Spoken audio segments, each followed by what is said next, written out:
Minecraft, the heart of the overworld. Chapter 1. Glitch in the Grasslands. Steve opened his eyes. The world shimmered into focus, blocky hills, scattered oak trees, and a peaceful plains biome under the bright square sun. He took a breath of the cool, coated air and looked around. No tools, no armor, no items, just an empty inventory and the familiar feeling of starting fresh. He checked the sky. The sun was already moving. Time to act fast. With practiced hands, Steve punched a nearby oak tree. The thump of his fists against bark echoed in the air. Within seconds, he had gathered enough logs to craft planks and build a crafting table. Then came sticks, a wooden pickaxe, and a wooden sword, his first tools. Back to basics, Steve said with a small grin. He spotted a hill nearby and began digging a quick shelter into the dirt side with his pickaxe. A humble hidey hole, just enough space for himself, the crafting table, and maybe a furnace later. He placed a wooden door, stepped inside, and sealed it shut. Outside, the sound of mobs beginning to spawn echoed in the night. Groaning zombies, hissing spiders, and the distant rattle of a skeleton's bowstring. Steve sat quietly in his shelter, planning his next moves. That's when he noticed it. A strange light. It flickered in the corner of his hideout, soft, purple, and pulsing like a heartbeat. Steve turned slowly. There, embedded in the dirt wall, was a thin crack, not a normal block, not any block he'd ever seen. Purple particles drifted out of it like those from a nether portal, but something was off. He stepped closer. Suddenly, a message appeared before his eyes, burning across the air like a system prompt. System alert, world instability detected, corruption spreading, locate the heart of the overworld. Steve blinked. What? The crack glowed brighter for a moment, then vanished completely, leaving behind a single dropped item spinning on the ground. A book and quill. Steve picked it up. The item glowed faintly, like an enchanted tool. He opened it. To the player who reads this, the overworld is breaking. The code that holds our world together is unraveling, bit by bit, biome by biome. I tried to stop it, but I failed. Now it's up to you. Deep below the bedrock, beyond even the end and the nether, lies the heart of the overworld. If it is not restored soon, everything will glitch into chaos. Find the fragments. Rebuild the heart. You are our last hope. Mia the Builder. Steve's hand dropped to his side, the book still open. The heart of the overworld? He'd explored countless worlds, fought ender dragons, conquered ocean monuments, but he'd never heard of this. A soft spark flickered again in the dirt where the crack had been, but it was gone in an instant. Steve looked up at the ceiling of his tiny shelter. Somewhere, out there in the dark plains beyond, was a mystery bigger than any stronghold or ancient city. He opened his inventory, placed the book and quill in the top left slot, and gripped his wooden sword tightly. Outside, the mobs groaned louder, but Steve had already made up his mind. The overworld needed him, and he was ready. Chapter 2. The First Fragment. Steve stepped out of his shelter at sunrise. The blocky light spilled across the plains, casting long shadows from the trees and lighting the tops of the tall grass in gold. Most of the mobs from the night had already burned away, leaving behind a few bones and rotten flesh scattered across the field. He scanned the horizon, hand resting on his wooden sword. The world looked normal, peaceful even, but the book still sat in his hotbar, a glowing reminder that something deeper, stranger, was happening beneath the surface. Steve headed toward a nearby hill to get a better view. From the top, he spotted the landmarks of a typical world, a winding river, a patch of dark oak forest to the west, and just beyond that, barely visible, a flicker of something unusual. A shimmer in the air, like heat waves rising off a desert. That's where he went. As he crossed into the dark oak forest, the canopy closed overhead. Shadows danced between the trunks, and the sound of mobs still lurking in the shade kept Steve on alert. He gathered mushrooms along the way, both red and brown, and crafted a couple of mushroom stews when he had a moment. Food was important. This journey wouldn't be short. The shimmer grew clearer as he neared a clearing in the forest. Steve parted the last few leaves and froze. In the middle of a mossy stone circle sat a ruined portal. Obsidian blocks glowed faintly, laced with crimson nether vines. Half buried in the grass was a broken chest, and scattered around it were items, some familiar, some not. Steve crouched and examined the pile. There was a piece of flint and steel, worn down to its final use, a golden shovel with only a sliver of durability, and something else, an odd, swirling shard that shimmered with both ender purple and the orange glow of magma. You have found fragment number 1, Seed of Origin. The message flashed across his view as Steve picked it up. The shard pulsed gently in his hand, like a heartbeat. He opened the book again. A new page had appeared. Fragment 1, the Seed of Origin. All worlds begin with a seed. This one was no different. When corrupted, the first seed splits, leaking its power across biomes. Find them, unite them, restore the heart. Steve placed the shard in the safest slot of his inventory. As he looked up, the ruined portal sparked unexpectedly. A puff of purple smoke burst from one of the obsidian blocks, and something stepped out. It wasn't a piglin. It wasn't even a normal mob. Its body flickered and glitched, shifting between a zombie's shape and a villager's, then a skeleton's, then something unrecognizable. Its eyes glowed bright red, and its movements were jerky, like broken frames in a corrupted animation. Not good, Steve muttered. The glitched mob let out a garbled screech and lunged forward. Steve dodged, swinging his wooden sword. The hit connected, but the creature didn't flinch. It shuddered, reassembled itself, and came back stronger. Bits of code shimmered around its edges, as if reality itself couldn't hold it stable. Steve ran. Through the forest, between thick trees and under low branches, the creature gave chase. It moved fast, unnatural, sometimes blinking forward in strange bursts. Steve ducked behind a rock, reached into his inventory, and threw down a handful of cobblestone blocks, building a quick wall. Then he heard it again. Zap! The creature glitched through the wall. Steve had seconds. He opened the crafting table and combined sticks and cobble. Just in time, a stone sword. This time, when the creature charged, Steve met it head-on. The stone blade connected with a flash of light. The creature screamed in static, stumbling backward. Steve struck again and again, and on the final hit, it burst apart into a swirl of red pixels and flickering sparks. Silence returned to the forest. Steve panted, heart pounding. He checked his health. 3 hearts left. He quickly ate some mushroom stew and watched his hearts tick back up. Then he noticed something on the ground. A glitched eye, not quite an ender eye, but not far off. He picked it up, and the book updated again. Glitched eye acquired. These will guide you. Each points toward the next fragment, though beware, the path will twist. Steve looked to the horizon. He now had a piece of the puzzle. One fragment of a broken world. He still didn't fully understand what was happening, but he knew one thing for sure. This world was unraveling, and only he could put it back together. He checked the sun. Still early afternoon, enough time to travel before the next nightfall. With his stone sword in hand and the Seed of Origin tucked safely away, Steve headed out once again, toward the next mystery, toward the next fragment, toward the heart of the Overworld. Chapter 3, Signals in the Sand. Steve followed the glitched eye for hours. It floated in his hand like an ender eye, pulsing with an erratic glow. Each time he activated it, the eye spun, shook, and pointed south, toward the horizon, beyond forests and rivers. He passed through a flower forest, stopping only to collect a few poppies and azures.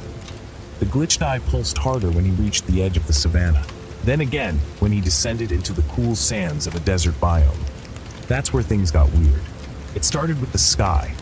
The square sun had been directly overhead when he entered the desert, but after a few minutes of walking, it hadn't moved. The lighting was stuck in a strange golden haze. No shadows shifted, no mobs spawned. Even the sand beneath Steve's boots had an odd shimmer, like it was flickering between textures. Then he saw it, half buried in the dunes, an old desert temple. Except, not normal. One of its towers was floating, slightly off the ground. The top rotated slowly, like a glitched chunk out of sync with the rest of the structure. The sandstone blocks flickered between smooth and cut versions, changing every few seconds. It was as if the code holding it together was struggling to load. Steve approached with caution. The glitched eye pulsed wildly in his hotbar. Inside, the central chamber looked familiar. 4 smooth sandstone pillars, a blue terracotta tile in the center, and a long drop into the treasure room below. But instead of jumping in, Steve crouched and carefully mined the orange tile next to the pressure plate, disabling the TNT trap below. He dropped down. 4 chests sat waiting. The first held bones, some sand, and a single iron ingot. The second, a golden apple and 3 emeralds. The third contained a fragment. It shimmered in Steve's hand. This one shaped like a warped prism, green and gold, with shifting patterns along its surface. You have found Fragment 2, Pulse of the Dunes. Another page appeared in the book and quill. Fragment 2, Pulse of the Dunes.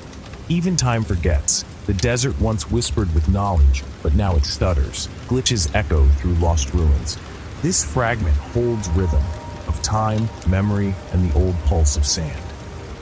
But before Steve could open the 4th chest, the temple rumbled. The blocks began to shift around him, tiles jumping between types, columns splitting and snapping back in place. The floor twisted upward, and with a burst of static, a corrupted version of the desert husk burst from the far wall. It had no face, just a flickering void where eyes should be. And it wasn't alone. A second one emerged from the sandstone, then a third. Their bodies jittered as they moved, sand particles falling from them like smoke. They let out eerie, broken growls and charged. Steve didn't hesitate. He downed the golden apple, then swapped to his stone sword. The first hit staggered one of the husks, but it didn't fall. He backed up, dodged left, and struck again. 2 quick hits and it shattered, exploding into sand and static. The others came faster. Steve jumped onto a sandstone ledge, struck from above, and took down the second. The third grabbed his leg, its touch freezing his movement for a second, but he slashed free and brought it down with a final blow. Silence. The dust settled. Steve checked his health, just 4 hearts left. He ate a cooked pork chop from his stash and slowly opened the 4th chest. Inside, a map, but not like normal maps. This one was blank, except for a glowing X marked in the upper corner. Next to the X were strange symbols that shifted like Enderman runes. In the bottom right, one word flickered faintly: Mesa. Steve knew what that meant. The next fragment was hidden in a mesa biome, far from here, likely across an ocean or through treacherous terrain. He added the map to his inventory, climbed out of the collapsing temple, and stood once more beneath the glitching sun. Except the sun had moved. It now hung lower in the sky, as if it had jumped ahead. Steve realized something then. Time itself was broken in this world. Biomes didn't just change visually. The rules inside them were glitching, some faster, some slower. He would have to move carefully, plan smarter, and prepare for worse. He turned west, toward the mesa marked on the map, and began his journey once more. 2 fragments down. Who knew how many to go? But Steve was no ordinary player. He was the one chosen to fix the overworld, and he wouldn't stop until it was whole again. Chapter 4, The Red Canyon Vault.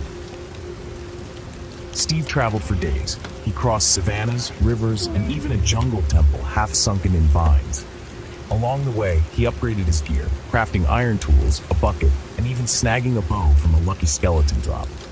His inventory was fuller now, stocked with cooked food, arrows, and both fragments glowing softly in the hotbar. Eventually, the terrain changed. The green grass gave way to warm red sand. Layered clay cliffs towered ahead, striped in orange, white, and terracotta red. Steve had made it, the mesa biome. As he stepped into the canyon, the air felt still. There was no music, no mobs, just the sound of gravel crunching beneath his boots. He pulled out the fragment map.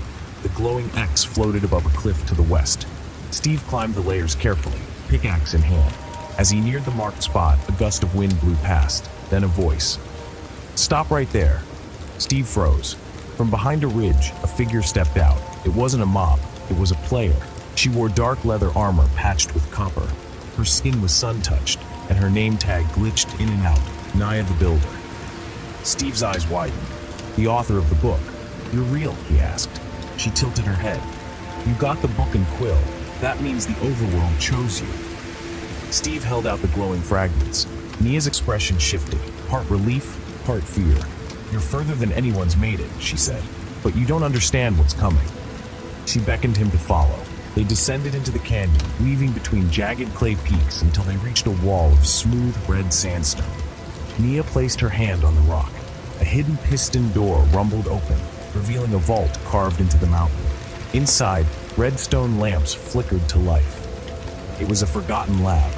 Tables lined with crafting components, old armor stands, and maps of the overworld dotted the room. In the center sat a glass display case containing a third fragment, this one blue, shaped like a shard of frozen water. Naya walked up to it. "This is the Frost Spark," she said. "I found it years ago. I tried to rebuild the heart myself, but it was too dangerous alone. The more fragments I collected, the more unstable the world became." Steve glanced at the case. "Then why keep going?" Mia looked him in the eyes. "Because if we don't, this whole world will fall apart. Every biome, every build, every player." Suddenly, the room shook. Blocks above trembled. Dust fell from the ceiling. Naya cursed under her breath. "They followed you." From the entrance, a glowing crack tore open, like the one in Steve's first shelter. A new mob stepped through. This one looked like a pillager, but its crossbow was fused with redstone, and its movements jittered between fast and slow. Behind it came others, corrupted Vex flickering and screeching, their wings sparking like broken command blocks. Steve and Nia fought side by side. She wielded a custom sword, part diamond, part amethyst, and slashed with precision. Steve took the left flank, shooting down 2 Vex midair and blocking the pillager's glitch bolt with his shield. Sparks flew as they battled, but finally, the last mob burst into particles. The crack sealed shut. Silence returned. Nia staggered to the wall. "They're not just hunting the fragments anymore," she said. "They're hunting you." Steve approached the Frost Spark. As he lifted the case, the book in his inventory flipped to a new page. Fragment 3, Frost Spark. Even fire forgets what it once froze. The spark remembers. Blue fire, ice, and code fused in one. A key to restoring balance, but also a beacon to those who seek to corrupt it. Steve placed the shard next to the others. 3 now, each glowing stronger than before. Naya sat beside a redstone map on the wall. "There's a pattern," she said, tracing her finger across dots on the overworld. "The fragments are appearing in corrupted structures, strongholds, monuments, outposts. The next is likely deep below." Steve looked at her. "Deep like mine shaft? Cave?" She shook her head. "Deep dark," she said. "Warden territory." Steve felt his stomach tighten. He had faced Enderman. He had fought wither bosses. But the deep dark was different. It was silence. Darkness. One wrong step and the warden would rise. He gripped his sword. "I'll go," he said.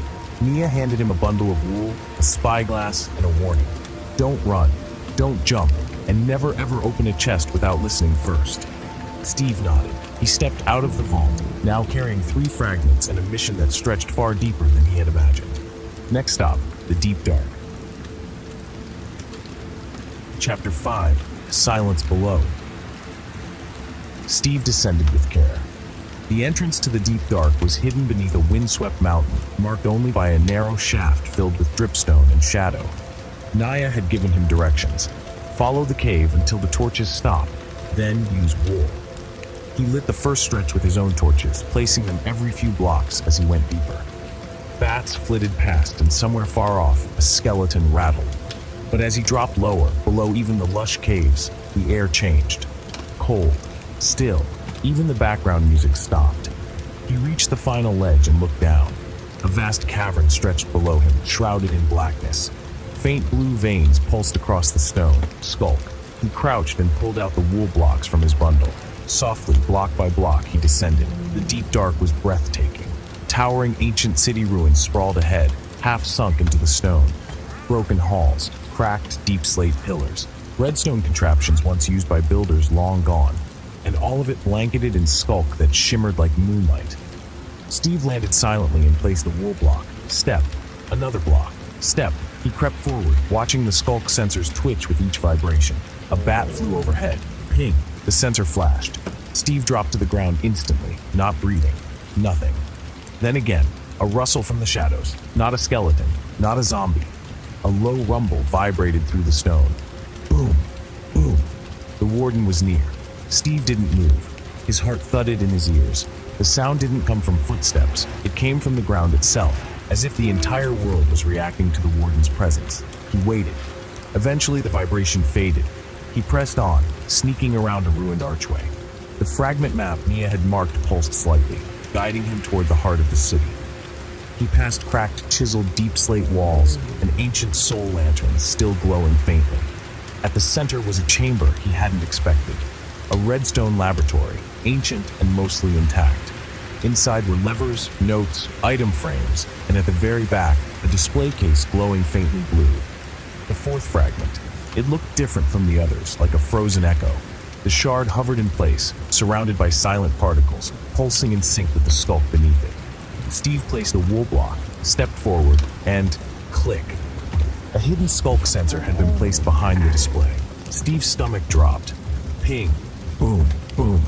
The warden had arrived. It burst through the stone like a force of nature, sniffing, gurgling, twitching toward the sound. Steve froze in place. The warden passed just 10 blocks away, its heartbeat-like chest echoing across the cavern. One wrong move, and he was done. He reached into his inventory, grabbed a snowball, and tossed it far to the left. The warden turned, moved, roared. Boom. The world seemed to shake as it followed the sound. Steve seized the moment, grabbed the fragment, tucked it into his hotbar, and crept backwards, placing wool block after wool block in reverse. The warden roared again, closer, no time. Steve sprinted, sensors lit up, shriekers screamed. Boom, boom, boom. The warden was behind him, fast. Steve leapt onto a wool pad, spun around, and threw down a swift sneak potion Naya had given him. His movement turned near silent. He ducked through a ruined hallway, darted behind a pillar, and finally reached the rope ladder he had crafted earlier. Up, up, up. The warden didn't follow. As the sound faded and the light from the surface peeked through the stone above, Steve collapsed at the top, heart pounding. He'd done it. The book flipped to a new page. Chapter 6, The Cry of Ice. Steve crossed the taiga, moving fast. Snow fell in soft flakes, blanketing the spruce trees and silencing his footsteps. Behind him, the sky flickered in broken frames. Clouds stuttered. A tree vanished, then blinked back in, this time rotated 90 degrees. The world was losing cohesion. He had to move. The fragment map pointed northeast, where the tundra turned to icy cliffs. Soon, Steve stood at the edge of the Ice Spikes biome, its towering blue crystals piercing the sky like frozen teeth. Wind howled between the columns. His breath fogged the air. Naya had called this place the Cry. Now he understood why. Steve bundled in a spare leather tunic he dyed blue, added Frostwalker boots, and stepped onto the ice. Everything was silent. No mobs, no footsteps, not even ambient cave sounds, just the whistle of wind and the creak of ancient ice shifting under pressure. He followed the map across the frozen terrain until he spotted it, an old Illager outpost buried halfway in snow. Its upper levels still stood tall, flying a tattered black banner with red stitching, one Steve didn't recognize. As he approached, he crouched behind a packed ice ridge. Through a spyglass, he saw the guards. Illagers, but not normal ones. Their skin was slightly blue, as if frostbitten. Their eyes glowed faintly red, and their weapons, axes, crossbows, were laced with frozen skulk. Steve didn't wait for them to notice him. He circled around the back, breaking through the snow-covered wall quietly with a silk-touch shovel. Inside, the structure was eerie, walls layered with icy vines, floors cracked and crumbling. He made his way to the top level, ducking past a patrolling frost pillager. At the top, a strange altar stood. It pulsed with icy light. In its center, floating above a block of blue ice, hovered the fifth fragment, shaped like a snowflake fractured in the middle. Frost spiraled around it like tiny particles suspended in midair. Steve reached for it, but as his fingers touched the fragment, a deep boom rang out. The banner below lit up, and the guards roared in unison.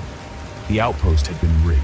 Suddenly, corrupted Illagers burst from the snow below, Vindicators in fur-lined armor, Evokers casting frozen fangs of ice across the floor. One of them screamed a single word, over and over, glitching as it spoke. CC code, breach! Steve grabbed the fragment and ran. Down the stairs, across the broken floor, arrows and frost bolts flying past his head. He jumped from the second level, rolled across powdered snow, and made a break for the spikes. Behind him, the Evokers summoned a swirling vortex of frozen Vex, their wings trailing ice as they gave chase. Steve pulled out fire charges he'd looted earlier and lobbed them behind him. Boom! Ice cracked. Fire and frost collided, blinding his pursuers for a second. He dove behind an ice spike, caught his breath, and used a book of fire protection on his armor just in case. Then he opened the book and quill. Fragment 5. Cry of Ice. Silence has memory. Frozen time. Frozen will. The cry is not just a biome, it is a fracture. This piece remembers the cold logic of the system. It is pure, still unbroken, for now. Steve tucked the fragment into his inventory. 5 now. Just 3 more to go. He turned to flee, but froze mid-step. Hovering above the altar he had just looted was a new rift, larger than before, jagged and pulsing with violet static. And from it emerged a figure. Humanoid, armored in obsidian, a cape made of swirling command lines trailing behind him. His name tag flickered red and white, unreadable, but Steve felt the weight of it in his bones. "You gather pieces, but you do not understand the heart," the figure said, voice echoing like a server message. "The code must evolve."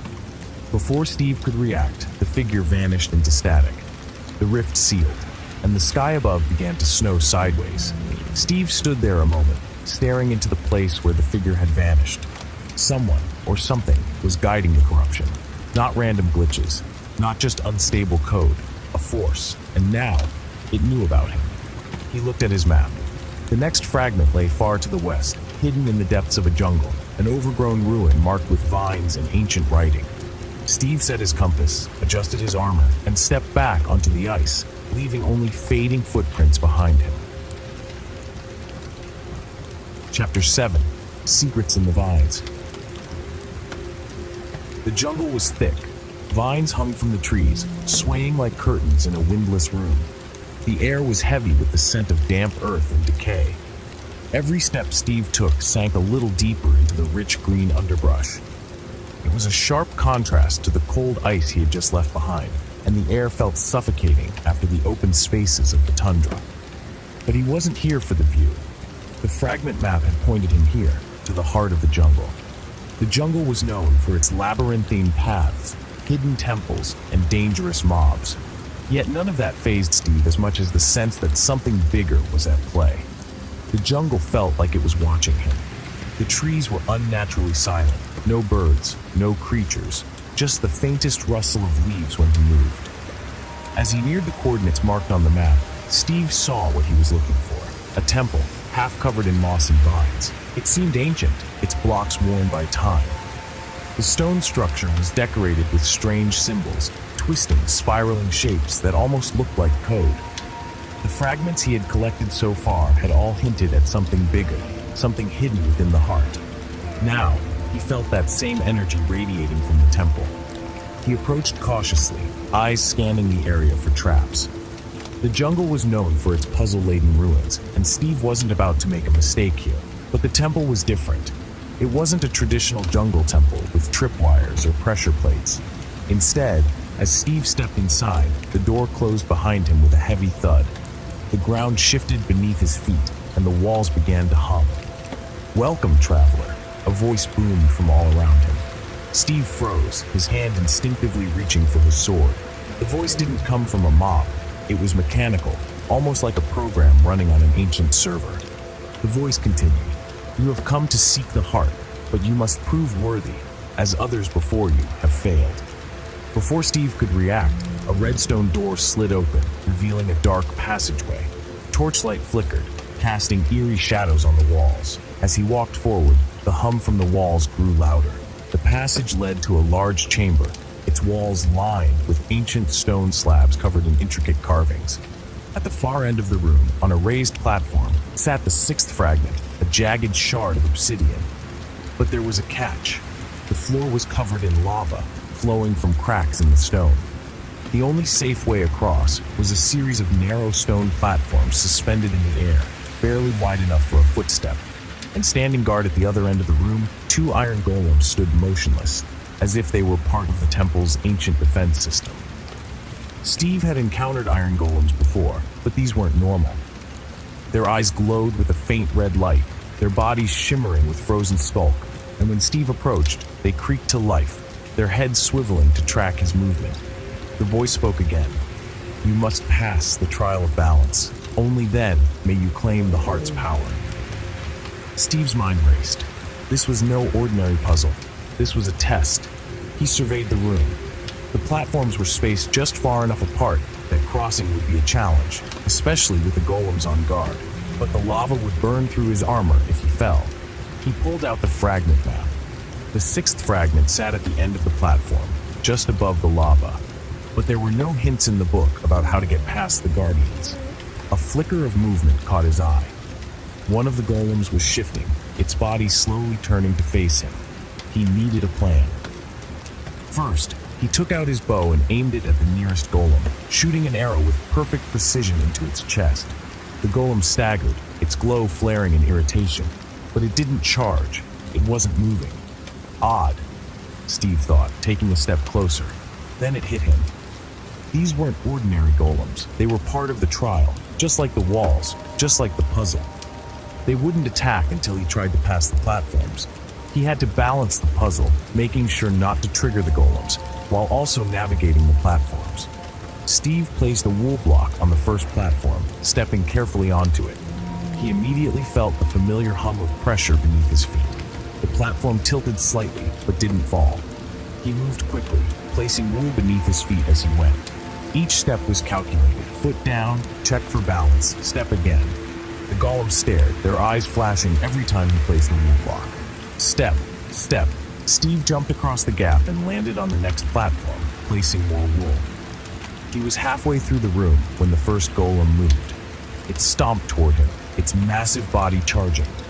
Without thinking, Steve sprinted, leaping over the gap, landing just short of the next platform. He barely caught himself before falling into the lava, but he kept his balance. The golem reached the platform, its hammering footsteps shaking the room. It was close. Another jump, another wool block. He was nearly there. He could see the obsidian fragment just ahead, gleaming with cold, jagged edges. But then, just as he reached the final platform, the golem swiped at him with its iron fist. Steve ducked. He grabbed the fragment. With a sharp intake of breath, he spun around, dodging another swipe and making the final leap back across the platforms. The golem growled in frustration, but it was too late.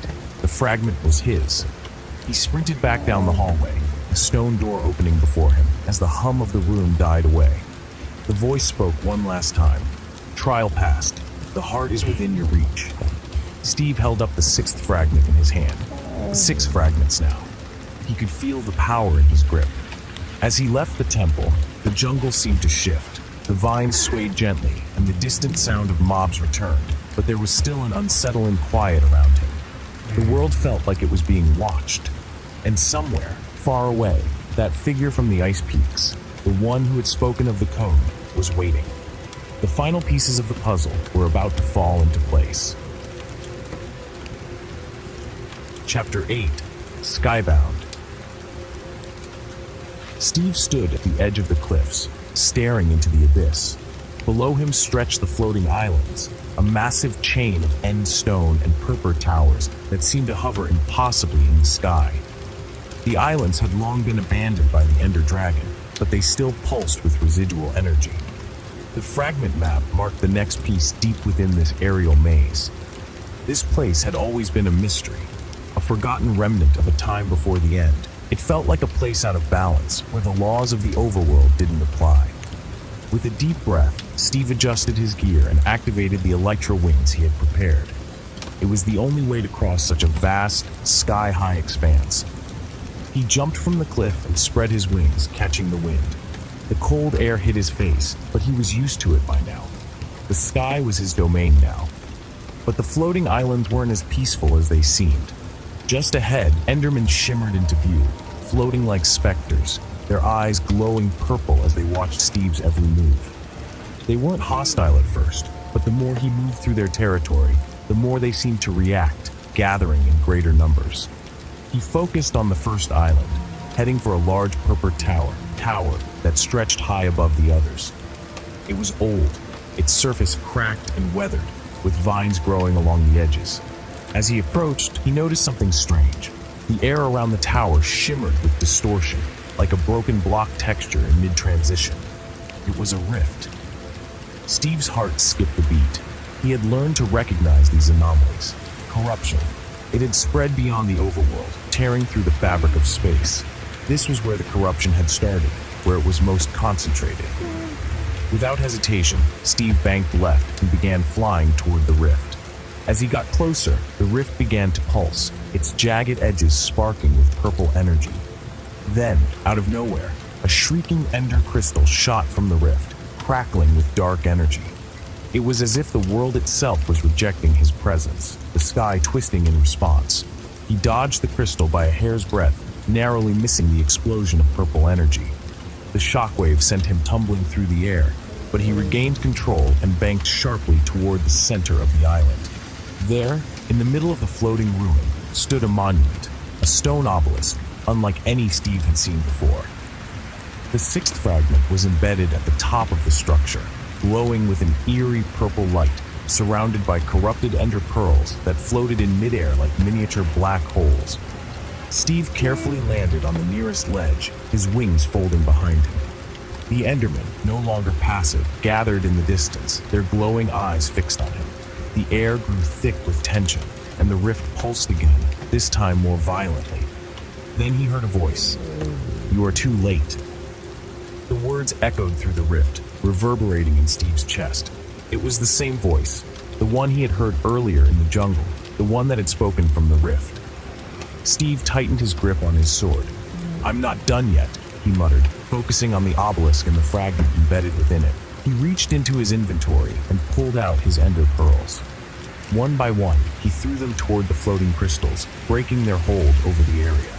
With each blast, the Enderman hissed in fury, charging at Steve, but he held them off with his sword, slicing through the dark figures that blinked in and out of existence. Then, with a final throw, Steve hurled an ender pearl directly at the fragment. It hit the base of the obelisk, causing a massive shockwave to ripple through the floating islands. The ender crystals shattered into dust, and the fragment dislodged from its resting place. As the obelisk crumbled, Steve reached up and grabbed the seventh fragment, but the rift didn't close. Instead, it expanded. The sky above grew dark, and the ground beneath him rumbled. The Enderman stopped moving, now silent, watching. Then, from the heart of the rift, a massive creature began to emerge. It was an ender beast, a towering, corrupted creature made of twisted ender energy. Its body was a swirling vortex of black and purple, its glowing eyes fixed on Steve like an apex predator. It let out a deafening screech as it stepped forward, its feet causing the very air to vibrate. Steve's heart pounded. He had to act quickly. With the rift growing larger by the second, he turned and dove toward the nearby cliff, using his elytra to soar across the gap and land safely on the next island. The Enderbeast followed, its large glowing form distorting the air behind it. Steve didn't look back. He sprinted across the island, ducking behind ancient purple ruins as the creature roared in fury. The Endermen were still watching, frozen in place as the rift pulsed. Steve felt the presence of the heart growing closer. He reached the edge of the island and turned back one last time. The Enderbeast was gaining, its form flickering with lightning. Steve jumped. With a final burst of energy, he launched himself into the air, his wings catching the wind. The creature howled as it was sucked back into the rift, but it was too late. Steve held the seventh fragment tightly in his hands. He was almost there. Chapter 9, in the Broken Stronghold. The sky was heavy with clouds as Steve stepped onto the cracked stone of the stronghold. It had been a long journey to get here, across vast oceans, through deep forests, and over mountains that scraped the heavens. But now, in the heart of the Overworld, Steve faced the final piece of the puzzle, the heart of the Overworld. But it was no longer the same Overworld. The landscape had shifted since Steve's first steps. The world was slowly folding in on itself, the corruption spreading like ink in water. Glitching blocks appeared at random, and mobs appeared and disappeared in stutters, disjointed and broken. The stronghold was a place of contradictions.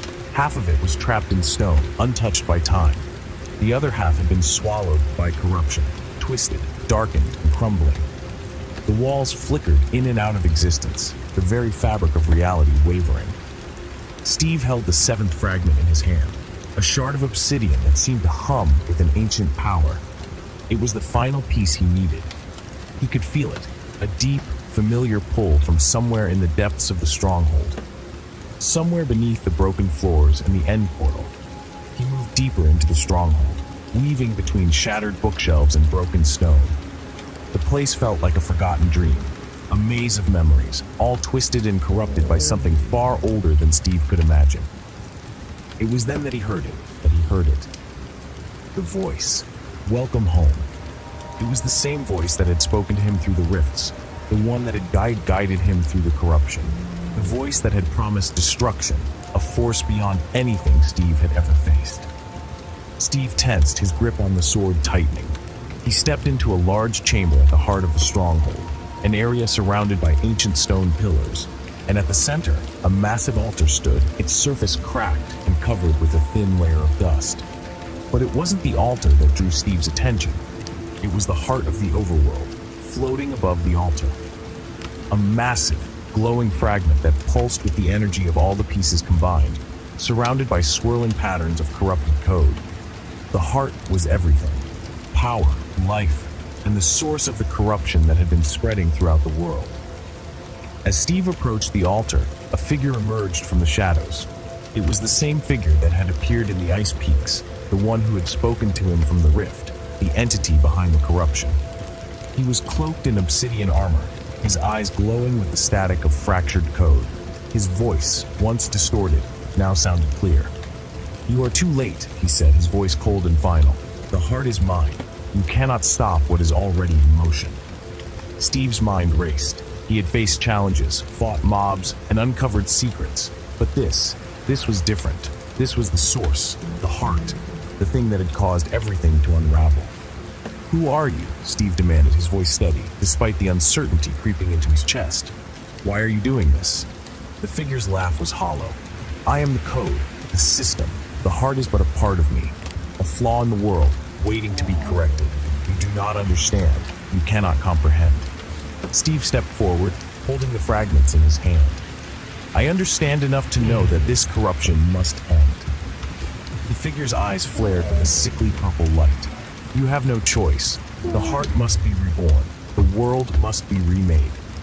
In that moment, everything around Steve seemed to shift. The stronghold flickered and twitched, blocks coming and going in stutters, like the very code of the overworld was breaking apart. The ground cracked, revealing vast pits of endstone beneath, and the rift that had been following Steve's every step now expanded, threatening to swallow everything. With a flash, the figure was upon him. His sword, a blade made of pure corrupted obsidian, swung down towards Steve, who barely managed to block with his own blade. "You cannot fight the code," the figure sneered, pushing him back. "It is inevitable." Steve gritted his teeth, refusing to give up. The fragments he had collected felt heavy in his pocket, their power calling out to him. The heart above the altar pulsed, its light flickering with more intensity, as if responding to the battle. The corruption in the room twisted and writhed, pushing Steve to the edge. He had no time to waste. This wasn't just a fight for survival, it was a fight for the overworld itself. With a swift move, Steve dodged the figure's next strike and grabbed the seventh fragment, holding it up to the heart. The pieces began to glow, their energy converging with the heart's pulse. The figure froze, his eyes widening. "No," he hissed, a tremor of fear in his voice. "You cannot." But it was too late. The fragments began to merge, their power combining with the heart's energy. The room shook, the walls flickering and cracking as the corruption began to unravel.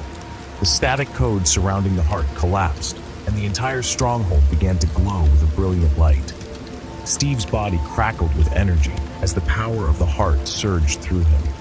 The figure screamed in fury, but his form began to dissolve, unraveling like corrupted code. With a final flash, the figure was gone, and the heart of the overworld was whole. Chapter 10: The Heart Reborn.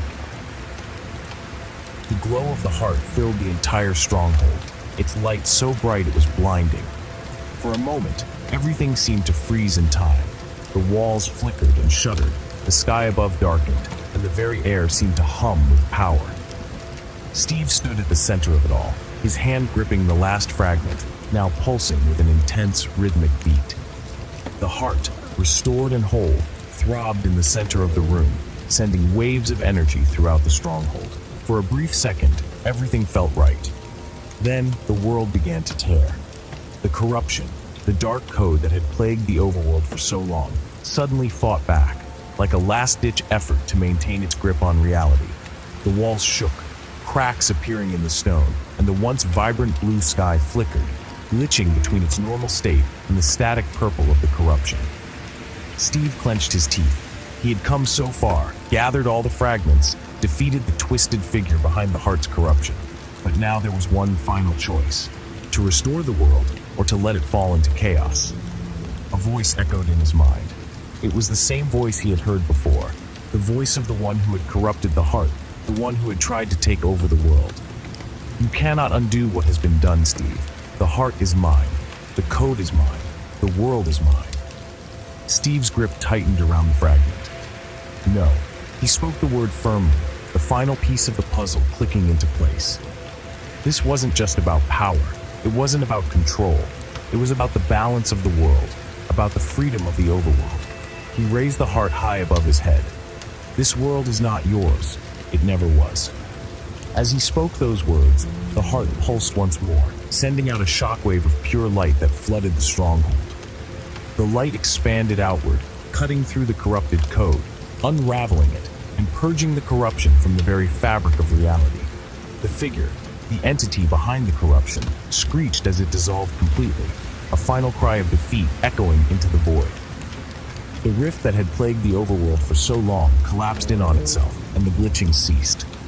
The Enderbeast faded into nothing, and the fractured walls of the stronghold began to rebuild themselves. Steve didn't lower the heart. He couldn't. The power it held was immense, but he knew it had to be used wisely. The land, the sky, and the creatures of the overworld were watching. Everything was on the brink of change. The fragments had done their job. The heart, now whole, was no longer an object of destruction. It was a force of balance. The stronghold trembled once more, but this time, it was not the destructive tremor of corruption. It was a rumble of life, of rebuilding. The land itself seemed to breathe, to wake up from the nightmare it had been living. The heart pulsed again, this time sending a gentle wave of energy outward. As the wave spread, the corruption that had taken root in the world started to recede. Mobs, once twisted and corrupted by the heart's power, returned to their natural forms. Endermen, once filled with rage and malice, now stood tall, their eyes no longer glowing with hostility, but with a quiet curiosity. Steve smiled, but his relief was short-lived. There was still work to be done. He turned, looking out across the stronghold. He had won, yes, but the world wasn't healed yet. The overworld had been broken, scarred, and it would take time to restore it completely. The heart couldn't fix everything at once. It had restored balance, but the world still needed healing. That was where Steve came in. With the heart of the overworld in his hands, Steve could help guide the world back to its original state. He could rebuild the lands, plant forests, clear the corrupted land, and restore life. The heart was powerful, but it needed a protector, someone to keep the balance and guide the world forward. And Steve wasn't alone. Behind him, Nia stepped forward, a grin spreading across her face. She had been with him through it all. The desert temples, the jungle ruins, the deep dark caverns, and the towering sky islands. Now, as the heart settled into the overworld, she was just as ready as Steve to rebuild. "You did it," she said, her voice warm with pride. Steve turned to her, offering the heart to Nia. "We did it," he corrected, a glint of determination in his eyes. They stood there, looking at the world that was slowly mending itself, the corrupted land starting to heal, the mobs returning to their natural patterns. The trees began to grow again, the grass turning lush and green, the oceans calm and clear. The overworld was alive again, but the adventure wasn't over. It never truly was. Steve looked up at the sky. He had saved the world, but he could sense that there was still so much more to explore. The end was still out there. The Nether, with its dark, dangerous secrets, remained a challenge. And who knew what other mysteries the heart had unlocked? There would always be more to uncover, more to build, more to create. And as long as Steve stood guard over the heart, the overworld would be safe. "Ready for the next adventure?" Steve asked, turning to Nia with a grin. Nia raised an eyebrow, her hand resting on her diamond sword. Always. With that, Steve and Nia stepped forward, side by side, ready for whatever came next. The heart of the overworld had been reborn, and with it, a new chapter of adventure began.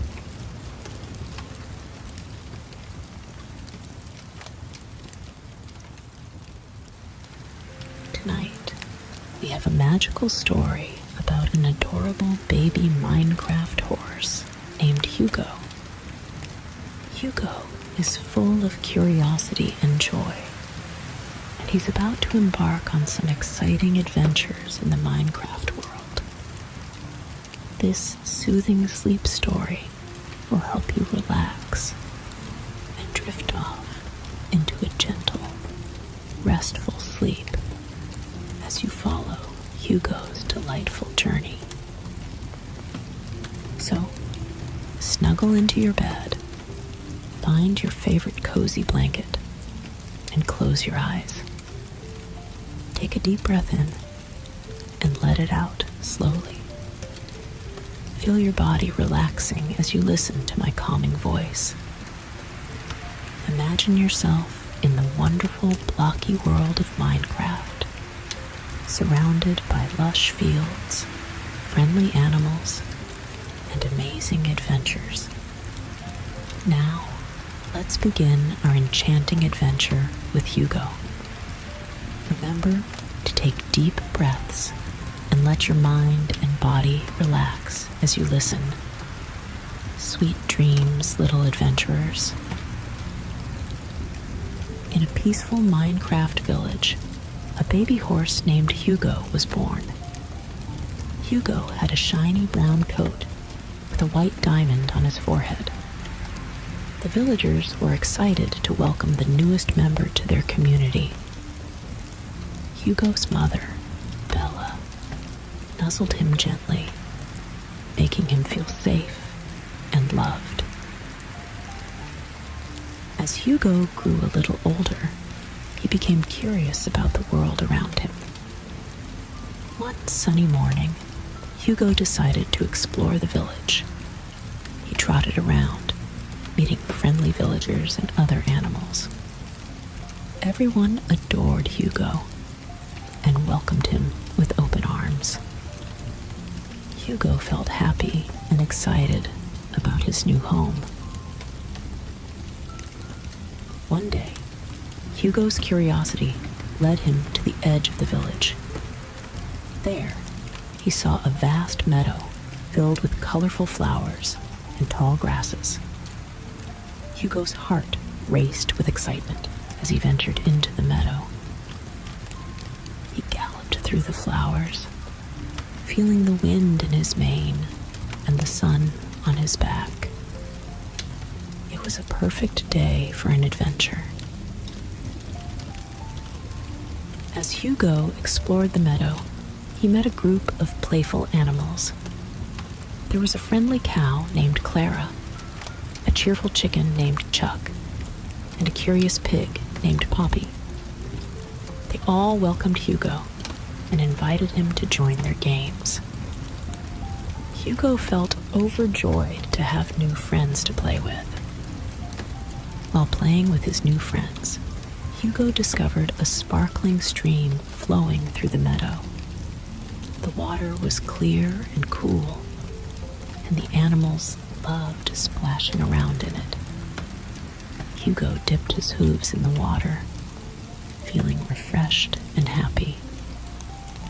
The stream became their favorite spot to relax and have fun. Beyond the meadow, Hugo and his friends found an enchanted forest.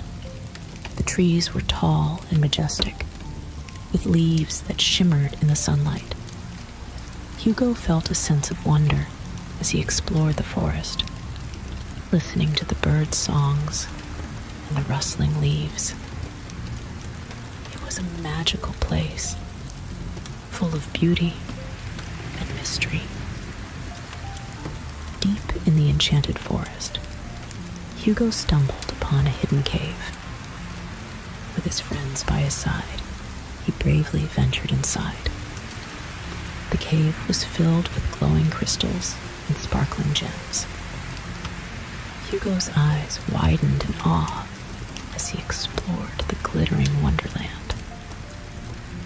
It was a treasure trove of beauty and magic. In the forest, Hugo met a friendly wolf named Luna.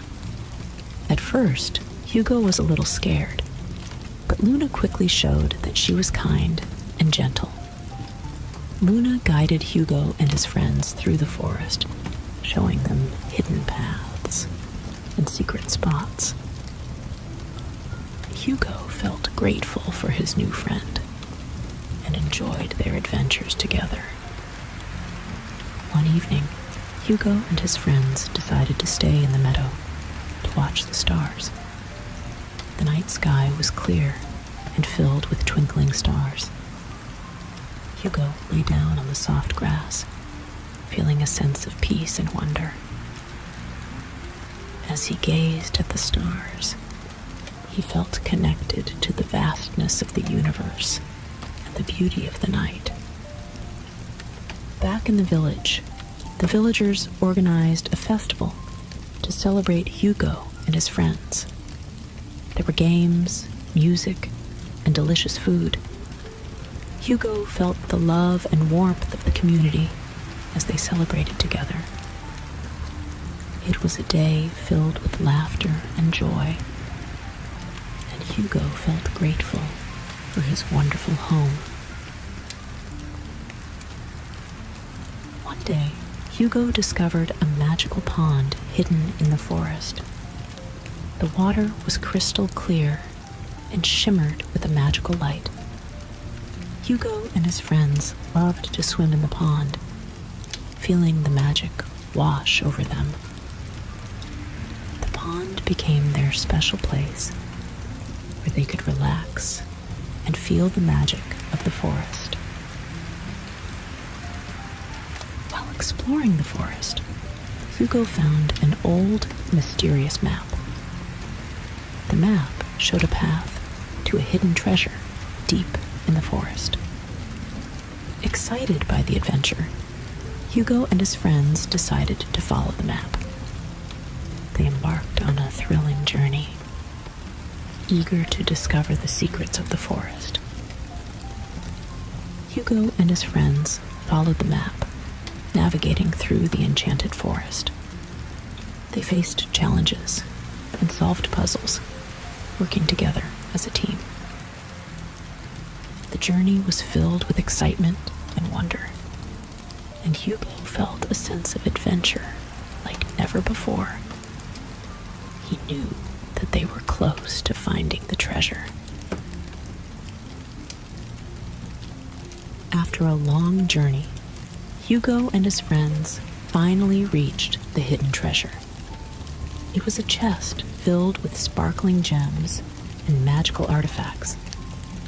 Hugo felt a sense of accomplishment and joy as they opened the chest. The treasure was a symbol of their friendship and the adventures they shared. Hugo and his friends decided to share the treasure with the villagers. They brought the gems and artifacts back to the village, where everyone celebrated their discovery.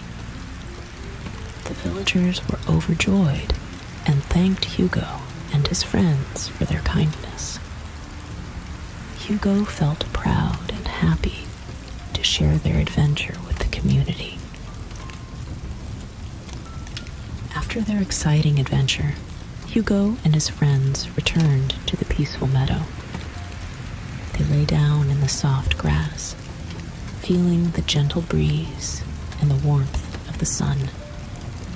Hugo felt a deep sense of peace and contentment, knowing that he was surrounded by friends and the beauty of nature. One day, a friendly farmer named Jack visited the village. He needed help on his farm, and Hugo and his friends were eager to assist. They helped plant crops, tend to the animals, and harvest the produce. Hugo loved working on the farm and felt a sense of pride in helping the farmer. On the farm, Hugo met a new foal named Lily. Lily was young and playful, and Hugo enjoyed spending time with her. They ran around the fields, played in the barn, and shared stories. Hugo felt a special bond with Lily and was happy to have a new friend to share his adventures with. As the seasons changed, it was time for the farmer to leave the village. The villagers organized a farewell party to thank him for his help. Hugo and his friends celebrated with the farmer, feeling grateful for the time they spent together. It was a bittersweet moment, but Hugo knew that their friendship would always be cherished. As the day came to an end, Hugo returned to his cozy stable in the village. He lay down on the soft hay, feeling tired but happy. Hugo thought about all the wonderful adventures he had and the friends he made along the way. With a heart full of gratitude and joy, Hugo closed his eyes and drifted into a peaceful, restful sleep. Good night, Hugo. Sweet dreams.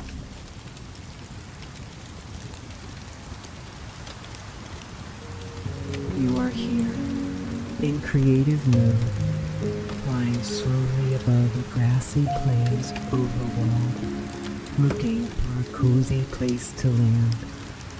You spot a patch of sunflowers generating and decide to land there. The sun is rising and you are surrounded by soft grass and bright yellow flowers. I'm so happy you are here, getting comfy and creative with me in the sunflower plains. Let's start by placing our hands on our chest, one on top of the other. Then, let's take a big, slow breath into our noses. Feel your chest rise as it fills with fresh, crisp morning air. When you cannot take in any more air, hold it in your chest for a moment. Then, use your tummy muscles to push out all the air through your mouth.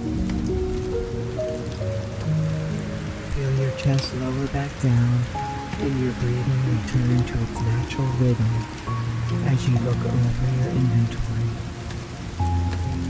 Just as you have everything you need with your heartbeat, you also have everything you could ever want and need in Minecraft, right here with you.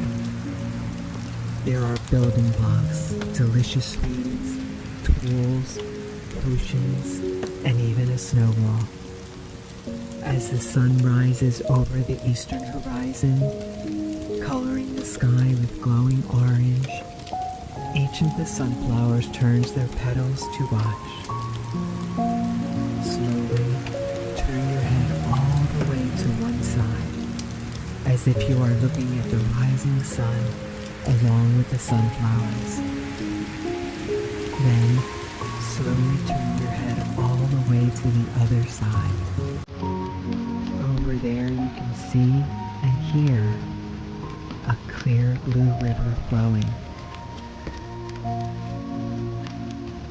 While it's cool and crisp in the morning, let's see what we can build with our endless inventory. You grab one snow block and set it down right in front of you. The tall grass flattens under their icy weight. Grab one more snow block and place it on top of that one. Your hands are a little chilly from handling the snow. Then, lastly, let's grab one jack-o'-lantern head. Fly yourself up a little to place the jack-o'-lantern head on the very top of the two stacked snow blocks. Once the head is secure at the top, you see two stick arms jut out from either side of the middle snow block, and the entire thing begins to move. You've built a Minecraft snow golem. It spawns from where you built it and will always stay by your side. This snow golem will create a circle of protection around you. The morning sun is shining down on you warming up your chilly hands while your snow golem melts in the powerful sunbeams. To make sure it doesn't, let's go back to our items and see what we can do. There are several potions available to you. Let's give your snow golem the potion of invisibility to protect it from the sun while it's protecting you. It sips the potion and pixel by pixel becomes invisible. You can still feel its presence around you, making sure you are taken care of. Allow yourself to feel held by your invisible snow golem and the soft grass beneath you. Take one last moment to make sure your whole body is as comfortable as possible. All the way from the top of your head, down your neck, spine and hips, to the bottom of your toes. Let's take another big, slow breath in through our noses. Feel your chest rise as it fills with fresh, crisp morning air. Holding your breath, feel the space the air created. Use your tummy muscles to push out all the air through your mouth. Push your shoulders far away from your ears as you feel your chest lower back down. Allow your breathing to return to its natural rhythm.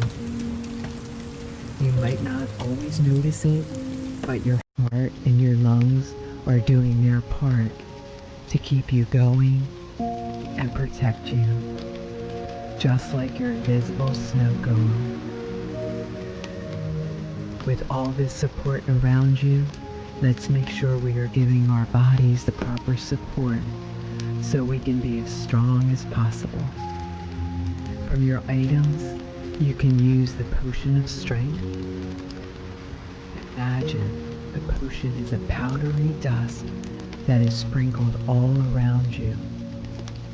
While it falls freely, sprinkles of strength land on your shoulders, your neck and your back, and your hips. These make up the bedrock of your body that you build from. Take 2 blocks of bedrock from your item list. Use one for your hips, allowing them to share the weight of each side of your body evenly.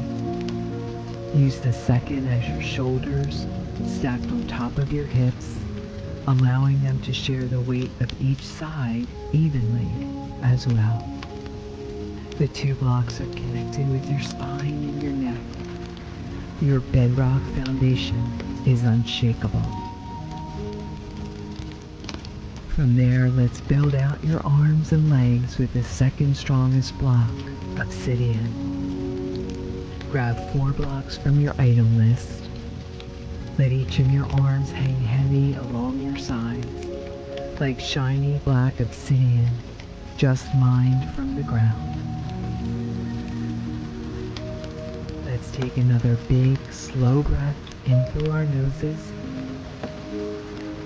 Strengthen your shoulders, arms, belly, legs, and ankles to be stiff and firm.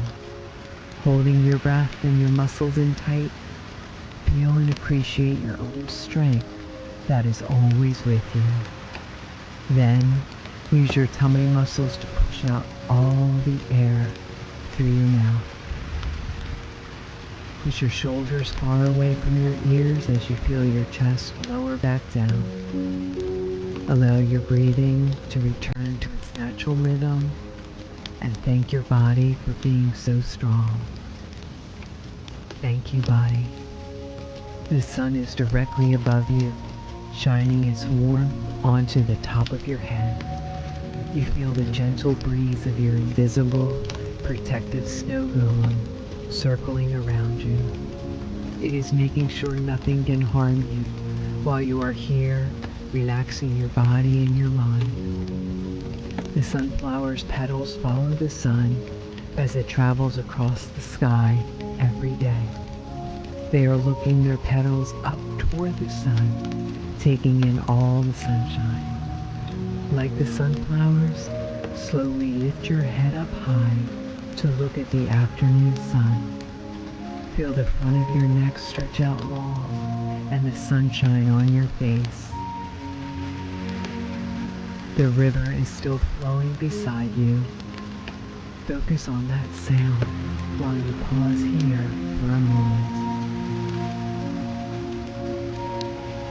Then, slowly lower your head all the way down to look at your heart, which is still beating, beating, beating like a stone skipping through the river.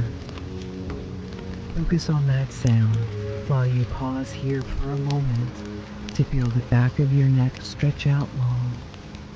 Bring your head back to a comfortable resting position, making sure your ears are far away from your shoulders and your neck is as straight as possible. Like the flowing river beside you, our minds can sometimes move very quickly. Thoughts are like a river that rushes through our minds. When our minds rush, our bodies tense up without us realizing it. And our protective snow golems have to work harder to keep us safe. If they work too hard, they melt and we would be left without them. We have everything we need to keep this from happening. Let's look through our inventory to see what we have to work with. There's another potion that might help us calm our rushing river minds. The potion of slowness. Allow your body to feel heavy here. Let the muscles that we just made tense to relax and be squishy. Everything around you is now slow moving. You are able to pause all of the river's water droplets from rushing forward. While they are paused, you can see the sunshine reflect off each of them and enjoy the warm stillness it creates. While the river is slow, let's use some more of our materials to construct a dam for when the potion wears off. This dam will be able to hold what we want in and allow what we don't want to spill over the top and rush away.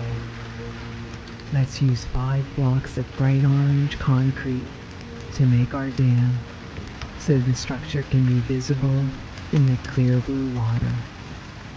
Let's pick up each block with a little inhale through our nose and set it in place with a little exhale through our mouth. Starting on one side of the river, inhale through your nose and pick up the first orange block. As you exhale through your mouth, set the concrete block in place.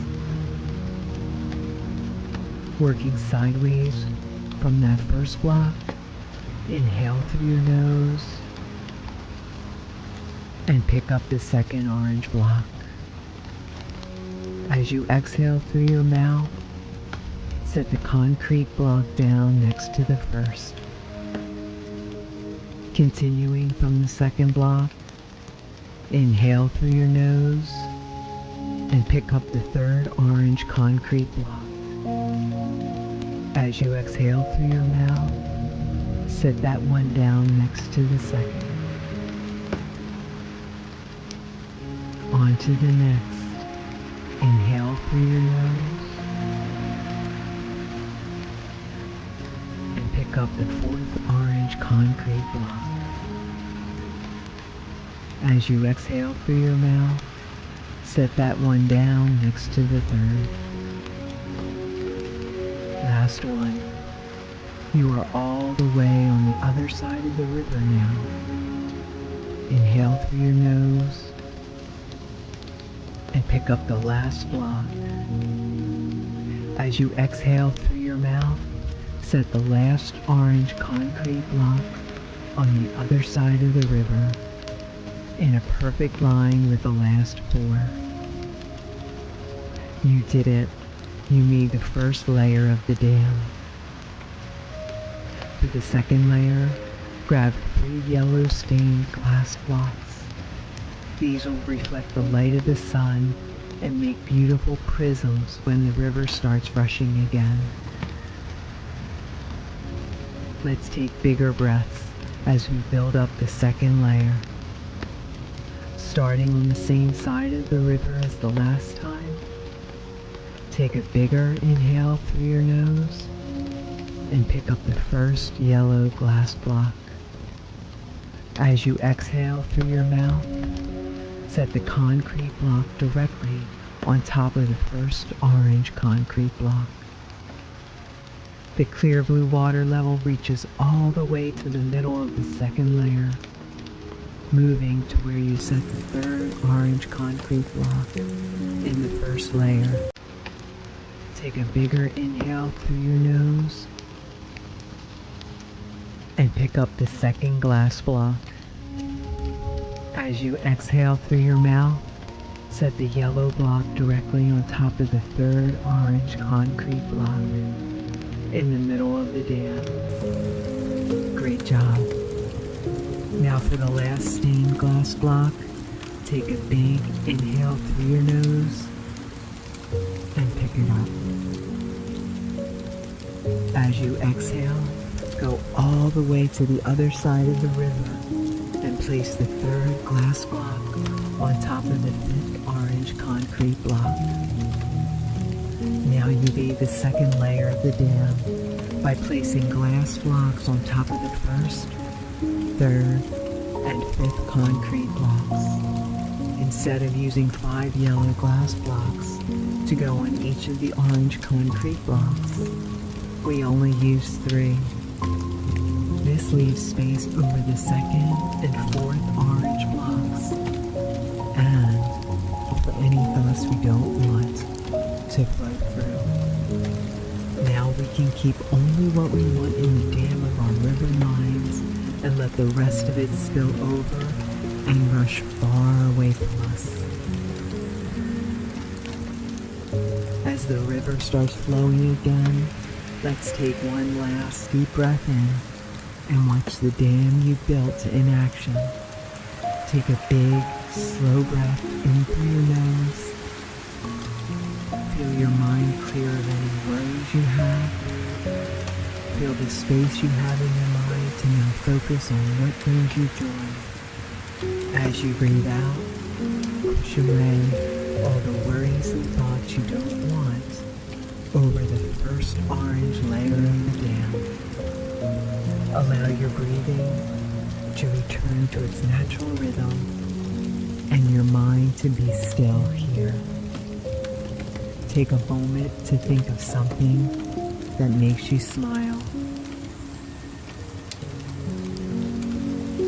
Whenever you want to build your body and your mind up strong, you can remember our time together in this blocky, creative world of Minecraft. I hope you can use what you learned here to be the best you possible.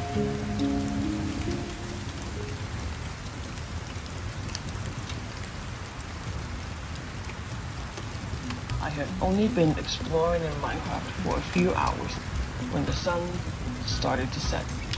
It got spooky as the darkness quickly closed in around me. I heard a strange sound. Boom! It was a creeper. It was my first night in this new world and a creeper had already blown up my campsite. I was shocked by how easily it snuck up on me. That was scary. If I was going to make it in this world, I needed to be more prepared next time the sun went down. I decided to learn everything I could about these hostile, unpredictable creatures. First, I had to be better protected. I collected wood and built a little house. I had just closed the door when the sun went down again. The next day, I mined some iron and crafted it into armor to protect myself while outside.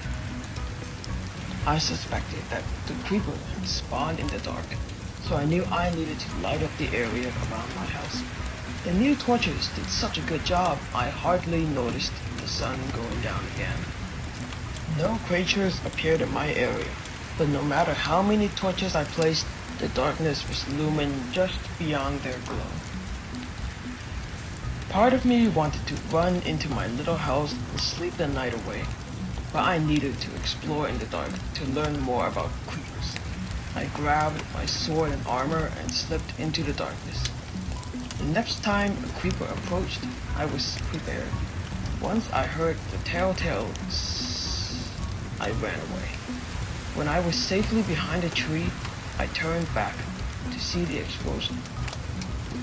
But the creeper didn't explode, it just crept towards me, staring silently with its big black eyes. It was getting closer, so I had an idea. I tapped the creeper with my sword and ran away until the hissing stopped. Then I did it again and again, until the creeper fell to the ground defeated. It disappeared, leaving on the grass just a little pile of gunpowder. I picked up the gunpowder. Suddenly I had a great idea. I spent the rest of the night hunting creepers. I went back to my house to grab some sand from my chest. Then I started crafting. Now the creeper wasn't the only one with the power of explosion. Boom! That was fun. I felt amazing, but nothing could stop me. I decided to spend the whole next day exploring. After a while, I found a village. I met villagers. I found my first diamond. I met a stray cat. Could I tame it? When a creeper started creeping toward me, this time I wasn't scared. But to my surprise, the creeper was. As the creeper ran away from the cat, I looked at the cat curious. I felt something sail past my head. I looked past the creeper and saw a skeleton, holding a bow and arrow. The creeper crept between us and thwack, took the next arrow meant for me. Where the creeper had just been, there was a music disc on the ground. I didn't have time to wonder what had happened. I defeated the skeleton with my sword, grabbed the disc, and gave the rest of my fish to the cat. Then I hurried into a villager's house to wait out the night. From that day on, I always had my cat friend close by, especially at night. Creepers kept their distance. Now that I had a music disc, I knew just what to craft with my very first diamond, a jukebox. Now it's party time. There's no reason to be afraid of creepers.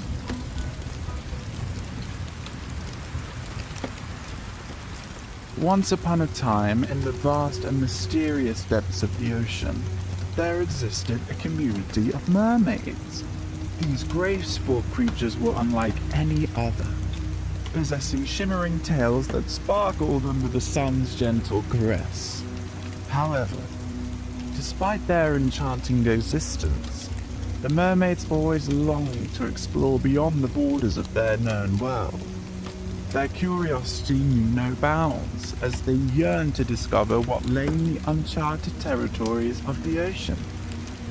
As they delved deeper into the unexplored realms, the mermaids encountered wonders beyond imagination.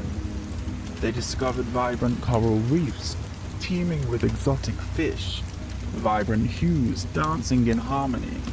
They marveled at the intricate beauty of sea caves adorned with dazzling crystals that glimmered with ancient secrets.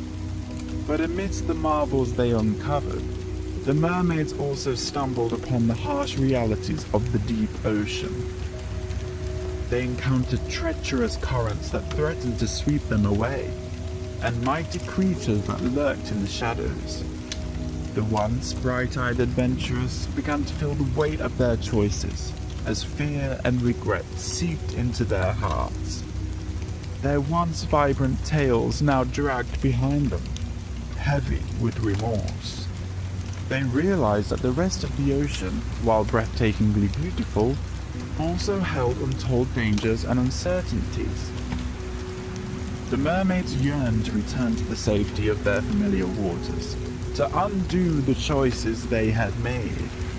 But deep down, they knew that without venturing forth, they would have never experienced the wonders and perils that awaited them. In the midst of their regret, the mermaids found solace in one another. They gathered together, sharing stories of their triumphs and tribulations. Their conversations echoed through the currents, creating a meaningful dialogue filled with support and understanding. "Oh, how I long to return to the simplicity of our home," one mermaid sighed. "Yet we must remember that our journey has granted us the knowledge and growth that we never would have attained otherwise," another responded with a soothing voice. The mermaids discovered the bittersweet truth that life is a delicate balance of risk and rewards. They acknowledged that their longing for exploration had led them down a path of both enchantment and hardship. The depth of the ocean had challenged their courage, but it had also unveiled hidden treasures within their own hearts. As the mermaids ventured deeper into the uncharted territories, they encountered a peculiar phenomenon. The waters began to change, shimmering with an ethereal glow that seemed to dance and twirl around them. It was as if the very essence of magic had woven itself into the fabric of the sea. Curiosity gripped the mermaids once more, and they followed the enchanting lights, drawn to a hidden cove nestled between towering coral formations. As they swam closer, the mermaids discovered a magnificent sight, a gathering of sea nymphs.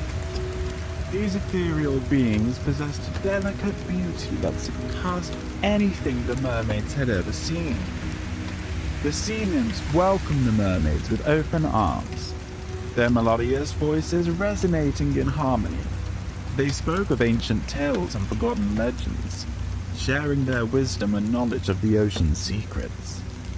The mermaids listened in awe, captivated by the enchanting stories and the nymphs' celestial presence. However, as the mermaids spent more time with the sea nymphs, they began to sense a sorrow that lay hidden beneath their ethereal facade. In hushed whispers, the nymphs revealed a tragic truth. Their existence was forever tied to the cove, and they were unable to explore the vastness of the ocean beyond. The mermaid's heart swelled with empathy, understanding the yearning and regret that the sea nymphs harbored. They realized that the very longing that had driven them to embark on their own adventure mirrored the plight of the nymphs. The mermaids felt a deep connection with their newfound friends, bound by the shared desire to explore the unknown. Together, the mermaids and nymphs devised a plan. They would combine their strengths and knowledge to unlock the secrets of the ocean, bridging the gap between the familiar and the uncharted.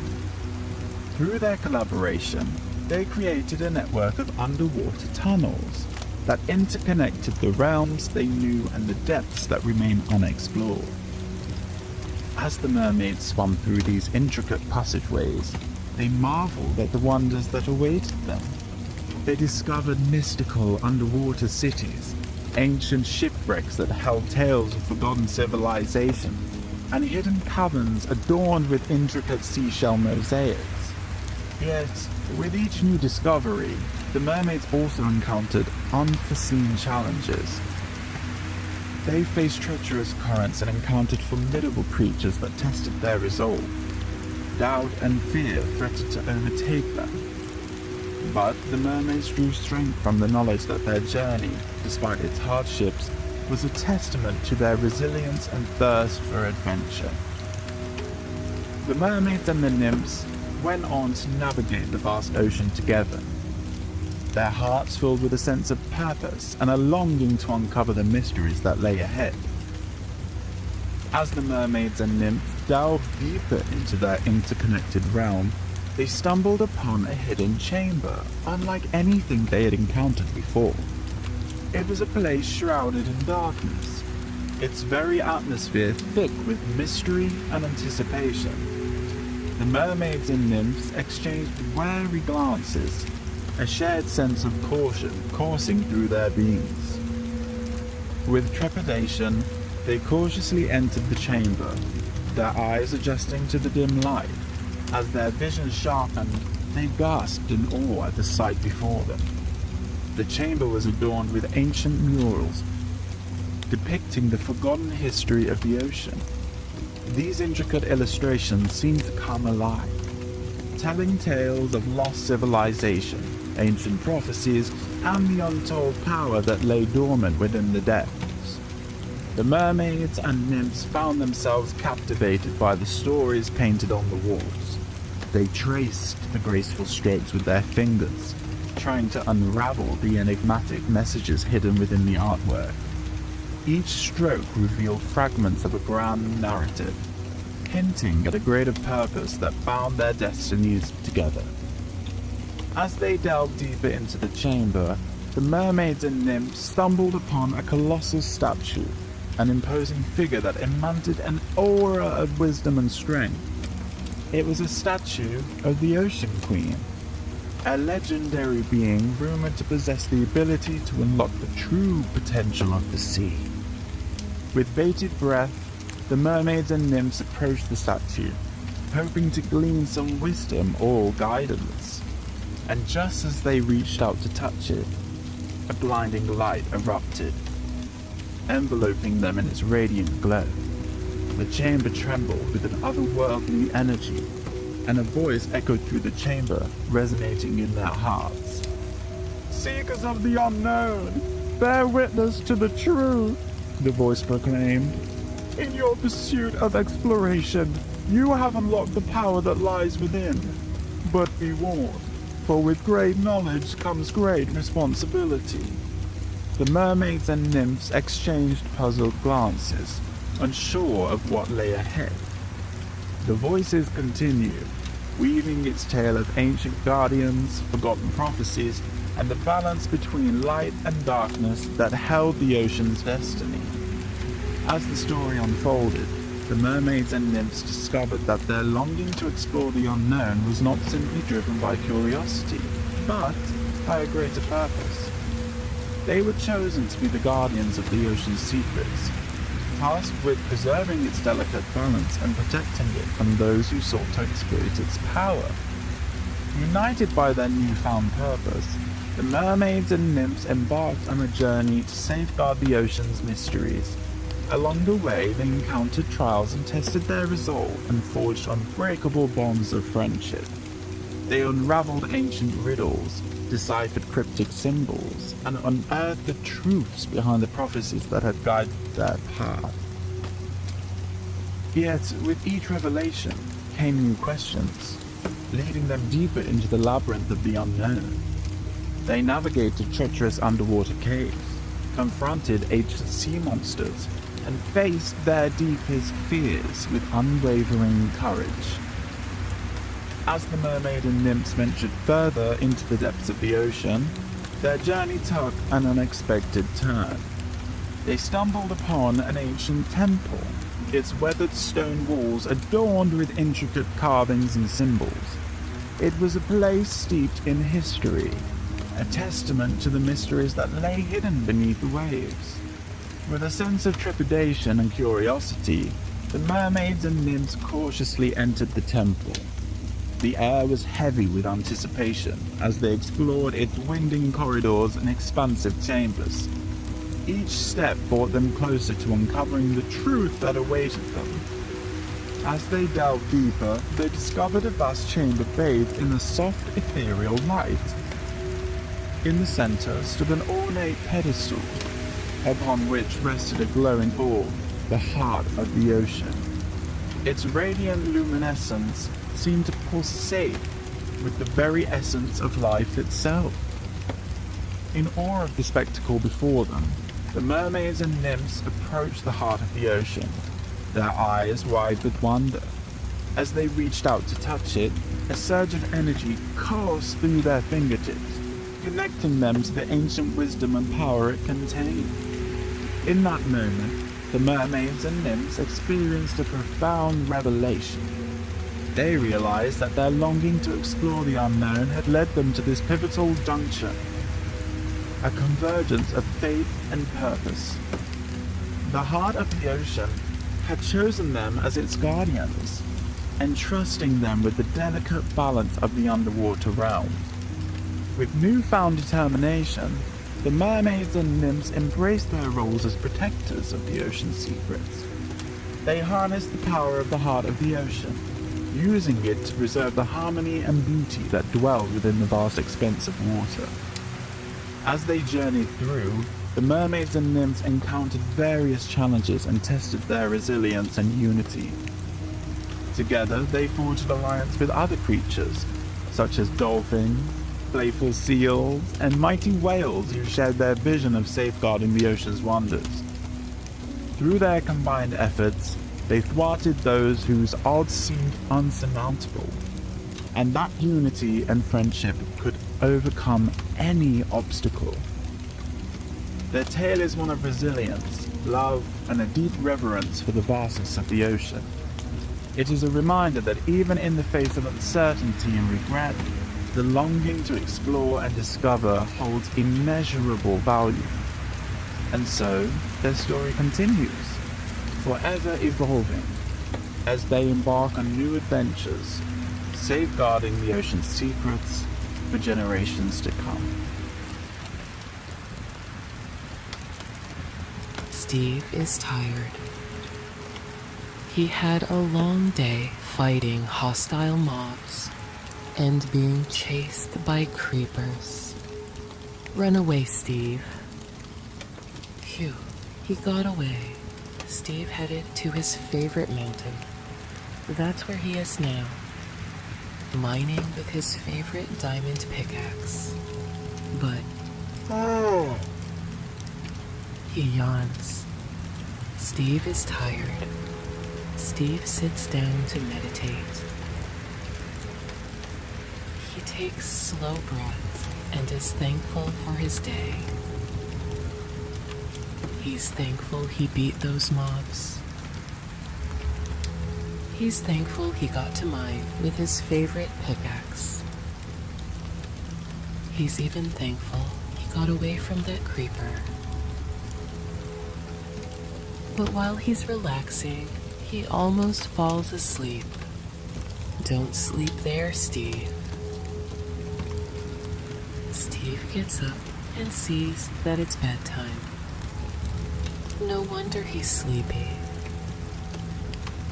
He heads off down the mountain. Hey, who's that? It's Steve's pet wolf. The wolf is sleepy too. Steve takes a break to cuddle the wolf. Steve's wolf falls asleep. Good night, wolf. Steve starts slowly walking to his base again, this time without his wolf. Steve gets tired again, so he takes a moment to sit down. A friendly pig comes by. The pig falls asleep. Good night, cute pig. A little while later, a sheep calmly says hello. Its fur looks soft and soothing. The sun has set. The moon is out. It's nighttime. Steve is so tired. He wishes he could fall asleep right here. The sheep licks his cheek as if to say, "You're almost in your cozy bed, Steve. You can do it." Steve gets up and continues his long walk in the night.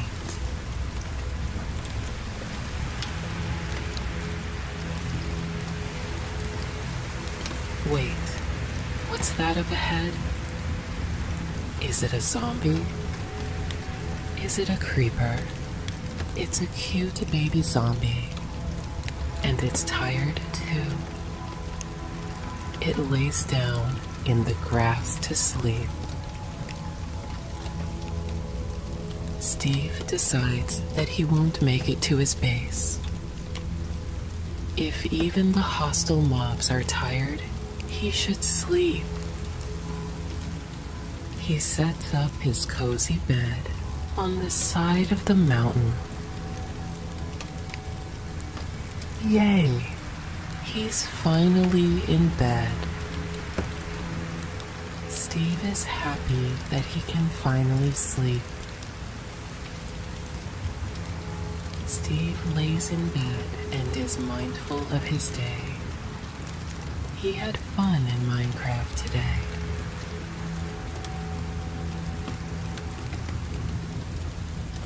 He closes his eyes. He feels calm. He thinks about his friends, his pet wolf,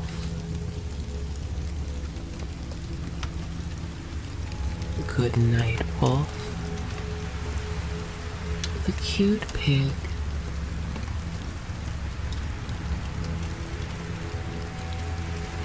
good night, pig, the nice sheep,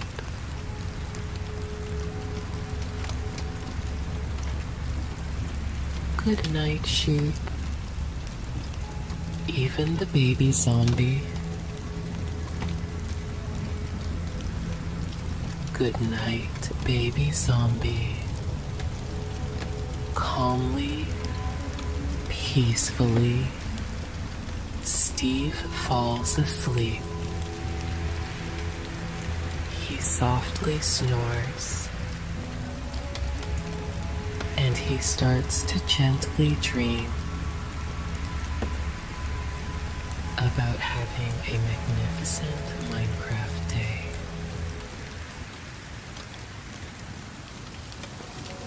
Imagine yourself in a pixelated world where everything is made of blocks and the possibilities are endless. As we follow Creepy on his adventurous journey, let's leave our worries behind and let our minds become as calm and peaceful as a quiet night in the Minecraft world. With each slow breath, feel yourself relaxing more and more. Breathe in deeply and breathe out slowly. Let your body sink into your bed, feeling safe and warm.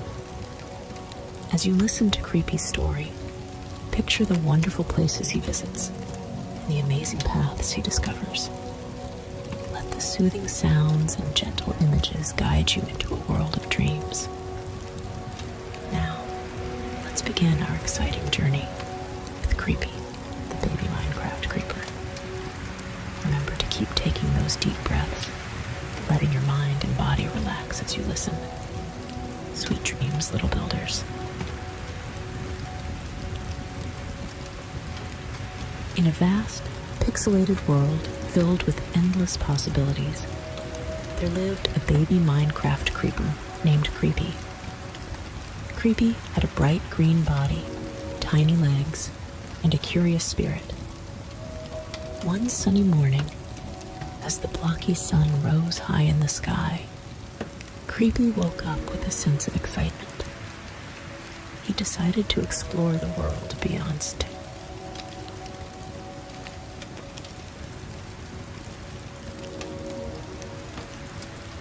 As Creepy wandered through the pixelated landscape, he came across an enchanted forest. The trees were tall and covered in glowing vines, and the air was filled with the sound of chirping birds and rustling leaves. Creepy marveled at the beauty of the forest and decided to explore its depths. He followed a trail of sparkling flowers, feeling a sense of wonder with each step. The forest was magical, and Creepy felt like he was in a dream.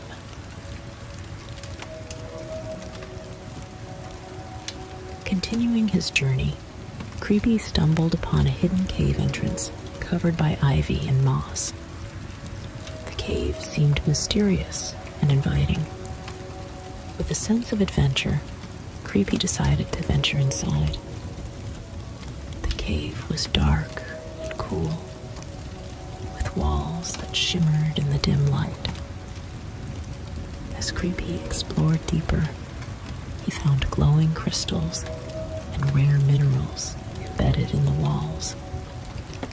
The cave was a treasure trove of wonders, and Creepy felt a thrill of excitement as he uncovered its secrets.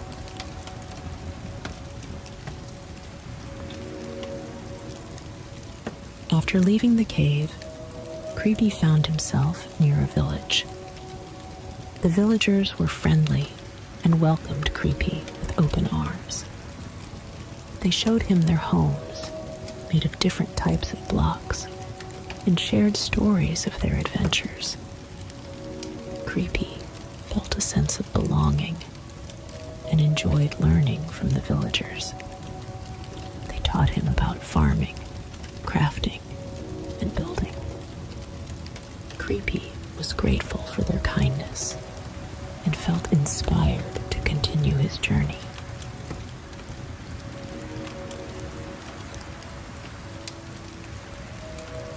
As Creepy continued his adventure, he came across a towering mountain covered in snow and ice.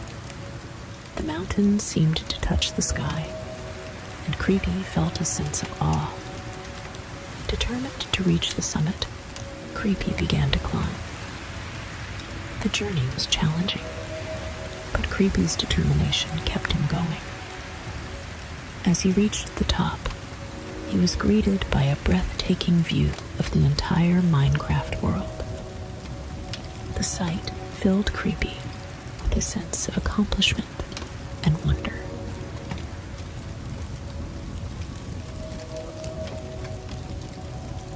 Descending from the mountain, Creepy discovered a hidden garden nestled between the hills. The garden was filled with vibrant flowers, tall grasses, and sparkling ponds. It was a place of peace and beauty. Creepy explored the garden, enjoying the sweet scent of the flowers and the gentle hum of bees. He found a cozy spot under a tree and rested for a while, feeling the tranquility of the garden seep into his soul.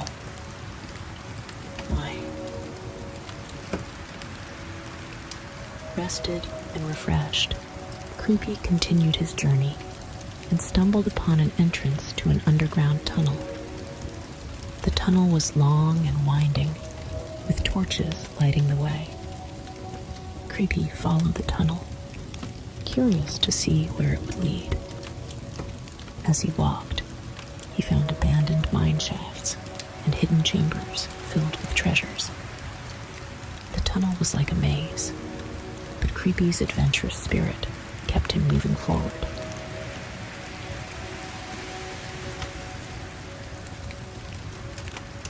Emerging from the tunnel, Creepy found himself by the ocean.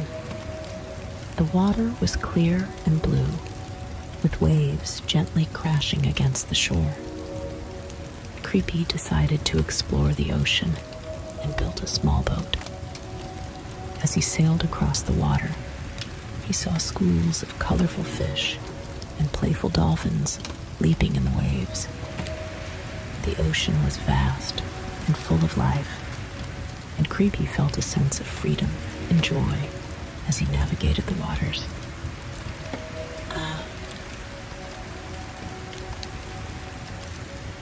After his ocean adventure, Creepy arrived at a desert.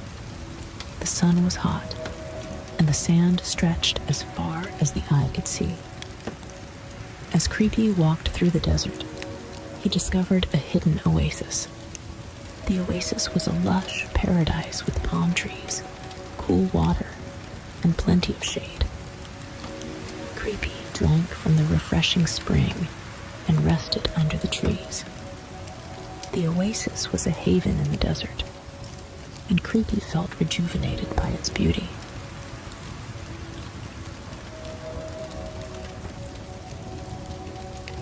Continuing his journey, Creepy came upon a magical forest clearing. The clearing was filled with fireflies that glowed like tiny stars, and the ground was covered in soft, mossy grass. In the center of the clearing was a large, ancient tree that seemed to hum with energy. Creepy felt a sense of peace and enchantment in the clearing. He sat beneath the ancient tree and listened to the sounds of the forest, feeling a deep connection to the world around him.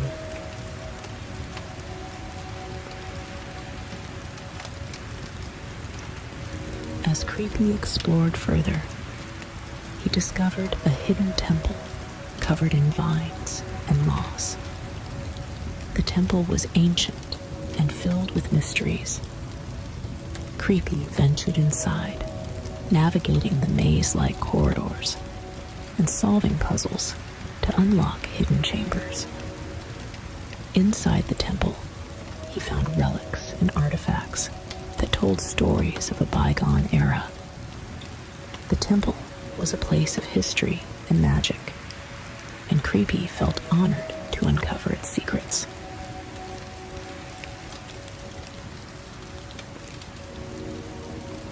As night fell, Creepy found a high hill and lay down to watch the stars. The sky was filled with twinkling lights, and the moon cast a gentle glow over the land. Creepy felt a sense of calm and wonder as he gazed at the night sky.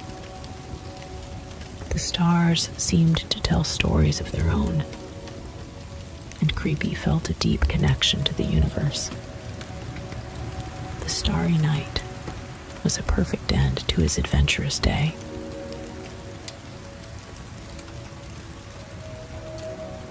Feeling fulfilled by his adventures, Creepy decided it was time to head back home. He retraced his steps through the desert, over the ocean, and through the forest. Along the way, he thought about all the wonderful places he had discovered and the friends he had made. Creepy felt a sense of gratitude for the experiences and the memories he had created.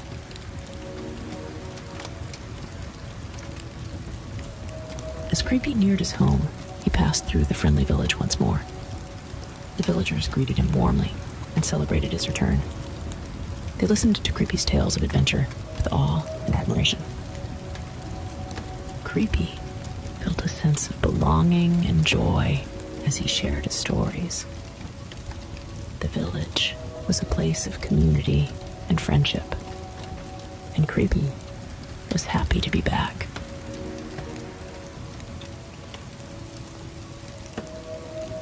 Finally, Creepy reached his cozy home. The familiar sights and sounds filled him with warmth and comfort. Creepy settled into his bed, feeling safe and content. As he closed his eyes, he thought about the hidden paths and secret places he had discovered. He felt a sense of accomplishment and wonder, knowing that the world was full of endless possibilities. Creepy drifted off to sleep with a smile, dreaming of more adventures to come. Good night, Creepy the baby Minecraft creeper. You are standing in the overworld looking down on a lush green forest with blue lakes and rivers throughout. Looking out further to the horizon, there are mountain blocks peeking through puffy white cloud blocks. The sky is bright blue and the sun is shining. Take a deep breath in through your nose. Feel your chest and belly fill with fresh air. Then breathe out through your mouth. Feel your chest and belly return to their size. Since you are in the world of Minecraft, you too are made of blocks. In the high-up overworld, before you begin your journey, take a moment to bring your attention to how your blocky body feels. You have 2 rectangular blocks for feet, and they are covered by leather. These leather boots are a valuable item in the Minecraft world. They can combine with other items you find along your way to increase your armor. For now, step your right booted foot down, then your left. They will keep you planted sturdily on the ground in this world. Your ankle and knee blocks are perfectly aligned to your feet, helping you stand up strong. Make sure your hip blocks are balanced evenly, aligned with your stance. Your spine is straight and tall, as if it is made of 10 blocks stacked, one on top of the other, above your hips. These blocks extend all the way up to your neck and holding your head up confidently. Each part of your body is strong and supported. Your blocky shoulders are balanced out to either side of you and perfectly aligned with your hips. Imagine your head as a block that sits on the very top of you and that is clear of anything besides what you see in this world. On the bottom of your field of vision, you have an inventory visible. There are 10 bright red hearts in a row. This is your health monitor. Throughout your journey through this world, be sure to check in on your health monitor to make sure it's full and you are at your strongest. You also have an axe to help you gather materials. Now you are ready to explore the world of Minecraft. You gently drop into the first biome to explore. You stand up on your blocky feet and see that you are in a jungle. You are standing below a tall tree on a bed of fallen leaves that form the jungle floor. As you begin to walk, you can hear the leaves crunch under your footsteps. You can also hear faint sounds of animals that live in the jungle. Birds are chirping in the trees above you. What other animals live in this forest? You continue walking through the jungle and decide what material to get. As you walk and crunch the leaves below your feet, you notice the jungle tree leaves are dropping all around like raindrops, one after another, dropping from high above to the jungle floor. Most of them are small dark green leaves that float down effortlessly. Others, though, are bigger, rectangular, leaf-like materials that are heavier, so they fall to the floor more quickly. One of those falls just ahead of you. Walk over to it and pick it up. It's a jungle tree sapling. Gather this and a few other saplings that you see on the ground and keep them with you for now. There are plenty of trees where you are, and because there are so many trees, it is too shady and dim to plant the sapling. Keep walking under the dense treetops and crunching the fallen leaves beneath your steps until you come to a spot with more sunshine. There's a spot up ahead. A single sunbeam shines down on a clearing in the dense jungle trees. Now let's plant the saplings in the powerful sunshine.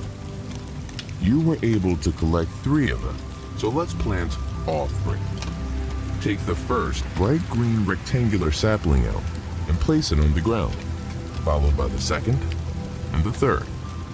Great job. Take a step back with your blocky feet and allow the sunlight to grow the trees right before your eyes. The 3 trees grow bigger and bigger, infused with sunshine. The saplings are now as tall as you. As if you were a sapling, able to infuse yourself with sunshine and grow, take a moment to feel the warm sunshine on your face and your skin. Focus on the warmth and taking deep breaths in through your nose and out through your mouth, while the trees grow taller and taller. You can hear the sounds of birds chirping and squawking getting closer. The trees have now grown up to full size.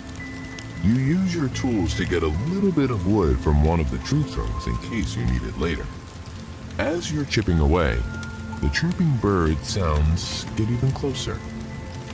All around you now are many brightly colored parrots. These are tameable mobs that are friendly. They flock to the trees that you grew for them and begin making their nests. They are so thankful for more places to live in the jungle. You focus on one bright yellow parrot as it flies around investigating the new trees. It notices you too, and instead of landing on a tree branch, flies straight to you and lands on your shoulder. It quietly squawks as it sits on your shoulder. Parrots are helpful because they can hear hostile mobs approaching when you cannot. Your parrot friend will alert you if something is coming by imitating the sound they hear. This will be helpful along your journey. Continuing along the jungle floor, you see a big structure spawning up ahead. Walk towards it with your parrot friend on your shoulder. As you approach, you can see that it is a massive jungle pyramid that reaches high into the sky like a stone castle. It is made of blocks and cobblestone and moss, and is almost hidden by the tall, dense jungle trees that almost completely surround it. Standing before the stone structure, you feel small and curious as to what's inside. The entrance is an open archway. Walk through it and let's see what there is to explore in the jungle pyramid. There are 3 big steps to get to the entrance. Hop up the first, then the second, and lastly, the third. Walking through the entrance into the pyramid, it feels cooler as you stand in a big open space with a single set of stairs that takes you to a basement floor. There are 2 staircases on either side that will take you to the top floor. Looking down the center staircase to the basement floor, you wonder what could be down there. It looks dark, since there are no windows. You decide to check your inventory to see if you can craft a torch.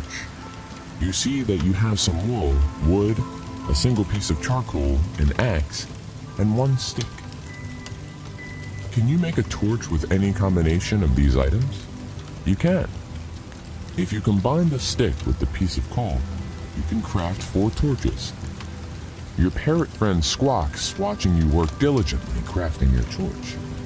You decide to use one now to light your path down to the basement, and keep the other 3 in your inventory in case you need it. With your torch held high in your hand and your parrot friend still on your shoulder, you begin to carefully walk down the steps one by one so you don't trip. Step your right block foot down the first step, then your left block foot, right, left, right, left, all the way down the staircase. Now on the basement level, a flickering flame from your torch lights up just enough for you to see all 4 cobblestone walls. There is moss trailing along them and a misty feeling in this cool, darkened place. You turn around in a circle, using your torch to light up each area of this level. Directly behind you, there is a wall of blocks with 3 levers on them. You walk over to them. Do these levers open something? Reach your hand up and grab one of the levers. It is a little difficult to pull down, but use your strong block arms to pull it all the way down. When you do, you hear a heavy mechanical sound behind the blocks, but it doesn't seem like anything happened. The lever beside it is in the down position, so you set your torch on the cobblestone wall and use both hands to strongly push the lever into the upright position. You hear another heavy mechanical sound coming from behind the wall. There is one last lever that is in the center position. Which direction do you think you should move? Once you decide, do the same with the last lever.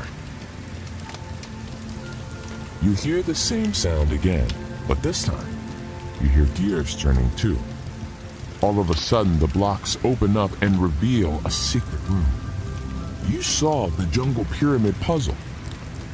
The secret room is small, but around one of the corners, you see a chest for you to fill your inventory with. You open the chest and see that you have added bamboo, diamond ingot, and an enchanted book to your inventory.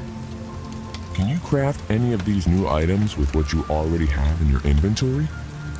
You look down to your block feet, booted with leather, and remember that they can be combined with other items. If you craft the enchanted book with your leather boots, it could give you the feather falling enchantment that could protect you against falling or tripping in this world. It worked. You now have the feather falling protection. Great job. Turn back around and head out of the secret room, back up the staircase, and out of the jungle pyramid. You are standing at the entrance of the pyramid, facing the lush green jungle. Hop down the 3 big steps with your block feet. Hop down the first, then the second, and lastly, the third.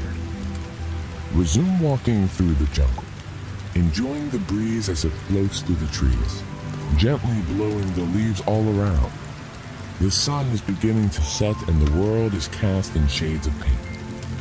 There are a few blocky, light pink clouds floating in the sky above the jungle. It's almost nighttime, so you need to build somewhere to sleep for the night. You are standing on grass and dirt blocks in the jungle, surrounded by oak trees that can be used as logs. Take a look at your inventory to see what tools you can use to build your house. You have an axe. Use that to get the oak logs from the tree. You can also use the axe to dig into the jungle hills to create a flat platform for your house. You axe your way through a hill strike by strike. Slowly but surely, you flatten the hill and have the perfect spot ready to start building your house with oak logs. You walk to every tree you can see and grab one log after another. You place the first log down on the flat ground, then another forming an L shape, then another, and another, until you have a square base on which to continue building your house. As you continue layering the oak logs until the walls of your house are nearly done, your parrot friend makes a noise letting you know that there is a hostile mob nearby. You look around and see that a zombie mob has spawned since the sun has nearly set. It is running straight toward you. To get away, you run up a tree, block by block. It is able to follow you and is close behind you. That's when you remember you have the feather falling protection. Standing on the very top of the tree, you and your parrot friend jump down from the tree into the house you are building. As you float gently and smoothly through the air, arriving safely inside the newly built walls of your house, you quickly use the rest of your wood blocks to fully block in the door and roof of your house and protect yourself and your parrot from the zombie. Great job. Once you're safely in your house, you look back at your health monitor. All the commotion from the zombie mob has lessened your health by 2 hearts. Now you can focus on regaining your health back. Looking back at your tools, you see that you have wool and wood. You decide to make a soft, cozy bed to sleep on. You place the wood logs on one top of the other, and then cover it with a blanket of fuzzy wool. It is a little chilly in the nighttime, so you set up your 3 remaining torches around you in your house. You set one up as a fireplace where you can cook dinner, another on the wall as a lamp, and the last right by your new bed to keep you warm through the night. You plop down on your bed with the glowing light from the fireplace warming your entire house. You take a deep breath in. When you cannot take in any more air, pause for a quick moment. Place your hands over your heart and feel its steady beat. Then, slowly breathe all the air out through your mouth. You take one quick look back at your inventory and see that you have something you didn't notice before. It's a cookie. You enjoy your surprise cookie, laying in your soft, warm bed, and peacefully drift off to sleep.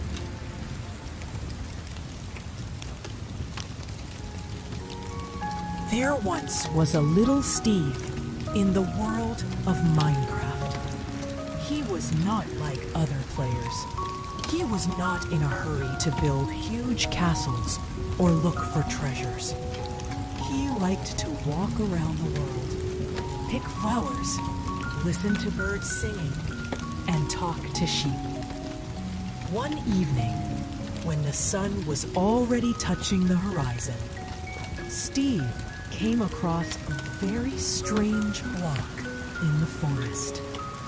It flickered and softly illuminated the grass around it, as if saying, "I am not ordinary. I have have not seen anything like this before, whispered Steve and touched the block. And suddenly, psh, the block spoke. Hello, Steve. I am a magical block of dreams. I help those who have lost their peace before going to bed. Can you help me too? The boy was surprised. I can't sleep tonight. The block shone even brighter. Of course! Close your eyes and imagine that you are flying over the world of Minecraft. Over forests, rivers, mountains, and villages. And as soon as Steve closed his eyes, he felt the wind lift him up. He floated over the trees where the foxes lived, flew over the lakes where the pink pigs swam, and even saw the iron golem feeding the chickens in the village. It was the most magical journey imaginable. And when he found himself again near the magic block, it said quietly, "Now your mind is calm and dreams are near. It is time to return home." Steve thanked the block, lay down in his cozy bed with a woolen blanket, and fell asleep smiling. Since that time, when he had difficulty falling asleep, he only remembered his night journey, and peace came by itself. A world of infinite possibilities and creative wonders greets you as you open your eyes to a beautiful, yet oddly blocky landscape. But how did you get here? And what is this insatiable urge to punch trees and dig holes that is building up within you? Wait a moment. Building. That is exactly what you feel like doing at this very moment. But where should you begin? The answer is lying somewhere deep inside of your subconscious. All we have to do is take a moment to relax and find the spark of creativity that lives inside of each and every one of us. If you would like to skip the guided relaxation segment, please fast forward to 8 minutes.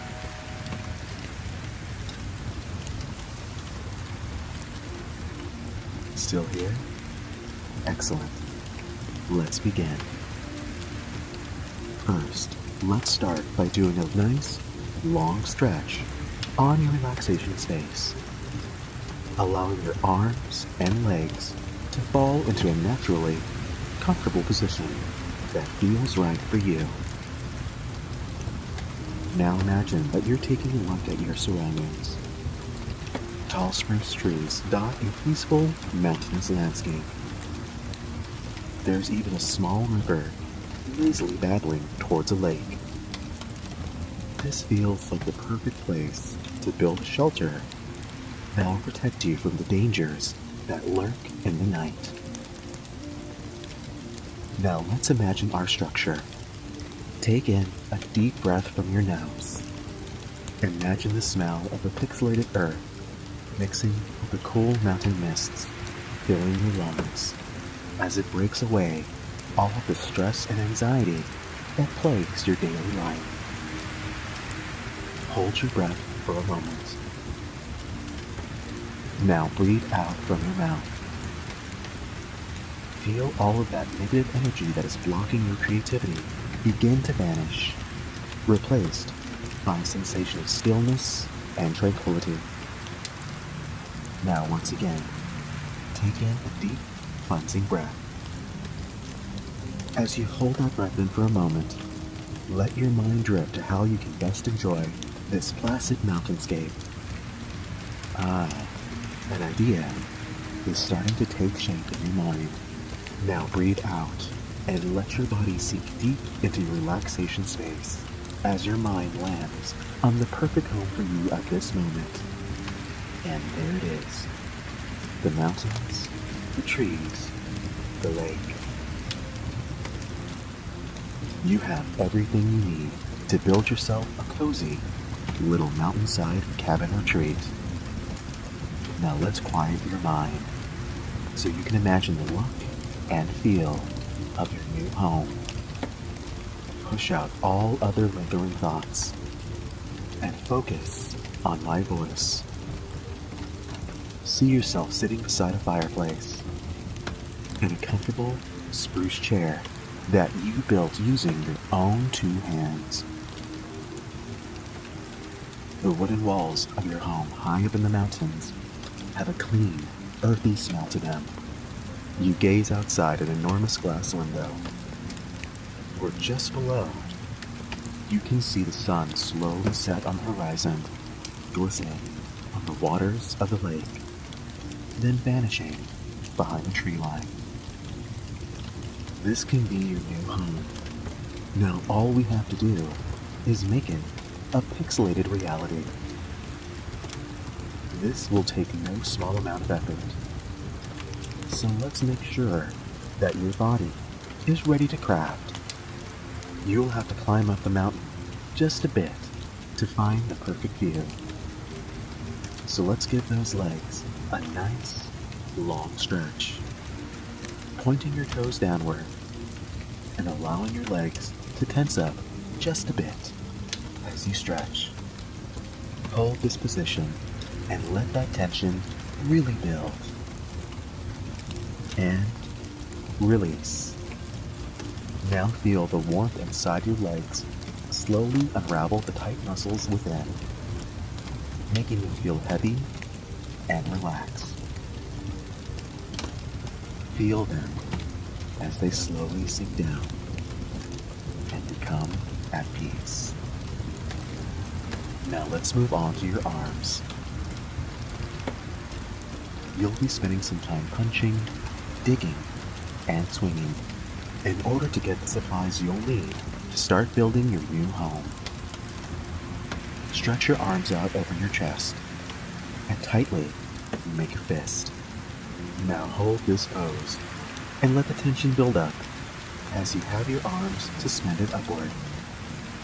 You should feel a little bit of pressure around your wrists, forearms, biceps, and fingers the longer you hold this position.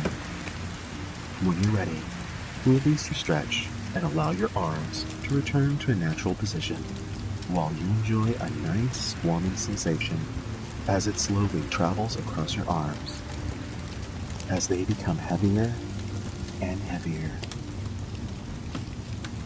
Do you feel relaxed at this very moment? Allow the rest of your body to feel the same sense of relaxation as you get ready to build.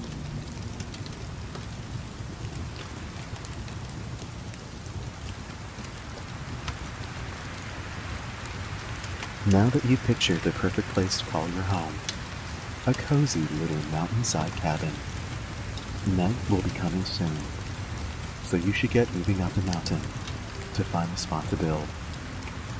Who knows what kind of creeps come out at night?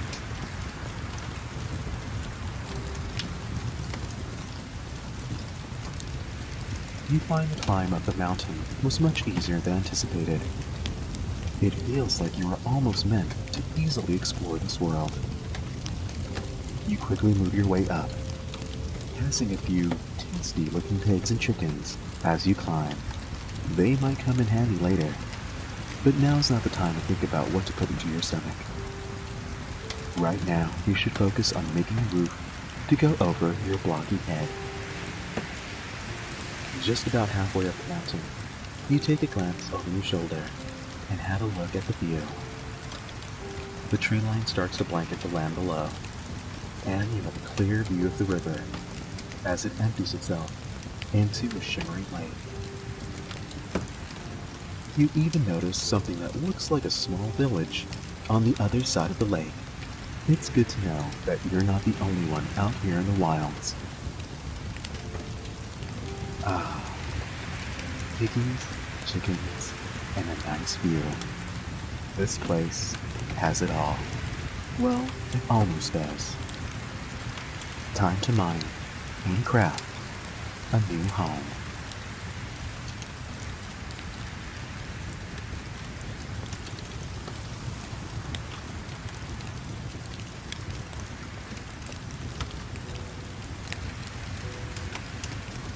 You spend the remainder of your day taking down a few of the tall spruce and oak trees that surround the mountain. You gathered more than enough to make the logs and wooden planks you needed to build yourself a cute little starter home. And just before the sun sets and the night falls, your home is nothing special just yet. Just 4 bare walls and a wooden roof. Not exactly the sprawling mountainside retreat that you had in your mind, but it's more than adequate to get you through the night. The moon begins to rise in all of its glowing, pixelated glory. It looks and feels so very peaceful. You even begin to wonder why you feel the urge to stay indoors when night falls.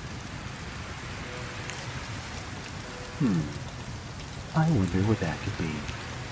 Maybe it's one of those piggies you saw climbing up the mountain. A well-cooked pork chop would be pretty fantastic right about now. Maybe one small nighttime adventure outside in the dark might be a good idea. If nothing else, it'll give you a chance to get some dinner.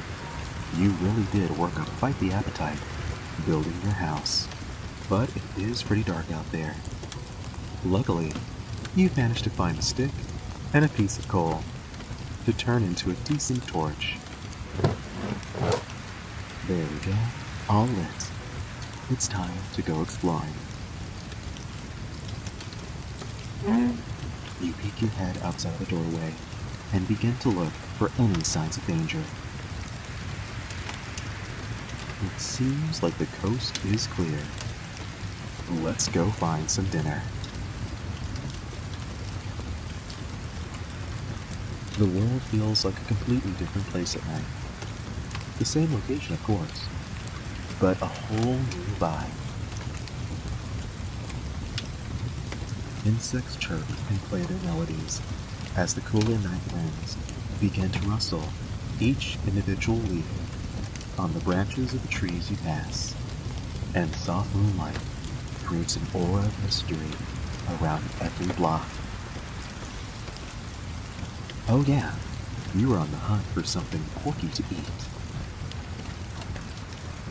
You slowly inch your way to the location of the rustling sound. Your torch lighting the path ahead. You stay silent for just one moment so you can hear your prey. There it is, just behind that bush. Now carefully, get ready to pounce. You lower your stance and make your way forward, thinking about all the deliciously different ways that you can craft a pig into a meal. Slowly now, you don't want to scare it away. Inch by inch, you make your way to the rustling bush until you're right on top of it. Okay, here we go. 3, 2, 1, grab it. Hold up a minute. That's no succulent pig. That's a giant spider, and it does not look very happy at all. It would probably be a good idea to run back to your house as fast as possible. Time to leg it. The embers of your torch leave a literal blazing trail behind you as you run for your life. You turn around to see that the impossibly large spider is still chasing you. Well, the good news is that you seem to have outrun the spider.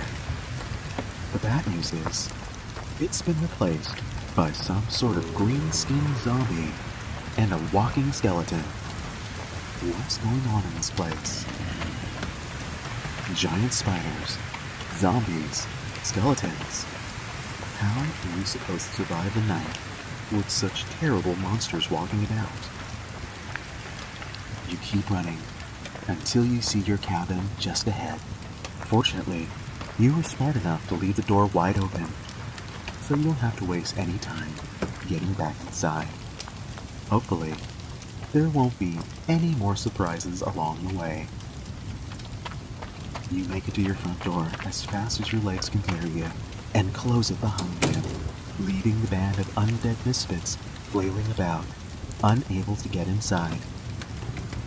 It's a good thing that zombies don't know how to work a doorknob. It was pretty fortunate that you left the door open. Good thinking on your part. Otherwise, you could have been a goner. At least you're safe and sound. For now. What was that sound? You turn around and find yourself face to face with some sort of green-colored horror walking around in your home. A terrifyingly blank expression plastered on its face as it creepily walks towards you. That is far enough, you creeper. That sounds like the perfect name for this thing. Creeper. I like it. It looks like you have no choice but to raise your torch to strike it. You raise your torch high in the air as the creeper slowly stalks closer to you. But without noticing, you accidentally set the wooden roof of your house on fire. Well, this isn't exactly the idea that you had in mind when you wanted to be next to a roaring fire inside of your cozy log cabin. The creature doesn't miss a beat as it continues to advance your way. Great. A fire and a creeper. This is not the best start to your adventure. What are you going to do now? You have no choice but to defend yourself, and hopefully you will make it out of this mess alive. You drop a torch and raise your fist in front of you to give the creeper a nice jab to the face. Pow! That'll show it not to mess with you. Wait a second. What is it doing now? And why is it blinking like that? Oh, I have a bad feeling about it.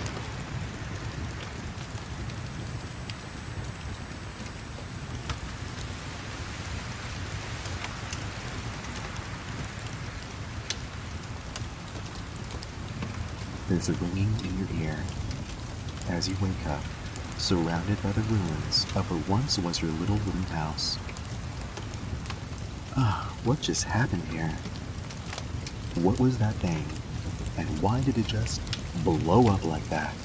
The impact of the blast must have thrown you out of the house while it was on fire, knocking you unconscious in the process. Okay, note to self, creepers blow up real good when you hit them. I wonder what other discoveries are out there waiting to be made. You close your eyes in relief and make a little promise to yourself to see everything there is that this world offers. And hopefully, you won't die trying. Once again, the sun rises. Well, one thing is certain, you're going to need to build a new home. Since, your old one has been blown to smithereens. I wonder what would happen if you tried digging through the stone walls of the mountain. If only there was some way for you to make some sort of, digging tool.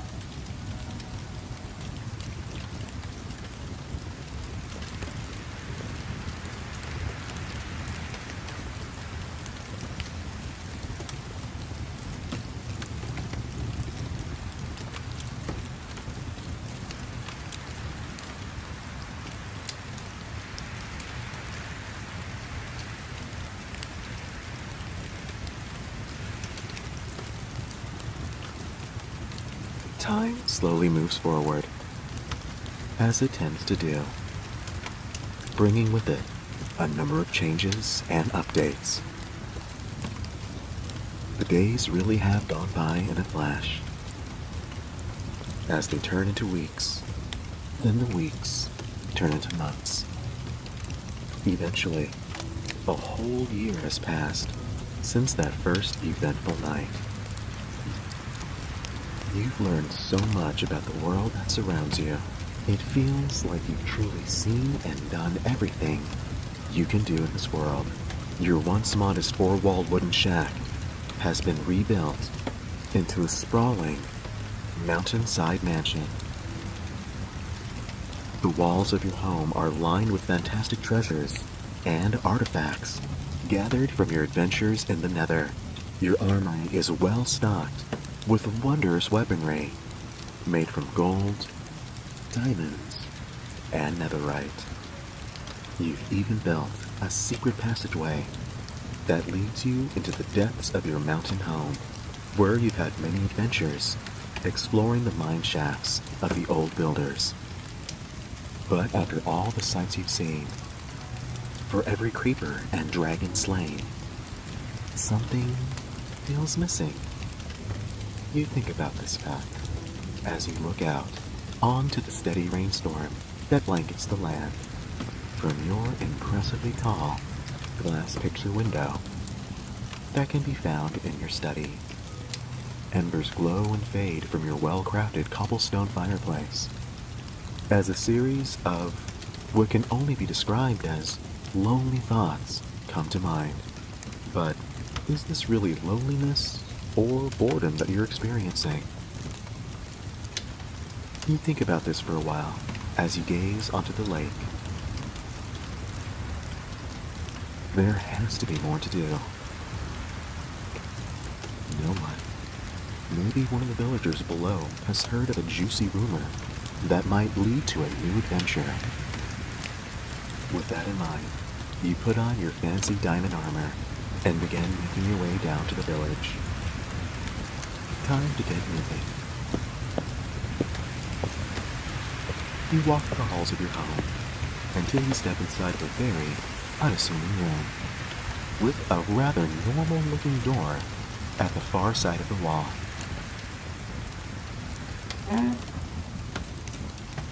A door that opens up to a secret passageway that leads you to the heart of the mountain. Glass lanterns line the wall, ensuring that there will be no more repeat mistakes of the unfortunate torch incident.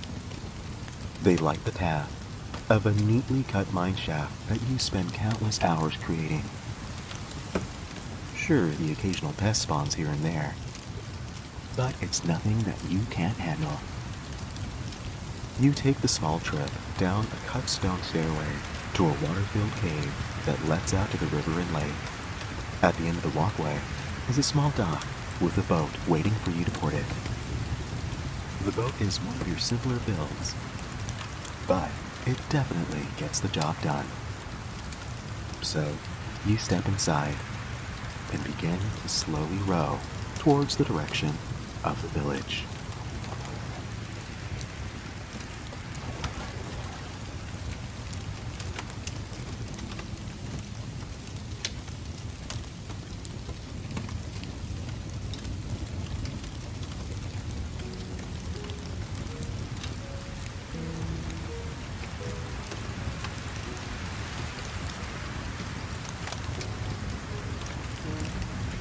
The rain finally lets up as you arrive at the village.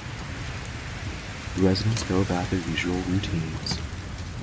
Most villagers stick their oddly large noses up at you, but a few familiar faces greet you with a wave as you make your way to the local public house to see if you can learn about any new rumors that might be floating around. Maybe you can even enjoy a brew or two as you wait around for new information.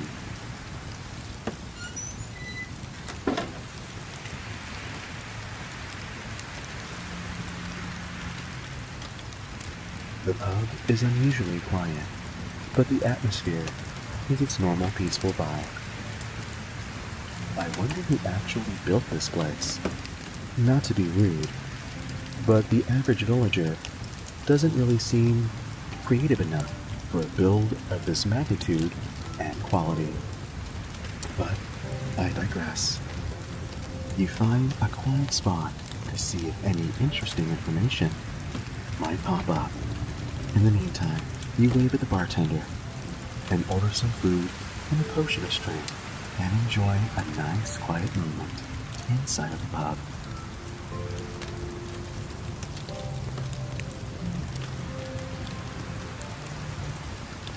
Well, I tell you, they're as real as the nose on my face. There ain't no way. It's true, I tell you. Old Walter saw them with his own true eyes. You know why they call him Old Walter, right? That old coon can't tell a peek from a giant spider, he can't.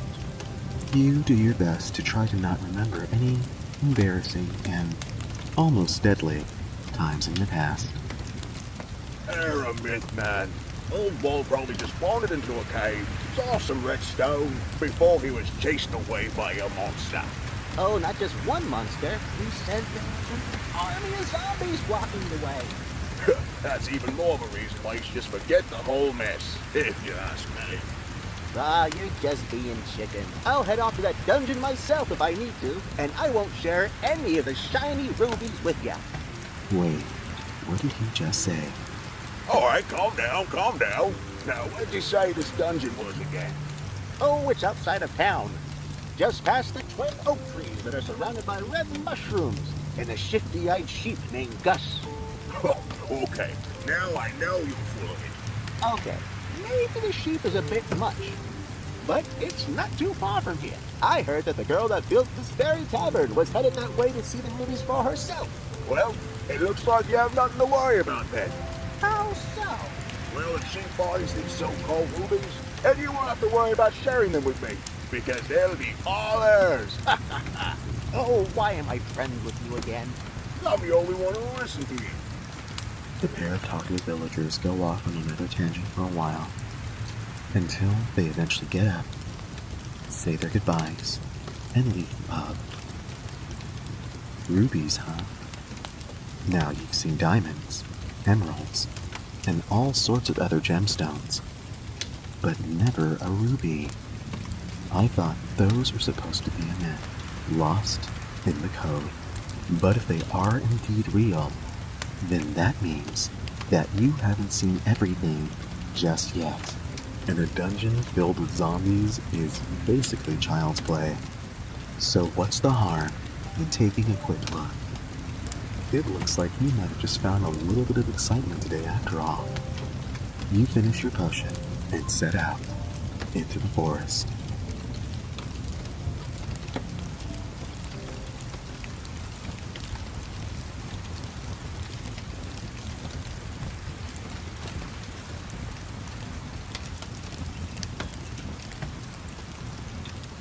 Wow, what a nice day to have an adventure. Well, hopefully have an adventure. If we follow the directions correctly, it shouldn't be too much further from here.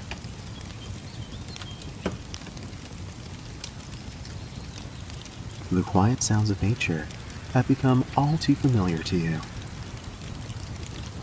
Since you've arrived at this place, you've basically been all alone with those peaceful sounds, and the occasional monster or two. So another builder is already looking for this impossible treasure. I wonder what they're like.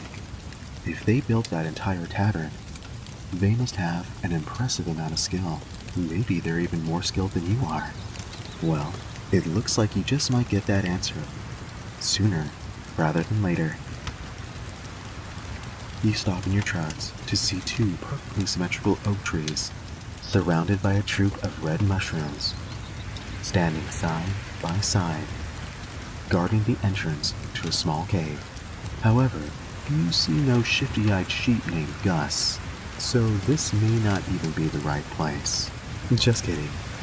You came all this way, so you'll have to check for yourself. You gather some courage, and carefully enter the cave.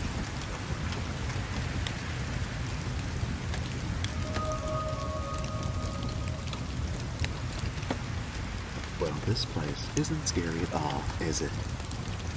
Hello? Are there any scary monsters in here? No? Okay, just checking. The interior of the cave seems about as average as you can get.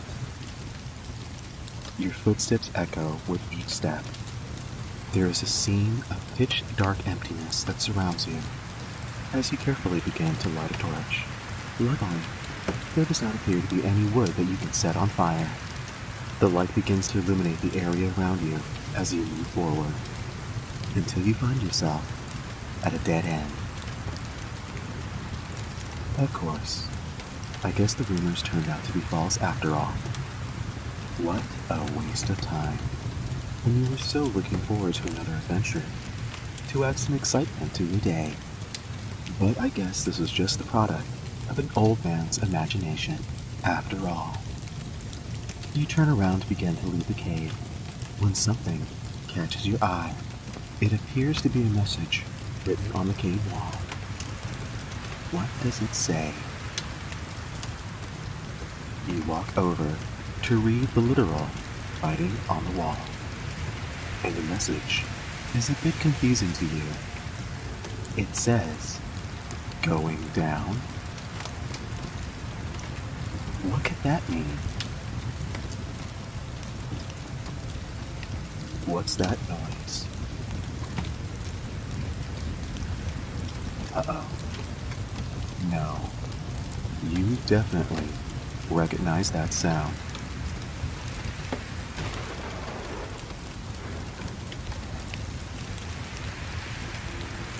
The floor below you gives way, and you find yourself falling down a mine shaft. Dang. Well played, whoever set this booby trap. You should have seen this coming a mile away. Oh well. Let's just hope the ground below doesn't hurt too bad. You land in a heap on the cold floor below you. Well, if this was someone's idea of a joke, the punchline definitely needs some work. A voice. I wonder who that is.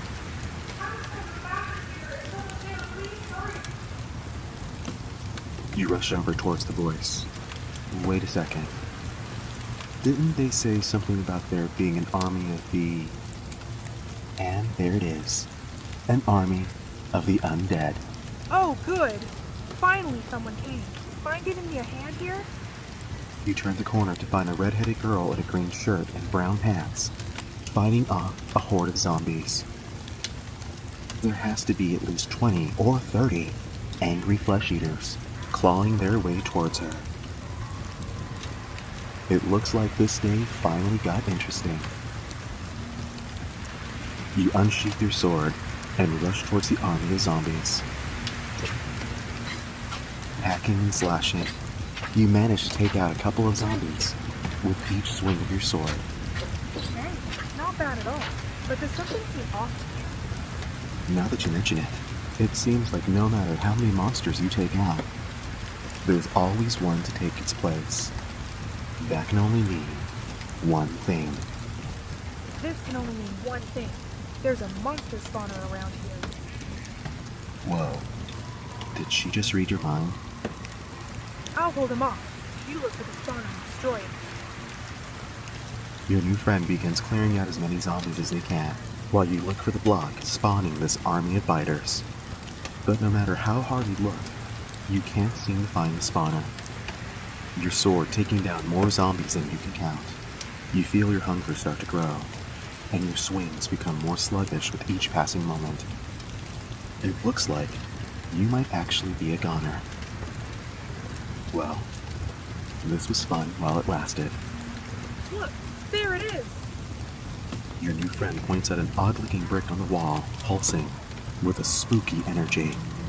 And with your last ounce of strength, you launch your sword at the monster spawner, smashing it into 100 pixels.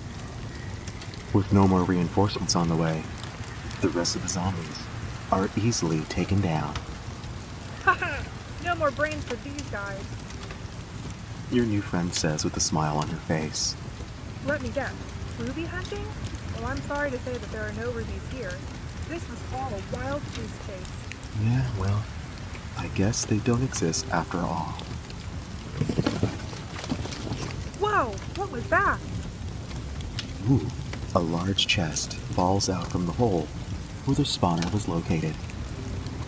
Holy cow! Maybe this wasn't a huge waste of time after all. Well, don't just stand there. Open it. You slowly open the chest and start to see a shimmering red light begin to sparkle from inside. You can't believe it. After all the rumors, and after everything you've been through today, you finally lay your eyes on a huge pile of Redstones? Ugh. all that work for a chest full of fairly common red stones. No way did that just happen. That's so wild. At least the zombie horde got your blood pumping. And I'm not gonna lie, it was pretty nice to have someone there fighting by your side. You search the chest and find a small note hidden among the red stones. You examine it closely, and it reads, "Sometimes it's the fun you share together that builds the best memories." I guess whoever built this little dungeon has a different sense of humor. You look up from the note in disbelief until a smile slowly comes across your face. That was actually pretty fun. In fact, you haven't felt this sense of excitement in a long time. Maybe this is exactly what you've been looking for. You can have everything in life, but eventually, we all need someone to share the experience with. Well, I guess we should head back to the cabin. Wait, are you the person that built that huge house on the mountain? I'm a bit of a builder myself, and I would love to swap some ideas with you. You nod your head in agreement as the two of you take out your pickaxes to find a way out of here. This should be interesting, especially now that you have a new friend to share in the experience. Okay, let's do this. Oh, my name is Alex, by the way. What's your name?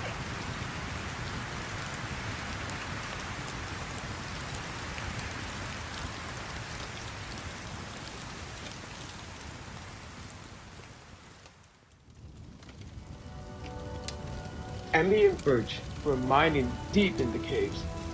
Emie collected 3 diamonds and put them in her inventory. "Let's craft a diamond pickaxe," Emie said. "We could use it to mine anything." Bite pointed his nose at a dark oak tree and barked. "Good point, Bite," Emie nodded. "We need wood to craft the pickaxe." "Coming right up," Birch said. He punched the tree. It broke apart into blocks of wood. Emie turned the blocks into oak planks and sticks. She used the planks to create a crafting table. "Now we can craft the diamond pickaxe," she said. Birch looked around. There were dark oak trees everywhere. Their leaves were like a giant green roof covering the explorers.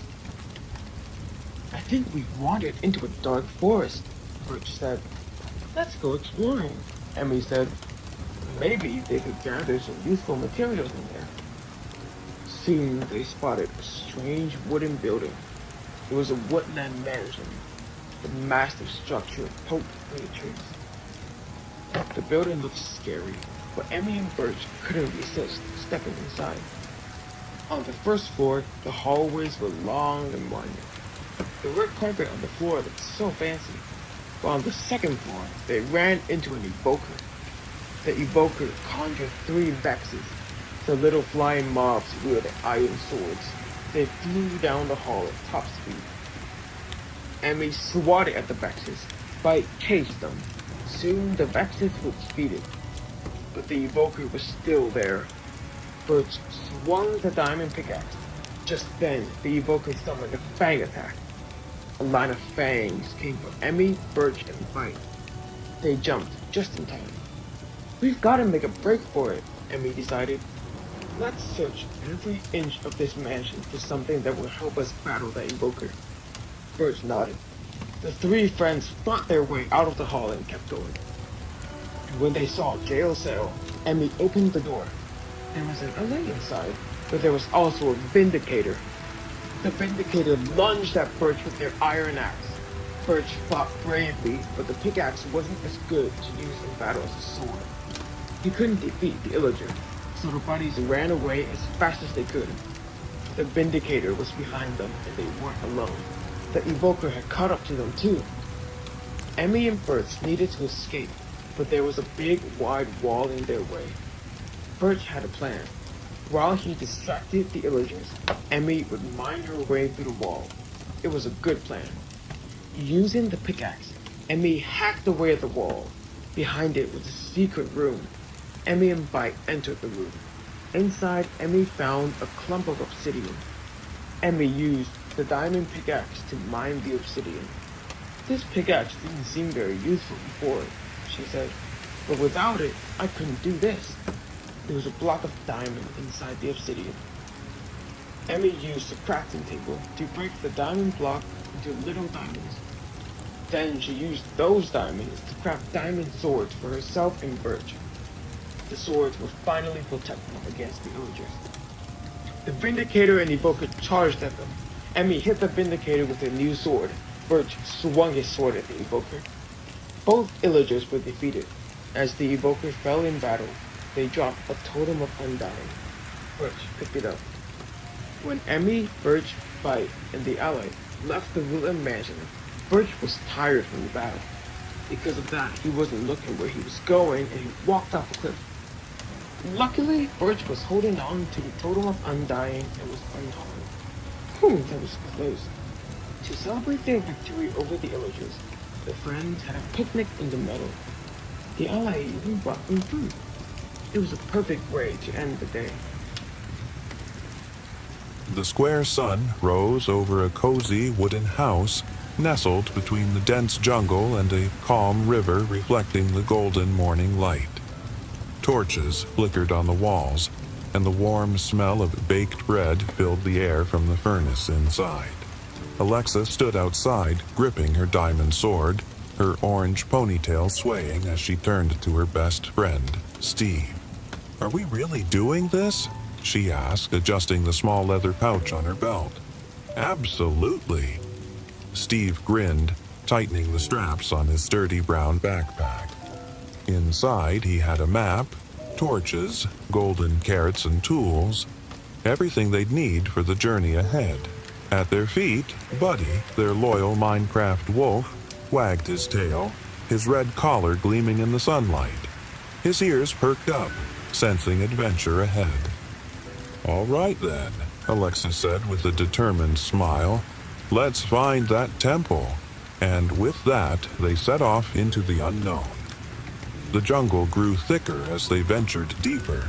Twisted vines hung from towering oak trees, and the ground was uneven and covered in tall grass. A thin mist rolled between the trunks, making it hard to see too far ahead. Then, suddenly, Alexa's eyes widened. "Oh no! Creeper!" Boom! A massive explosion rocked the jungle floor, sending blocks of dirt flying. Steve barely dodged the blast, landing on his back. "That was close," he gasped. Alexa quickly lit a torch, the warm glow revealing glowing red eyes in the darkness. A spider lurking behind a tree. Buddy growled, standing protectively between them in the shadows. "We need to move, now," Alexa urged. Together, they raced through the forest, dodging vines and leaping over fallen logs until they reached a massive stone bridge. Before them stood an ancient jungle temple, its moss-covered bricks towering above the trees. The entrance was carved into the shape of an old villager's face, its glowing red stone eyes staring down at them. "This is it," Steve whispered. At the base of the temple, a puzzle was engraved into a stone door. Alexa brushed off some cobwebs, revealing the riddle. What block can you craft from logs but can never uncraft? Steve frowned, rubbing his chin. Logs? What do we make from logs? Alexa's face lit up. Planks. Once you turn logs into planks, you can't change them back. The temple rumbled and the massive stone door slowly slid open. Nice one, Steve cheered. Buddy wagged his tail excitedly. They had made it inside, but the real danger was still ahead. The air inside the temple was thick with dust. Dim torchlight flickered across the walls, illuminating faded murals of ancient warriors. In the center of the room, a row of wooden chests sat in the darkness. "One of these has to hold the golden apple," Alexa whispered, stepping forward. Steve held up a torch. "But which one?" Buddy sniffed the ground, his tail wagging as he padded toward a chest in the corner. "I think he found something," Steve said. Alexa slowly lifted the lid of the chest, and suddenly, a golden glow spilled into the room. Inside was a shimmering, enchanted golden apple. "We found it!" Alexa beamed. But before they could celebrate, the ground trembled beneath them. A deep, eerie growl echoed through the chamber. A tall, shadowy figure emerged from the darkness. Glowing, purple eyes locked onto them. "An Enderman!" Steve gasped. The creature teleported, appearing closer in an instant, its long arms crackling with purple energy. "You must prove your bravery," the Enderman's voice echoed. "Only the worthy may take the golden apple." Alexa quickly built a stone pillar, climbing to higher ground. Steve pulled out his enchanted bow. The Enderman vanished, reappearing behind them in a swirl of purple particles. Whoosh! Steve fired an arrow just as Alexa leaped from the pillar, swinging her diamond sword. Poof! The Enderman vanished in a flash of purple dust. They had won. Breathing hard, Alexa grinned. That was insane. Steve held up the golden apple. "Let's go home." Back at their cozy wooden house, the square sun was setting, painting the sky in orange and pink colors. Inside, the golden apple sat proudly in an item frame above the fireplace. Steve stretched. "We did it." Alexa smiled. "And we learned something too." She held up the golden apple. "This isn't just any treasure. It gives you incredible strength, resistance, and even regeneration." Buddy curled up by the fire, his tail twitching as he dreamed of more adventures. Outside, the first pixelated stars appeared in the sky. "I wonder what our next adventure will be," Steve said. Alexa grinned. Only one way to find out. Tonight, we embark on a special journey with a very cool character named Elliot, a baby Enderman from the mystical end dimension in Minecraft. But let me tell you, Elliot isn't like the other Endermen. He's curious, gentle, and loves to explore the overworld, the world above his dark, starry home. Do you want to join Elliot on his adventure to the land of dreams? First things first, let's get comfortable. Find a cozy spot in your bed, wrap yourself in your favorite blanket, and let's take a deep breath in and then out. Feel your body relaxing with each breath, as if you're floating gently through the sky, ready to follow Elliot on his peaceful quest. Now, if you're ready, let's begin our awesome adventure with Elliot. And remember, Sleepy Head Sleep stories are here for you. We're always crafting new stories for you to enjoy. So, we'll see you back here tomorrow for another happy bedtime adventure. Sweet dreams, little adventurers. Elliot's day began in the twilight of the end, where the sky was a never-ending canvas of stars. He decided today was the perfect day to visit the overworld, a place full of light and color. With a gentle teleport, Elliot found himself in a magical, pixelated forest where the leaves shimmered and glistened with the morning dew. As Elliot stepped onto the soft grass, he felt overjoyed and wonderful. He moved quietly, his purple eyes wide with curiosity. The forest was alive with sounds. As he silently stepped through the forest, birds made of pixelated feathers chirped, and leaves rustled in the breeze. Elliot stopped to pause and absorb the sounds, letting them wash over him like a soothing wave. Elliot's journey led him to a vast, open meadow. Here, the grass was a vibrant green, and wildflowers of every color dotted the landscape. Elliot had a unique way of moving, the way he teleported gently from flower to flower, not touching them, but feeling their energy. He imagined each flower whispering secrets of the sun and soil to him. Next, Elliot came upon a gentle river, its water clear and flowing smoothly over smooth stones. He sat by the riverbank, watching the water dance over the pebbles. Elliot extended a long, slender arm, not to touch, but to feel the coolness of the water's aura. The river's melody was like a lullaby, calming his mind.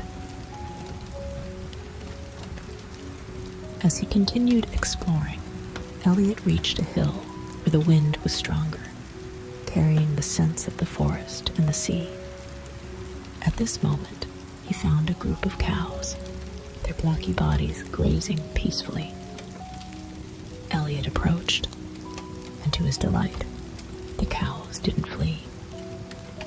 They seemed to sense his peaceful intent. Elliot sat among them, feeling a lovely connection with these simple, gentle creatures. As the day wore on, Elliot decided to climb to the highest point of the hill. From here, he could see the entire landscape, bathed in the golden light of the setting sun. The sky was a masterpiece of oranges, pinks, and purples. Elliot lay down, watching the colors change, feeling each shade as if it were a gentle touch on his soul. The night began to fall, and with it, the stars came out. Elliot, familiar with the stars from his home in the end, felt an amazing familiarity with them here. He practiced his breathing, syncing it with the twinkling of the stars. When he inhaled, a star brightened. When he exhaled, it dimmed slightly. This rhythmic breathing helped Elliot feel deeply connected to the world around him. Feeling the call of sleep, Elliot decided to teleport back to a cozy spot he had found earlier in the day. A small cave with a view of the stars. Inside, he created a bed from soft wool blocks, lying down and feeling the comforts around him. As Elliot lay there, his mind replayed the day's adventures. The gentle river, the vibrant meadow, the friendly cows, and the spectacular sunset. Each memory was like a soft, comforting blanket wrapping around him, pulling him deeper into relaxation. Elliot's breathing slowed, each breath a step further into the dream world.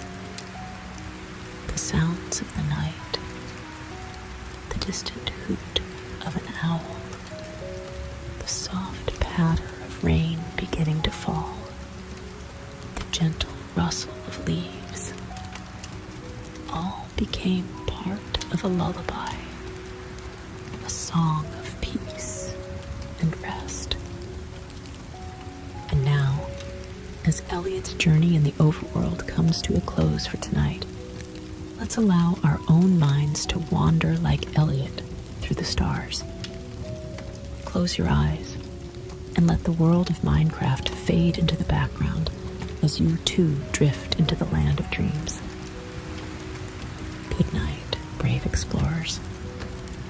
May your dreams be as adventurous and peaceful as Elliot's day.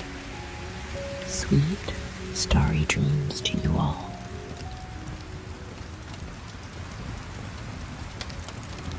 On the first day of Christmas, Creepy found a partridge in a pixel tree.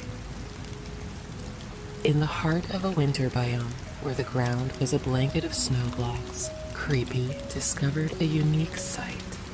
A majestic pixel tree, its leaves replaced by glistening ice blocks, stood tall against the snowy backdrop.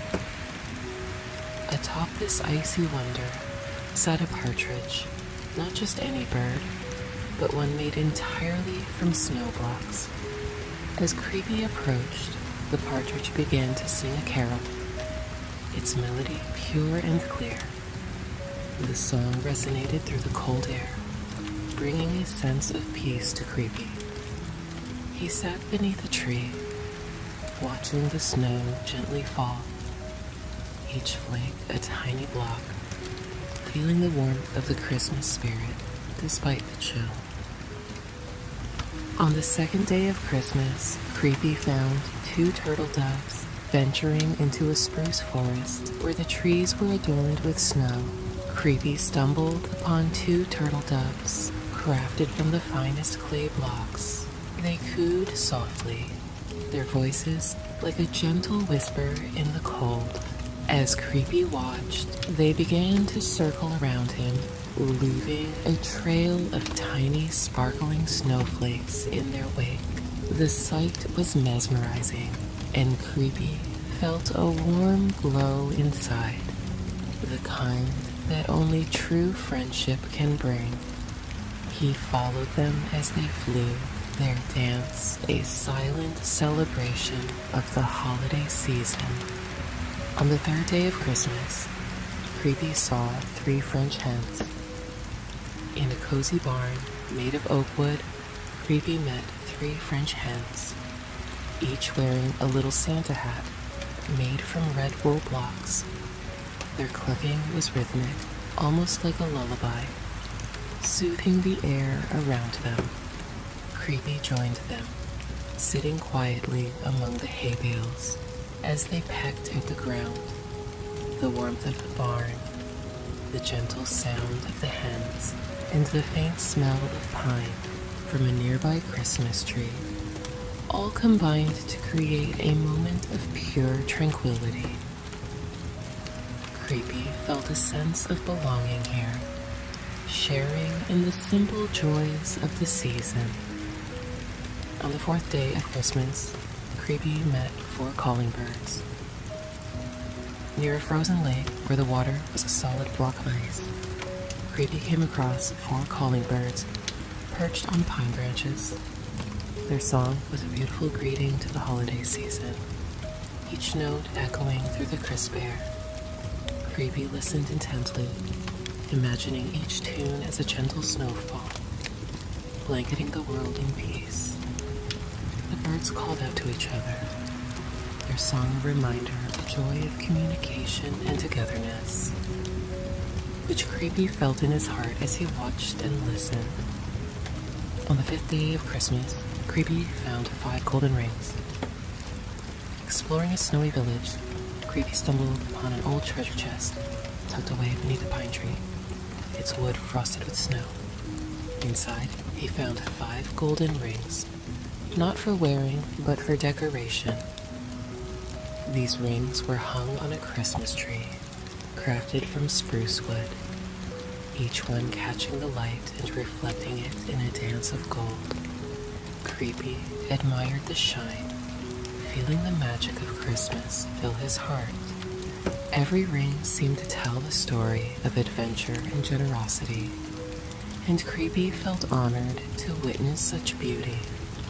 On the 6th day of Christmas, Creepy encountered 6 geese a-laying. In a vast open field, where snow covered the ground like a soft white quilt, Creepy found 6 geese, each laying an egg made of ice.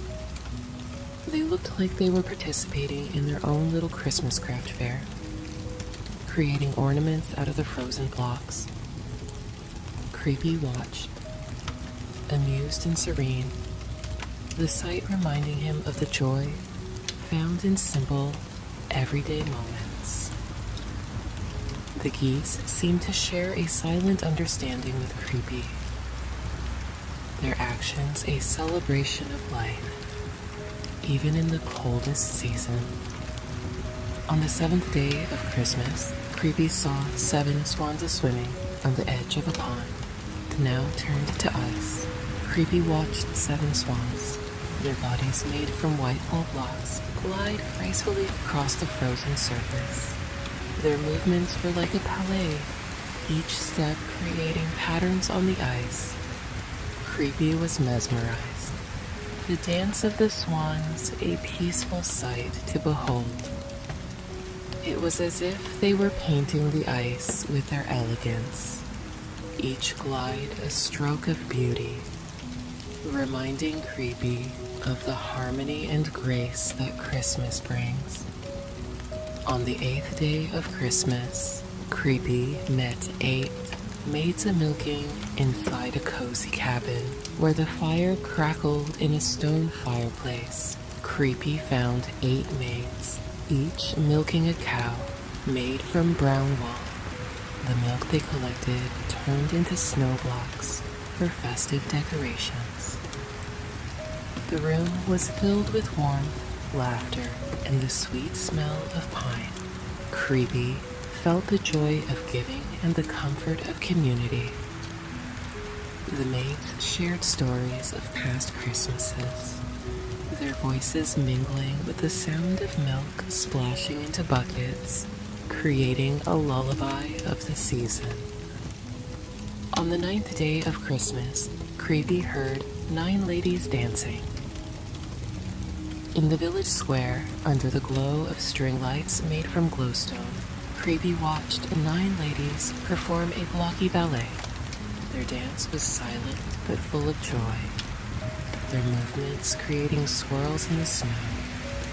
They danced around a grand Christmas tree, each spin a celebration of the holiday spirit.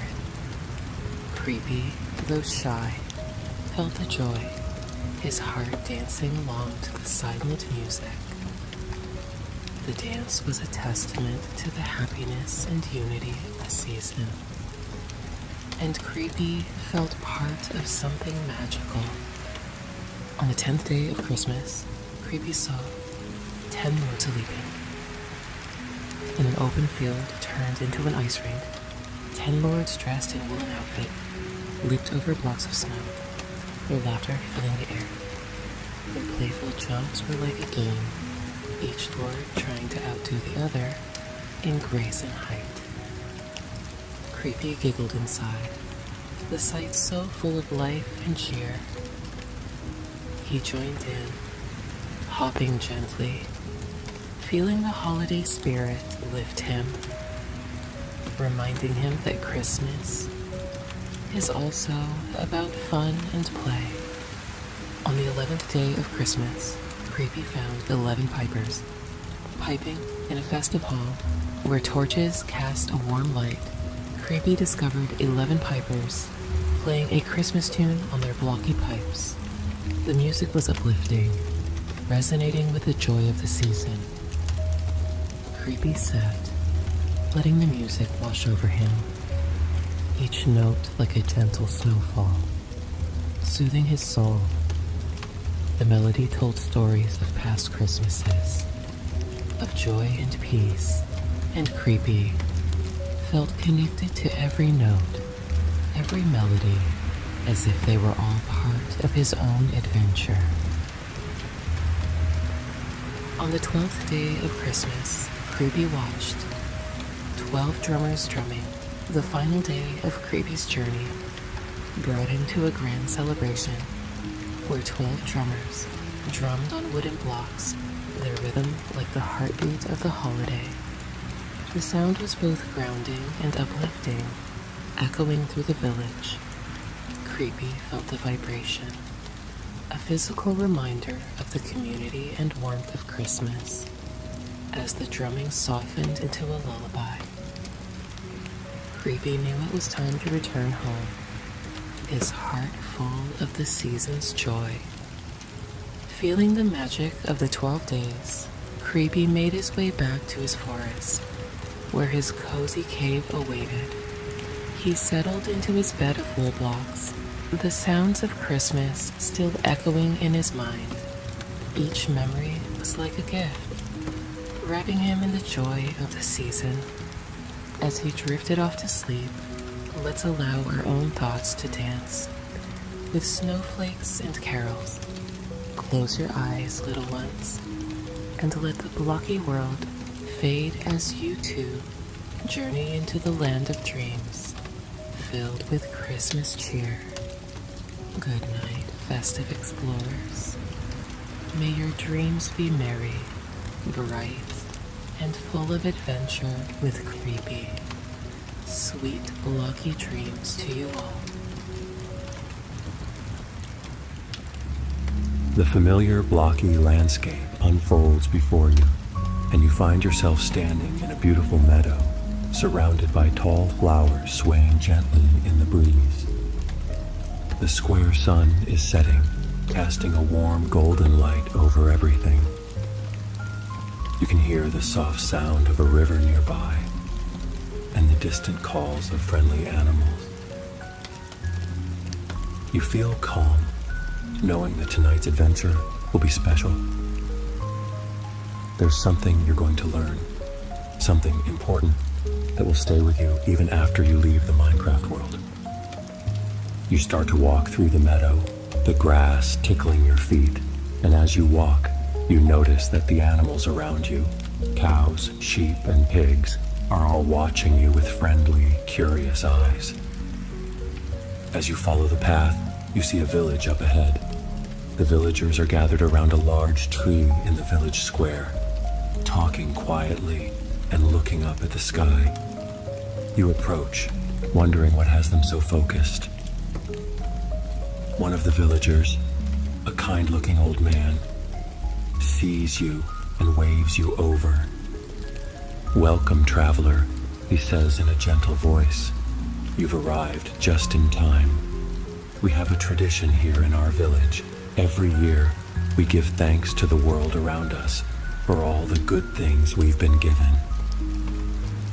But recently, we've been so busy with our daily lives that we've forgotten to take time to appreciate everything we have." You nod, understanding that sometimes, in the middle of all the tasks and challenges, it's easy to forget to feel grateful. But deep inside, you know that gratitude is powerful. It has the ability to bring peace and happiness, even in the most difficult times.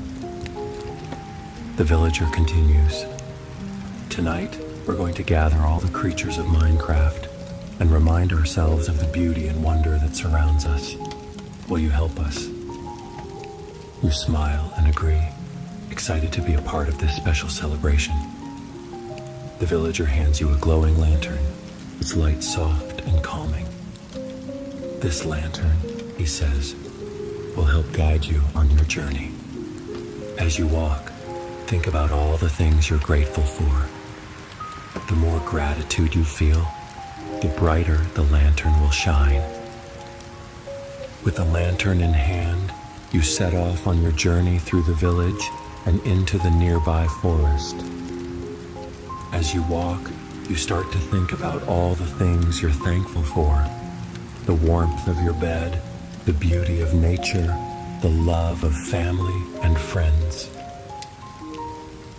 With each thought, the lantern glows a little brighter, lighting your path through the darkening forest.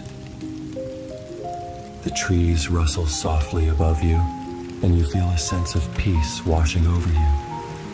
The forest feels alive, and as you walk deeper, you start to notice creatures gathering around.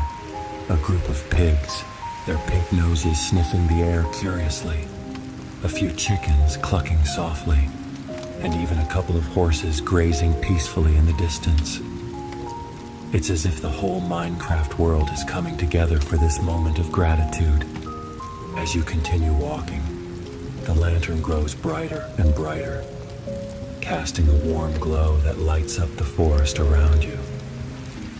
The animals follow quietly, as if they too are part of this journey of thankfulness.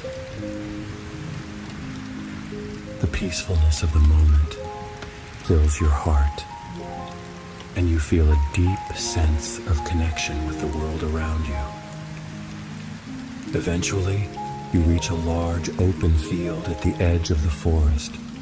The square moon is rising, casting a soft silver light over everything.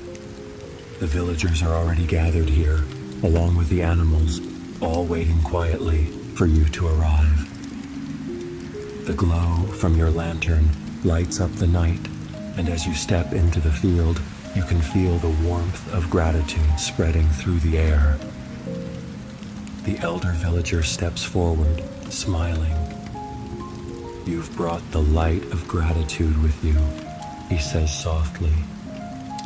"Now it's time to share it with everyone." You raise the lantern high, and its glow spreads across the field, illuminating everything in a soft, golden light.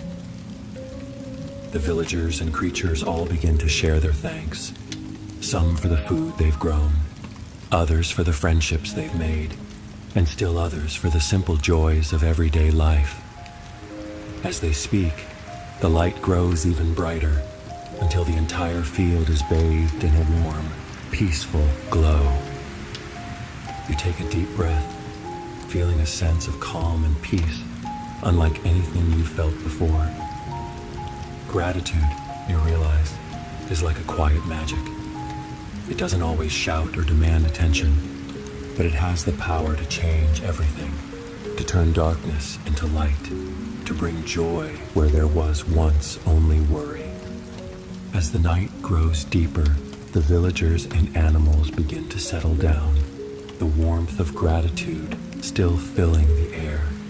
The elder villager approaches you one last time, placing a hand on your shoulder. "Thank you for helping us remember what's important," he says. "Gratitude is something we should carry with us every day, not just during celebrations. When we take the time to appreciate what we have, we find that our hearts are always full." You nod, feeling the truth of his words. As you start to walk back through the village, the lantern still glowing softly in your hand, you think about all the things you're grateful for in your own life. The big things and the small things, the people and the moments that make every day special. The Minecraft world begins to fade, and soon you find yourself back in your cozy bed, the blankets wrapped around you like a warm hug. You take one last deep breath, feeling peaceful and calm, and as you close your eyes, you let the warmth of gratitude fill your heart. With each breath, you feel yourself sinking deeper into sleep, knowing that tomorrow and every day after, you can carry the light of gratitude with you. And as you drift off into a deep, restful sleep, you dream of new adventures where thankfulness and joy are always close by. Good night, little adventurer. Sleepy Minecraft adventure, the dreamland of sleep. As you lay in bed, eyes gently closing, you feel the soft warmth of your blanket wrapping you up, just like a cozy bed inside a Minecraft house. You let your breathing slow down, and before you know it, something magical starts to happen. You're no longer in your bed. You're being transported to the Minecraft world. You can almost hear the soft rustling of the trees, the gentle sound of flowing water, and the quiet chirping of crickets. It's peaceful here, and you feel a sense of calm. You look around and notice that the blocky landscape stretches out in all directions. The square sun is slowly setting, casting an orange glow over the world, and the sky is slowly turning from a soft pink to a deep blue. You take a deep breath, feeling the cool evening breeze as it gently whispers across your face. Everything is still, as if the whole world is slowly winding down, preparing to sleep just like you. As you walk through the forest, you feel your legs becoming lighter and lighter with each step, as if you're floating through the world. The trees seem to whisper, their leaves swaying ever so gently, reminding you how good it feels to relax. Sleep is important here, they seem to say, and the more relaxed you are, the more you'll discover in this land. Soon, you come across a village. The villagers are quietly finishing their day, putting away their tools, and heading toward their homes. You watch as one by one, they close their doors, their windows glowing softly with warm light. It's a signal that it's time to rest. You decide to follow the path into the village, feeling the soft grass beneath your feet. As you approach the well in the center, something catches your eye. A villager with a kind smile waves you over. "Welcome," he says in a gentle voice. "You've arrived just in time. Here in Minecraft, we know the secret to a perfect night's sleep, and I think you're ready to learn it too." Curious, you follow the villager to a small, cozy house with a bed in the corner. The bed looks so inviting, soft, and comfortable. This bed, the villager explains, is no ordinary bed. When you lie down, it helps you drift off to the most restful sleep, where dreams are like adventures and your mind can relax completely. You step toward the bed and sit down on its edge, feeling its soft, cushiony blocks. As you lie back, something magical happens. The moment your head touches the pillow, you feel your body grow heavier and heavier, as if the bed is gently pulling you into its embrace, like a warm hug. The world outside the window grows quieter, the soft rustling of the trees and the distant sounds of the ocean become like a lullaby, guiding you deeper into relaxation. The villager speaks again, his voice calm and soothing. Close your eyes and imagine floating on a cloud in the Minecraft sky. Feel the gentle sway back and forth like you're being rocked to sleep. You do as he says, and as your eyes close, you feel the sensation of floating. The world around you disappears, and all that's left is the soft, peaceful feeling of drifting. As you float, the stars begin to twinkle in the square sky above, each one shining softly, reminding you of how calm and quiet the night can be. The stars seem to move slowly, guiding you toward the deepest part of your dreams. With every breath you take, you feel your body sinking deeper into the bed, as if the Minecraft world itself is helping you rest. Each breath becomes slower, each moment more peaceful. "You're safe here," the villager says softly. "There's nothing to worry about. The night will watch over you, and in this world, sleep is the greatest treasure of all." As you continue to breathe in and out slowly and deeply, you notice the soft hum of the Minecraft world around you, like the gentle hum of the night. It's as if the entire world is whispering for you to relax, to let go, to sleep. "You've worked hard today," the villager continues. "Now it's time to rest, to let your body and mind become as still as the quiet lakes in the forest, as calm as the sheep resting in their pens. Let the peacefulness of the night flow over you. Your body becomes heavier with each breath.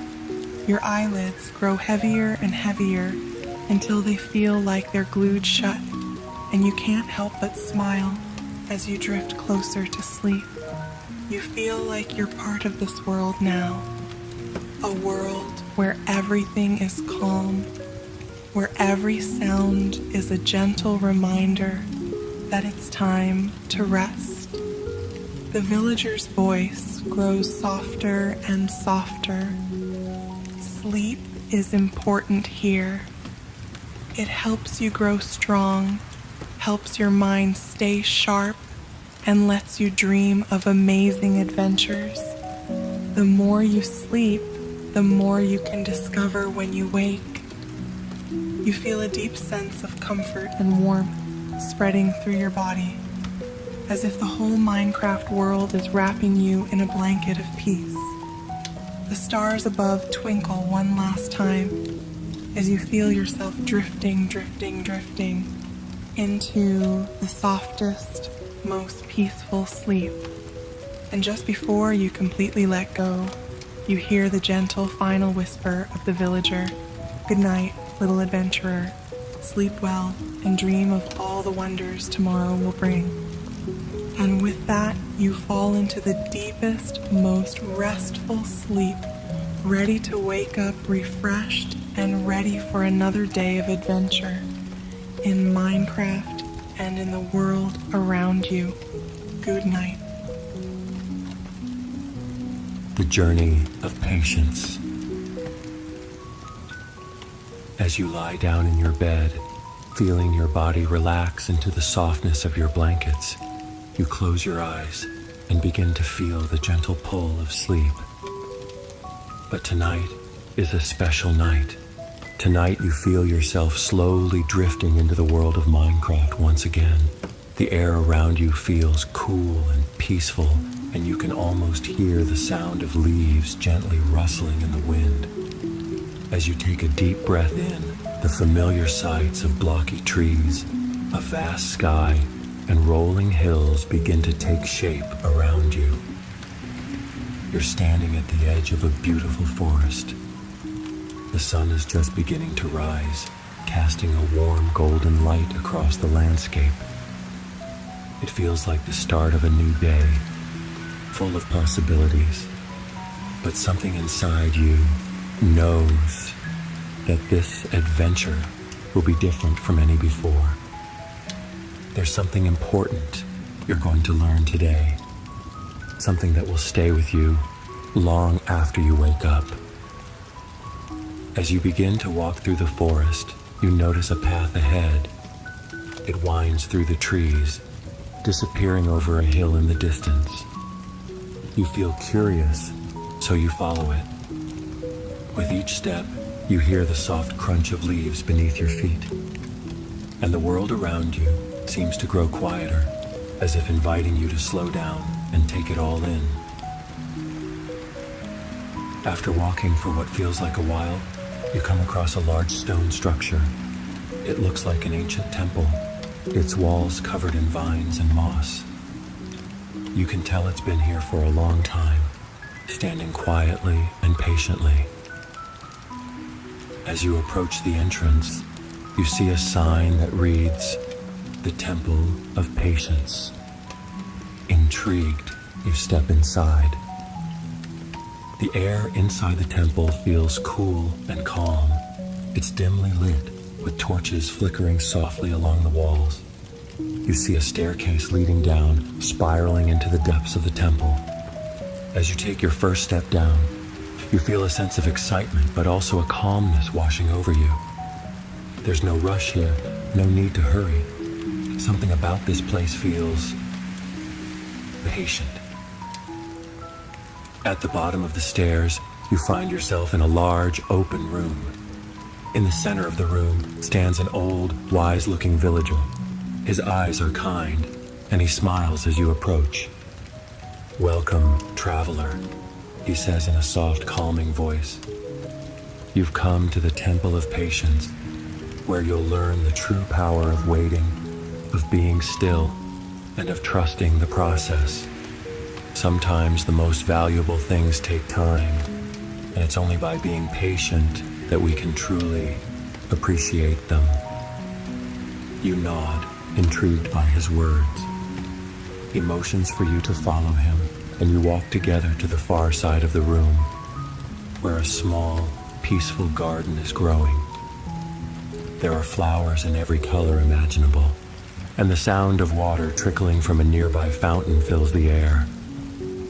These flowers, the villager explains, did not grow overnight. They took time, days, weeks, even months of care and patience. Just like in life, sometimes we plant the seeds of our dreams, but it takes time for them to grow. We must be patient, even when we cannot see the results right away.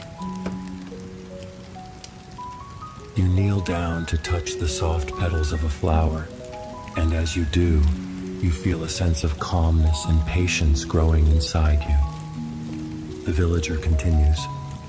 Patience is not about waiting for time to pass. It's about trusting that the time you're spending is valuable, even when you don't see the results right away.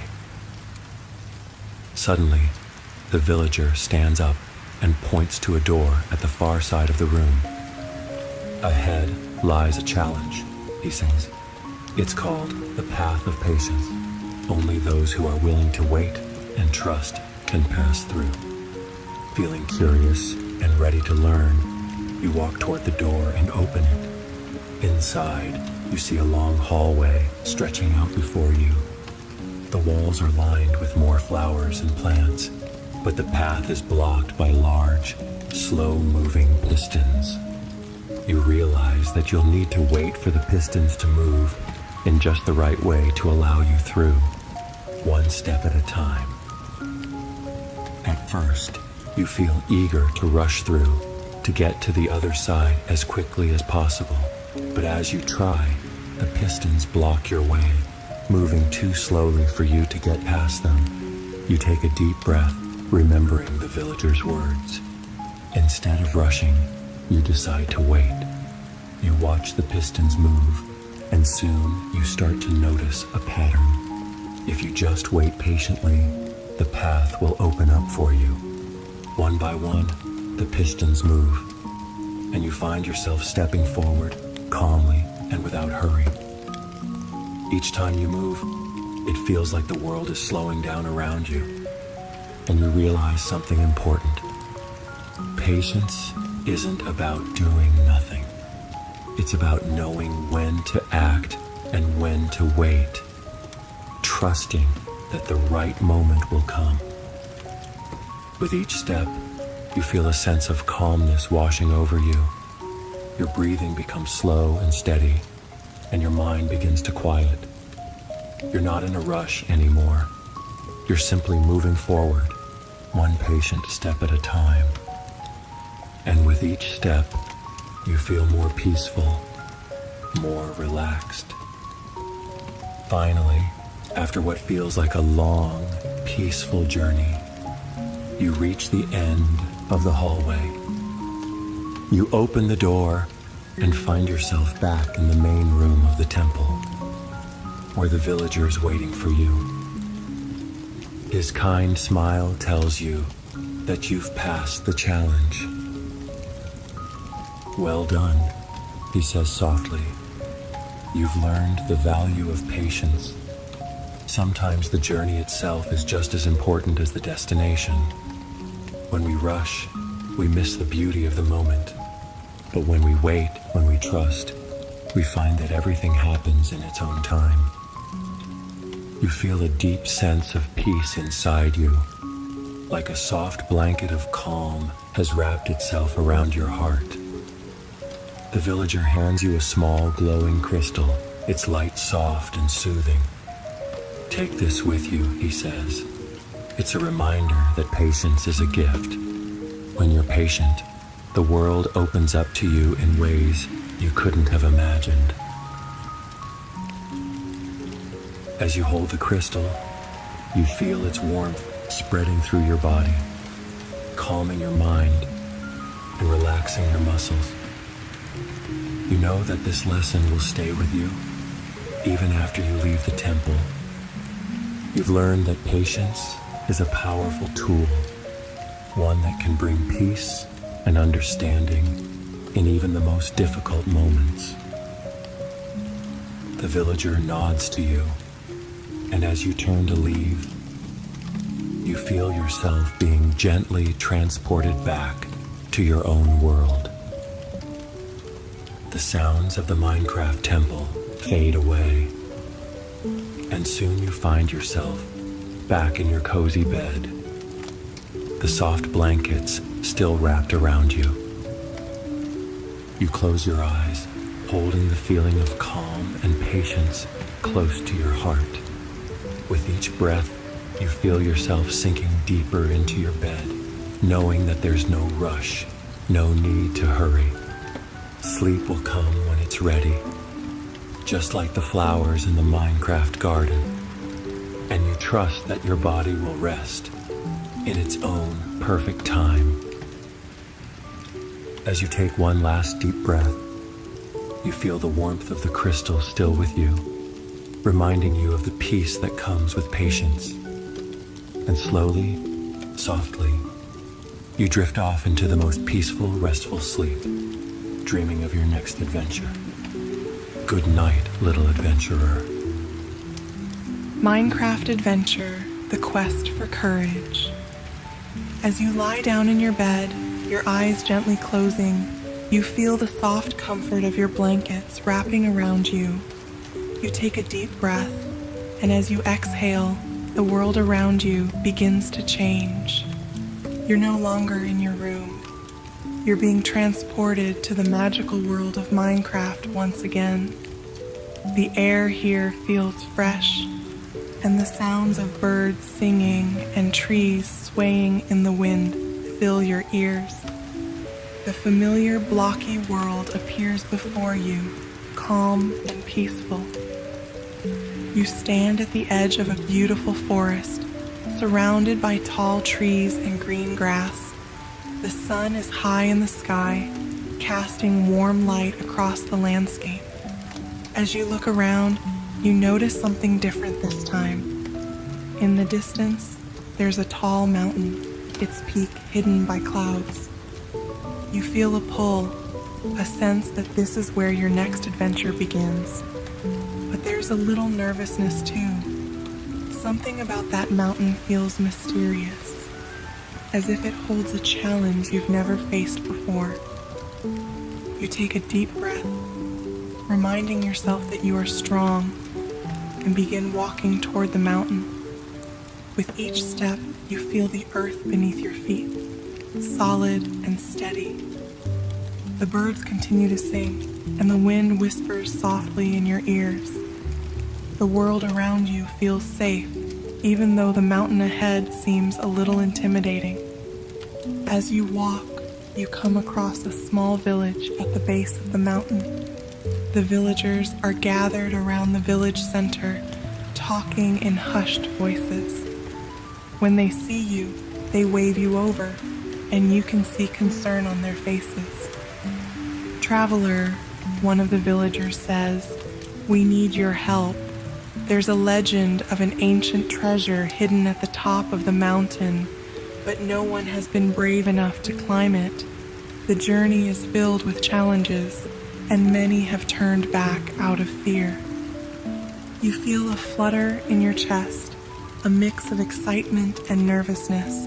Climbing the mountain sounds like a grand adventure, but the thought of facing unknown challenges makes you pause. Yet something deep inside tells you that this is a moment to be brave, to show courage in the face of fear. With a nod, you accept the challenge, and the villagers smile at you with gratitude.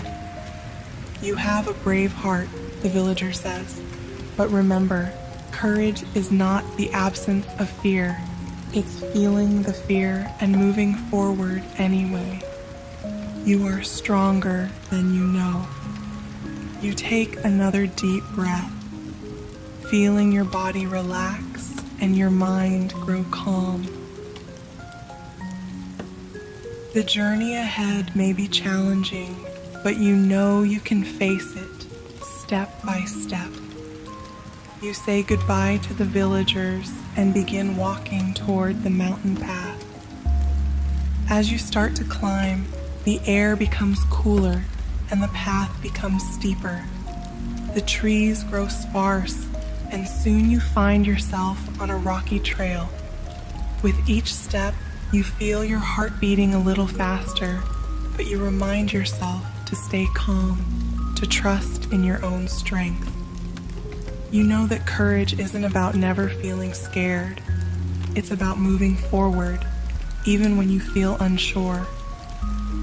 The first challenge appears as you reach a narrow ledge. A steep drop falls away on one side, and the wind whistles through the air, making the ledge feel even smaller.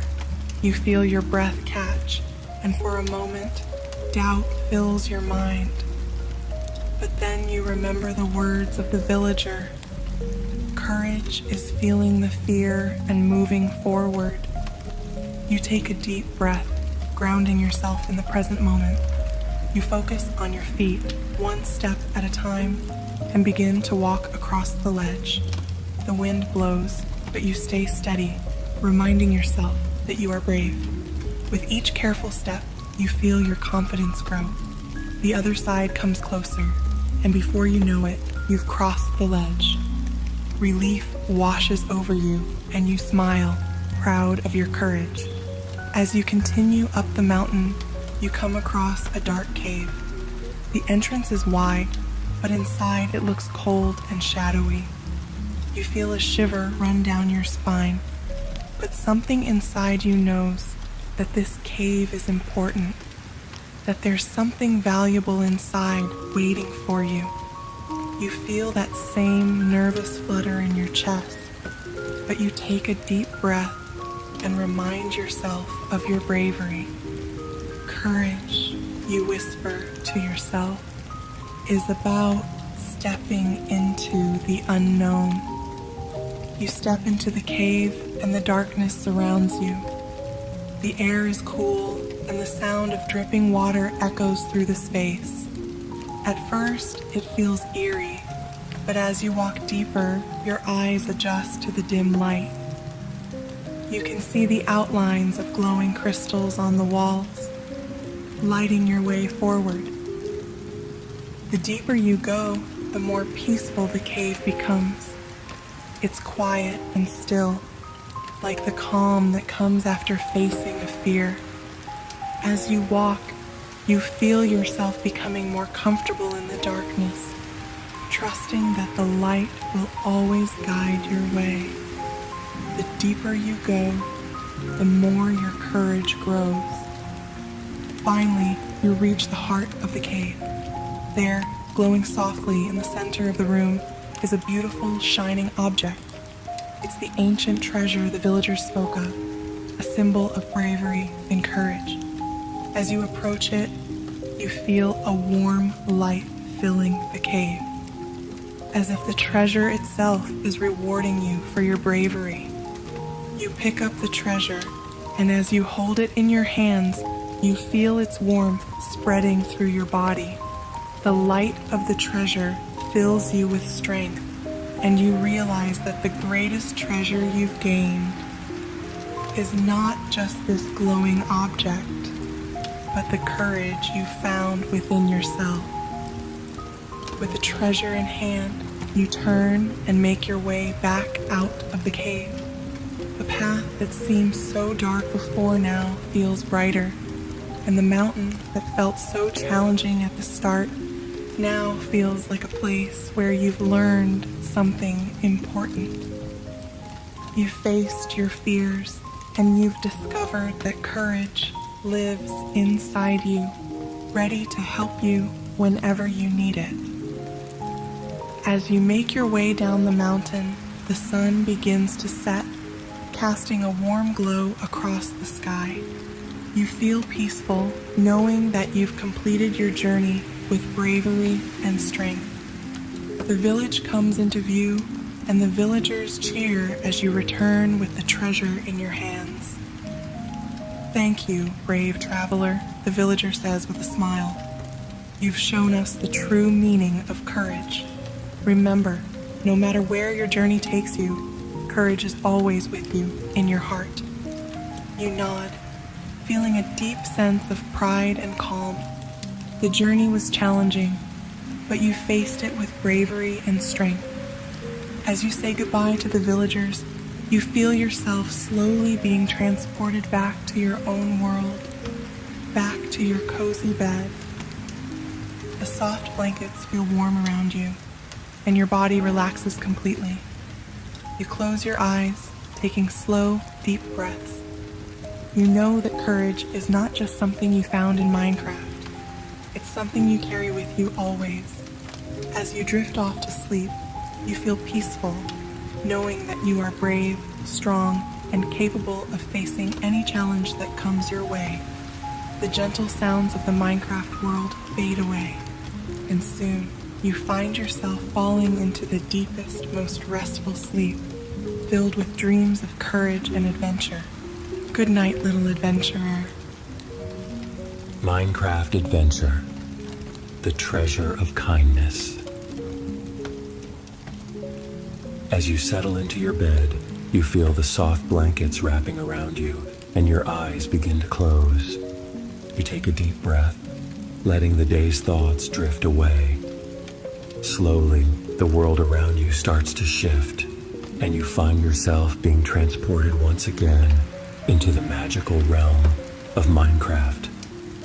The blocky landscape stretches out before you, peaceful and still, with the sun just beginning to rise on the horizon. The sky is painted with soft shades of pink and orange, and the gentle sound of water flowing from a nearby river fills your ears. You stand in a quiet meadow, surrounded by tall, swaying grass and beautiful flowers of every color.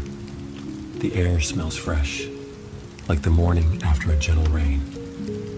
As you take a few steps forward, you notice a small village in the distance. It's the perfect start to another adventure, and you feel excited to explore. As you make your way toward the village, you pass by animals grazing in the fields, cows, pigs, and sheep, all living peacefully together.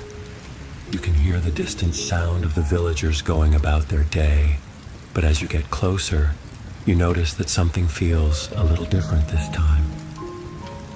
The villagers seem worried, huddled together near the town square, talking in quiet voices. You feel curious, so you walk over to see what's going on. One of the villagers sees you and waves you over with a kind smile. "Traveler," she says softly, "we're in need of some help. There's been some trouble with our neighboring village. They've been upset with us over a misunderstanding, and we don't know how to make things right. We're worried that this small argument will grow into something bigger."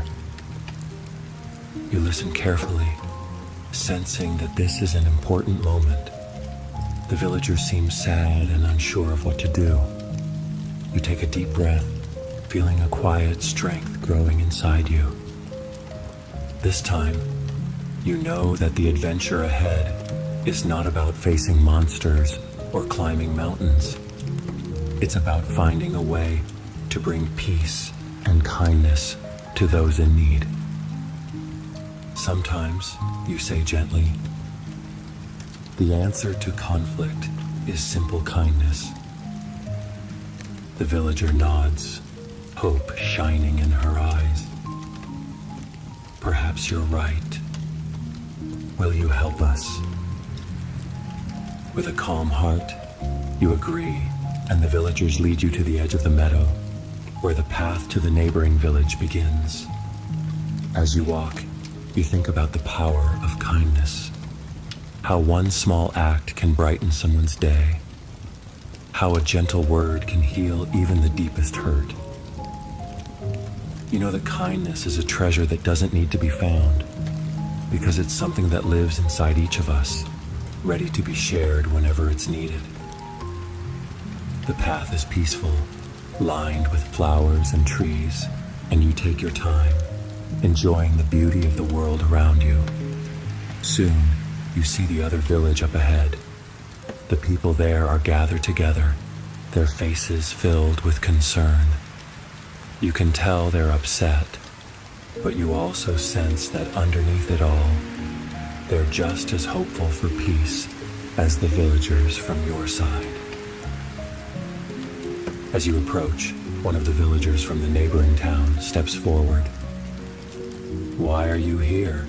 he asks, his voice tense. "Our villages have had enough of each other." You feel a small flutter in your chest, but you know this is the moment to show kindness. You smile softly and say, "I'm here to listen. I'm here to help.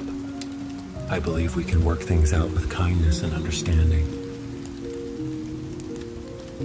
At first, the villager seems unsure, but something in your calm voice begins to soften his heart. He nods slowly and says, "Maybe you're right. We've been so focused on what went wrong, we forgot to think about how we could make it right." You sit down with the villagers, and as you listen to their worries and concerns, you realize that most of the problem has been caused by misunderstandings. With a few kind words and a willingness to see things from their perspective, you begin to bridge the gap between the two villages. "I think both villages have been doing their best," you say gently.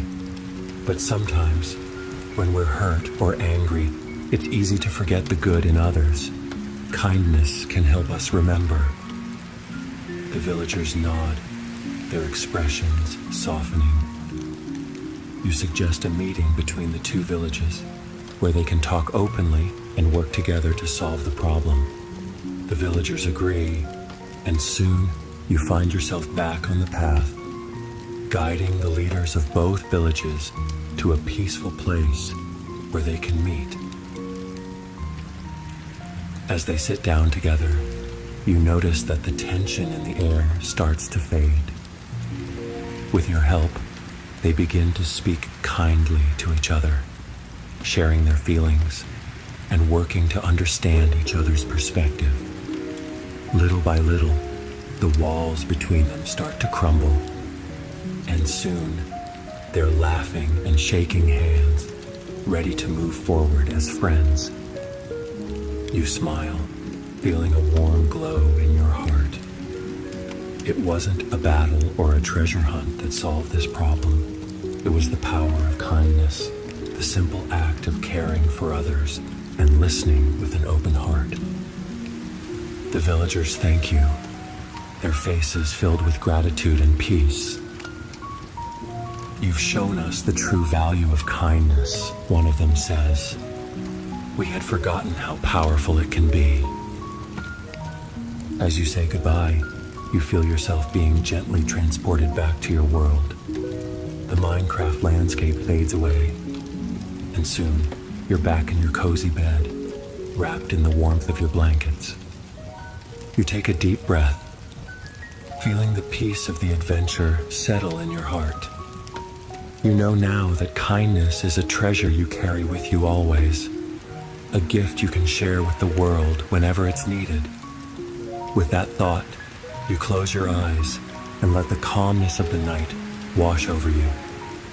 Your body relaxes completely, and you drift off into a peaceful, restful sleep, dreaming of more adventures filled with kindness and love.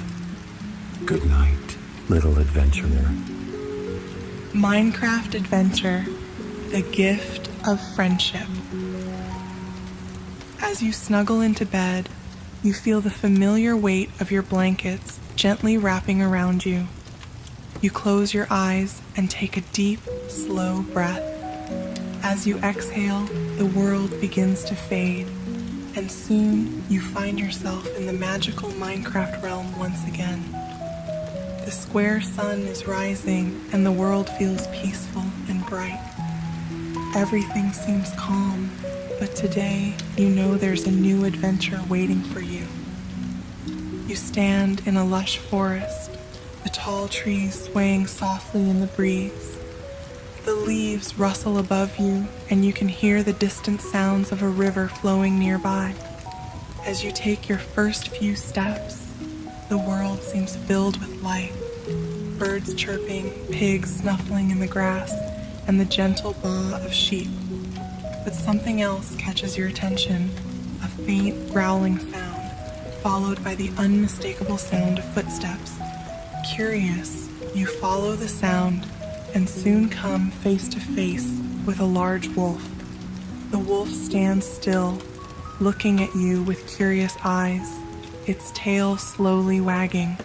It doesn't seem threatening, but there's something in its eyes that makes you pause. You realize that the wolf is not alone. It's part of a pack. Several wolves stand behind it, all watching you carefully. Just as you begin to wonder what the wolves want, a villager appears from the trees.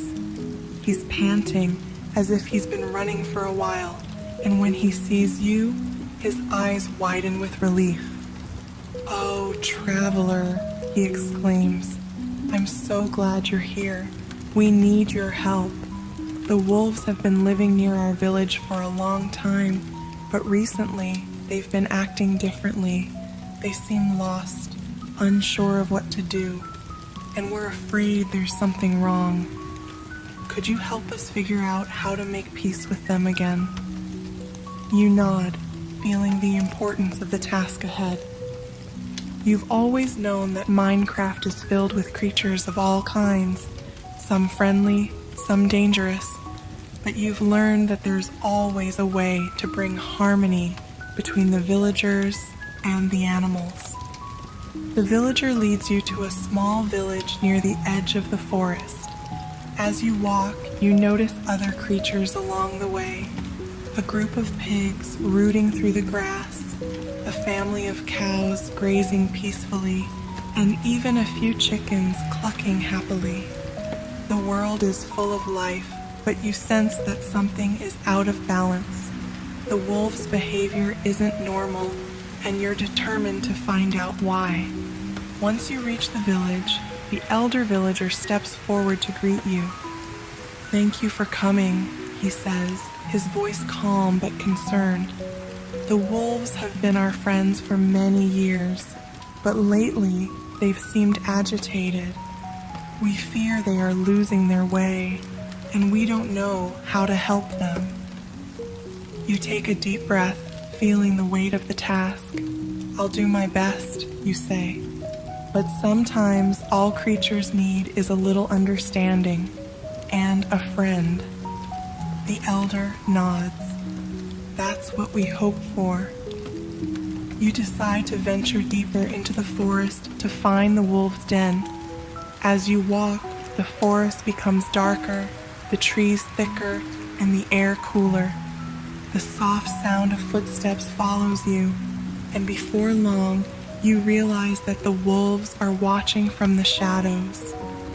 But something about their presence feels less threatening now, more like they're curious about what you're doing.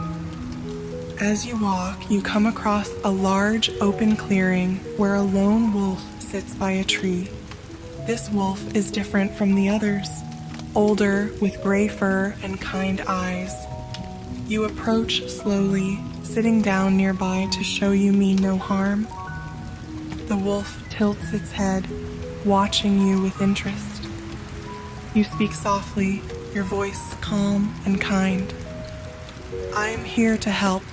The villagers miss their friendship with the wolves, but something seems wrong. Can you show me what's bothering you?" The wolf seems to understand. It stands up and begins to walk, glancing back to make sure you're following. You walk together, deeper into the forest, until you reach the wolf's den. Inside, you see something unexpected, a baby wolf, barely old enough to walk, lying on the ground, weak and tired. The older wolf nudges the baby gently, and you suddenly understand. The wolves have been agitated because they've been worried about the baby. The villagers didn't know, and the wolves didn't know how to ask for help. But now, with you here, the answer is clear. I see now, you say softly. The baby wolf is sick, and the wolves have been afraid. We can help. You return to the village and explain what you've seen. The villagers immediately gather supplies, herbs, food, and water, anything that might help the baby wolf recover. You lead them back to the wolves' den, where the villagers approach slowly, offering their gifts with open hands. At first, the wolves are hesitant, but the elder wolf steps forward, sniffing the herbs curiously. Slowly, the tension begins to melt away.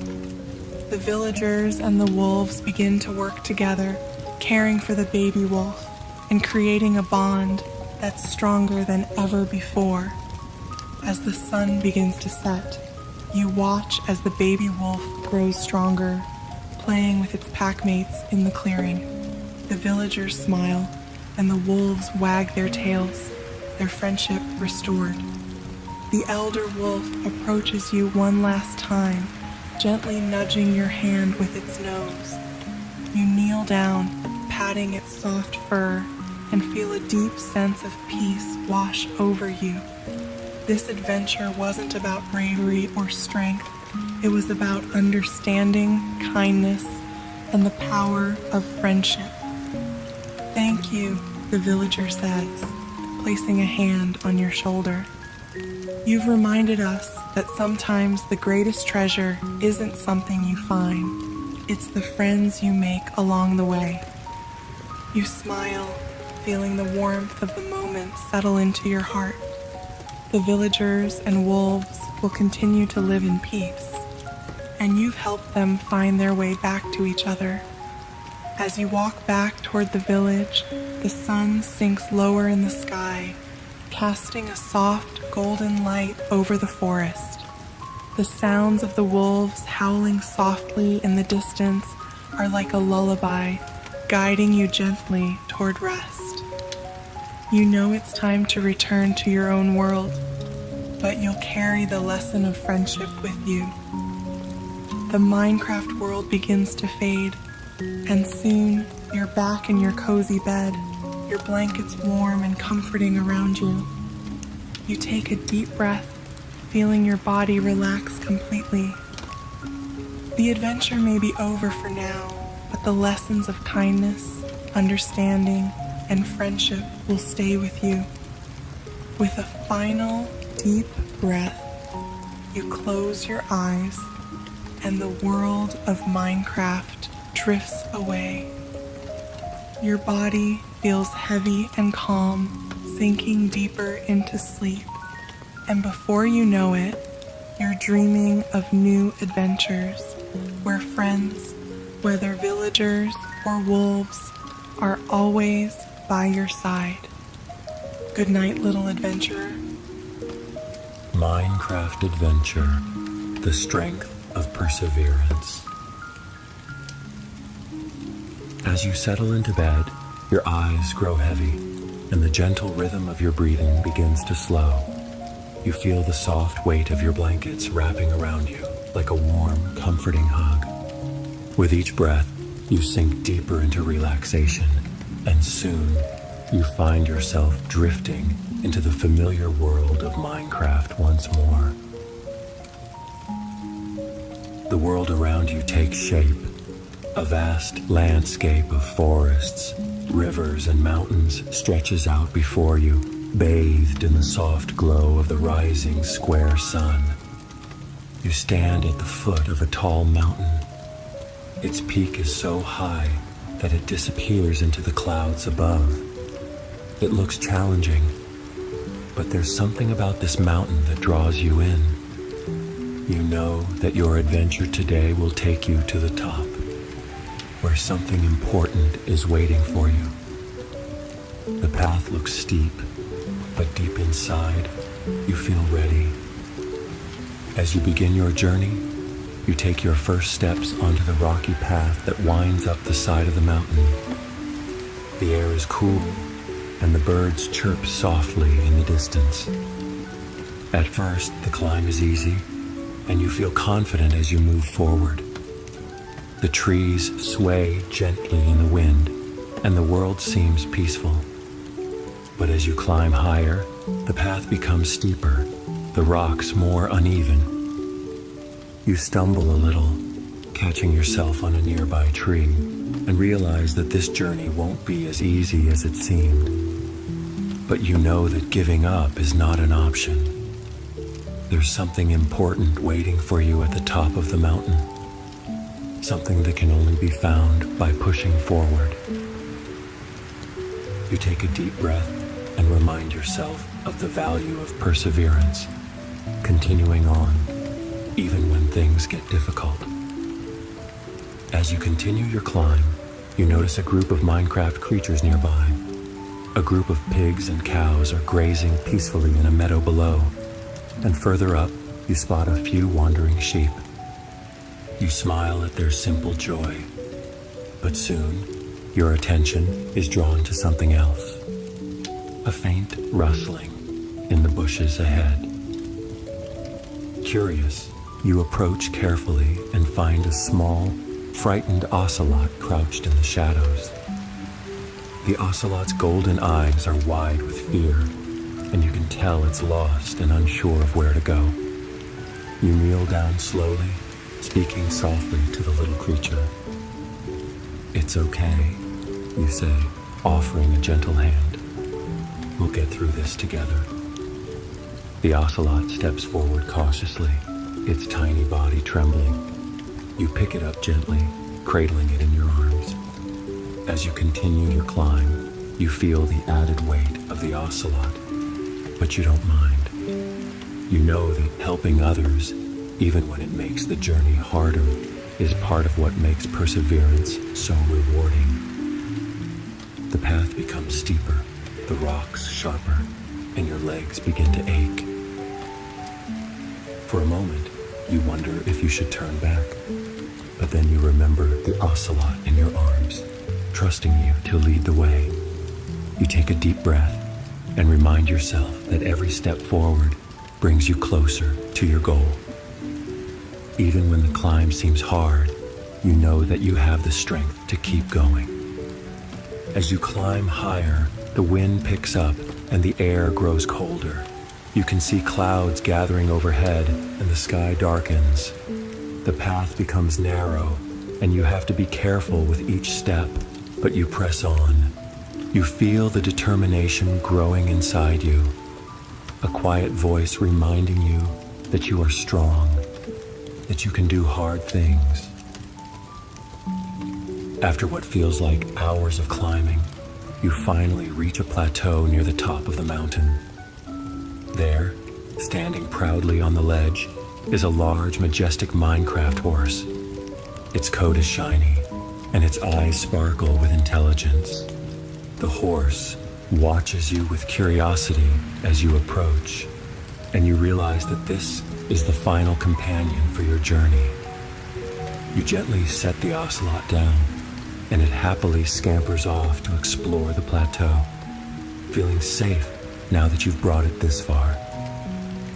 The horse steps forward, and you can feel a bond forming between the two of you. Without hesitation, you climb onto the horse's back, feeling its strength beneath you. Together, you know you'll reach the top of the mountain. The final stretch is the hardest. The path is steep and rocky, but the horse moves with steady determination, climbing higher and higher. The wind whips around you, but you hold on tightly, feeling the warmth of the horse's body and the strength of its powerful legs. With every step, you feel a sense of accomplishment building inside you. You're almost there. Finally, you reach the top of the mountain. The clouds part, and the view is breathtaking. The entire world of Minecraft stretches out below you. Forests, rivers, villages, and meadows as far as the eye can see. The sky above is a brilliant blue, and the sun shines brightly, casting a golden light over everything. You take a deep breath, feeling the cool air fill your lungs, and a deep sense of peace washes over you. You've made it to the top, not just because of your strength, but because of your perseverance, your ability to keep going, even when the journey was hard. At the very top of the mountain, you find a small glowing object resting on a stone pedestal. It's a beautiful, radiant gem, pulsing with a soft, calming light. You reach out and take the gem in your hand, feeling its warmth spread through your body. This is the treasure of perseverance, a reminder that with patience, determination, and the willingness to keep moving forward, anything is possible. You smile, knowing that the journey wasn't just about reaching the top of the mountain. It was about everything you learned along the way, the kindness you showed to the ocelot, the strength you shared with the horse, and the perseverance you found within yourself. As you sit quietly on the mountain's peak, you feel a deep sense of calm and satisfaction. The adventure may be over, but the lessons you've learned will stay with you forever. Once upon a time in the whimsical pixelated world of Minecraft, there lived a baby sheep named Pixel. Pixel had the softest and fluffiest wool. Pixel's days were filled with giggles and adventures.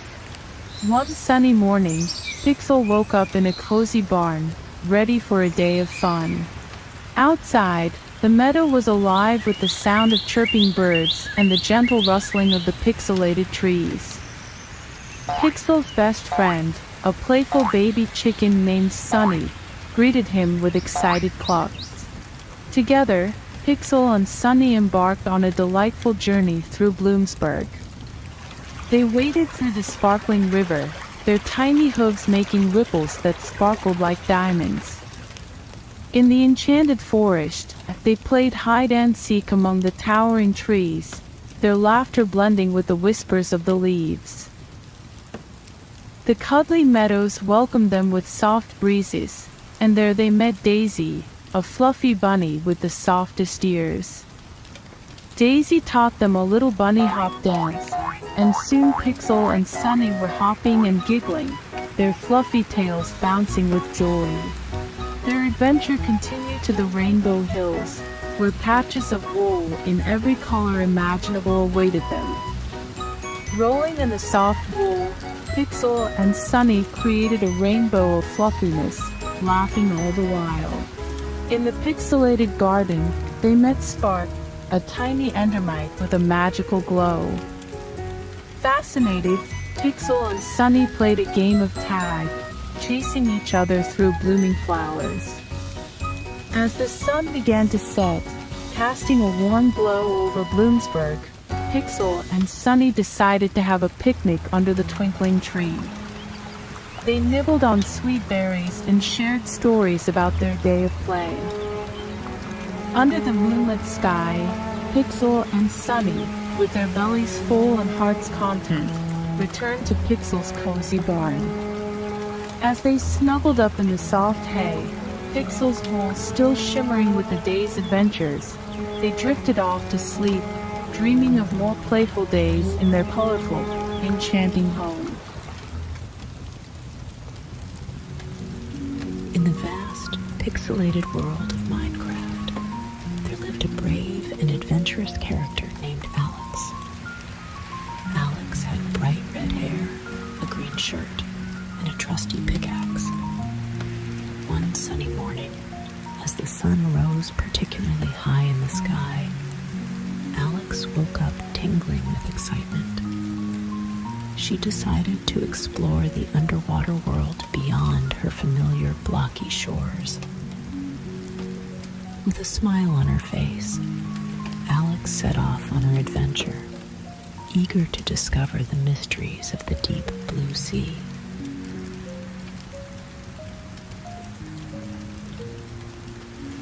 As Alex swam through the clear waters, she came across a vibrant coral reef.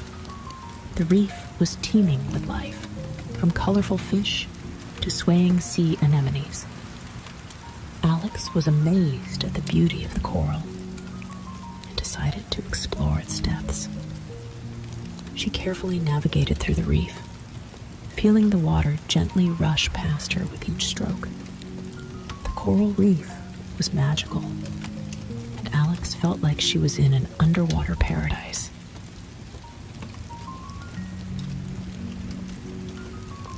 Continuing her journey, Alex encountered a pod of friendly dolphins. The dolphins were playful and curious, swimming around Alex and leaping out of the water. Alex laughed as the dolphins performed flips and spins, inviting her to join in their games. She spent time playing and swimming with the dolphins, enjoying their companionship. The dolphins were now her friends, and Alex cherished their company.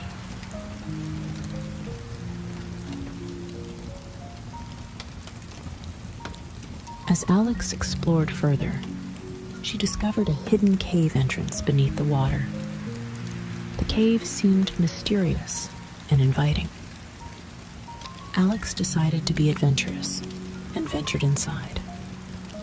The cave was dark and cool, with walls that shimmered in the dim light. As Alex explored deeper, she found glowing crystals and rare sea creatures hiding in the shadows. The cave was a vision of wonders, and Alex felt a thrill of excitement as she uncovered all its secrets.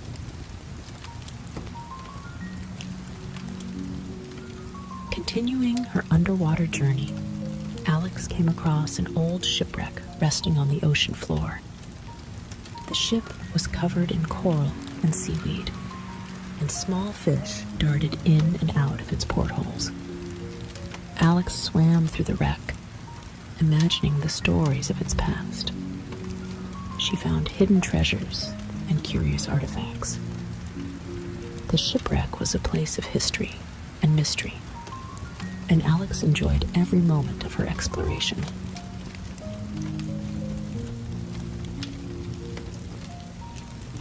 As Alex swam further, she discovered a lush kelp forest. The tall kelp stalks swayed gently in the current, creating a mesmerizing underwater landscape. Alex carefully navigated through the forest, admiring the green canopy above. She encountered various sea creatures, from playful sea otters to graceful jellyfish. The kelp forest was not only beautiful, it was also very beautiful, and Alex felt at peace as she explored further.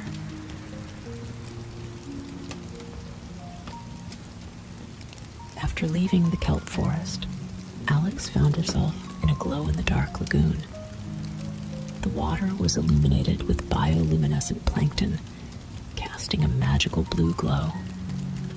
Alex felt wonderful as she swam through the lagoon, leaving a trail of sparkling light behind her.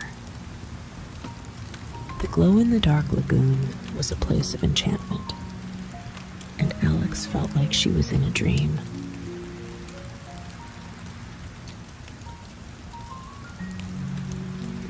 Continuing her adventure, Alex discovered a sea turtle sanctuary.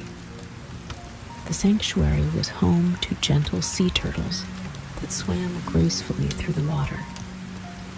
Alex watched with wonder as the turtles glided past, their shells reflecting the sunlight. She felt a connection and admiration for these ancient creatures. The Sea Turtle Sanctuary was a place of serenity and respect, and Alex enjoyed learning all about the turtles' lives.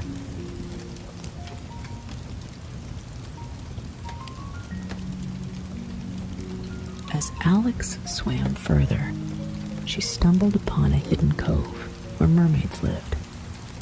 The mermaids welcomed Alex with warm smiles and invited her to join their underwater village. Alex smiled as she explored the cove, admiring the mermaids' beautiful homes and listening to their enchanting songs. The Mermaids' Cove was a place of magic and harmony, and Alex was honored to be a part of it.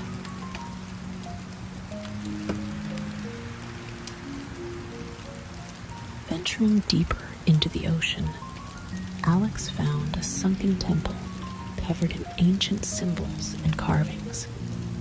Alex carefully navigated through the temple, uncovering hidden chambers and solving puzzles.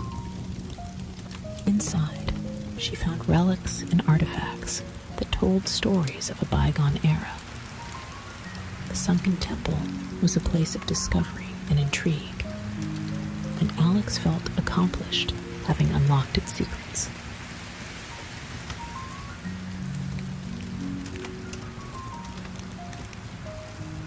As Alex continued her underwater journey, she came across an ocean monument guarded by friendly guardians. The grand monument was imposing, with glowing sea lanterns lighting the way.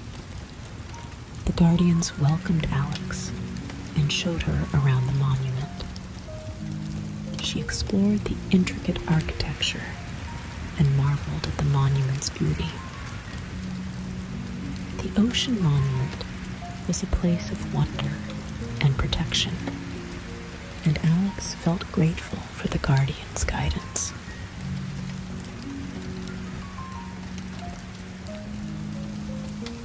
After leaving the monument, Alex discovered an underwater garden filled with colorful coral and blooming sea plants. The garden was a place of peace and beauty, with gentle currents and soft sunlight filtering through the water. Alex felt the tranquility as she explored the garden, admiring the vibrant colors and the delicate movements of the sea plants.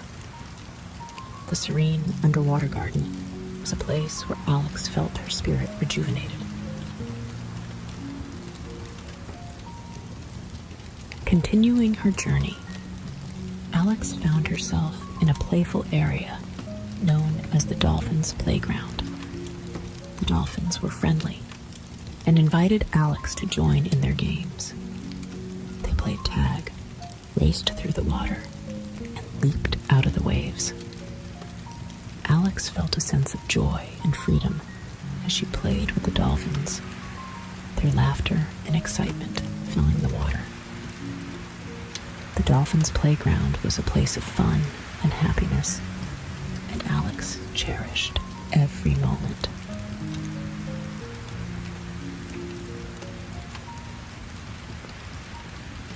As night fell, Alex found a quiet spot where the water reflected the starry sky above. The stars twinkled like diamonds, and the moon cast a gentle glow over the ocean. Alex felt a sense of calm and wonder as she floated on the water, gazing at the night sky. The starry sea was peaceful, magical, and Alex felt deeply connected to the universe. The starry sea was a perfect end to her adventurous day.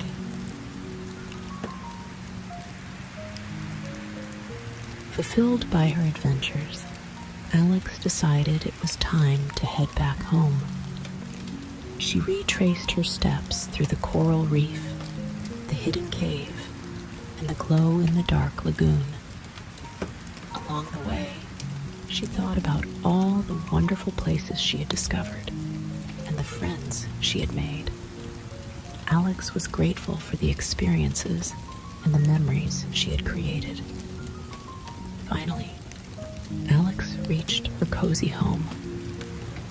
The familiar sights and sounds filled her with warmth and comfort. Alex settled into her bed, feeling safe and content. As she closed her eyes, she thought about the friendly places she had visited and the joy of her underwater adventure. Alex drifted off to sleep with a smile, dreaming of more friendly Minecraft adventures to come. Good night, Alex the Minecraft adventurer. Sweet dreams. Micropig begins his journey venturing into a lush forest filled with towering trees and vibrant wildlife.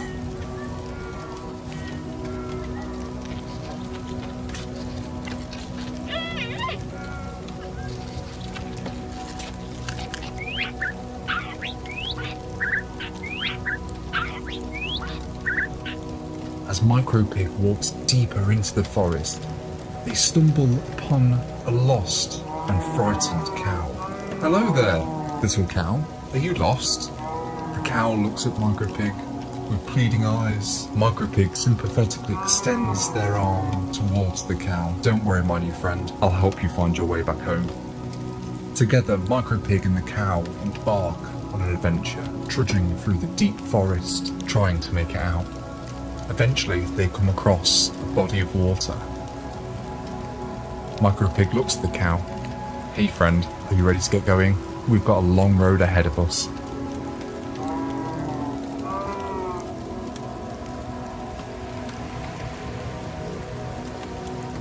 Micropig and their cow companion start their journey, braving dangerous cliffs through the rain and the thunder.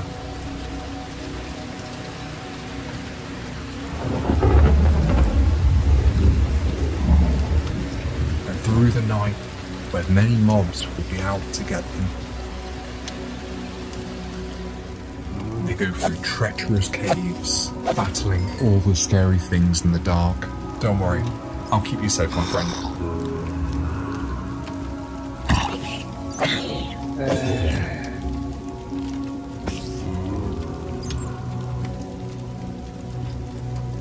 As they approach a cliffside, Micropig spots a wide ravine blocking their path. However are we going to cross this ravine, cow? Suddenly, Micropig gets an idea. He takes out their trusty shovel and begins digging a bridge across the ravine.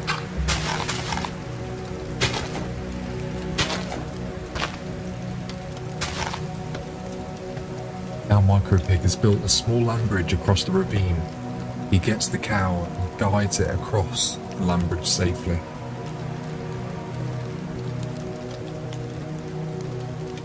Now they go in search of the cow's home.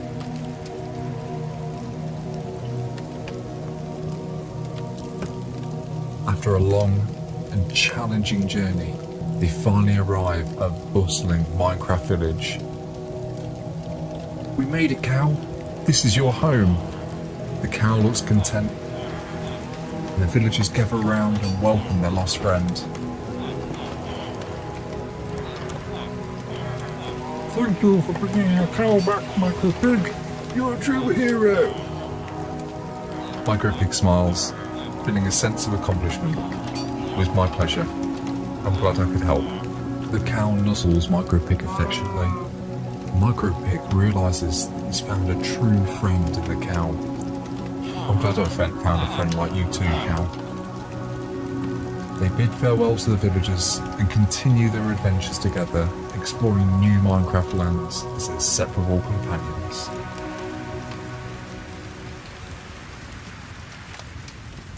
In a quaint village nestled deep within the forest, a young and vibrant witch named Alara discovered her magical prowess. She possessed an extraordinary talent for conjuring spells and charms, captivating everyone with her enchanting ability. One day, while roaming through the woods, Alara stumbled across a mysterious figure. It was none other than a powerful and charming wizard named Alistair. Their eyes met, and an electric spark seemed to ignite the air. Fate had brought these two magical beings together, Alistair, intrigued by Alara's beauty and talent, couldn't help but be drawn to her.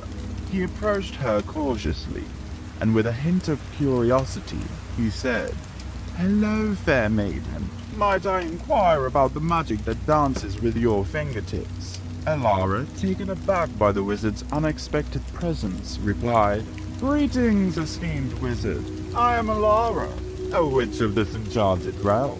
The magic within me flows like a river, and my spells weave tales of wonder.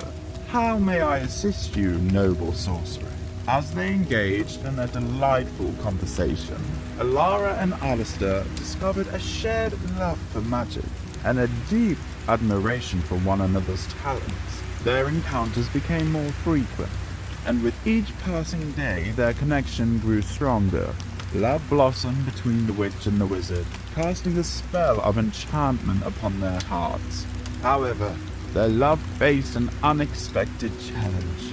In the magical world, a grand competition called the Witch vs. Wizard Supreme Battle was held every 100 years. It was a test of power, wit, and skill, where the most talented sorcerers from all realms gathered to showcase their abilities. Alara and Alistair found themselves on opposing sides of this momentous event. As the competition drew near, the atmosphere between Alara and Alistair became tense. The once harmonious relationship was now overshadowed by the weight of rivalry. They spent their days honing their magical skills, preparing for the inevitable clash on the battlefield of sorcery. "This competition threatens to tear us apart, my love," Alara confessed, her voice filled with sadness. "But let us remember the bond we share and the magic that brought us together." Alistair, conflicted yet determined, replied, "Indeed, my dearest Alara, though we compete as adversaries, our love shall remain a beacon of hope. Let us embrace this challenge and prove that love can triumph, even in the face of conflict." The day of the Witch vs. Wizard competition arrived, and the tension in the air was palpable. Alara and Alistair stood before a vast audience, their eyes locked with a mix of determination and longing. Spells were cast, potions brewed, and magic crackled through the air as the two displayed their incredible talents. But as the competition progressed, their love seemed to wane. The allure of victory and the desire to prove oneself consumed their thoughts. Their once affectionate gazes turned cold, their laughter replaced by silence. As the final round approached, Alara and Alistair found themselves pitted against each other in a spellbinding duel. Their powers surged between them, tearing at the fabric of their relationship. Their spells clashed like thunder and lightning, creating a mesmerizing spectacle. In the midst of their fierce battle, a realization struck both Alara and Alistair simultaneously. Their love, once the driving force behind their magic, had become overshadowed by the competition. The same magic that had once united them now threatened to tear them apart. With heavy hearts, Alara and Alistair halted their duel, their wands lowered in surrender. The audience gasped, witnessing the bitter conclusion to their love story. Their eyes met for a fleeting moment, filled with regret and longing. In silence, they acknowledged the bitter truth that their love had been lost amidst the fervor of the competition. As Alara and Alistair stood there, their wands lowered in surrender, a surge of emotions washed over them. Regret, sadness, and a glimmer of hope mingled in their hearts. They realized that the competition had driven them apart, but deep down, their love still lingered. "I never wanted our love to end like this," Alara whispered, her voice trembling with emotion. Alistair, his eyes filled with remorse, replied, "Nor did I, my dearest Alara. The competition blinded us to what truly matters." In that moment, they made a silent vow to each other. They would find a way to mend their shattered relationship, to reignite the spark that had brought them together in the first place. Days turned into weeks, and Alara and Alistair embarked on separate journeys of self-discovery. Alara sought guidance from ancient magical tombs, delving deep into the mysteries of love and forgiveness. Alistair ventured into remote lands, seeking wisdom from wise sorcerers who had experienced the trials of lost love. Their paths eventually converged once more, as fate guided them to a forgotten temple hidden in the heart of the mystical forest. It was said that within its walls lay the key to restoring lost love. Together, Alara and Alistair stepped into the temple, their hearts pounding with anticipation. The air crackled with ancient magic, as if the temple itself recognized the significance of their presence. As they journeyed through the temple's chambers, they encountered trials that tested their commitment to each other. They overcame riddles, faced illusions, and confronted their deepest fears. Each challenge brought them closer, strengthening their bond as they rediscovered the essence of their love. Finally, in the innermost chamber, they discovered a magical artifact, a golden hourglass pulsating with ethereal energy. The artifact symbolized the power of time, reminding them that love, like the sands within the hourglass, could be renewed and replenished. With trembling hands, Alara and Alistair turned the hourglass upside down, their love flowing through its golden frame. The magic of the hourglass began to weave its spell, filling the chamber with a warm glow. In that moment, the enchantment of the temple overcame them, merging their hearts and souls. The pain and hurt of the past melted away, replaced by a renewed sense of love and understanding. Alara and Alistair realized that their love was stronger than any competition, that it could withstand the trials of life and magic. Hand in hand, they emerged from the temple, their hearts lighter and their spirits rekindled. The village rejoiced as they witnessed the rekindling of love between the witch and the wizard, for it was a testament to the power of forgiveness and the enduring magic of true love. As Alara and Alistair embraced their rekindled love, their lives became a testament to the transformative power of forgiveness and resilience. They traveled far and wide, spreading their magic and wisdom to those in need.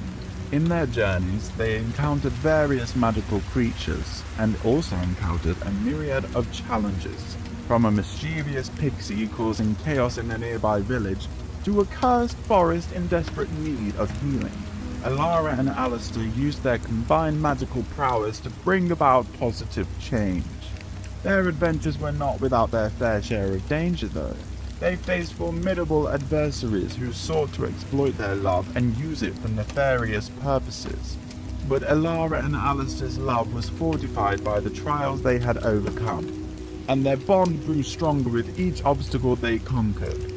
Along their travels, they discovered an ancient prophecy that foretold a cataclysmic event, threatening the very balance of the magical realm. Only by joining forces and harnessing the power of their intertwined love could they hope to prevent the impending disaster. With the fate of the world hanging in the balance, Alara and Alistair rallied magical beings from all walks of life. Witches, wizards, fairies, and mystical creatures of all kinds united under their banner. Together, they formed an alliance, standing as a beacon of hope in the face of darkness. Their quest to avert catastrophe took them to the heart of the Forbidden Realm, a treacherous and forbidden place known for its formidable guardians.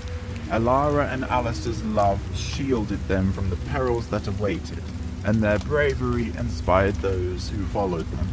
As they reached the climax of their journey, Alara and Alistair stood at the precipice of destiny. Their love, once tested and tarnished, shone brightly, dispelling the shadows that threatened to consume the world. With a resounding surge of magic, they succeeded in quelling the cataclysm and restoring harmony to the realms. The magical beings rejoiced, celebrating the victory that had been made possible by the love and unity exemplified by Alara and Alistair. Their tale became a legend, passed down through generations, but their journey was far from over. As the realms embraced a new era of peace, Alara and Alistair continued their mission to spread love, acceptance, and understanding. They became advocates for magical creatures' rights, forging alliances between different magical communities and fostering a spirit of cooperation. Their love, the very essence that had once been threatened by competition, became the catalyst for change and unity in the magical realm. Alara and Alistair's legacy endured, inspiring future generations to cherish love, embrace differences, and harness the power of magic for the betterment of all. In the years that followed, Alara and Alistair's journey took them to distant lands and enchanted realms, where they encountered new challenges and embarked on thrilling adventures. Their love grew deeper with each passing day, their bond unbreakable. One day, while exploring an ancient library filled with dusty tombs and forgotten knowledge, Alara stumbled upon a hidden scroll. Intrigued, she unrolled it carefully and began to read the faded words inscribed upon it. The scroll spoke of a legendary artifact, known as the Heartstone, said to possess unimaginable power and the ability to grant the deepest desires of those who held it. But the path to the Heartstone was treacherous, guarded by mythical creatures and protected by ancient spells. Alara shared the discovery with Alistair, and together they made a vow to find the Heartstone and unlock its secrets. They embarked on a quest, guided by clues and ancient maps that led them through enchanted forests, across vast oceans, and into hidden realms. Their journey was fraught with danger and unexpected twists. They encountered fierce dragons, cunning sorcerers, and riddles that tested their wit and courage. Yet fueled by their love and unwavering determination, Alara and Alistair faced each challenge with an unwavering resolve. As they ventured deep into the heart of their quest, they discovered that the Heartstone was not just a source of power, but also a symbol of balance between light and darkness. Its true purpose was to restore harmony and heal the wounds inflicted upon the magical realm. Along their path, they encountered individuals whose lives had been touched by darkness and despair. Alara and Alistair used their magic to bring hope and light to those in need, offering solace and guidance. Their actions inspired others to rise against the forces of darkness and strive for a better world. Finally, after overcoming countless trials and tribulations, Alara and Alistair reached the sacred chamber where the Heartstone awaited. It pulsated with a radiant glow, emanating the power that was both awe-inspiring and humbling. As they stood before the Heartstone, Alara and Alistair realized that their love and the harmony they had cultivated within themselves was the key to unlocking its true potential. With trembling hands, they reached out and clasped the Heartstone, feeling its energy surge through their beings. In that moment, a wave of pure magic swept across the realms, restoring balance and banishing the shadows that had plagued their world. The forces of light rejoiced, and the denizens of the magical realm celebrated the triumph of love and unity. Alara and Alistair became revered as heroes once again, their names whispered in reverence by young witches and wizards. They remained humble, knowing that their journey was not about fame or recognition, but about the transformative power of love. As Alara and Alistair used their newfound wisdom and the power of the Heartstone to protect the magical realm and guide future generations, together they become the embodiment of the enchanting possibilities that love and magic can bring. In the years that followed, Alara and Alistair's adventures took them to realms beyond imagination. This time they traversed lands of floating islands, delved into the depths of ancient underwater kingdoms, and soared through the celestial skies. Their love and magic intertwined, creating a tapestry of wonder and awe. Their encounters with fantastical creatures enriched their journey. They befriended talking animals who shared their wisdom, encountered mischievous sprites who tested their patience, and formed alliances with noble mythical beings who joined them on their quest. As they explored new realms, Alara and Alistair discovered that the witch versus wizard competition they once participated in was just a fragment of a grander scheme. Dark forces, envious of the love and harmony they represented, sought to extinguish the light they carried within. Alara and Alistair became the reluctant heroes of a battle that spanned dimensions. They faced formidable foes, each one a reflection of the darkness that threatened their world. But their love and unwavering belief in the power of good guided them through every single trial. The realms they encountered were filled with breathtaking landscapes and vibrant cultures.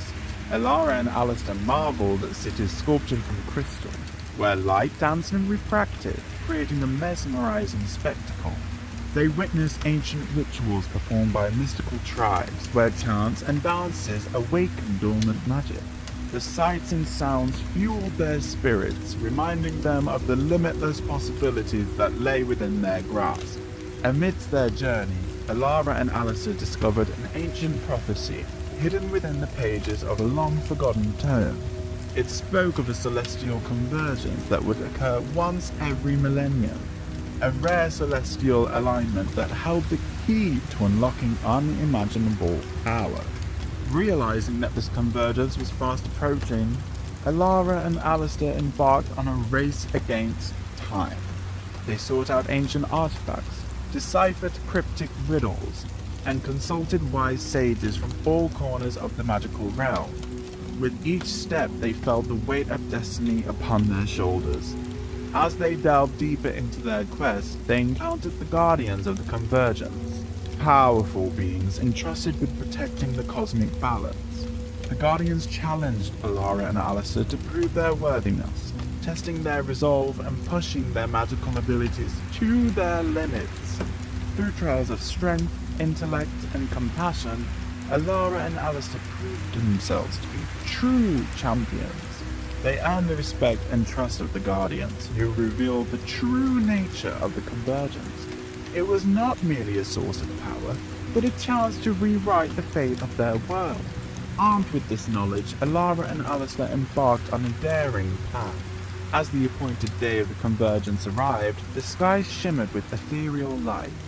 Alara and Alistair stood at the heart of the Convergence, their hands entwined and their love radiating like a beacon. They channeled their combined magic, unleashing a torrent of energy that enveloped the realms. In that moment, the very fabric of reality shifted. Time itself seemed to pause. As the Convergence rewrote history and reshaped the future, darkness was vanquished, replaced by a renewed era of harmony and prosperity. The realms rejoiced, celebrating the triumph of love. With the realms forever changed, new challenges and adventures awaited them. Alara and Alistair found themselves drawn to a realm shrouded in ancient mysticism, a place where dreams and reality intertwined. It was a realm known as the Ethereal Nexus, a realm said to hold the secrets of creation itself. Guided by an ancient prophecy, Alara and Alistair embarked on a perilous quest through the ethereal landscapes of the Nexus. They encountered surreal creatures fashioned from the fabric of dreams and conversed with sentient manifestations of time and space. As they ventured deeper into the Nexus, they discovered that the realm responded to their emotions and desires, shaping itself based on their thoughts. Their love, their hopes, and their fears influenced the very essence of the ethereal realm. Amidst the ever-shifting landscapes, Alara and Alistair encountered echoes of their past and glimpses of their future. They witnessed the challenges they had overcome, the love they had shared, and the trials still to come. The Nexus revealed the intricate tapestry of their intertwined destinies. In this realm of infinite possibilities, Alara and Alistair faced a profound choice. They could succumb to the allure of the boundless power, using the Nexus to reshape the world according to their whims. Or they could embrace the wisdom they had gained on their journey, using the Nexus to foster love, harmony, and growth. Their decision held immense consequences, not only for themselves, but for the entire magical realm. They recognized the importance of balance and delicate harmony that existed in the realm of magic. They vowed to protect it, even if it meant relinquishing the temptation of ultimate power. United in purpose, Alara and Alistair resolved to use the Nexus as a catalyst for positive change. They channeled their love and wisdom, infusing the ethereal realm with compassion, empathy, and the desire for a better world. Their actions sparked a cascade of transformative events across the magical realm. Long-standing conflicts were resolved, ancient grudges were set aside, and creatures once considered adversaries became allies in the pursuit of a shared vision, a realm where love and magic flourished in harmony. As they returned from the ethereal Nexus, Alara and Alistair carried with them the knowledge that love was the greatest magic of all. Their bond had been tested and strengthened through countless trials, and their love became a beacon of hope for all who witnessed their journey. United in their vision for a better world, Alara and Alistair established the Academy of Magical Unity. It became a sanctuary for those seeking to learn and harness their magical abilities, whilst embracing the principles of compassion, empathy, and cooperation. The Academy flourished, attracting talented individuals from all corners of the realm. Alara and Alistair, renowned for their wisdom and expertise, became revered mentors and teachers. They nurtured the potential within each student, encouraging them to embrace their unique gifts and use them for the betterment of all. Within the hallowed halls of the Academy, magic was no longer a force of competition or rivalry, but a collaborative art, where witches and wizards merged their talents, combining spells and incantations to achieve extraordinary feats. As the years passed, the impact of Alara and Alice's teachings spread beyond the Academy. Their students carried their principles into the world, fostering understanding and cooperation among magical beings. The realm experienced an era of unprecedented unity, where differences were celebrated and diversity thrived. Yet, challenges persisted, for darkness never truly fades. Alara and Alistair recognized that their work was far from done. Together, they will embark on a new quest to vanquish pockets of darkness that remain in this magical world. But through it all, their love will remain steadfast, serving as a source of strength, grounding them in times of turmoil, and reminding them of the higher purpose they had chosen. As long as there is darkness to be vanquished and hearts to be touched, their story will be passed down through generations, inspiring new heroes and igniting the flame of love in the hearts of all who hear it. Alex is taking a calm walk at the end of the day. A cute little bunny comes up to her. Alex pauses to pet the bunny. Its fur is so cozy and soothing. Alex says, "Bye-bye, bunny," and continues her bedtime walk. She enters a quiet forest of birch trees. She stops to admire a majestic Minecraft birch tree. It makes her feel calm.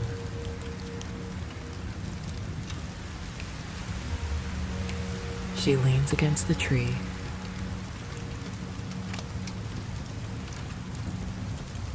She's starting to feel tired.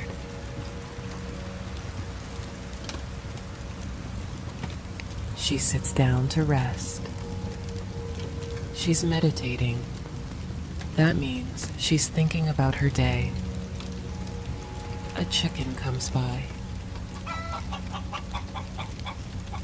But she doesn't notice.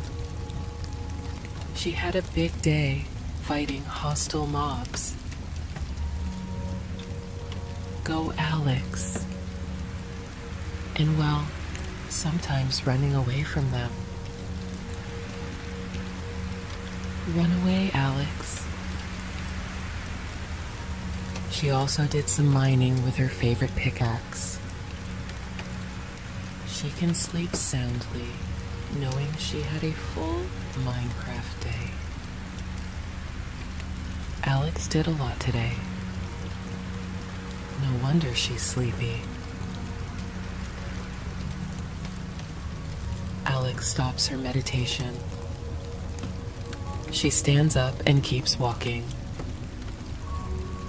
The forest is so calm. She arrives at her favorite beach. It's a safe spot where she can sleep soundly. Alex is happy to have a soothing place to sleep. She smiles and breathes in slowly. The Minecraft sun goes down. The mining day is over. It's night. Alex loves watching the sunset. It's a perfect way to end her day. But it's hard to keep her eyes open. She's getting very tired.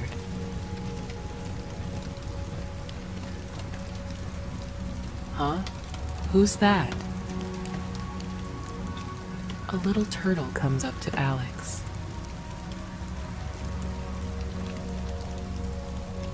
Alex cuddles the turtle. She builds them a campfire to keep them warm. The sun is gone. The night is getting dark and quiet. Alex likes watching the campfire. But she knows it's bedtime. Alex sets up her bed near the fire. This is a great place to sleep. Alex shows the turtle where it can spend the night. She tells it a bedtime story. The turtle falls asleep. Good night, cute friend. Alex sits next to her bed and takes one last look at the Minecraft ocean. It is so calm and soothing. The night is beautiful here. Alex lays down in her cozy bed. She feels so relaxed. Alex closes her eyes. She listens to the soothing sounds of the water.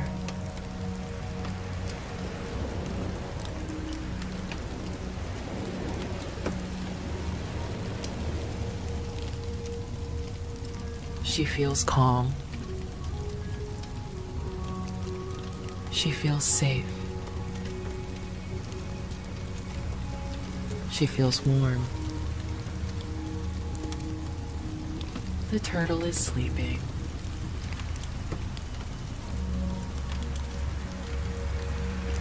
Good night, turtle. The bunny has fallen asleep.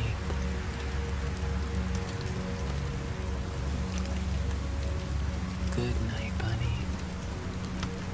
The chicken is having sweet dreams. Good night, chicken. Alex falls asleep. She starts to dream about having a wonderful Minecraft day.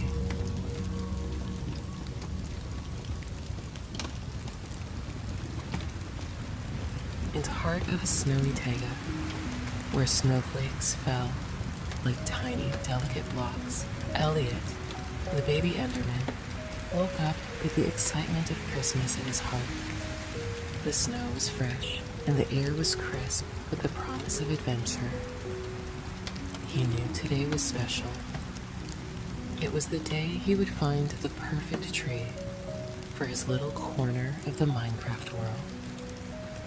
With his purple eyes sparkling with joy, and his body wrapped in a scarf made of wool blocks, Elliot teleported to the edge of the forest, ready to begin his adventure. The first rays of the Minecraft sun were just beginning to cast a cooling glow over the snow, making everything look like a scene from a Christmas card. Elliot found himself surrounded by towering spruce trees, their branches heavy with snow. He teleported from tree to tree, looking for the one that stood out. Each tree was beautiful, with its own unique pattern of snow draped over its branches. But Elliot was looking for something extraordinary.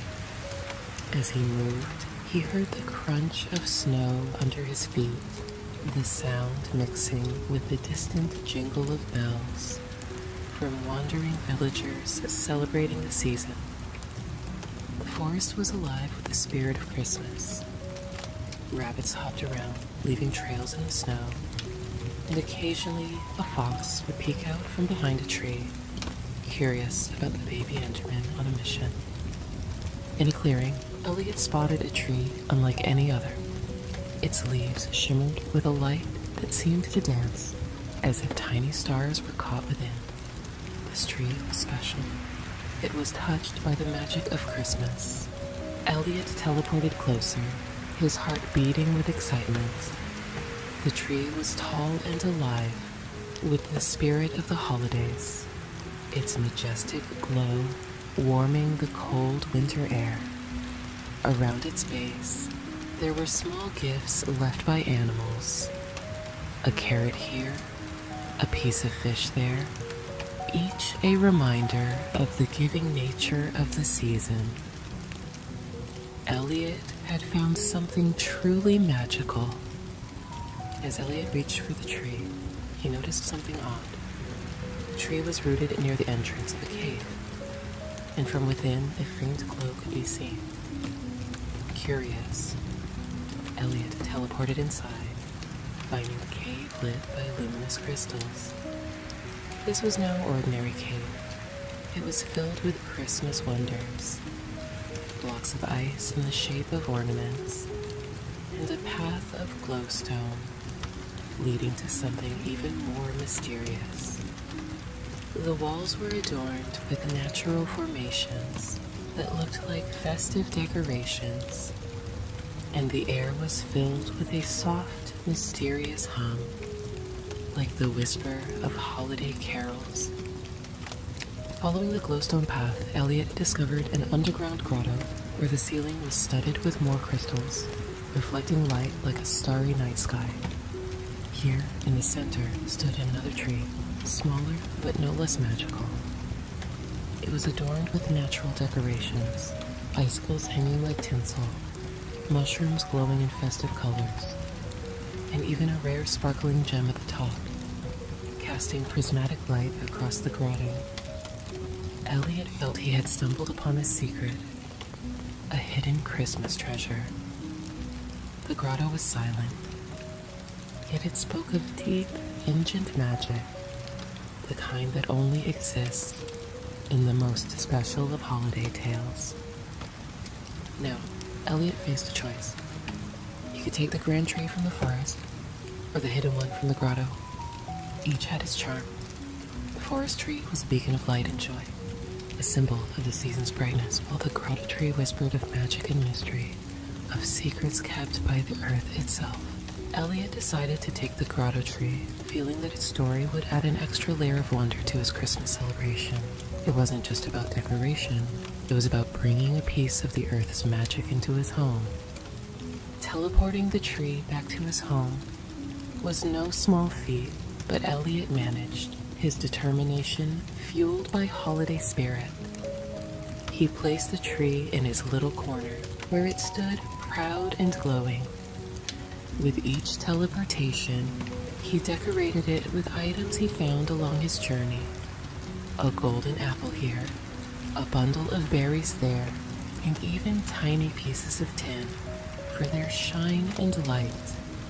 The tree became a masterpiece of his adventure, each item telling a story of his quest. As night fell, the sky turned into a canvas of blues and purples, with the moon casting a gentle light. Elliot invited his friends, a group of villagers, wrapped in woolen cloaks, a wandering trader with tales of far-off lands, and even a couple of baby zombies who had learned the joy of peace during the special time. They gathered around, their eyes wide with wonder. Together they sang carols, their voices blending with the cold night air, creating a melody of friendship and joy. They shared stories of their own adventures. The room filled with laughter and the smell of freshly baked cookies. Elliot shared stories of his adventure, each friend adding their own tales of the season. They exchanged small gifts, coal for warmth, bread for sharing, and laughter for the heart. Elliot realized that the true magic of Christmas wasn't just in finding the perfect tree, but in the moments spent with friends, in the joy of giving, and in the warmth of companionship. Each gift, no matter how small, was given with love, and each story shared created bonds that would last beyond the festive season. As the celebration quieted down, Elliot felt a profound sense of peace. He watched as his friends left, one by one, their hearts full of the holiday spirit. Alone with his tree, Elliot admired its glow, now not just from the crystals, but from the love and memories it now held. He practiced his breathing, inhaling the essence of Christmas, exhaling all his worries. The tree stood firm, reminding Elliot of all the good and magic in the world. The tree lighting up his corner of Minecraft, Elliot settled into his bed of wool blocks. The sounds of the night, the distant howl of his friends, the wolves, the soft fall of snow, the occasional rustle of leaves, all became a lullaby for him. As he drifted off to sleep, Elliot dreamt of more adventures, of more Christmases to come, each one filled with the magic of discovery and the warmth of friends. His dreams were vivid, filled with new quests and the joy of sharing them. You land on blocky feet in a desert biome. Sand kicks up from under you as you begin walking forward. Each step sinking in, making it difficult to walk.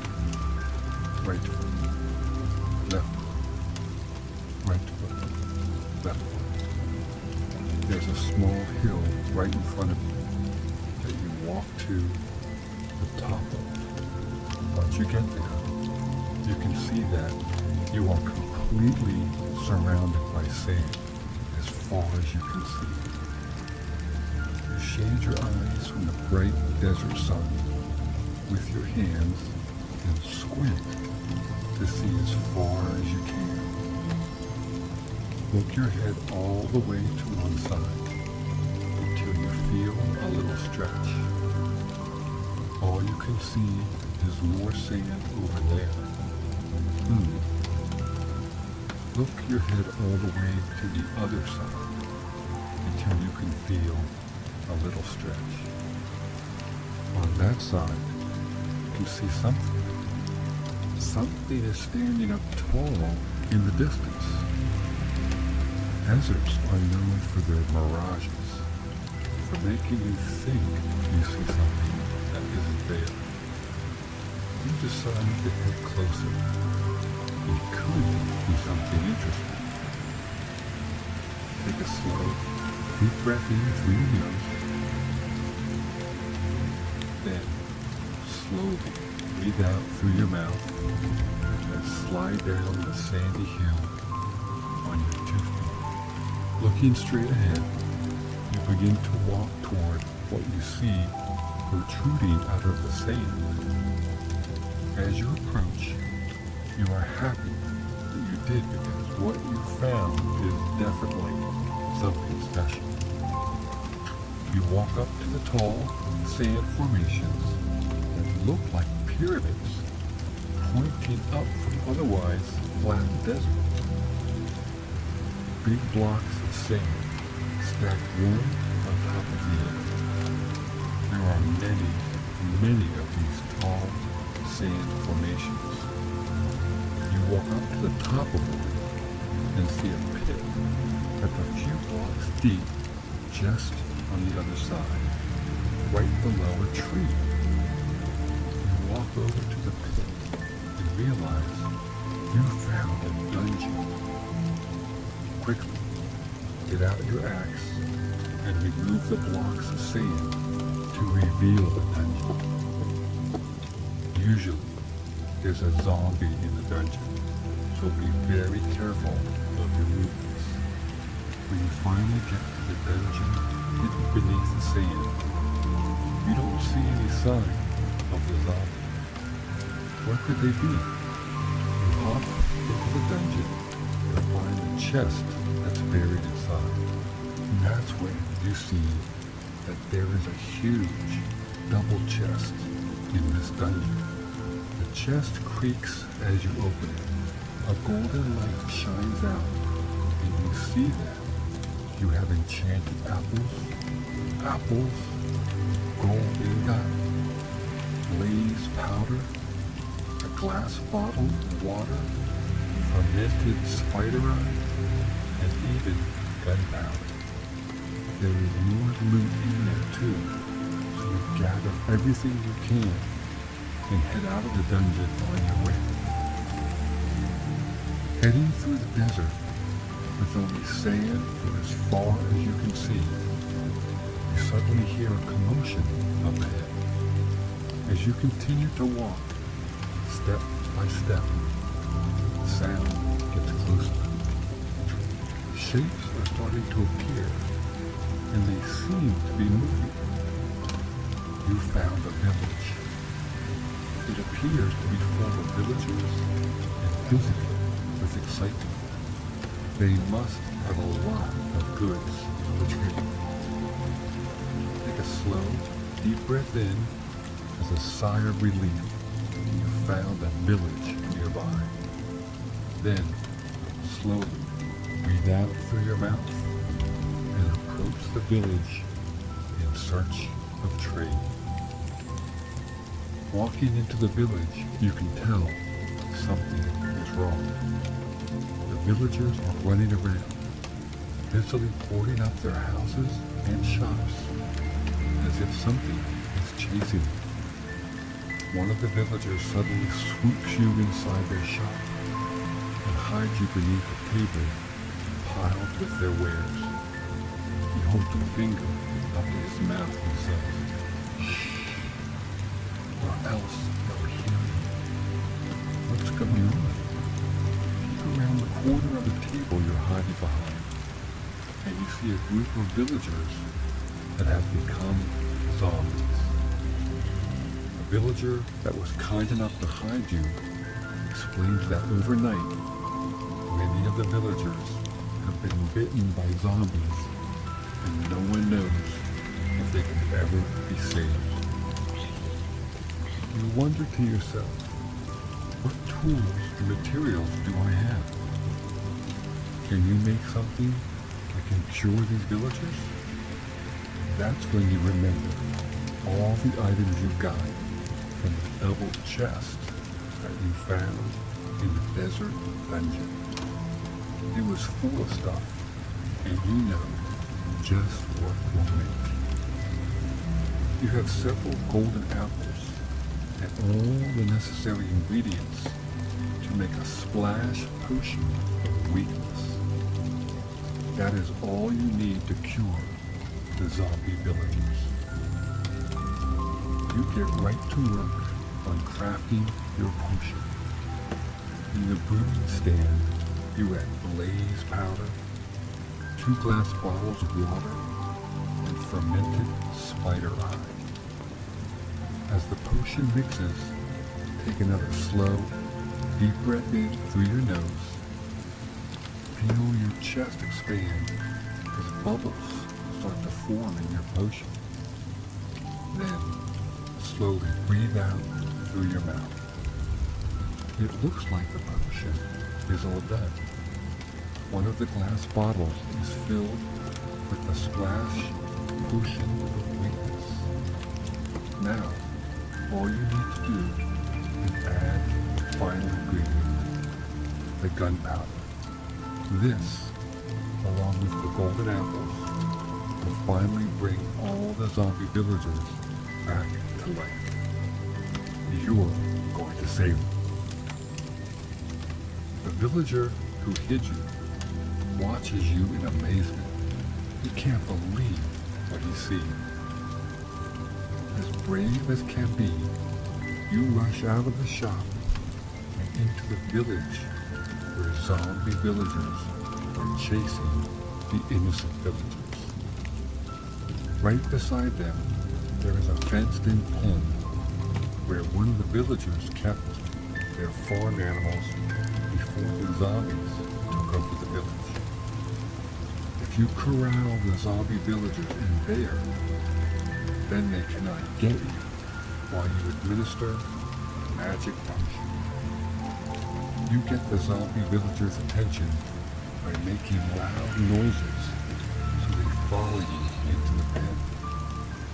Once inside, you close the wood gate. The fencing is low enough that you can see them as they walk into the fence in front of you. You are safe on the other side of the fence. With the zombie villagers all gathered up in one spot, you take your splash potion of weakness in your hand and open the lid. You have to splash all of them at once from what's in the bottle.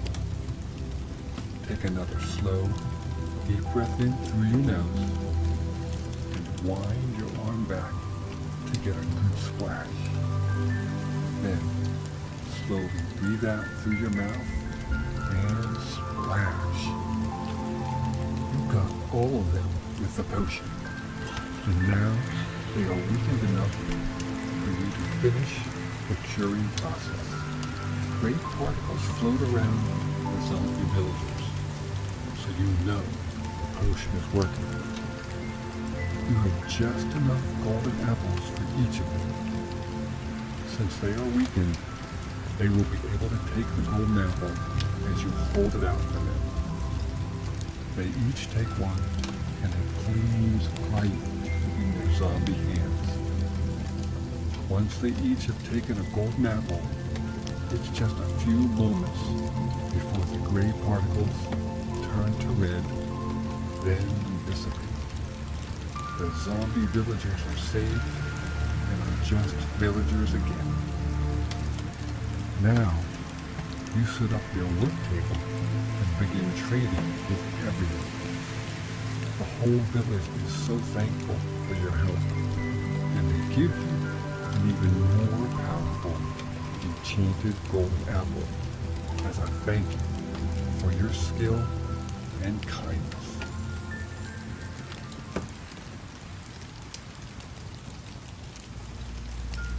It was a beautiful day in the Minecraft world. Steve and Alex were exploring the lush forests, enjoying the bright sunshine and the sounds of nature. They loved discovering new places and meeting new creatures. As they walked, they heard a faint whimpering sound coming from nearby. Steve and Alex followed the sound, their curiosity piqued. They climbed over hills and pushed through bushes until they reached the edge of a steep cliff. There, they saw a tiny wolf cub stranded on a narrow ledge, looking scared and alone. The cub whimpered softly, afraid to move. Steve and Alex carefully approached the cliff edge. "We have to help him," Alex said, her heart full of concern. Steve nodded in agreement. "We'll get you to safety," he called down to the cub. The little wolf's ears perked up at their kind voices. They decided to name the cub Wolfie. Steve and Alex sat down to plan their rescue. They knew they had to be careful not to scare Wolfie or cause any rocks to fall. "I'll go down and get him," Steve said bravely. Alex agreed to stay at the top. and lower Steve down with a strong rope. Together, they prepared for the rescue. With the rope securely tied around his waist, Steve slowly descended the cliff. Alex held the rope tightly, making sure Steve was safe. As Steve got closer to Wolfie, he spoke softly to calm the frightened cub. "It's okay, Wolfie. We're here to help you." Wolfie looked at Steve with trusting eyes. When Steve reached the ledge, he gently extended his hand to Wolfie. The cub sniffed Steve's hand and slowly moved closer. Steve carefully picked up Wolfie, holding him close to his chest. "I've got you," Steve whispered. Wolfie felt safe and secure in Steve's arms. Alex slowly pulled the rope, lifting Steve and Wolfie back up the cliff. It was a tense moment, but Alex remained strong and focused. Steve held on to Wolfie tightly, reassuring him with gentle words. Finally, they reached the top, and Alex helped them both onto solid ground. Steve and Alex sat down with Wolfie, letting him rest and recover from his frightening experience. Wolfie nuzzled against them, grateful for their help. Steve and Alex felt a deep sense of accomplishment and joy, knowing they had saved Wolfie from danger. Steve and Alex decided to find a safe and comfortable home for Wolfie. They explored the forest, looking for the perfect spot. Finally, they found a cozy cave near a clear stream. It was a peaceful place, surrounded by trees and flowers. Wolfie wagged his tail with excitement. Steve and Alex worked together to build a shelter for Wolfie inside the cave. They gathered wood, leaves, and soft materials to create a warm and comfortable bed. Wolfie watched them work, feeling grateful for their kindness. The cave became a safe haven for Wolfie. As days passed, Steve and Alex taught Wolfie important skills to survive in the wild. They showed him how to find food, stay safe, and navigate the forest. Wolfie was a quick learner and enjoyed the lessons. Steve and Alex were proud of Wolfie's progress and determination. Steve, Alex, and Wolfie spent their days exploring the Minecraft world together. They discovered new landscapes, gathered resources, and faced challenges. Wolfie loved the adventures and felt a deep bond with his rescuers. They were a team, and nothing could stop them. During their adventures, Steve and Alex introduced Wolfie to other friendly animals in the forest. Wolfie made new friends, including a curious rabbit named Ruby and a wise owl named Oliver. They all played together and shared stories. One sunny day, Steve, Alex, and Wolfie decided to follow a river that flowed through the forest. They built a small raft and set off on a new adventure. The river carried them gently downstream, and they enjoyed the beautiful scenery. Wolfie loved watching the fish swim beneath the clear water and splashing his paws in the cool river. As they traveled down the river, they heard the sound of rushing water. Excited, they followed the sound and discovered a hidden waterfall. The waterfall cascaded into a sparkling pool surrounded by lush greenery and colorful flowers. Steve, Alex, and Wolfie played in the water, feeling the refreshing spray of the waterfall. After their fun day at the waterfall, they decided to camp under the stars. Steve and Alex built a cozy campfire, and they all settled down for the night. The sky was clear and filled with twinkling stars. Wolfie lay beside Steve and Alex, feeling safe and content. They watched the stars together, sharing stories and dreams. During their explorations, they discovered a mysterious cave hidden behind a waterfall. Curious, they ventured inside with torches lighting their way. The cave was filled with sparkling crystals and ancient markings on the walls. It felt like a magical place, and they imagined all the adventures that had taken place there. One day, while exploring the forest, they found an old map that hinted at hidden treasure. Excited by the possibility, they followed the clues, solving puzzles and overcoming challenges. The journey was thrilling, and Wolfie proved to be a valuable companion. Finally, they discovered the treasure chest filled with gold, gems, and enchanted items. To celebrate their adventures and the rescue of Wolfie, Steve and Alex decided to throw a party in the village. They invited all their friends, including the animals they had met along the way. The village was filled with laughter, music, and delicious food. Wolfie felt a sense of belonging and joy as he played with his friends and enjoyed the festivities. As the celebration came to an end, Steve, Alex, and Wolfie returned to their cozy home.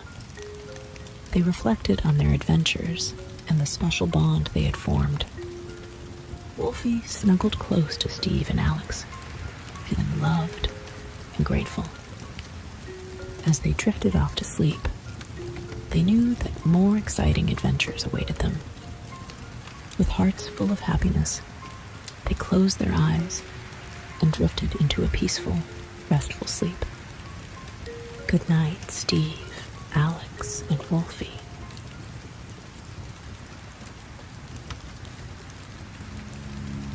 In the vast, pixelated world of Minecraft, there lived a brave and friendly character named Steve.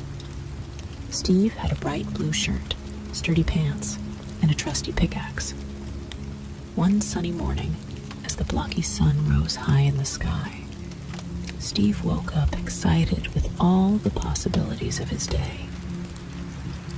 He decided to explore the world beyond his familiar surroundings. With a smile on his face, Steve set off on his adventure, eager to discover friendly places and meet new friends.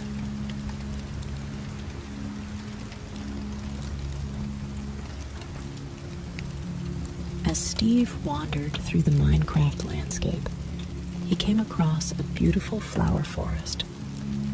The trees were tall and covered in colorful blossoms, and the air was filled with the sweet scent of flowers. Steve marveled at the beauty of the forest and decided to explore its depths. He followed a trail of daisies, feeling more happy with each step. The flower forest was magical, and Steve felt like he was in a dream.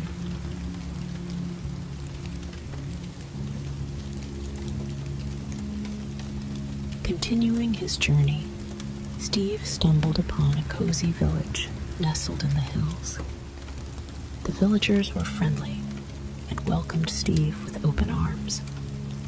They showed him their homes, made of different types of blocks, and shared stories of their peaceful lives. Steve felt like he belonged and enjoyed learning from the villagers. They taught him about farming, trading, and building. Steve was grateful for their kindness and felt inspired to continue his journey.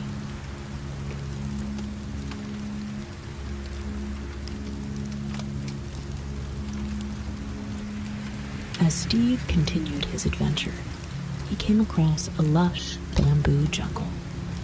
The tall bamboo stalks swayed gently in the breeze, and the ground was covered in green leaves. Steve carefully navigated through the jungle, admiring the tall plants and the playful pandas that lived there. The pandas were friendly and curious, and Steve enjoyed playing with them and feeding them bamboo. The bamboo jungle was a place of happiness and joy.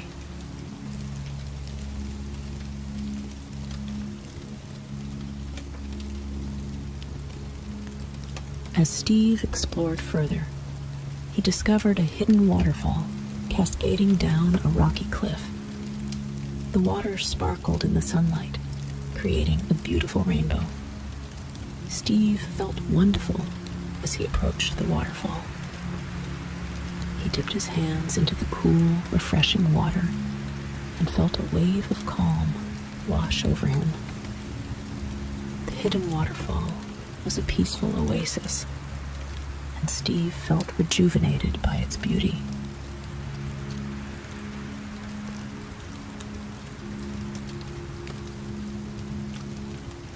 Continuing his journey, Steve found himself in a meadow filled with friendly animals.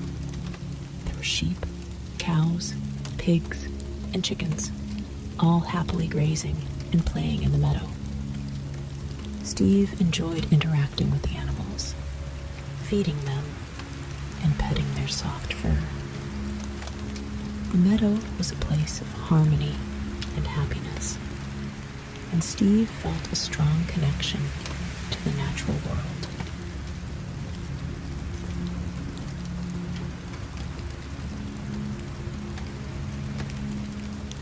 As Steve traveled by boat across a calm sea, he discovered a unique mushroom island. The island was covered in giant mushrooms, and the air was filled with the scent of mushrooms and moss. Steve explored the island, finding friendly mushrooms grazing among the giant fungi. The mushrooms were gentle and curious, and Steve enjoyed their company. The mushroom island was a place of wonder and enchantment.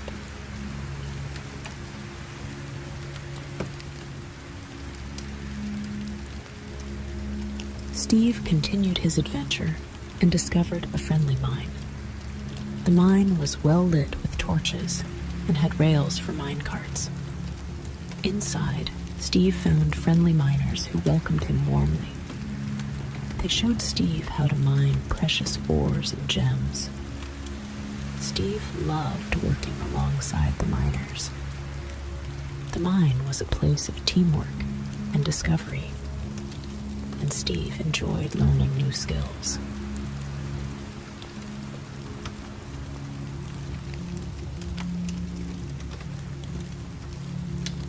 As Steve explored further, he came across a grand, enchanted library.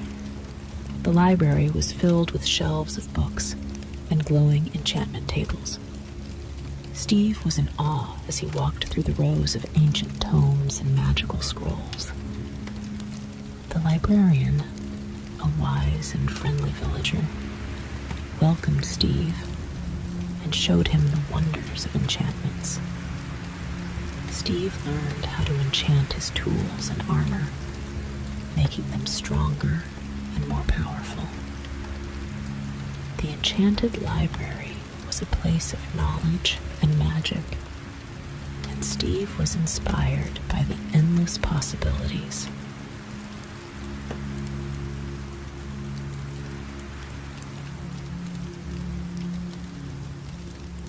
As Steve continued his journey, he discovered a magnificent rainbow bridge stretching across a sparkling river.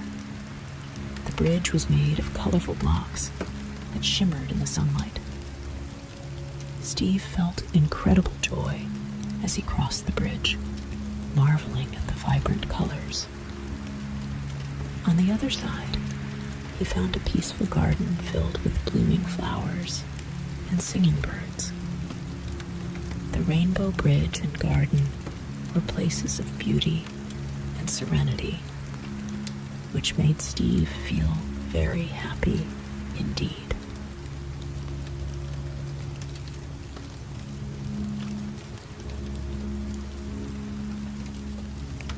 Traveling further north, Steve came across a stunning ice palace. The palace was made entirely of ice and snow, glistening in the light. Inside, he met friendly snow golems who showed him around the palace. Steve enjoyed sliding on the icy floors and exploring the shimmering halls. The ice palace was a place of wonder and enchantment, and Steve felt like he was in a winter fairy tale.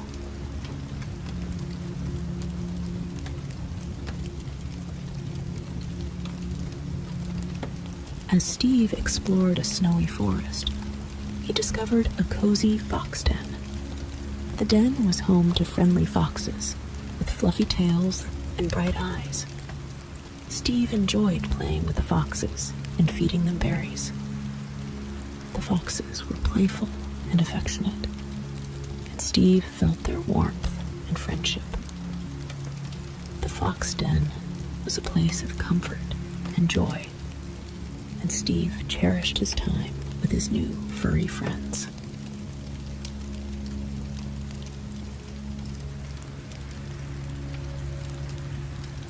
Continuing his adventure, Steve found a hidden treehouse high up in the branches of a giant oak tree.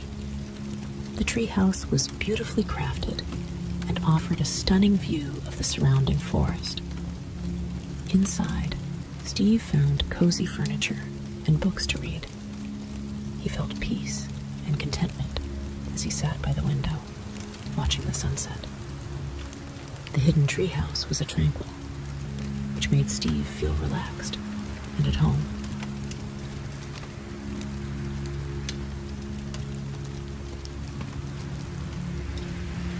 As night fell, Steve found a high hill and lay down to watch the stars. The sky was filled with twinkling lights, and the moon cast a gentle glow over the land. Steve felt calm and wonder as he gazed at the night sky. The stars seemed to tell stories of their own, and Steve discovered his deep connection to the universe. The starry night was a perfect end to his adventurous day.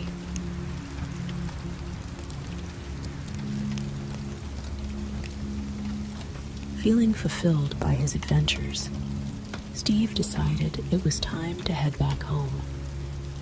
He retraced his steps through the flower forest, the cozy village, and the hidden waterfall.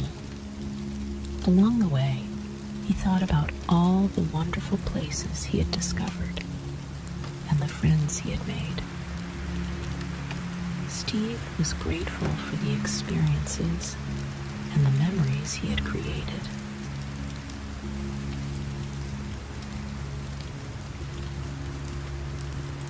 Finally, Steve reached his cozy home. The familiar sights and sounds filled him with warmth and comfort.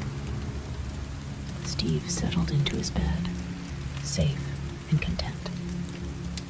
As he closed his eyes, he thought about the friendly places he had visited and the joy of his adventure.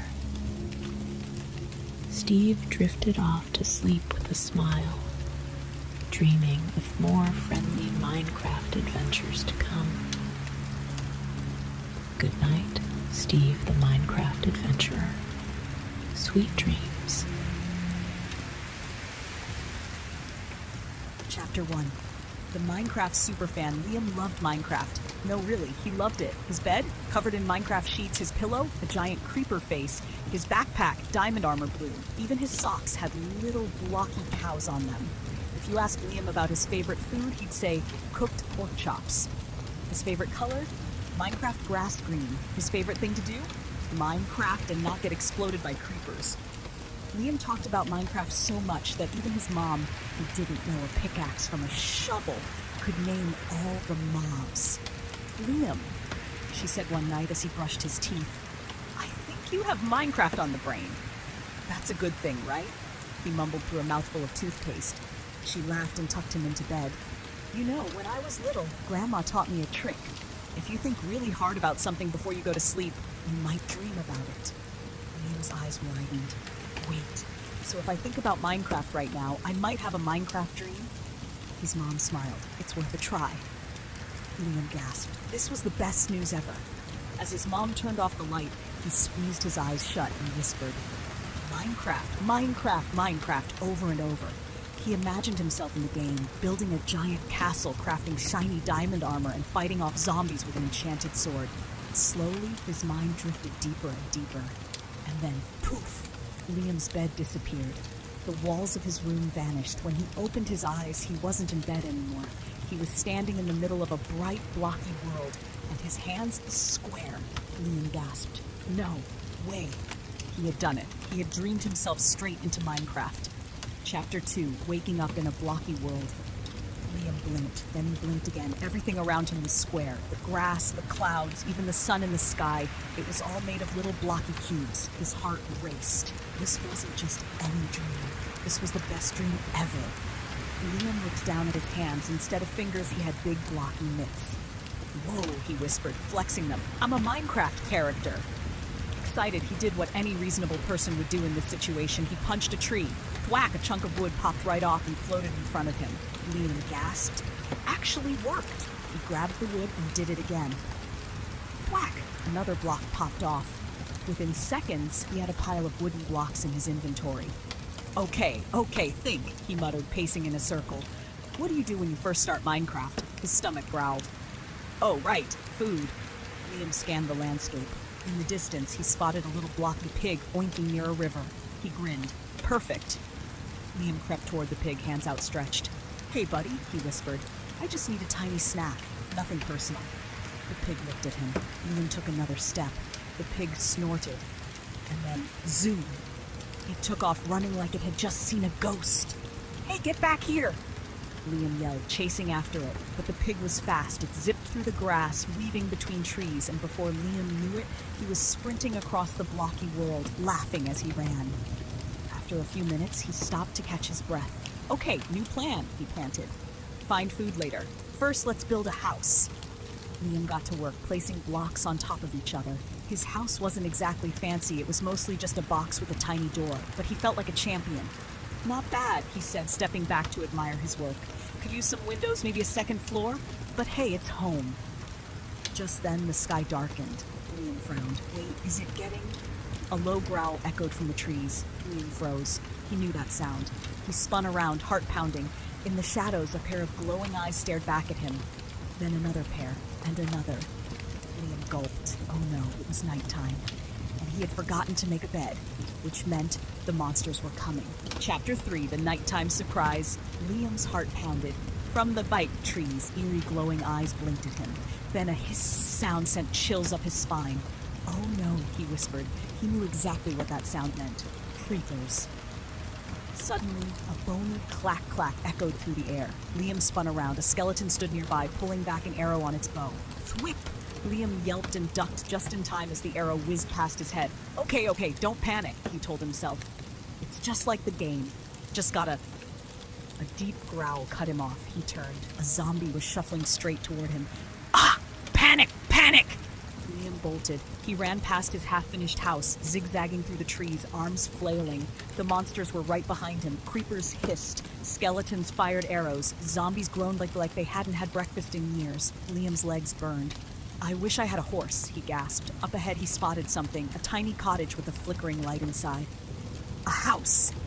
Liam sprinted toward it. Maybe someone can help me. Just as the skeleton's arrow whizzed past his ear, Liam reached the wooden door and pounded on it. Help! Let me in! There are creepers and zombies and...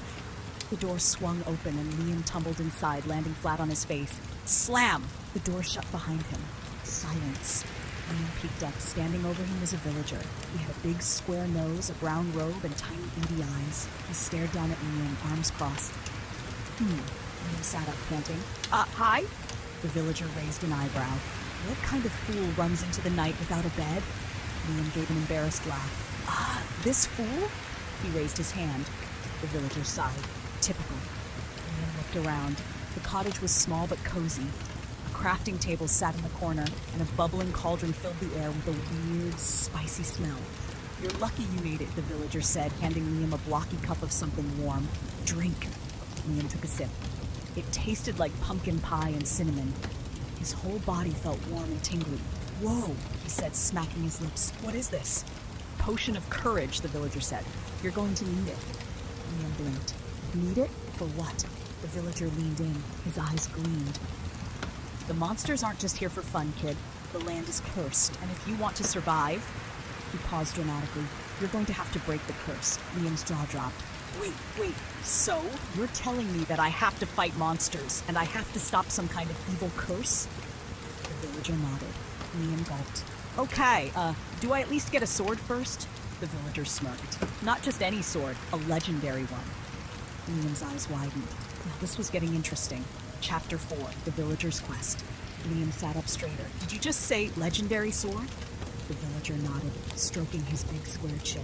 Aye, the blade of the ancients. Strong enough to defeat any monster, sharp enough to slice through the darkness itself. Liam's eyes sparkled. Okay, I definitely need that. The villager smirked. You and everyone else. But the sword is hidden deep in the land, guarded by trials and traps. Only the bravest adventurers have ever found it. Liam gulped. And, how many of those adventurers made it back? The villager waved a hand. Details. What matters is you have a chance to be the hero this world needs. Liam sat back thinking. He had always wanted to go on a real Minecraft adventure, and now he was in one. Sure, there were monsters and curses and possibly dangerous traps, but there was also a legendary sword. He clenched his fists. All right, I'll do it. The villager grinned. That's the spirit. He pulled out a crinkled map and spread it across the table. Liam leaned in, studying it. The sword lies deep in the caves of chaos, the villager explained, pointing to a dark, squiggly section on the map. But to get there, you'll need iron. And for that, you must collect 3 special materials. Iron from the Mountain of Might, lapis from the Lake of Light, and gold from the Forest of Fortune. Liam scratched his head. Sue, go to 3 places, gather materials, and then I get awesome armor? Precisely, Liam grinned. Easy. I do this kind of stuff in Minecraft all the time. The villager raised an eyebrow. Do you now? Well, okay. Mostly in creative mode, Liam admitted. But still, the villager chuckled. This is no creative mode, my friend. Out here you must mine, craft, and fight for survival. Liam's excitement wavered for a moment. This was a dream, right? He pinched his arm. Ow! The villager watched him. Did you just pinch yourself? Maybe. The villager sighed. You really are new at this. Liam took a deep breath. All right, where do I go first? The villager pointed to the northern part of the map, the Mountain of Might, a land of towering peaks, strong winds, and iron hidden deep within its caves. Liam stood up, fists clenched. Then that's where I'm going. The villager nodded and handed him a wooden sword. Take this. It's not much, but it's better than nothing. Liam held up the blocky weapon. Sweet. He turned toward the door, feeling just like a real Minecraft hero. The villager called after him. One last thing, kid. Liam glanced back. Yeah? Beware of what lurks in the mountains. The iron isn't unguarded, Liam frowned. Wait, guarded by what? The villager's eyes darkened. Something big, something with sharp teeth. Liam's stomach flipped. Oh, great. He took a deep breath, gripped his wooden sword, and stepped outside. The sun was rising, painting the sky in soft pinks and oranges. A new day in Minecraft had begun. And so had his adventure. Chapter 5, The Journey to the Mountain of Might. Liam took a deep breath and stepped into pixelated sunrise. The world stretched out before him, rolling green hills, towering trees, and in the distance, the jagged peaks of the Mountain of Might. Okay, he muttered, gripping his wooden sword. Time to get some iron. The villager had packed him a few supplies, some bread, a wooden pickaxe, and a torch. Not the best gear, but better than nothing. As he walked, Liam took in the sights. Everything was so real. The grass crunched under his feet. The wind pushed past his ears, and the blocky sheep nearby made that funny baa sound. This is so much better than my regular dreams, Liam said, giggling as a pig snorted beside him. The pig snorted again. Liam frowned. Wait, was that a normal snort or a creepy snort? He turned around just in time to see the pig bolt into the trees. Liam gulped. That can't be good. Suddenly, boom, the ground shook. A low, rumbling growl echoed through the hills. Liam froze. Oh, no, the villager's words came rushing back. The iron isn't unguarded. Liam slowly looked up at the towering mountains ahead. And then, from behind a cliff, a massive stone golem stomped into view. Its body was made of thick gray blocks. Glowing red eyes flickered as it turned its head. With every step, the ground trembled beneath its weight. Liam's jaw dropped. Nope, nope, nope, nope. That's a big nope. The golem let out a deep, rumbling roar and charged. Liam screamed and took off running. Why is this happening? The golem stomped after him, swinging its giant stone fists. Liam zigzagged through the trees, dodging left and right. I am not built for this. Up ahead, he spotted a narrow cave entrance. Safety, he yelled, sprinting toward it. Behind him, the golem let out a furious bellow and swung its arms. Smash! A tree exploded into wooden blocks. Liam leapt through the cave entrance just in time. Boom! The golem's giant fist slammed into the rock, shaking the cave walls. But the entrance was too small. It couldn't reach him. Liam collapsed against the wall, gasping. I almost got turned into a pancake. Outside, the golem let out one last growl before stomping away. Liam wiped his forehead. Okay, new plan, be way more careful. He stood up and looked deeper into the cave. It was dark, but somewhere inside, iron was waiting for him. Liam sighed, picking up his torch. All right, he whispered. Time to mine. Chapter 6, Into the Cave. Liam held up his torch, its flickering glow bouncing off the stone walls. The cave stretched deep into the mountain, dark and mysterious. Okay, he whispered. Just gotta mine some iron. Easy. He took a step forward. The sound of his own footsteps echoed around him. Creak! Liam froze. What was that? He swung his torch around. Nothing. Just rocks and darkness. He swallowed hard. All right, brain, calm down. It's just a cave. Nothing to be scared of. He turned back and two giant glowing eyes stared at him. Liam screamed and swung his wooden sword wildly. Ah! Back! Back, foul beast! A high-pitched squeak echoed through the cave. Liam blinked. The glowing eyes belonged to a bat. A tiny, fluttery, absolutely harmless bat. Let out another squeak and flapped away. Liam sighed, slumping against the cave wall. I almost fainted because of a bat, he muttered. That's just great. Shaking his head, he took a deep breath and kept moving. After a few minutes, he spotted something shining in the stone. His heart leaped. Iron. Liam grinned and pulled out his wooden pickaxe. Time to mine! He raised the pickaxe and... crack! The head of the pickaxe snapped right off. Liam's smile faded. He stared at the broken handle in his hand, then at the iron, then back at the handle. Well, that's just rude, he sighed. Of course. Of course I need a stone pickaxe for iron. Frustrated, he started breaking nearby stone with his hands, gathering enough to craft a new pickaxe. After a few minutes of hard work, he placed a crafting table down and put together a stone pickaxe. Liam admired his new tool. All right, iron, now you're mine. He swung the pickaxe and clink, clink, clink, pop! The iron broke free, and Liam scooped it up. He held the block high in victory. Yes, I am a mining master! His voice echoed through the cave a little too loudly. From the darkness, something growled. Liam stiffened. Oh no, another growl, then another, then click, click, click. Liam's stomach dropped. He knew that sound. Slowly, he turned around. A pack of spiders stared at him with beady, glowing red eyes. Liam gulped. I come in peace? The spiders hissed. Liam's eyes widened. Didn't think so. The biggest spider leapt toward him. Liam grabbed his iron, his crafting table, and his torch and sprinted toward the cave entrance.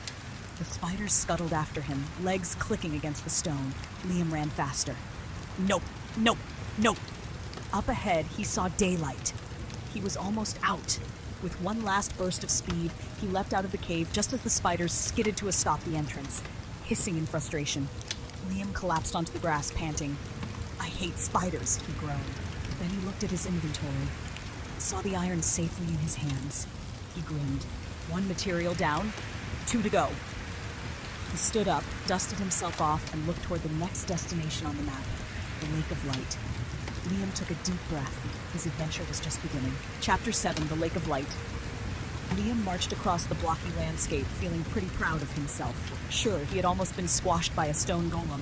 And okay, maybe he had screamed a little when those spiders chased him. But he had iron. And that meant he was one step closer to getting his legendary armor. He pulled out his map. Next stop, the Lake of Light. According to the villager, the lake held lapis lazuli, the next material he needed. Liam's eyes followed the path ahead. The landscape had changed. Rolling green hills turned into a glowing blue swamp. Fireflies floated above shimmering water. Strange vines dangled from twisted trees. And in the middle of it all, a massive glowing lake stretched across the land. Liam's jaw dropped. Whoa! The lake sparkled like tiny stars were trapped beneath its surface. Liam knelt beside it. All right, Lapis, where are you hiding? He peered into the water. A few blocks down, something blue and shiny winked at him from the lake bed. Liam pumped his fist. Jackpot! He dipped a toe into the water, cool and refreshing. This is fine, he muttered. I can swim. Easy peasy. He waded in and took a deep breath before diving under. Splash! Bubbles surrounded him as he kicked downward. The lake was weirdly peaceful. The glow from the water lit up the blocks below, making it look like he was floating in a sea of stars. Liam reached the bottom and swung his pickaxe. Clink! Clink! The lapis broke free. He grabbed it, grinning through the bubbles. But then, a shadow moved behind him. Liam froze. Slowly, he turned around. A pair of glowing green eyes stared back at him. Liam's stomach dropped. Oh no, it was a drowned. A zombie. But not just any zombie, a swimming zombie. The drowned lurched forward, arms outstretched. Liam's eyes widened. Nope, nope, nope! He kicked off the lake bed and shot toward the surface. The drowned followed. Liam swam as fast as he could, arms flailing, bubbles trailing behind him. The shore was so close. The drowned reached for his foot. Splash! Liam launched out of the water and rolled onto the grass, panting. The drowned lurched up after him. Liam scrambled to his feet. Stay back, wet zombie! The drowned let out a low groan. Liam pulled out his wooden sword. The drowned stepped forward. Liam swung. Smack! The sword snapped in half. Liam stared at the broken handle. Oh, come on! The drowned growled and lunged. Liam yelped, grabbed the lapis, and ran for his life. He didn't stop until the zombie's groans faded behind him. Finally, he collapsed behind a tree, chest heaving. He held up the lapis lazuli. That was way too much effort for a shiny blue rock, he groaned. But at least he had it. 2 materials down, 1 to go. He looked at his map. Next stop, the Forest of Fortune. Liam took a deep breath. Please let this one be easier. Spoiler, it would not. Chapter 8, The Forest of Fortune. Liam trekked through the trees, gripping his map in one hand and his very broken wooden sword in the other. 2 materials down, 1 to go. But he was so tired. I feel like I've been running for hours, he groaned. First, a giant rock monster tries to squish me. Then I almost become spider food, and then a soggy zombie tries to eat my foot. He sighed. Why can't one of these quests be like, pet a baby panda and get a free diamond? He had to do hard stuff. Liam looked up. The trees were changing. The normal oak and birch trees gave way to tall golden trees with shimmering leaves. His eyes widened. Whoa. This had to be the Forest of Fortune. Gold was hidden somewhere here, but where?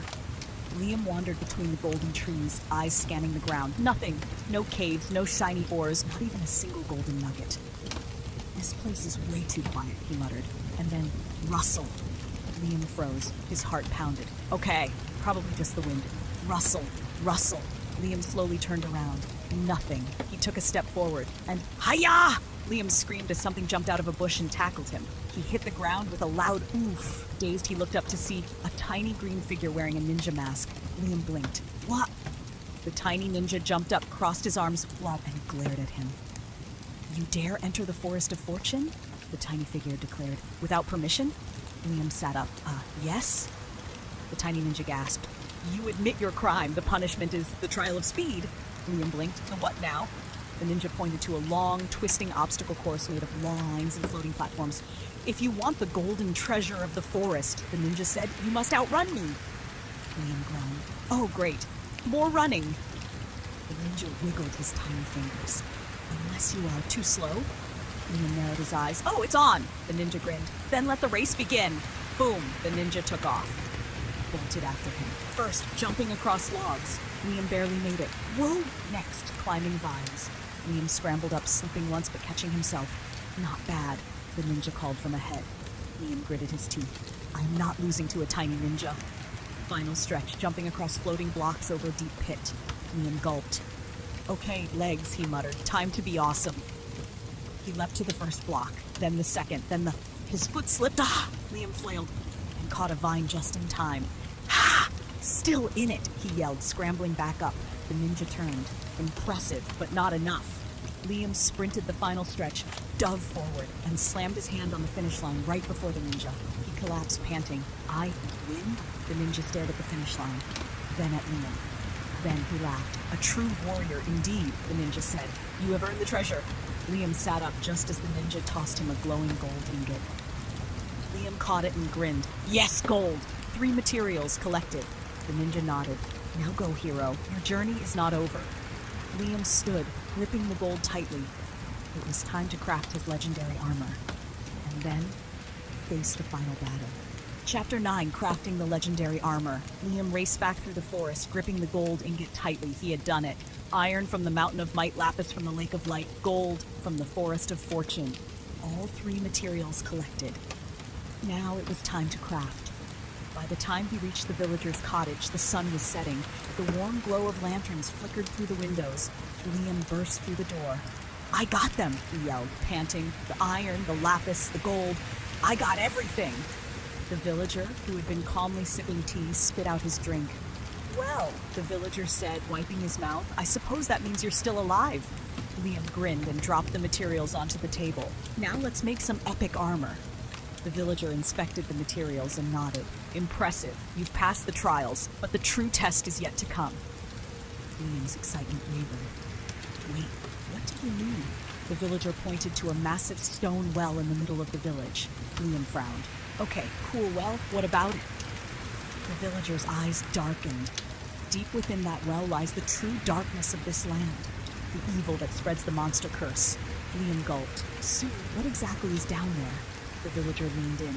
A creature feared by all. Liam leaned in, eyes wide. A beast made of nightmares. Liam gulped. A terror so great it... The villager paused dramatically. Liam whispered, what is it? The villager's face turned serious. A giant Enderman. Liam's stomach flipped. A giant Enderman? Like, bigger than a regular one? The villager nodded. Liam groaned. Oh, come on! Why couldn't it be like a very aggressive chicken or something? The villager ignored him and placed the materials into the crafting table. The room glowed. Sparks of magic flickered in the air as the iron, lapis, and gold fused together. With a final flash, a set of shimmering blue and gold armor appeared. Liam's eyes sparkled. No way! The villager handed it to him. The armor of the ancients. Strong, enchanted, and resistant to Enderman magic. Liam pulled the armor on. It fit perfectly. This is awesome! The villager smirked. And one more thing. He turned back to the table and crafted a shining diamond sword. Liam's jaw dropped. Wait, is that? The villager nodded. The blade of the ancients. He handed it to Liam, who held it up like a true hero. The sword gleamed in the candlelight. Liam grinned. He felt unstoppable. The villager crossed his arms. Now, are you ready? Liam took a deep breath. He gripped the sword, squared his shoulders, and turned toward the well. The final battle was waiting, and he was ready. Chapter 10. The Descent into Darkness. Liam stood at the edge of the ancient well, gripping the blade of the ancients tightly. The stone opening was wide and deep, a black void that seemed to pull the light right out of the air. A chill ran down his spine. So, Liam muttered, peering into the darkness, how exactly do I get down there? Because if the answer is jump, I'd like to file a formal complaint. The villager chuckled and handed Liam a bucket of water. Liam frowned. Oh, cool, hydration is important. The villager sighed. No, genius. Water bucket trick. Place it before you land. It'll soften the fall. Liam blinked. Wait, that actually works? I thought that was just a speedrunner thing. The villager shrugged. It works if you do it right. Liam gulped. That didn't exactly fill him with confidence. Well, no turning back now. He took a deep breath, stepped onto the edge, and jumped. Whoosh! The air rushed past him as he plummeted into the well. The stone walls blurred as he fell faster and faster. Ah! Okay, water time! Liam fumbled with the bucket. His fingers slipped. The ground was coming up fast. Come on, come on! Splash! Liam landed perfectly in the water, safe and sound. His jaw dropped. Did you see that? He yelled, looking around. I just did a pro gamer move. Silence. Oh, right, nobody's here. Liam stepped out of the water and looked around. The bottom of the well wasn't what he expected. It was a massive underground cavern glowing with eerie purple light. Strange black particles floated through the air.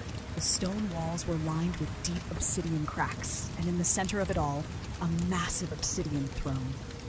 Liam's breath caught in his throat. Sitting on the throne was a giant Enderman. It was at least 20 blocks tall, its long arms resting on the armrests like a king surveying its land, its glowing purple eyes locked onto Liam. Liam froze. Oh, no. The giant Enderman stood. Its deep, rumbling voice echoed through the cavern. Who dares enter my domain? Liam's legs refused to move. Hi. My name's Liam. Big fan of your work. The Enderman took a step forward. Boom. The ground shook. Boom. The air vibrated. Liam gulped. So, fun fact, I actually came here to defeat you and end the monster curse. So, he held up his sword. Could you, go easy on me? The Enderman's eyes glowed brighter. Then, it teleported. Liam's heart stopped. Where did it go? Whoosh! Suddenly, it was right behind him. Liam barely rolled out of the way before the Enderman's massive fist slammed into the ground. Boom! The impact sent shockwaves through the cavern, cracking the stone beneath Liam's feet. He scrambled up, gripping his sword. Okay, I get it. No mercy. The Enderman teleported again. Liam spun around, just in time to see the Enderman's claw swinging toward him. He blocked with his sword. Clang!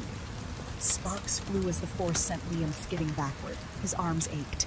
Okay, ow! The Enderman let out a furious roar. Liam took a deep breath. He couldn't run. He couldn't hide. This was it. The final battle. He gripped his sword. It was time to fight. Chapter 11, The Final Battle. Liam tightened his grip on the blade of the Ancients. His heart was pounding so loud it sounded like a drum in his ears.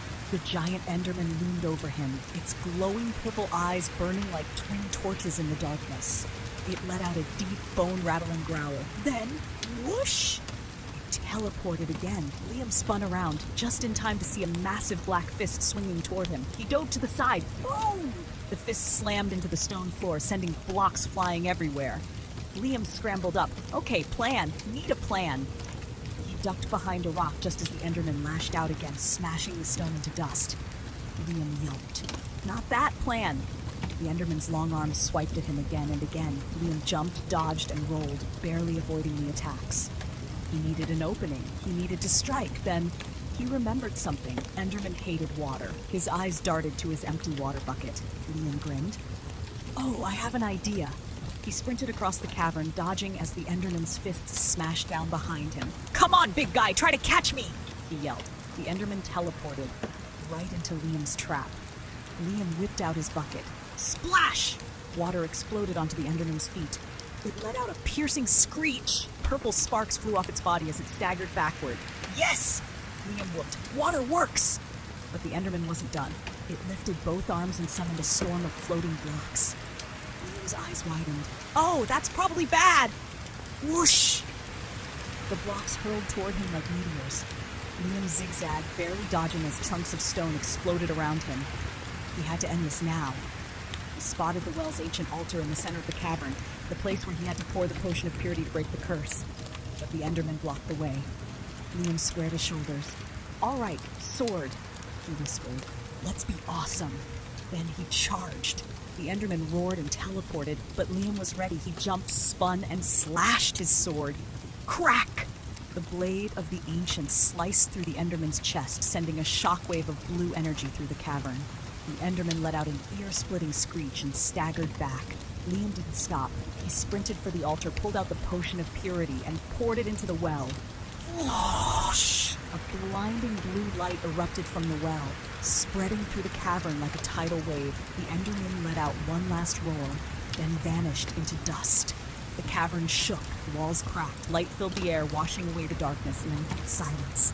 Liam stood panting, his sword still raised. He looked around. The cavern was peaceful. The curse was broken. He had won. Chapter 12, The Hero Awakens. Liam stood in the now silent cavern, his heart still racing. The giant Enderman was gone. The darkness had lifted. The land was safe. He did it.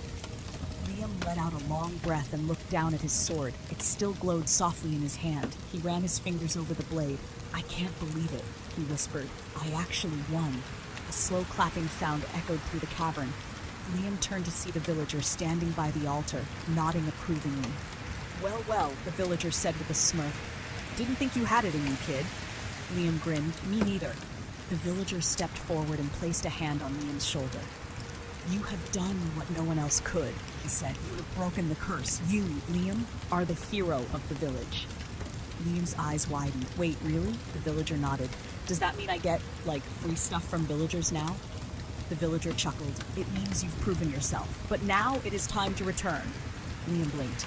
"Wait, return where?"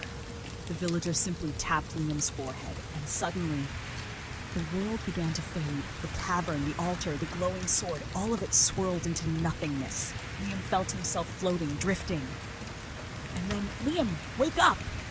Liam's eyes flew open. He gasped, sitting up in bed, his heart pounding. His room was normal again. No glowing cavern, no blocky villagers, just his Minecraft-themed bed, his posters, and the morning sunlight streaming through his window. He whipped off his covers. No way! Was it just a dream? Liam sat there for a moment, still feeling the weight of the sword in his hands, still hearing the roar of the giant Enderman. But as he looked around, it was gone. His mom peeked into the room. "Liam, you're gonna be late for school." Liam barely heard her. He flopped back onto his pillow, staring at the ceiling. It had felt so real. The adventure, the battles, the victory. A slow smile spread across his face. Maybe it had just been a dream, but something about it felt different. Liam stretched, feeling lighter, stronger, like he could do anything, like he was still a hero. He hopped out of bed, threw on his backpack, and raced out the door, feeling something new in his chest. Confidence. Because if he could fight monsters in his dreams, then maybe, just maybe, he could do anything in the real world too.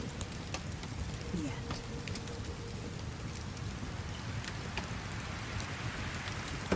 Once upon a pixelated night, in a blocky world so bright, a young adventurer with diamond armor shining white set out on a quest with sword and pickaxe in hand to explore a Minecraft realm filled with wonders so grand. Through forests dense and mountains tall, the adventurer roamed, standing tall. They mined for diamonds, precious and rare, and crafted tools with utmost care. In caves deep with glowstone aglow, they battled monsters, putting on a show. Creepers hissed, skeletons shot arrows, but the adventurer faced them without any sorrows. They built a cozy home with walls of bricks and tended to crops growing in neat tricks. With friends by their side, a village they made, trading resources, a thriving trade. As the sun set, painting the horizon in hues, the adventurer bid farewell to their exciting pursuits. They laid down in a bed with dreams in their mind of new adventures awaiting in a land undefined. In their sleep, they traveled through dimensions vast to the Nether's fiery realm where danger was amassed. They braved the lava lakes and battled the blaze, collecting rare materials in a mesmerizing haze. But as morning broke, the adventurer awoke, back in their humble abode, safe from the smoke. They smiled, knowing that Minecraft's world so vast would always be there for adventures to amass. So close your eyes, little ones, and let your dreams take flight. In a realm of blocks where imagination ignites. With Minecraft as your canvas, the adventures are endless. Sleep tight, young adventurers, as your dreams transcend. Once upon a time, in the pixelated world of Minecraft, there existed a peculiar skyblock. This skyblock was no ordinary landmass. It was a small platform suspended high in the sky, adorned with a single tree, a chest containing a few basic items, and a small pond. On this skyblock, three unlikely companions awoke with a jolt. Steve, the confident and resourceful builder, rubbed his eyes and gazed at the vast expanse of blue around them. Alex, the adventurous and curious explorer, blinked in disbelief as she took in their bizarre surroundings. And lastly, there was Emmett, a knowledgeable villager with a penchant for farming and crafting, who scratched his head in confusion. None of them could recall how they arrived at this peculiar place. Their memories were as hazy as the mist that surrounded their skyblock. As they exchanged bewildered looks, the enormity of their predicament dawned upon them. "How did we get here?" Alex exclaimed, breaking the uneasy silence that hung in the air.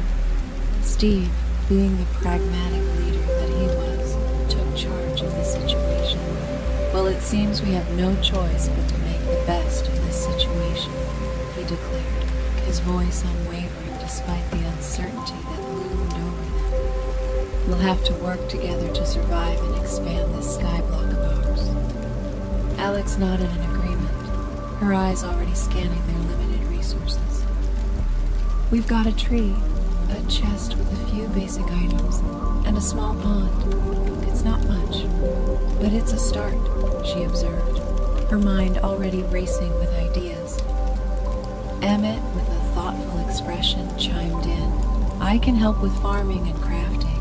I know a thing or two about making the most of limited resources." And so the trio set about their tasks. Steve began to carefully manage the resources, ensuring that nothing went to waste. Alex, with her boundless energy, explored every nook and cranny of their skyblock, contemplating how to expand it. And Emmett, with his deep understanding of farming, started planning how to make the most of their tiny plot of land. Days turned into weeks, and the skyblock slowly transformed. Steve had ingeniously crafted a cobblestone generator, using the limited resources they had. With this, they could now expand their island, carefully securing the edges to prevent any accidental falls. Alex, in her explorations, spotted a neighboring island in the distance. It seemed to hold a rare type of tree and some animals, a valuable source of new materials and food. "We should build a bridge to that island," Alex suggested, her eyes bright with excitement. "It could open up a whole new world of resources for us." Steve and Emmett agreed, and soon they were diligently constructing a bridge between the two islands.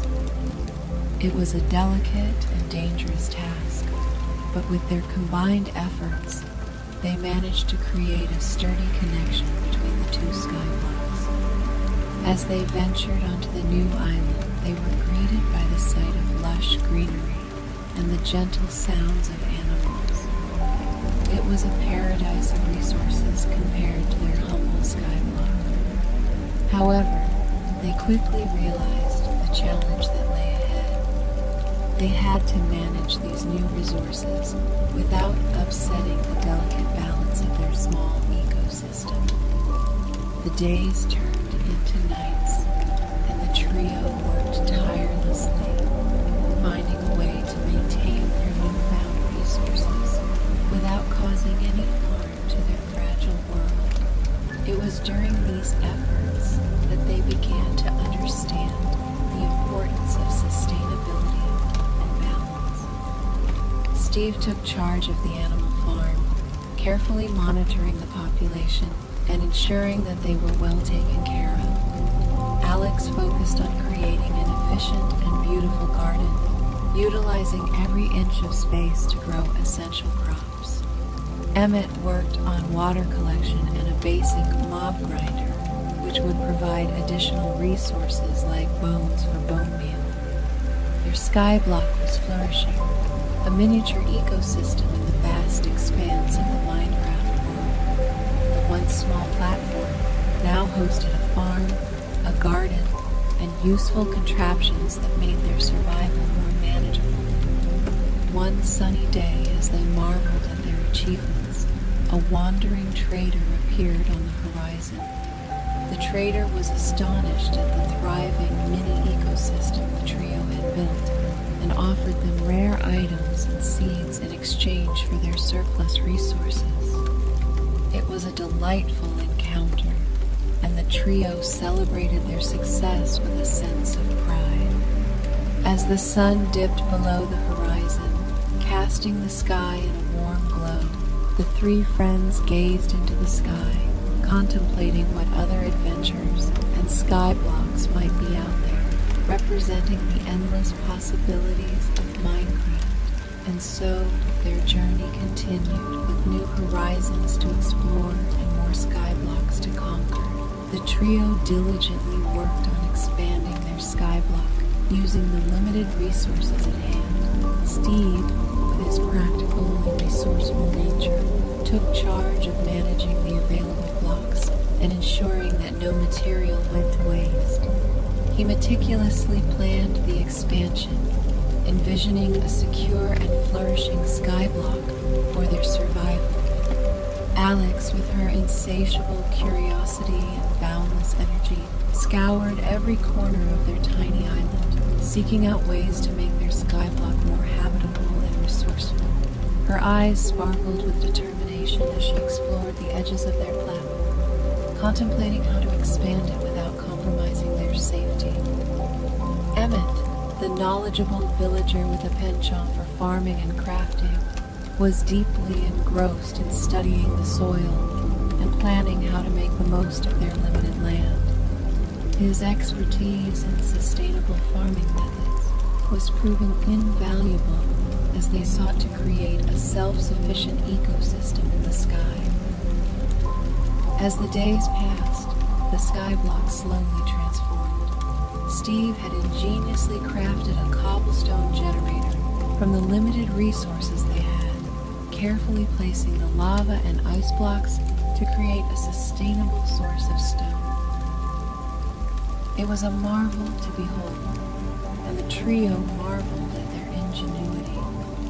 With this new addition, they could now expand their island, carefully securing the edges to prevent any accidental falls.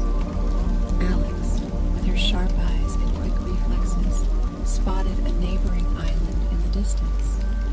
It seemed to hold a rare type of tree and some animals, a valuable source of new materials and food.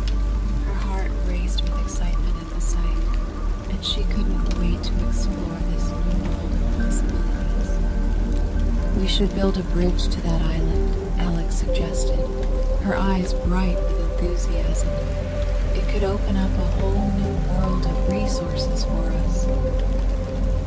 Steve and Emmett eagerly agreed, recognizing the potential of expanding their horizons. They set to work, meticulously planning the construction of a bridge that would connect the two islands. It was a delicate and dangerous task, given the height and the unpredictable winds that swept through the sky. But with their combined efforts, they managed to create a sturdy connection between the two skyblocks. As they ventured onto the new island, they were greeted by the sight of lush greenery and the gentle sounds of animals. It was a paradise of resources compared to their humble skyblock. The trio's eyes widened in amazement as they took in the new surroundings, realizing the potential for growth and sustainability that the second island offered. However, they quickly realized the challenge that lay ahead. They had to manage these new resources without upsetting the delicate balance of their small ecosystem. The trio exchanged concerned glances, realizing the responsibility that came with the expansion.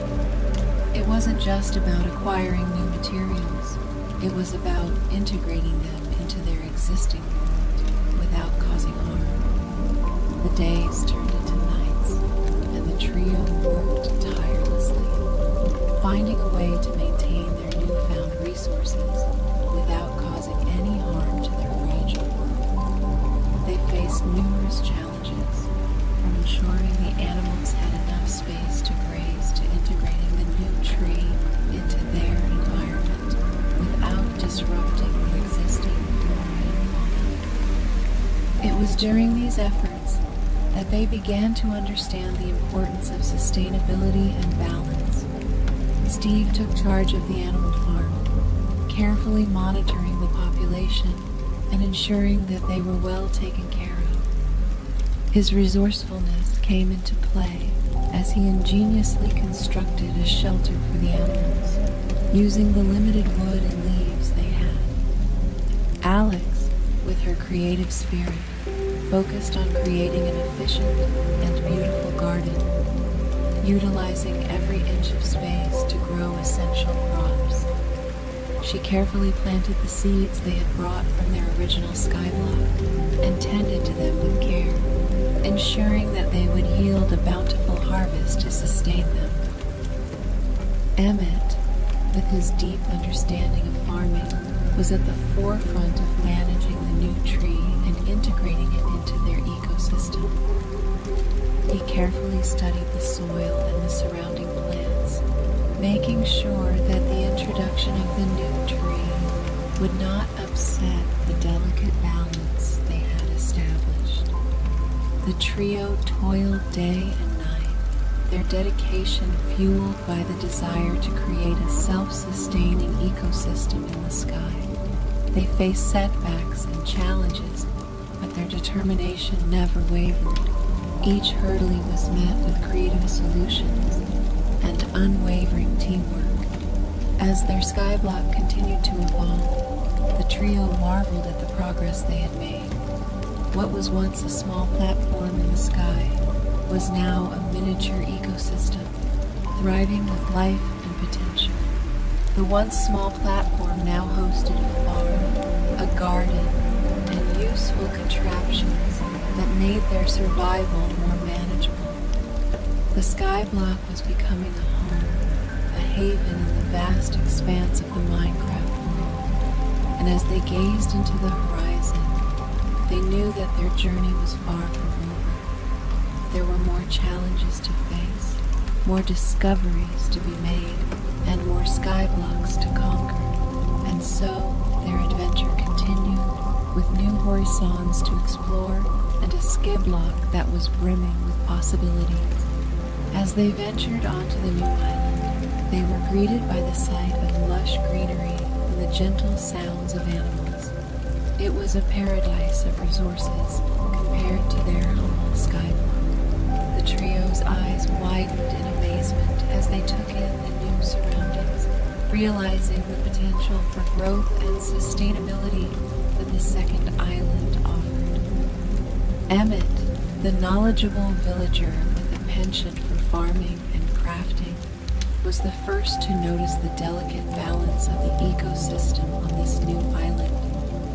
His keen eyes scanned the landscape, taking note of the various plants and animals that thrived in this unique environment.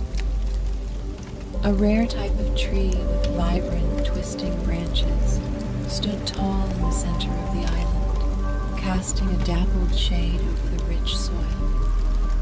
Nearby, a small herd of animals grazed peacefully, their contented murmurs blending harmoniously with the rustling leaves. This island is a treasure trove of resources, Emmett remarked, his voice reflecting a mix of wonder and concern. But we must be cautious. We need to ensure that our presence here does not upset the delicate balance of this ecosystem. Steve and Alex nodded in agreement, their eyes alight with the possibilities that lay before them. It was clear that this new island held the key to their survival and expansion. However, they understood that their actions could have profound consequences on this pristine environment.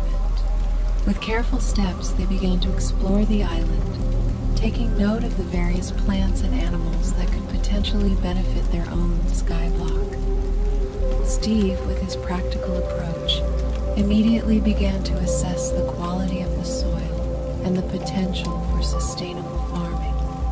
Alex, her curiosity piqued, wandered through the dense foliage, marveling at the different species of flora that adorned the island. As the sun began its slow descent toward the horizon, Casting a warm glow over the skyblock, the trio gathered near the edge of the new island, their minds buzzing with ideas and plans for the future. They knew that the journey ahead would not be without its challenges, but their determination to create a thriving ecosystem in the sky was unwavering.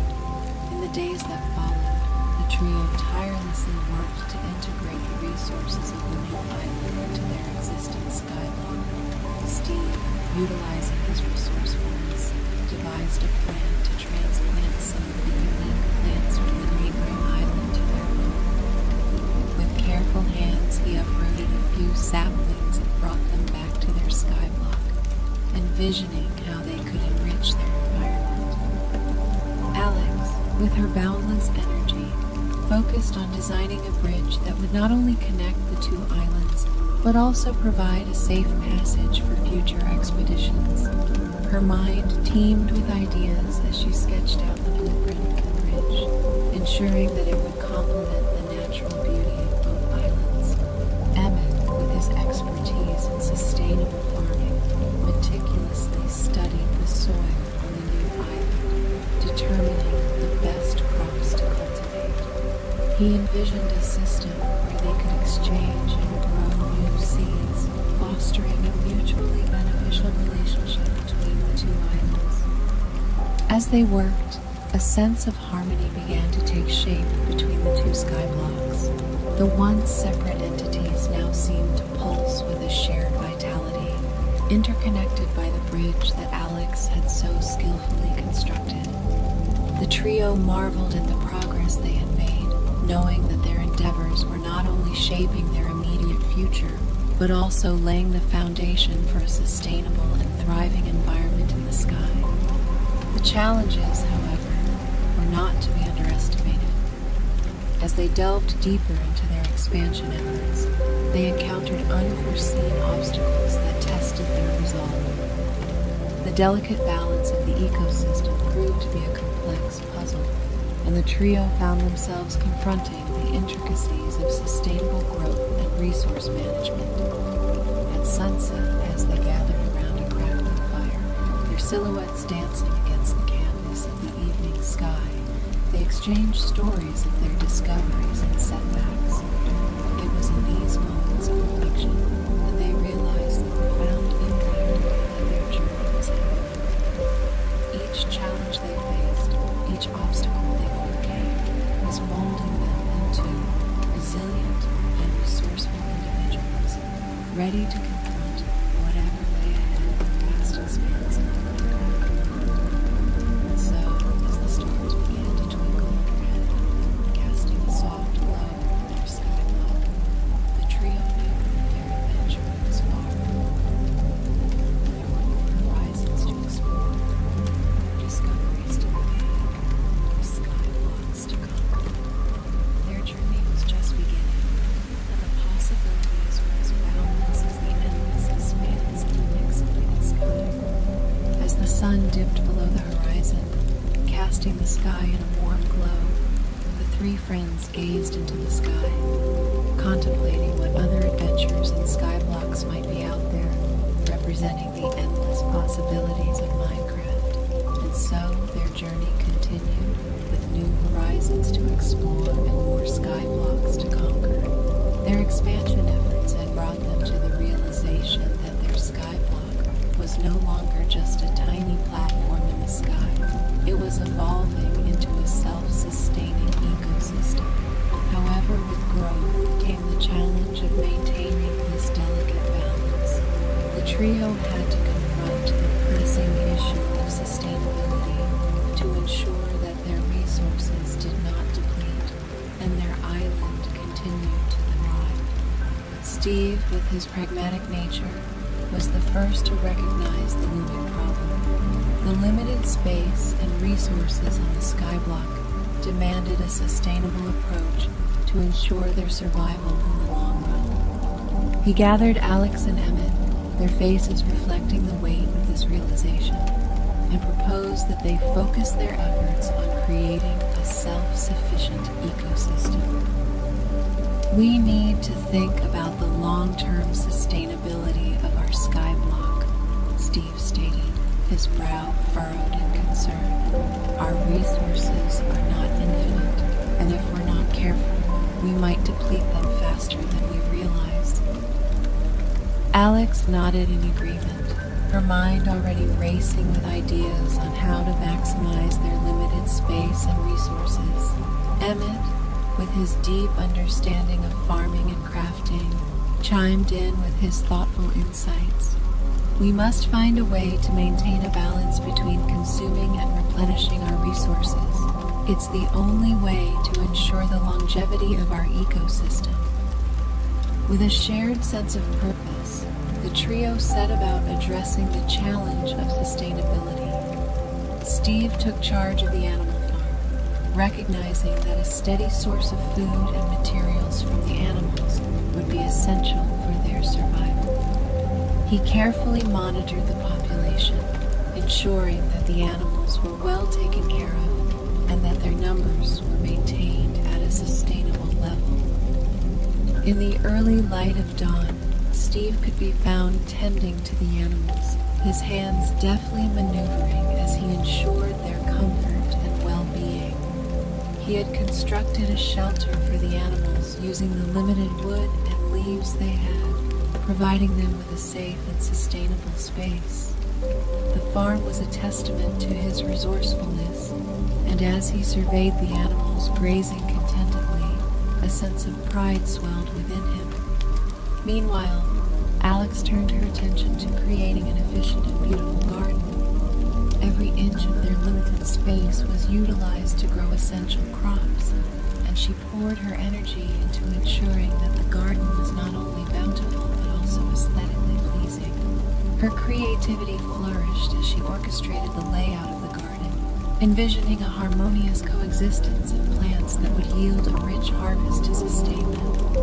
The garden became her sanctuary, a place where she could lose herself in the rhythm of planting, watering, and nurturing the young shoots. Her dedication was unwavering, and as the first sprouts emerged from the soil, she felt an overwhelming sense of accomplishment. Emmett, with his vast knowledge of farming practices, focused on water collection and a basic mob grinder. He recognized the importance of water as a finite resource on their skyblock and devised a system to collect and recycle water efficiently. His ingenuity was evident in the contraption he built, which efficiently channeled and stored water for their various needs. Additionally, he crafted a basic mob grinder that would provide additional resources like bones for bone meal, essential for the growth of their crops. The trio's efforts were tireless, each of them contributing their unique skills and expertise to ensure the sustainability of their skyblock. Days turned into weeks, and their labor bore fruit as the skyblock evolved into a thriving mini ecosystem. Their hard work had not gone unnoticed. One sunny day, as they marveled at the progress they had made, a wandering trader appeared on the horizon. The trader was astonished at the thriving mini ecosystem the trio had built and offered them rare items and seeds in exchange for their surplus resources. It was a delightful encounter, and the trio celebrated their success with a sense of pride. The wandering trader's visit was a validation of their efforts, a reassurance that they were on the right path to creating a sustainable and flourishing sky community. As they exchanged goods with the trader, the trio felt a renewed sense of purpose. Their skyblock had transformed from a small, desolate platform to a thriving oasis in the sky, a testament to their resilience and commitment. As the sun dipped below the horizon, casting a warm glow over their skyblock, the trio gathered near the edge, their faces illuminated by the fading light. Their journey was far from over, and the endless possibilities of Minecraft beckoned to them, promising new adventures and challenges. With a shared sense of determination, they looked to the future, ready to confront whatever lay ahead in the expanse of the pixelated world. The trio diligently worked on expanding their skyblock using the limited resources at hand. Steve, with his practical and resourceful nature, took charge of managing the available blocks and ensuring that no material went to waste. He meticulously planned the expansion, envisioning a secure and flourishing skyblock for their survival. Alex, with her insatiable curiosity and boundless energy, scoured every corner of their tiny island, seeking out ways to make their skyblock more habitable and resourceful. Her eyes sparkled with determination as she explored the edges of their platform, contemplating how to expand it without compromising their safety. Emmet, the knowledgeable villager with a penchant for farming and crafting, was deeply engrossed in studying the soil and planning how to make the most of their limited land. His expertise in sustainable farming methods was proving invaluable as they sought to create a self-sufficient ecosystem in the sky.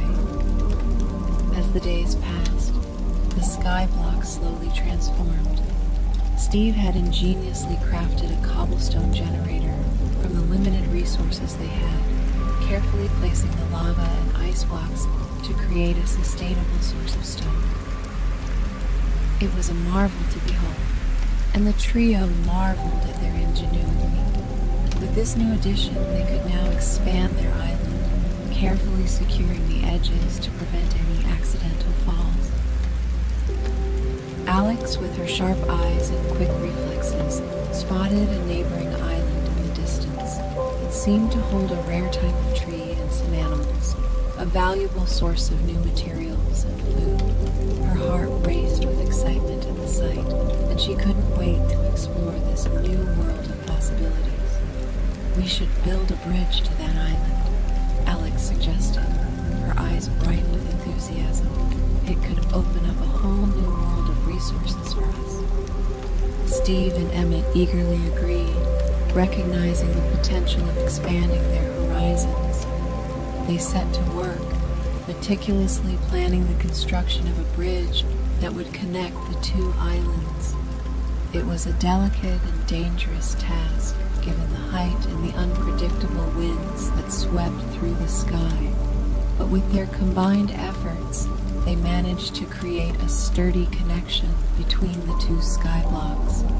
As they ventured onto the new island, they were greeted by the sight of lush greenery and the gentle sounds of animals. It was a paradise of resources compared to their humble skyblock. The trio's eyes widened in amazement as they took in the new surroundings, realizing the potential for growth and sustainability that the second island offered. Emmett, the knowledgeable villager with a penchant for farming and crafting, was the first to notice the delicate balance of the ecosystem on this new island. His keen eyes scanned the landscape, taking note of the various plants and animals that thrived in this unique environment. A rare type of tree with vibrant, twisting branches stood tall in the center of the island, casting a dappled shade over the rich soil. Nearby, a small herd of animals grazed peacefully, their contented murmurs blending harmoniously with the rustling leaves. This island is a treasure trove of resources, Emmett remarked, his voice reflecting a mix of wonder and concern. But we must be cautious. We need to ensure that our presence here does not upset the delicate balance of this ecosystem. Steve and Alex nodded in agreement, their eyes alight with the possibilities that lay before them. It was clear that this new island held the key to their survival and expansion. However, they understood that their actions could have profound consequences on this pristine environment. With careful steps, they began to explore the island, taking note of the various plants and animals that could potentially benefit their own skyblock. Steve, with his practical approach, immediately began to assess the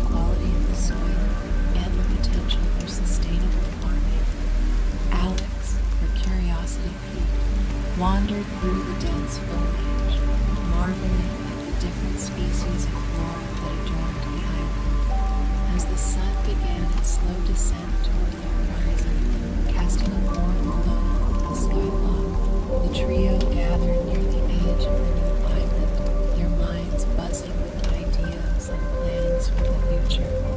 They knew that the journey ahead would not be without its challenges, but their determination to create a thriving ecosystem in the sky was unwavering. In the days that followed, the trio tirelessly worked to integrate the resources of the new island into their existing skyblock.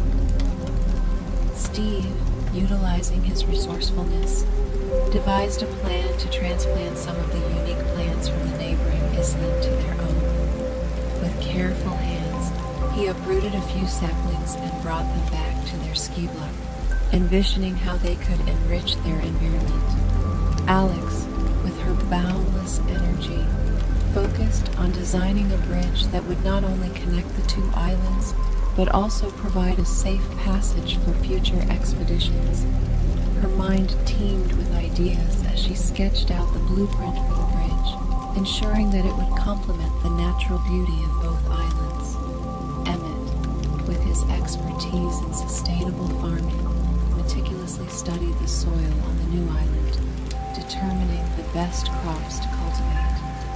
He envisioned a system where they could exchange and grow new seeds, fostering a mutually beneficial relationship between the two islands.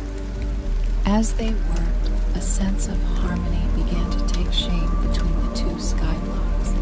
The once separate entities now seemed to pulse with a shared vitality, interconnected by the bridge that Alex had so skillfully constructed. The trio marveled at the progress they had made, knowing that their endeavors were not only shaping their immediate future, but also laying the foundation for a sustainable and thriving environment in the sky. The challenges, however, were not to be underestimated.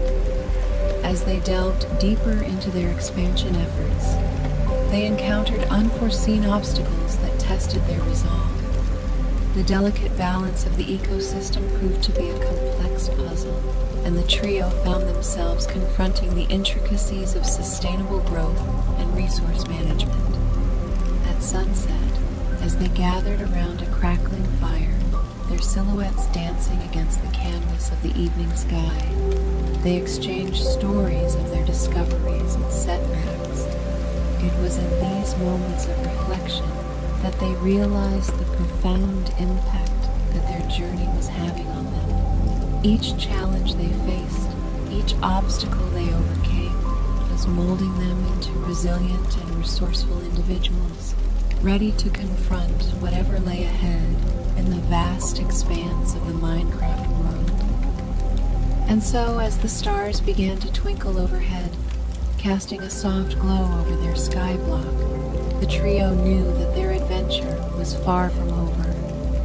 There were more horizons to explore, more discoveries to be made, and more skyblocks to conquer. Their journey was just beginning, and the possibilities were as boundless as the endless expanse of the pixelated sky.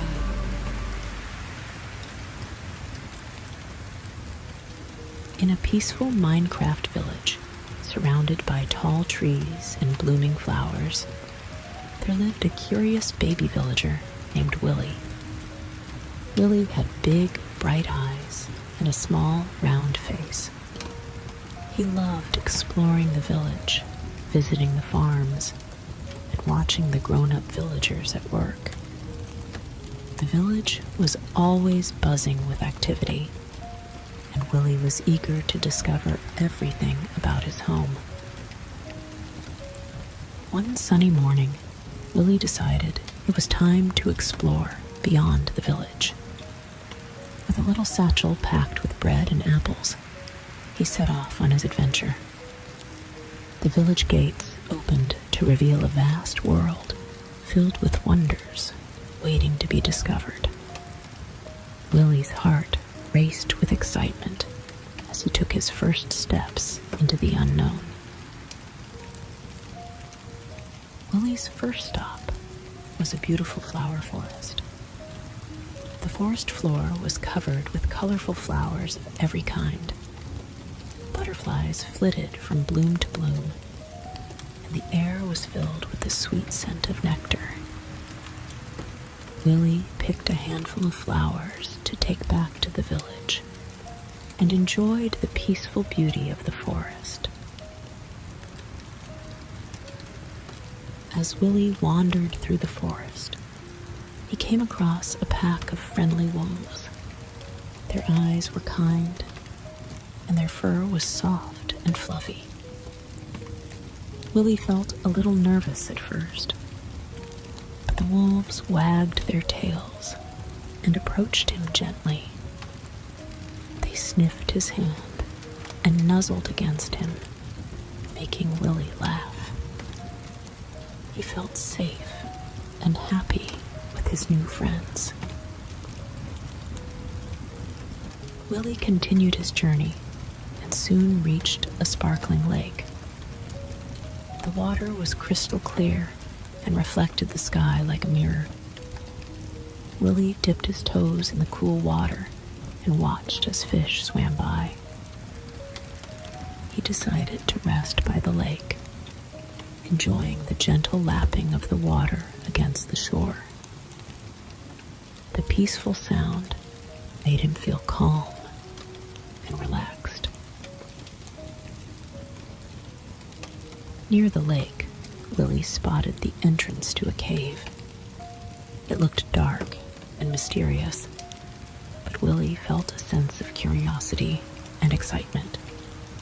He carefully ventured inside and discovered that the cave was filled with glowing crystals. The crystals illuminated the cave with a soft, magical light. Willie was mesmerized by their beauty and felt like he had entered a hidden treasure trove. Deep in the cave, Willie found vines hanging from the ceiling, covered in glowing berries. He picked a few and tasted them. They were sweet and refreshing, filling him with energy. The glowberries lit up the cave even more, making it feel warm and welcoming. Willie gathered some to take back to the village, knowing they would be a special treat for everyone. As Willie explored further, he met some friendly bats hanging from the cave's ceiling. They flapped their wings and chirped softly, welcoming Willie to their home. Willie watched them in awe, fascinated by their graceful movements. The bats showed him hidden nooks and crannies of the cave, revealing more glowing crystals and treasures. In one of the hidden corners of the cave, Willie discovered a secret tunnel. It was narrow and winding, but Willie felt brave and decided to follow it. The tunnel led to a hidden exit on the other side of the cave, opening up to a lush green meadow. Willie felt a sense of accomplishment and excitement as he stepped into the sunlight. Willie decided to have a picnic in the meadow. He sat down on the soft grass and unpacked his satchel, enjoying the bread and apples he had brought. The meadow was peaceful and filled with the sound of birds singing. Willie felt happy and content, surrounded by the beauty of nature. Beyond the meadow, Willie entered an enchanted forest. The trees were tall and ancient, their branches forming a canopy overhead. The forest floor was covered in moss and dotted with glowing mushrooms. Willie felt like he had stepped into a fairy tale. He explored the forest, feeling a sense of wonder and magic. In the heart of the enchanted forest, Willie met a wise old owl perched on a tree branch. The owl had big, knowing eyes and a gentle voice. It spoke to Willie, offering wisdom and guidance for his journey. The owl told Willie about the secrets of the forest and the importance of kindness and courage. Willie listened intently, feeling grateful for the owl's advice.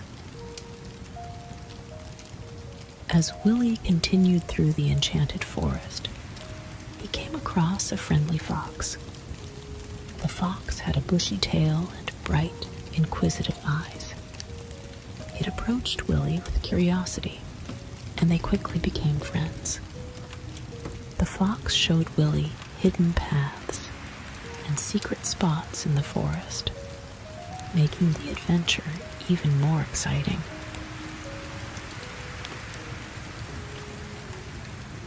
In a clearing deep in the forest, Willie and the fox discovered a glowing pond. The water shimmered with a magical light, and tiny fireflies danced above the surface. Willie and the fox sat by the pond, watching the fireflies and feeling a sense of peace and wonder. The glowing pond was a magical place, and Willie felt lucky to have found it. Beyond the glowing pond, Willie discovered a village made entirely of giant mushrooms. The mushroom houses were colorful and cozy, with smoke curling from their chimneys. The villagers, tiny creatures with kind faces, welcomed Willie warmly. They invited him to stay and explore their unique village. The mushroom villagers prepared a feast in Willie's honor. The tables were filled with delicious foods made from the forest's bounty. Willie enjoyed the feast, tasting new and wonderful flavors. The villagers shared stories and songs, making Willie feel like part of their family. The feast was a joyful celebration, and Willie felt happy and content. After the feast, Willie stepped outside and looked up at the night sky. The stars were twinkling brightly, casting a gentle glow over the mushroom village. Willie felt a sense of peace and wonder as he watched the stars. He knew that the world was full of magic and beauty, and he felt grateful for the adventure he had experienced. With a heart full of memories, Willie decided it was time to return to his village. The mushroom villagers gave him gifts of glowing mushrooms and enchanted flowers to take back with him. Willie thanked them and set off on his journey home, feeling happy and fulfilled. When Willie returned to his village, the villagers welcomed him with open arms. They listened eagerly to his stories of the magical places he had visited and the friends he had made. Willie shared the glowing mushrooms and enchanted flowers, filling the village with light and joy. The villagers celebrated Willie's return, and he felt proud of his adventure. As the celebration ended, Willie lay down in his cozy bed, feeling tired but happy. He thought about all the wonderful places he had explored, the kind friends he had met.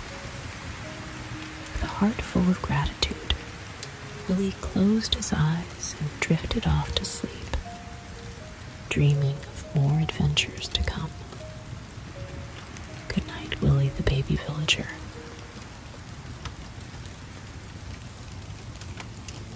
You are here, in creative mode, flying slowly above a grassy plains overworld, looking for a cozy place to land. You spot a patch of sunflowers generating and decide to land there. The sun is rising, and you are surrounded by soft grass and bright yellow flowers. I'm so happy you are here getting comfy and creative with me in the sunflower plains. Let's start by placing our hands on our chest, one on top of the other. Then, let's take a big, slow breath in through our noses. Feel your chest rise as it fills with fresh, crisp morning air. When you can't take in any more air, hold it in your chest for a moment and feel your heartbeat once, twice, 3 times. All you ever need is right there with you. Then, use your tummy muscles to push out all the air through your mouth.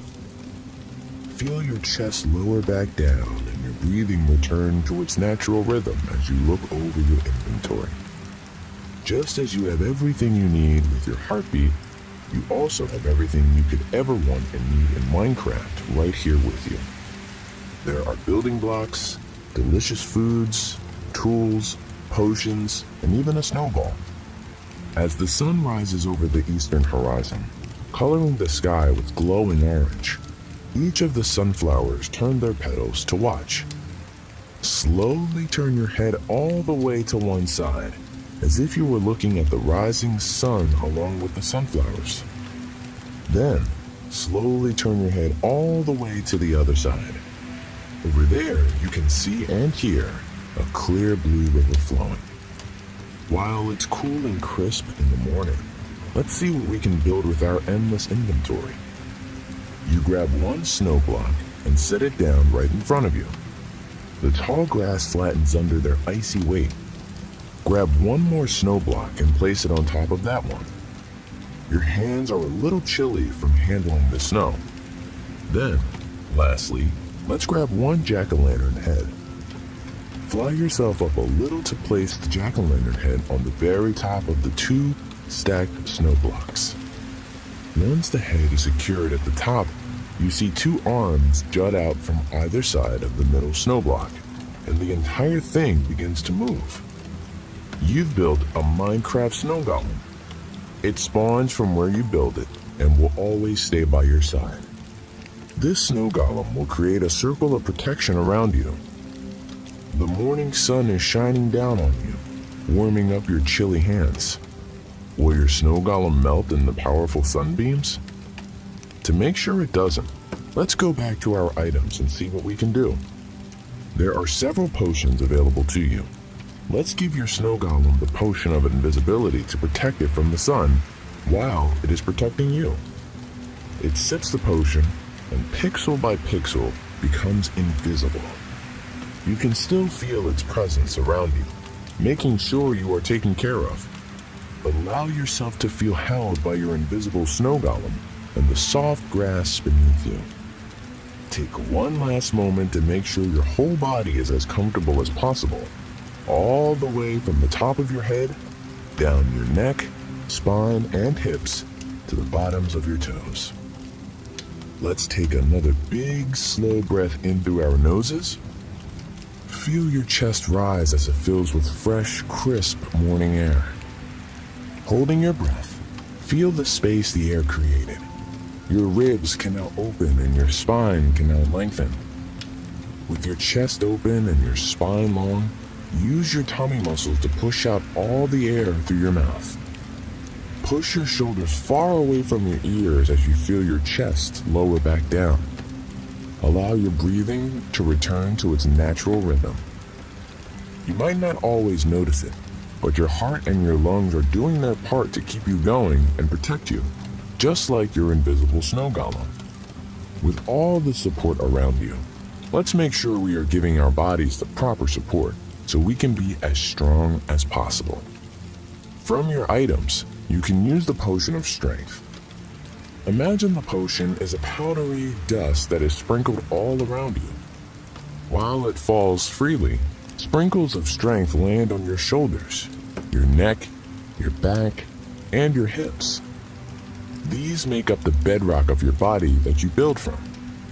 Take 2 blocks of bedrock from your item list. Use one for your hips, allowing them to share the weight of each side of your body evenly. Use the second as your shoulders, stacked on top of your hips, allowing them to share the weight of each side evenly as well. The 2 blocks are connected with your spine and your neck. Your bedrock foundation is unshakable. From there, let's build out your arms and legs with the second strongest block, obsidian.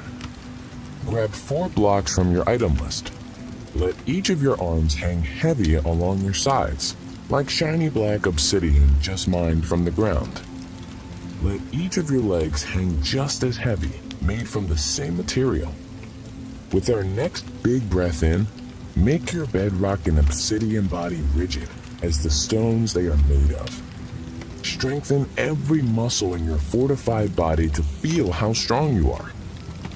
Let's take another big, slow breath in through our noses. Strengthen your shoulders, arms, belly, legs, and ankles to be stiff and firm. Holding your breath and your muscles in tight, feel and appreciate your own strength that is always with you. Then, use your tummy muscles to push out all the air through your mouth.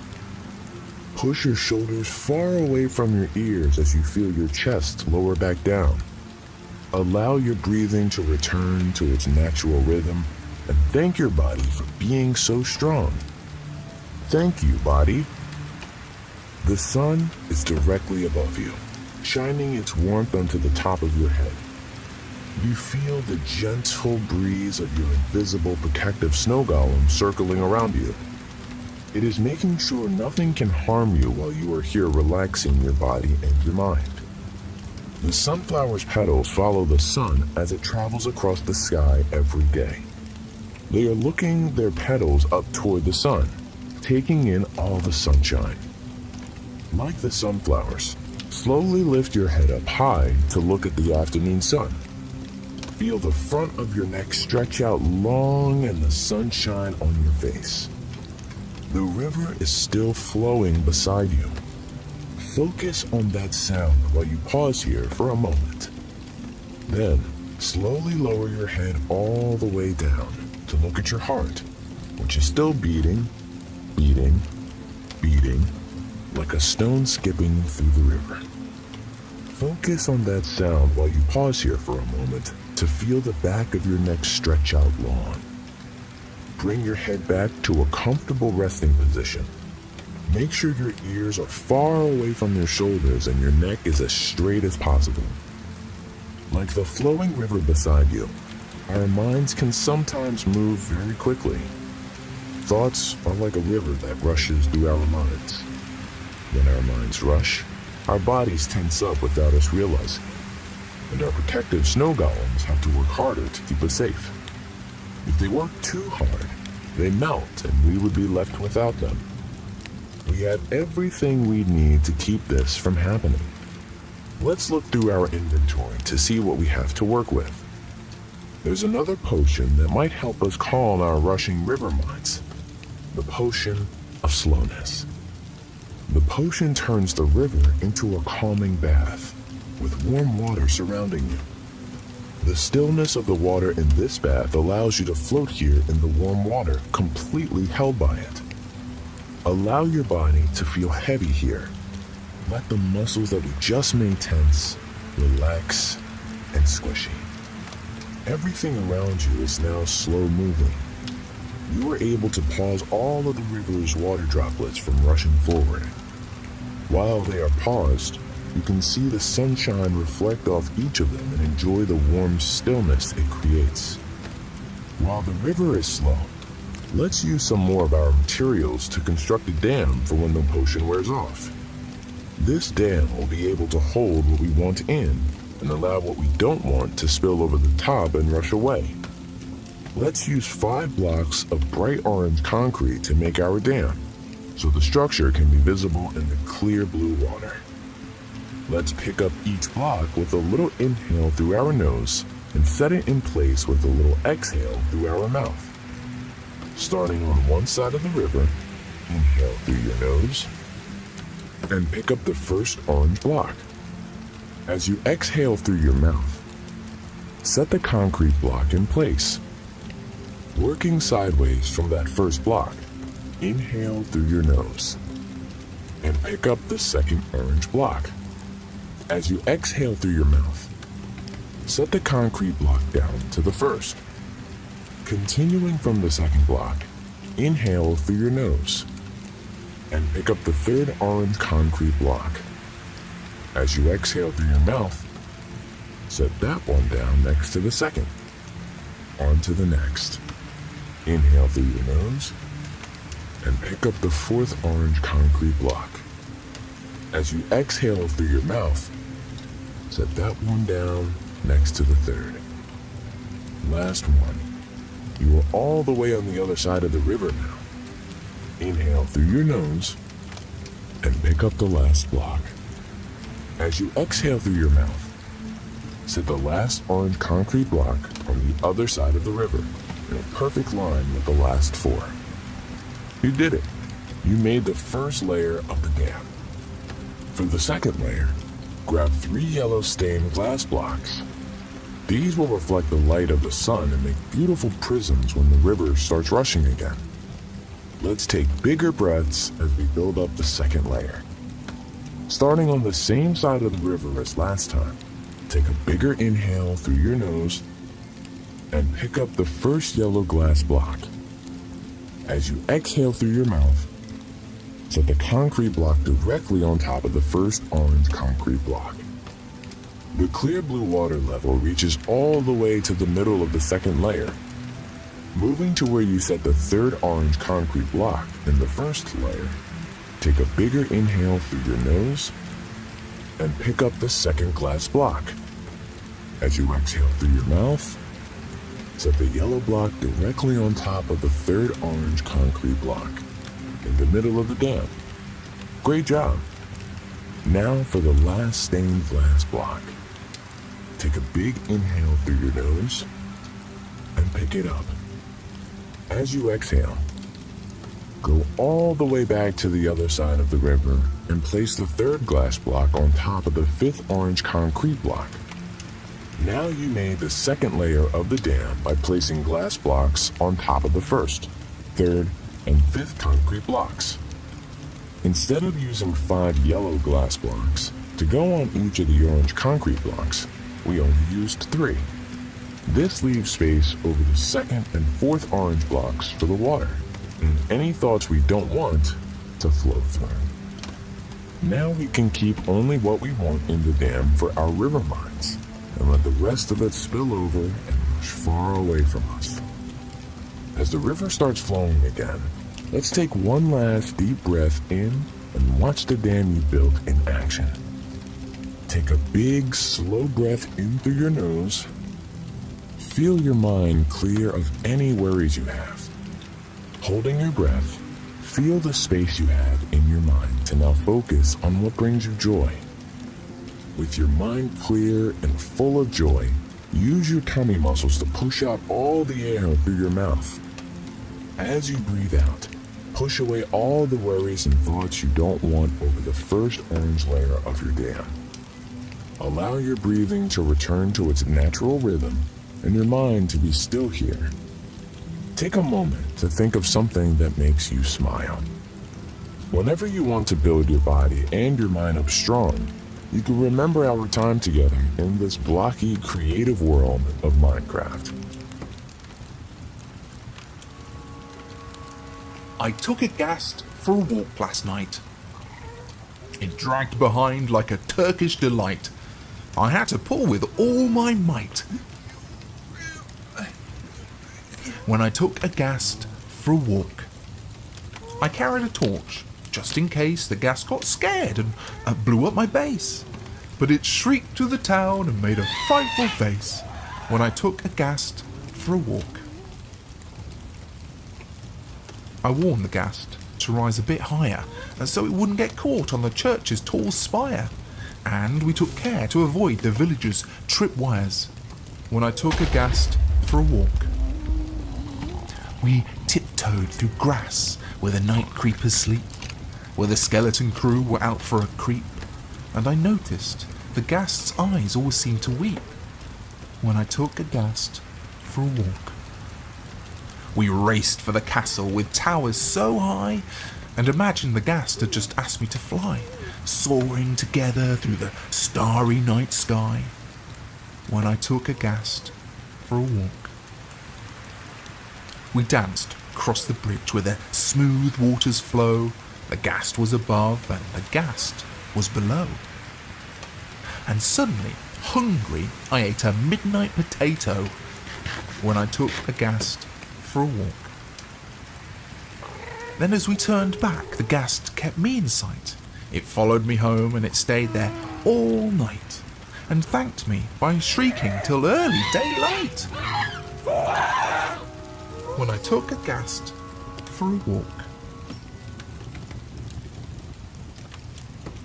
Once upon a time, in a pixelated world called Minecraft, there lived two adventurous friends named Alex and Steve. They loved exploring new lands, building magnificent structures, and embarking on exciting quests. Today we join Alex and Steve as they set out on an unforgettable journey filled with creativity, friendship, and discovery. One sunny day, while Alex and Steve were gathering resources, they stumbled upon a crumpled old map hidden inside a treasure chest. The map had mysterious symbols and markings, hinting at a hidden treasure deep within the Minecraft world. Excited and curious, Alex and Steve decided to follow the map and see where it led. The map guided our brave adventurers to a dense and enchanted forest. As they ventured deeper into the trees, they encountered magical creatures like talking rabbits and mischievous fairies. With their kind hearts and quick thinking, Alex and Steve made friends with the forest inhabitants, who offered valuable advice and clues about the treasure's location. Following the guidance of their newfound friends, Alex and Steve arrived at the treacherous lava caverns. These dark and fiery caves were home to dangerous creatures and puzzling traps.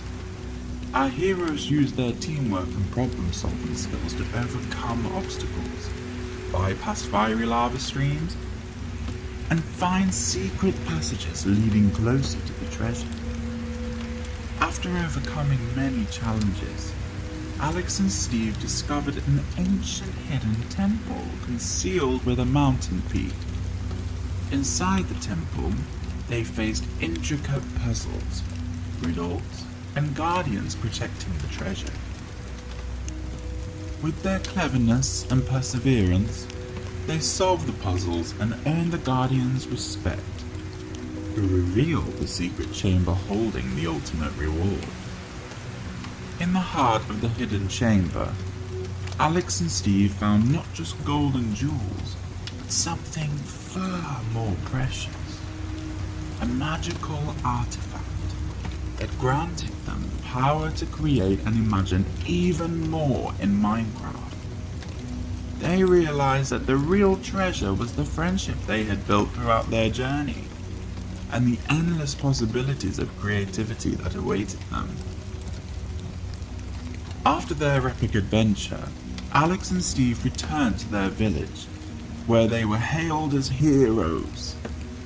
The villagers decided to celebrate their triumph by hosting a grand festival of blocks.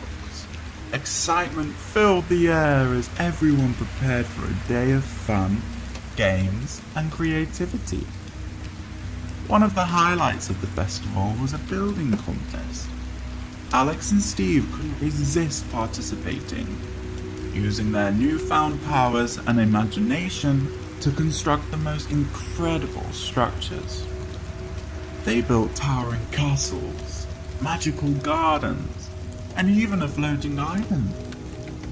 The villagers were amazed by their creations and applauded their impressive skills. During the festival, a wise villager shared a secret with Alex and Steve. He revealed that there were other worlds beyond their own, each with its unique landscapes and challenges. Intrigued by the idea of exploring new realms, Alex and Steve embarked on a quest to find magical portals that would transport them to these extraordinary places. Through the first portal, Alex and Steve found themselves in a frozen tundra. They encountered majestic snow-capped mountains, icy lakes, and adorable polar bears. They learned how to adapt to the chilly climate, building cozy igloos and sheds to traverse the frozen landscape. Along the way, they discovered valuable resources and encountered friendly snow golems who became their companions. The second portal led Alex and Steve to an enchanted jungle, vibrant with lush vegetation and exotic creatures.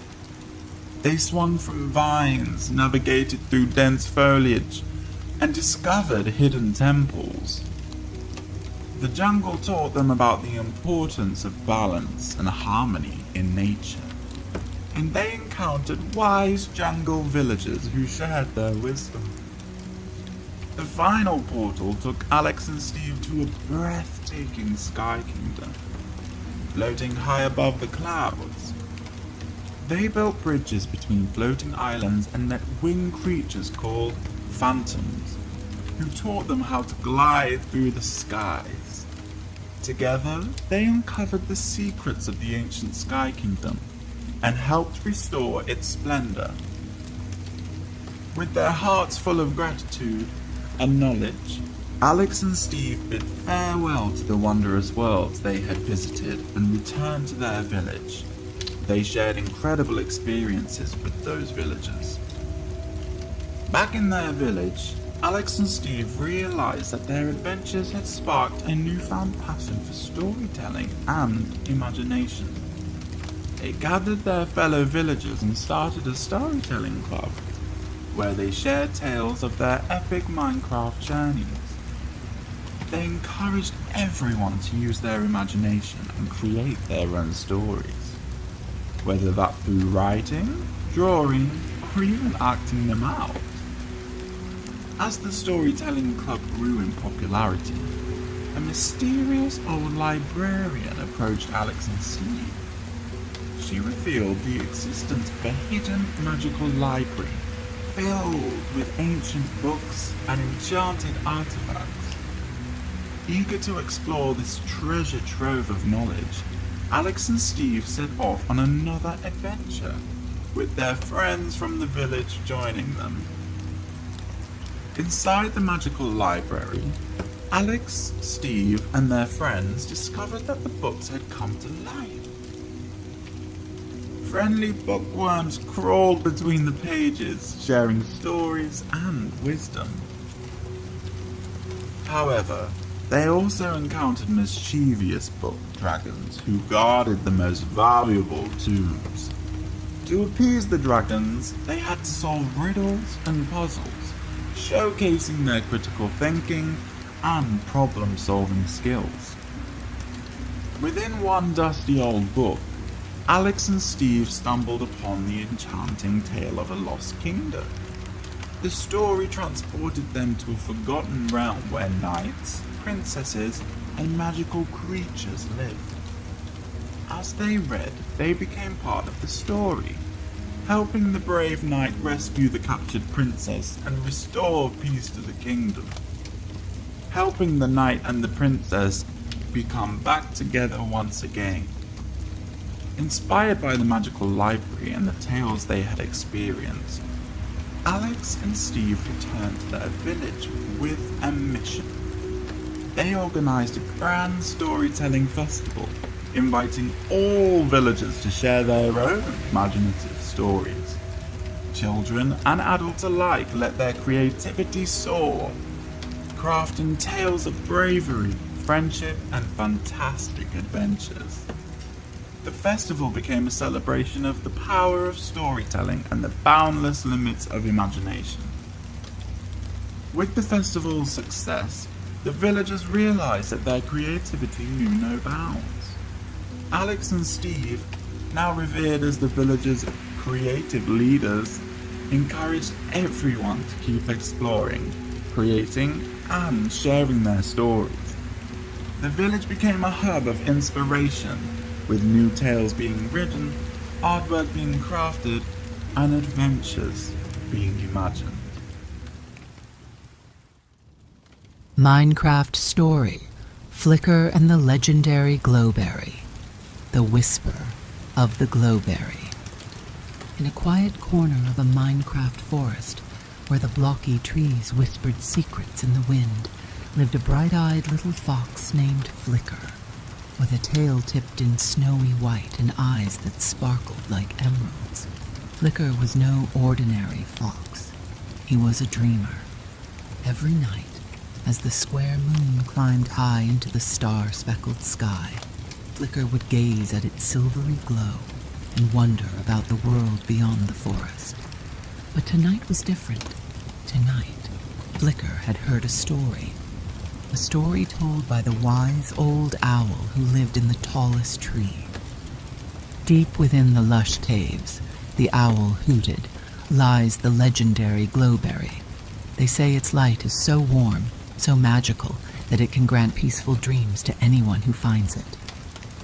Flicker's ears perked up, his heart thumped in his tiny chest, and he made a decision. He would find the legendary Glowberry.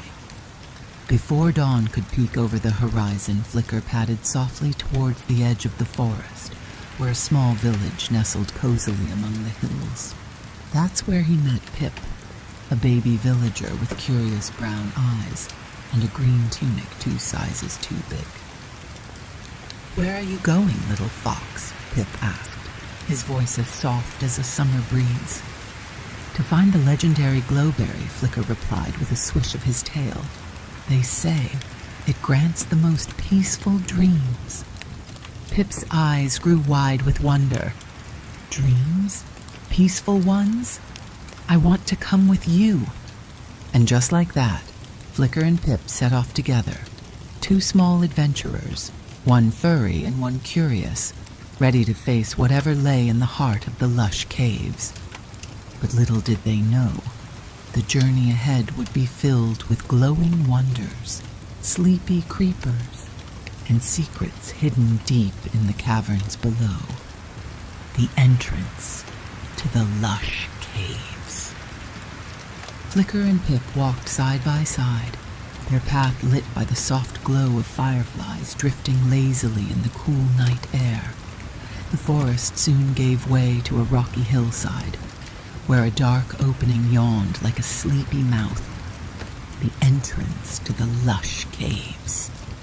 Pip hesitated, clutching the edge of his oversized tunic. "It's so dark in there, Flicker. Are you sure about this?"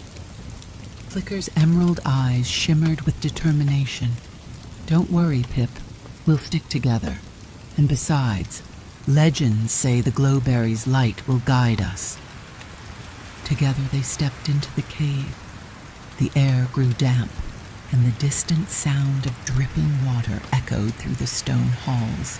Strange glowing vines hung from the ceiling, casting a soft greenish light on the path ahead.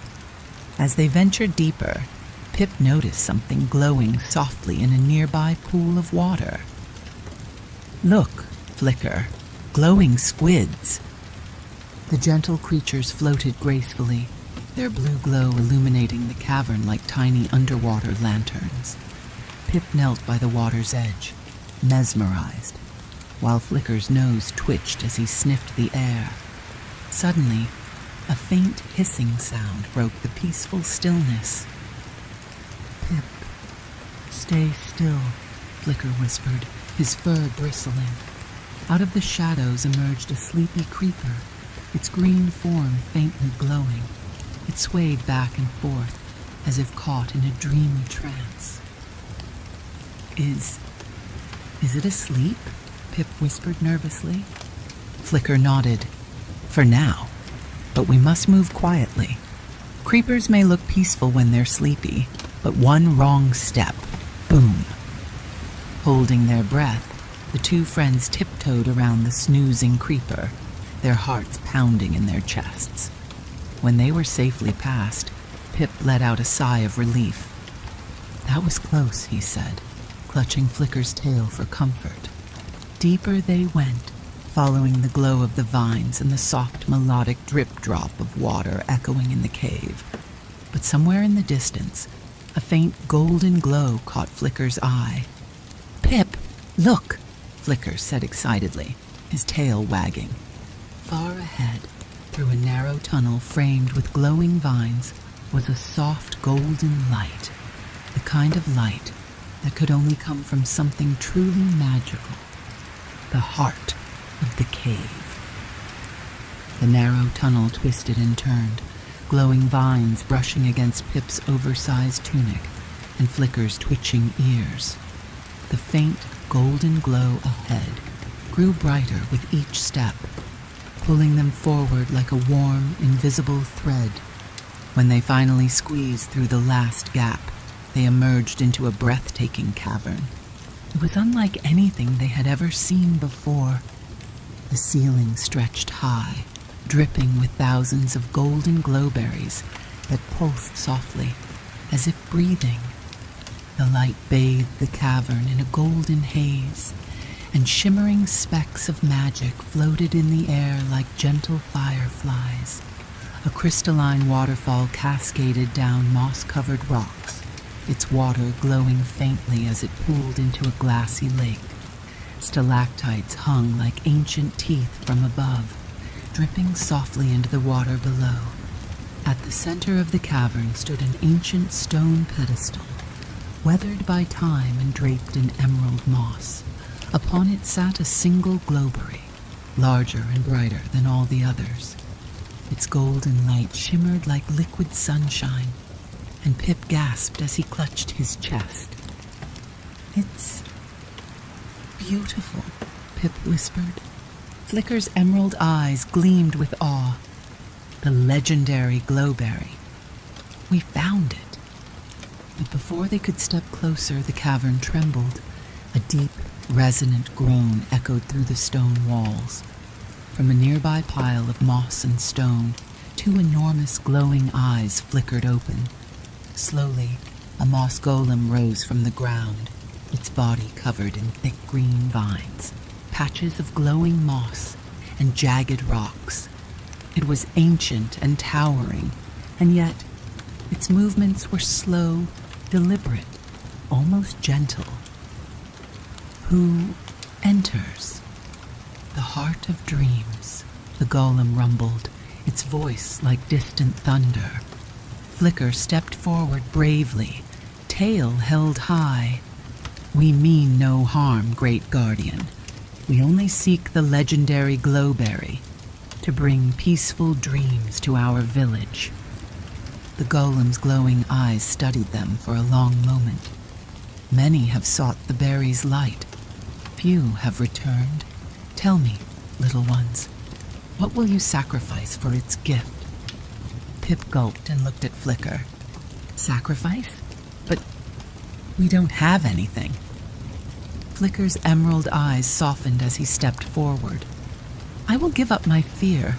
I will be brave no matter what lies ahead to make sure Pip and our village can sleep peacefully." Pip's small voice followed, trembling but determined. "And I will give up my doubts. I will believe in myself and in my friend Flicker, no matter how dark or scary things get." The golem's eyes flared brighter for a moment before softening into a warm glow. Slowly, it stepped aside, and the path to the legendary glowberry opened before them. "You have spoken with pure hearts," the golem said. "Take the glowberry, and may its light guide your way." Flicker and Pip stepped carefully onto the stone pedestal. Up close, the legendary glowberry's light felt warm, like a summer sunrise. Pip carefully took the berry and placed it into his satchel, clutching it to his chest as if holding a tiny sun. But as the berry left the pedestal, the cavern began to shake. Loose stones tumbled from above, and faint growls echoed from the tunnels they had come through. Flicker's ears flattened against his head. "Pip, we need to go, now." The moss golem let out a deep sigh, its glowing eyes dimming slightly. "The cavern will protect itself. Go, little ones, and do not look back." With the legendary Glowberry secured, Flicker and Pip turned and sprinted back toward the tunnel, the cavern trembling behind them. The return journey. The tunnel was no longer silent. Shadows danced on the walls, and distant growls and clicks echoed behind them. Something was awake in the depths of the cave. Pip clutched the satchel tightly, his tiny feet stumbling over loose stones. "Flicker, are they following us?" Flicker glanced back, his emerald eyes sharp. "Keep moving, Pip. We're almost there." As they raced through the twisting tunnels, faint golden light from the Glowberry illuminated the path ahead. Behind them, shadows twisted and shifted, shapes of strange creatures with glowing eyes peering from the darkness. Suddenly the ground shook, and a portion of the tunnel began to collapse. Flicker yelped, leaping forward as rocks tumbled down. Pip tripped, the satchel flying from his grip. "No!" Pip cried, scrambling for the berry. Flicker lunged, catching the satchel in his jaws just as a heavy stone crashed where Pip had been moments before. Flicker skidded to a stop and turned back, his fur bristling. "Pip, are you okay?" Flicker asked, dropping the satchel. Pip coughed, his face smeared with dirt. Yeah, I'm okay. Let's keep going." But the sound of heavy footsteps filled the tunnel. Out of the shadows, a group of skulk stalkers emerged. Creatures made of glowing blue veins and shadows, their eyeless faces locked onto the glow of the legendary Glowberry. Flicker bared his tiny teeth. "Run! Pip, don't stop." They bolted through the tunnels, the stalkers crawling and clawing after them. Pip's tunic caught on a root, and Flicker spun around, biting through the fabric to free him. The Glowberry's golden light flickered through the darkness, keeping the stalkers at bay just long enough for the two friends to keep moving. Finally, a faint, silvery light appeared ahead, the moonlight filtering through the entrance of the cave. "We're almost out," Pip cried. But just as they reached the cave mouth, one final stalker lunged from the shadows. Flicker turned and pounced, snapping at the creature's glowing limbs. Pip, fueled by courage, grabbed a nearby stone and threw it at the stalker. The creature screeched and recoiled, and in that moment, Pip and Flicker burst out of the cave into the open air. The moon hung high in the sky, and the peaceful night wrapped around them like a comforting blanket. The stalkers hissed from the shadows but dared not step into the moonlight. Flicker and Pip collapsed onto the soft grass, panting and shaking. We did it," Pip said between breaths. Flicker dropped the satchel at Pip's feet, his emerald eyes gleaming. "We really did." The legendary Glowberry glowed softly through the fabric, casting warm golden light over their tired faces. Together, Flicker and Pip made their way back to the village. The glow of the legendary Glowberry shone bright, promising peaceful dreams and warm nights for everyone. A village, bathed in light. Back at the village, Pip and Flicker carefully placed the legendary Glowberry in the center square. Its warm golden light spread through the night, filling every home with a soft, peaceful glow. That night, every villager, big and small, drifted into the most peaceful sleep they had ever known.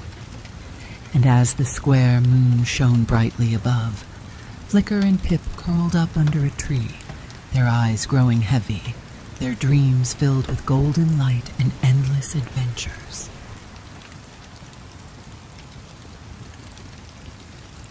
Steve decided it was time to start a new project in his Minecraft world. He had always loved the idea of building a farm where he could raise animals and grow crops to help the villagers. With his tools in hand, Steve set out to find the perfect spot for his new farm. After exploring the beautiful landscapes of Minecraft, Steve found an open, sunny meadow surrounded by trees and a clear stream running through it. It was the ideal place for his farm. Steve began to clear the land, preparing it for the exciting work ahead. Steve knew that he needed a cozy barn to shelter his animals.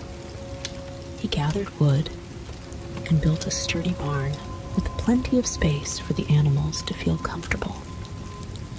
The barn had big doors, soft hay beds, and warm light filtering through the windows. It was perfect. Next, Steve set out to find the cutest animals for his farm. He found friendly cows, sheep, pigs, and chickens in the nearby forests and fields. With gentle care, he led them back to the barn, where they quickly settled into their new home. Steve knew that a farm wasn't complete without a thriving garden. He tilled the soil and planted a variety of seeds, including wheat, carrots, potatoes, and melons. Steve watered the crops every day, watching them grow tall and strong under the warm Minecraft sun. To keep his animals safe and happy, Steve built strong fences around the barn and garden. The fences were high enough to keep out any wandering creatures and provided plenty of space for the animals to roam and play. The farm was becoming a haven of peace and joy. One day, Steve visited a nearby village to introduce himself to the villagers. They welcomed him warmly and were excited to hear about his farm. The villagers told Steve about their needs and how his farm could help them thrive. Steve felt a sense of purpose and determination to do his best. The crops in Steve's garden had grown beautifully, and it was time to harvest. Steve carefully picked the ripe vegetables and fruits, placing them in baskets. The garden was full of color and life, and Steve felt proud of his hard work. With baskets full of fresh produce, Steve visited the village again. The villagers were delighted to receive the gifts of food. They thanked Steve and shared stories of how the fresh crops would help their families. Steve felt a warm glow of happiness, knowing he was making a difference. Steve loved spending time with his animals. He fed them, brushed their fur, and made sure they were healthy and happy. The animals adored Steve. They followed him around the farm, always eager for his attention and care. Steve decided to build a special coop for his chickens. He gathered wood and built a cozy coop with nesting boxes and plenty of space for the chickens to roam. The chickens were thrilled with their new home and laid plenty of eggs for Steve to collect.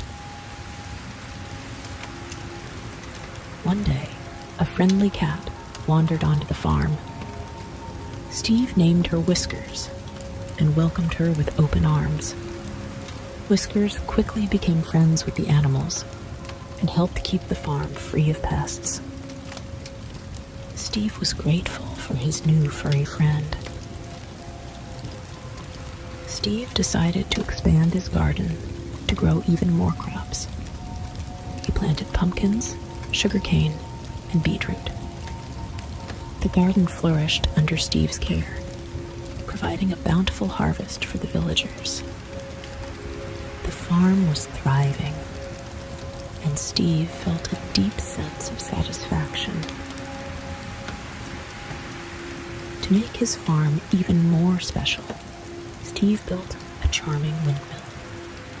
The windmill stood tall and proud, its blades turning gently in the breeze. It added a touch of magic to the farm, and the villagers loved visiting to see it. The village children often visited Steve's farm to see the animals and play in the garden. Steve taught them how to care for the animals and grow crops. The children loved spending time on the farm, and their laughter filled the air with joy. One day, a friendly dog appeared at the farm. Steve named him Buddy and welcomed him into the family. Buddy quickly became friends with Whiskers and the other animals. He loved to play and help Steve with his chores. The farm felt even more complete with Buddy around. The villagers decided to host a community feast to celebrate Steve's farm and all it had provided. They set up tables in the village square and filled them with delicious food from the farm. The villagers, young and old, gathered to enjoy the feast, sharing stories and laughter. After the feast, Steve returned to his farm, feeling content and happy. He checked on the animals, making sure they were comfortable for the night. As the stars twinkled above, Steve sat by the stream, reflecting on the wonderful journey of building his farm. The village organized a harvest festival to celebrate the bounty of the farm. Steve decorated the farm with colorful banners and lights. The festival was filled with games, music, and delicious food. The villagers thanked Steve for his hard work and dedication. As the festival came to an end, Steve felt a sense of fulfillment and joy. He knew that his farm had made a positive impact on the village and brought happiness to many. With a heart full of gratitude, Steve looked forward to new adventures and challenges, knowing that his farm would always be a place of love and care.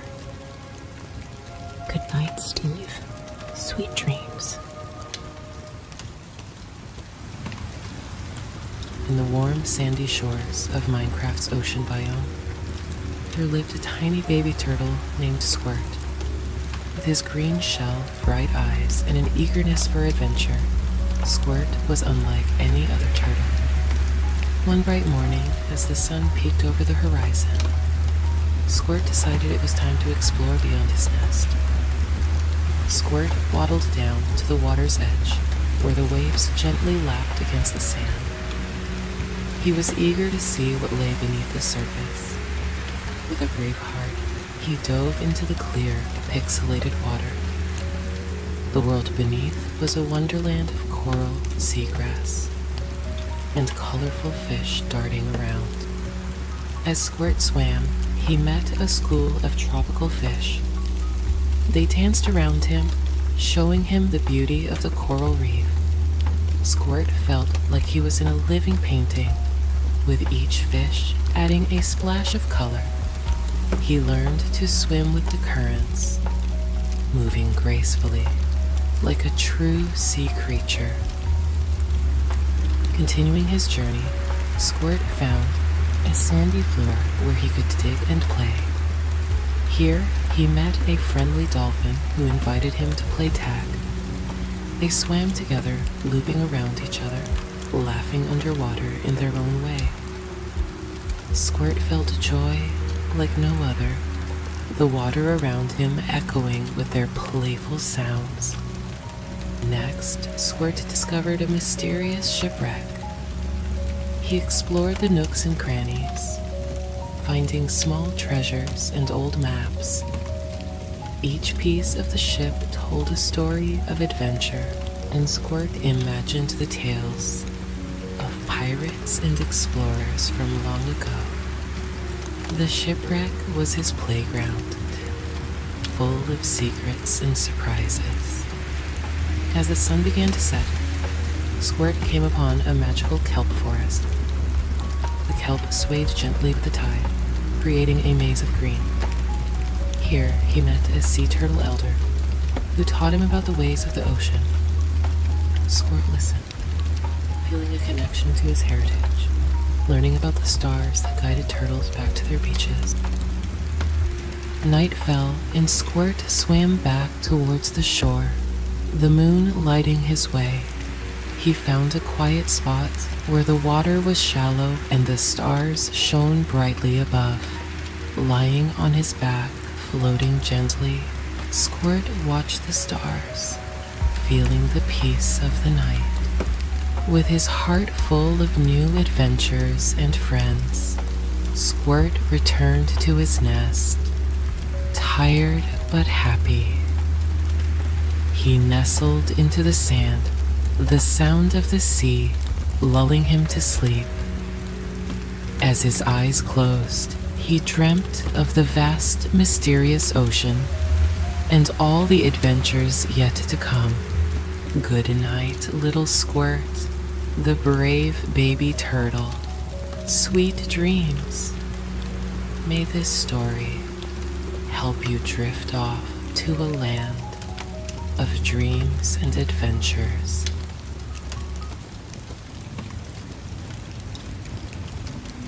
You are standing in the overworld looking down on a lush green forest with blue lakes and rivers throughout. Looking out further to the horizon, there are mountain blocks peeking through puffy white cloud blocks. The sky is bright blue and the sun is shining. Take a deep breath in through your nose.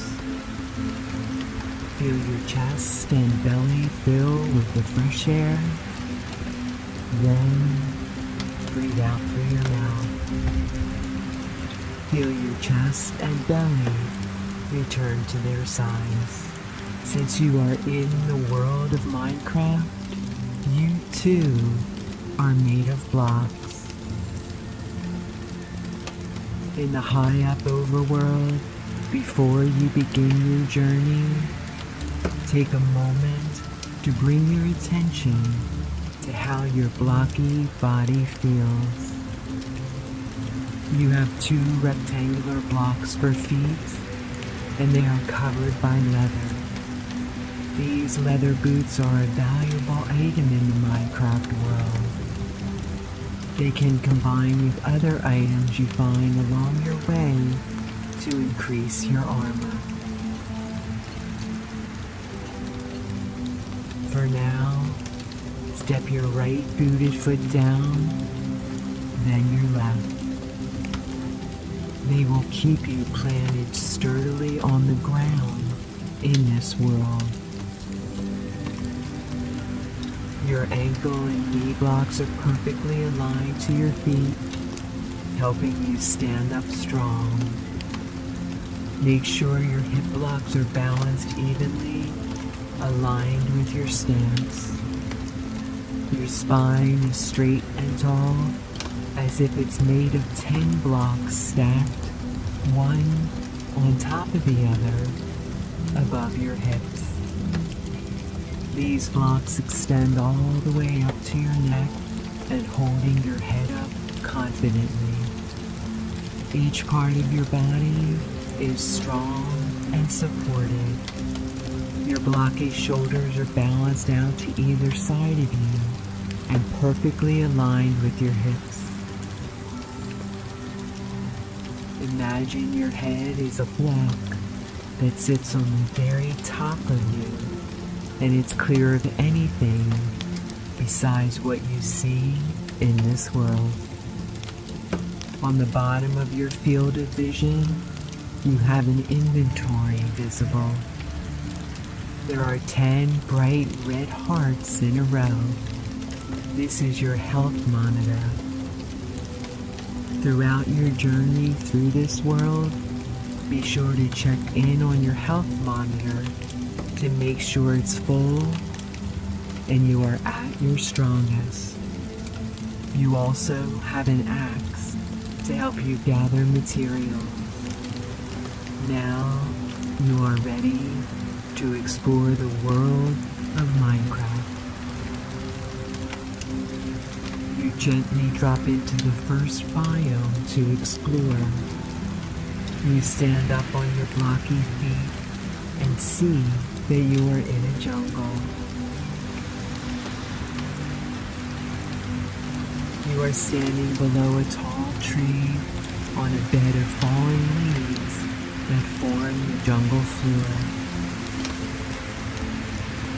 As you begin to walk, you can hear the leaves crunch under your footsteps. You can also hear faint sounds of animals that live in the jungle. Birds are chirping in the trees above you. What other animals live in this forest?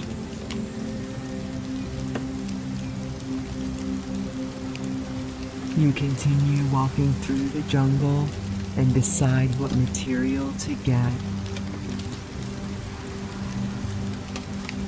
As you walk and crunch the leaves below your feet, you notice the jungle tree leaves are dropping all around like raindrops. One after another, dropping from high above to the jungle floor.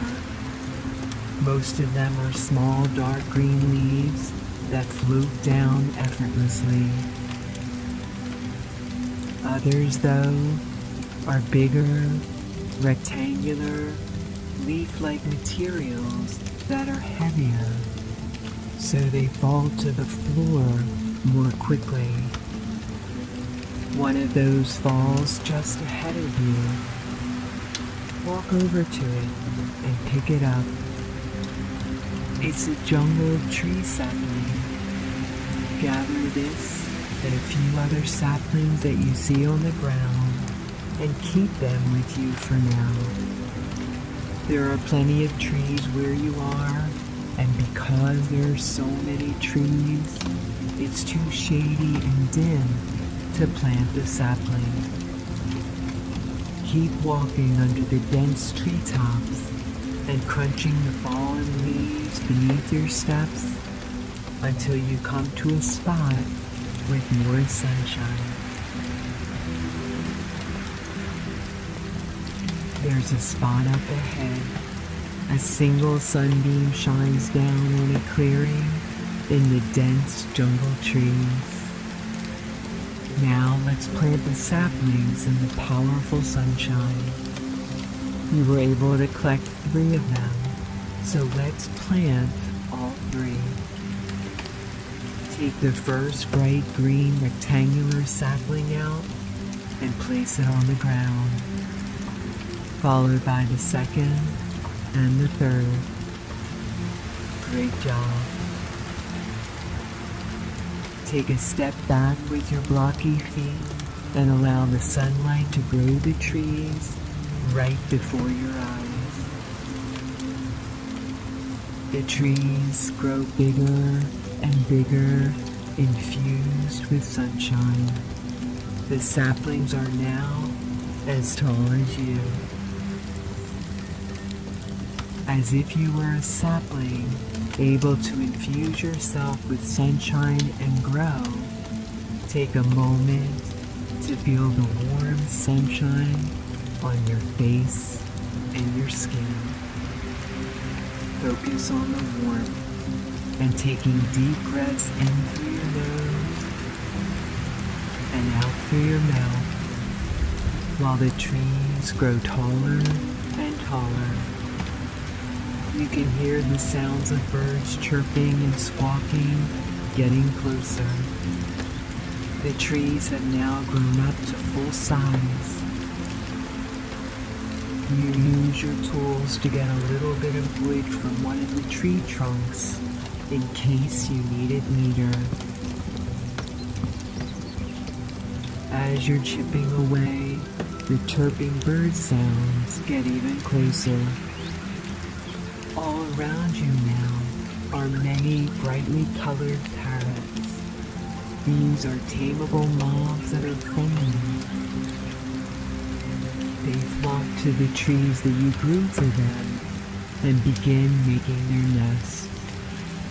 They are so thankful for more places to live in the jungle.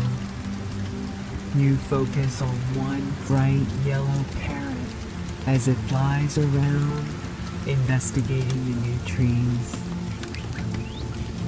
It notices you too, and instead of landing on a tree branch, flies straight to you and lands on your shoulder. It quietly squawks as it sits on your shoulder. Parrots are helpful because they can hear hostile mobs approaching when you cannot. Your parrot friend will alert you if something is coming by, imitating the sound they hear. This will be helpful along your journey. Continuing along the jungle floor, you see a big structure spawning up ahead. Walk towards it with your parrot friend on your shoulder. As you approach, you can see that it's a massive jungle pyramid that reaches high into the sky like a stone castle.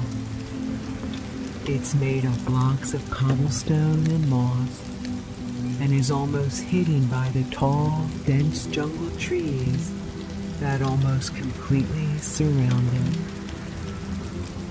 Standing before the stone structure, you feel small and curious as to what's inside. The entrance is an open archway. Walk through it and let's see what there is to explore in the jungle pyramid. There are 3 big steps to get to the entrance. Hop up on the first, then the second, and lastly the third. Walking through the entrance into the pyramid, it feels cooler as you stand in a big open space with a single set of stairs that takes you to a basement floor. There are 2 staircases on either side that will take you to the top floor. Looking down the center staircase to the basement floor, you wonder what could be down there. It looks dark since there are no windows. You decide to check your inventory to see if you can craft a torch. You see that you have some wool, wood, a single piece of charcoal, an axe, and a 1-stick. Can you make a torch with any combination of these items? You can. If you combine the stick with a piece of coal, you can craft 4 torches. Your parrot friend squats, watching you work diligently, crafting your torch. You decide to use one now to light your path down to the basement and keep the other 3 in your inventory in case you need it. With your torch held high in your hand and your parrot friend still on your shoulder, you begin to carefully walk down the steps, one by one, so you don't trip. Step your right block foot down the first step, then your left block foot, right, left, right, left, all the way down the staircase. Now on the basement level, the flickering flame from your torch lights up just enough for you to see all 4 cobblestone walls. There's moss trailing along them and a misty feeling in this cool, darkened place. You turn around in a circle, using your torch to light up each area of this level. Directly behind you, there's a wall of blocks with 3 levers on them. You walk over to them. Do these levers open something? Reach your hand up and grab one of the levers. It's a little difficult to pull down, but use your strong block arms to pull it all the way down. When you do, you hear a heavy mechanical sound behind the blocks, but it doesn't seem like anything happened. The lever beside it is in the down position, so you set your torch on the cobblestone wall and use both hands to strongly push the lever into the upright position.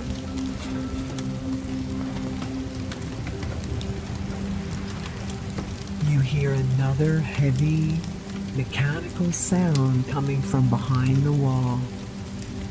There's one last lever that is in the center position. Which direction do you think you should move it? Once you decide, do the same with the last lever. You hear the same sound again, but this time you hear gears turning too. All of a sudden the blocks open up and reveal a secret room. You solved the jungle pyramid puzzle. The secret room is small, but around one of the corners, you see a chest for you to fill your inventory with.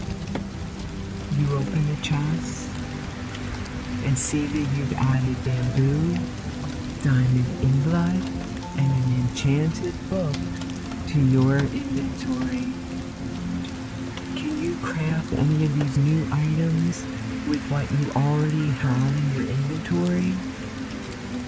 You look down to your block feet booted with leather and remember that they can be combined with other items. If you craft the enchanted book with your leather boots, it could give you the feather falling enchantment that would protect you against falling or tripping in this world. It worked. You now have the feather falling protection. Great job. Turn back around and head out of the secret room. Back up the staircase and out of the jungle pyramid.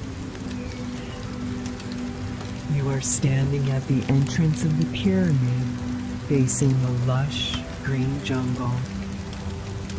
Hop down the 3 big steps with your block feet. Hop down the first, then the second, and lastly, the third. Resume walking through the jungle, enjoying the breeze as it floats through the trees, gently blowing the leaves all around. The sun is beginning to set, and the world is cast in shades of pink. There are a few blocky light pink clouds floating in the sky above the jungle. It's almost nighttime, so you need to build somewhere to sleep for the night. You are standing on grass and dirt blocks in the jungle, surrounded by oak trees that can be used as logs. Take a look at your inventory to see what tools you can use to build your house. You have an axe? Use that to get the oak logs from the tree. You can also use the axe to dig into the jungle hills to create a flat platform for your house. You axe your way through a hill, stripe by stripe.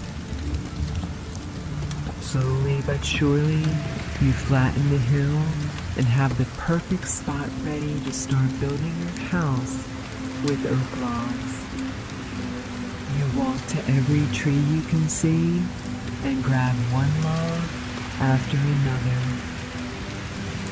You place the first log down on the flat ground, then another forming an L shape, then another and another, until you have a square base on which to continue building your house. As you continue layering the oak logs until the walls of your house are nearly done, your parrot friend makes a noise, letting you know that there's a hostile mob nearby. You look around and see that a zombie mob has spawned since the sun has nearly set. It's running straight towards you. To get away, you run up a tree, block by block. It's able to follow you and is close behind you. That's when you remember you have the feather falling protection. Standing on the very top of the tree, you and your parrot friend jump down from the tree into the house you are building. As you float gently and smoothly through the air, arriving safely inside the newly built walls of your house, you quickly use the rest of your wood blocks to fully block in the door and roof of your house and protect yourself and your parrot from the zombie. Great job. Once you're safely in your house, you look back at your health monitor. All the commotion from the zombie mob has lessened your health by 2 hearts. Now you can focus on gaining your health back. Looking back at your tools, you see that you have wool and wood. You decided to make a soft, cozy bed to sleep on. You place the wood logs, one on top of the other, and then cover it with a blanket of fuzzy wool. It's a little chilly in the nighttime, so you set up your 3 remaining torches around you in your house. You set up one as a fireplace where you can cook dinner, another on the wall as a lamp, and the last right by your new bed to keep you warm through the night. You plop down on your bed with the glowing light from the fireplace warming your entire house. You take a deep breath in. When you cannot take in any more air, pause for a quick moment. Place your hands over your heart and feel its steady beat. Then, slowly breathe all the air out through your mouth. You take one quick look back at your inventory and see that you have something you didn't notice before. It's a cookie. You enjoy your surprise cookie, laying in your soft, warm bed, and peacefully drift off to sleep.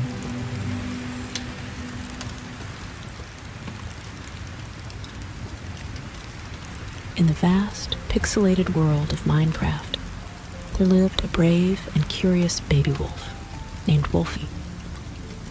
Wolfie had soft gray fur, bright eyes, and a playful spirit. One sunny morning, as the blocky sun rose high in the sky, Wolfie woke up with a sense of excitement. He decided to explore the biomes beyond his familiar forest. With a wagging tail and a smile on his face, Wolfie set off on his adventure, eager to discover new places and meet new friends.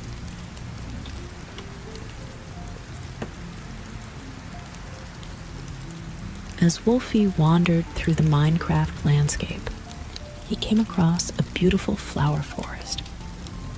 The trees were tall and covered in colorful blossoms, and the air was filled with the sweet scent of flowers. Wolfie marveled at the beauty of the forest and decided to explore its depths. He followed a trail of daisies, feeling a sense of peace with each step. The flower forest was magical, and Wolfie felt like he was in a dream.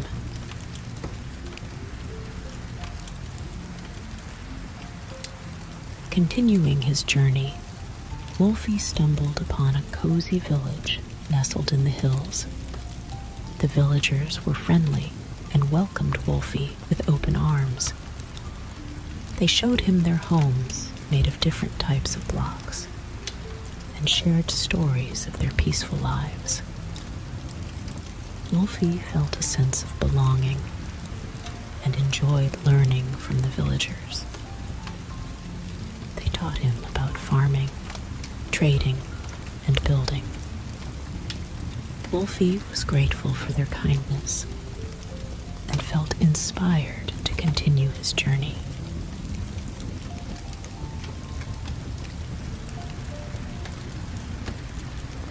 As Wolfie continued his adventure, he arrived in a vast desert. The sun was hot, and the sand stretched as far as the eye could see. As Wolfie walked through the desert, he discovered a hidden oasis. The oasis was a lush paradise with palm trees, cool water, and plenty of shade. Wolfie drank from the refreshing spring and rested under the trees. The oasis was a haven in the desert, and Wolfie felt rejuvenated by its beauty.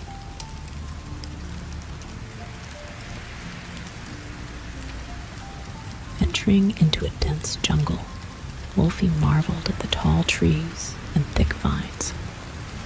The jungle was alive with the sounds of chirping birds and rustling leaves. As Wolfie explored further, he met a playful ocelot named Dot. Dot had sleek fur and bright, curious eyes. "Hello, Wolfie," Dot greeted him cheerfully. "Would you like to join me on an adventure?" Wolfie eagerly agreed, and together they explored the jungle, climbing trees and chasing butterflies.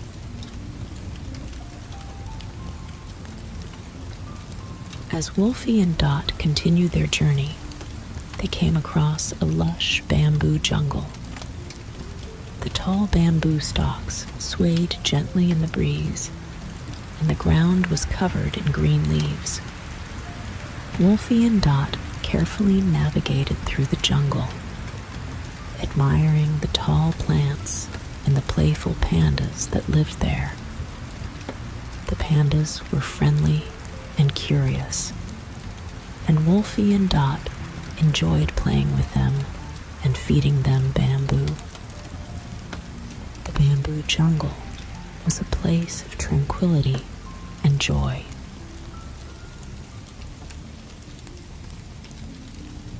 Traveling by boat across a calm sea, Wolfie and Dot discovered a unique mushroom island. The island was covered in giant mushrooms, and the air was filled with the scent of mushrooms and moss. Wolfie and Dot explored the island, finding friendly mushrooms grazing among the giant fungi. The mushrooms were gentle and curious, and Wolfie and Dot enjoyed their company.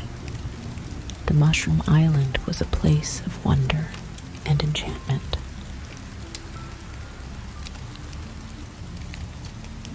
Continuing their adventure, Wolfie and Dot found themselves in a chilly taiga forest. The trees were tall and covered in snow, and the ground was blanketed in white.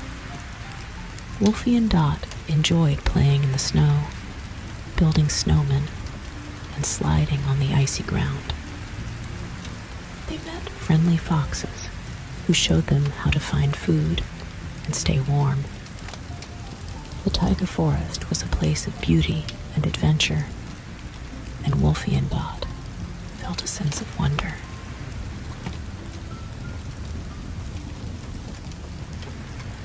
Venturing further, Wolfie and Dot discovered an ocean monument guarded by friendly guardians. The monument was grand and imposing, with glowing sea lanterns lighting the way. The guardians welcomed Wolfie and Dot and showed them around the monument. They felt a sense of awe as they explored the intricate architecture and marveled at the monument's beauty. The ocean monument was a place of wonder and protection, and Wolfie and Dot felt grateful for the guardian's guidance.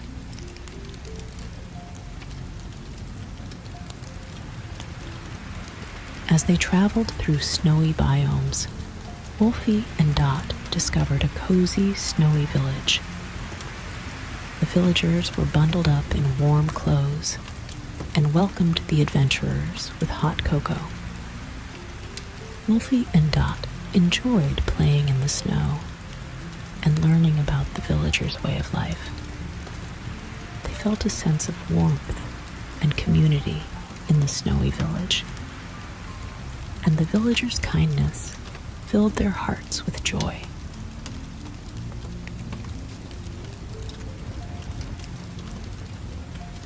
Continuing their journey, Wolfie and Dot arrived in a vast savanna.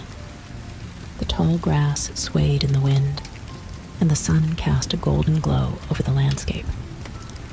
Wolfie and Dot met friendly llamas and giraffes, who showed them the beauty of the savanna. They explored the open plains, feeling the freedom of the wide open space. The savanna was a place of adventure and serenity, and Wolfie and Dot felt a deep connection to the land.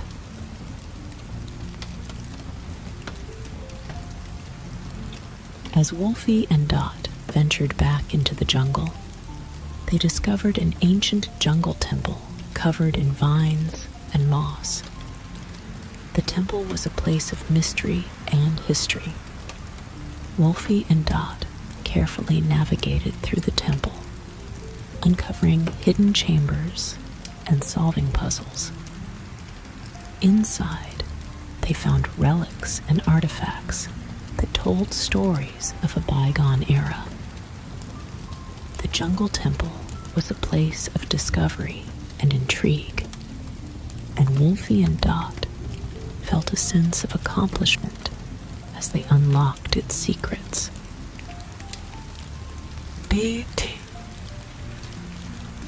As night fell, Wolfie and Dot found a high hill and lay down to watch the stars. The sky was filled with twinkling lights, and the moon cast a gentle glow over the land. Wolfie and Dot felt a sense of calm and wonder as they gazed at the night sky. The stars seemed to tell stories of their own, and Wolfie and Dot felt a deep connection to the universe. The starry night was a perfect end to their adventurous day.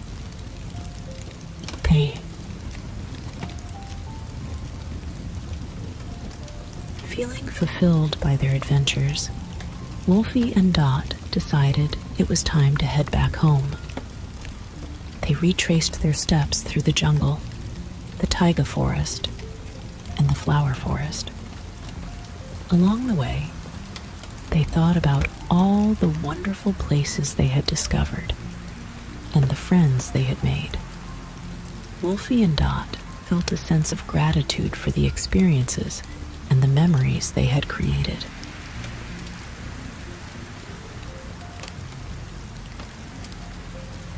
Finally, Wolfie reached his cozy den in the forest, with Dot by his side. The familiar sights and sounds filled them with warmth and comfort. Wolfie and Dot settled into their cozy spots, feeling safe and content. As they closed their eyes, they thought about the friendly places they had visited and the joy of their grand adventure. Wolfie and Dot drifted off to sleep with smiles on their faces, dreaming of more friendly Minecraft adventures to come. Good night, Wolfie the baby wolf and Dot the ocelot. Sweet dreams.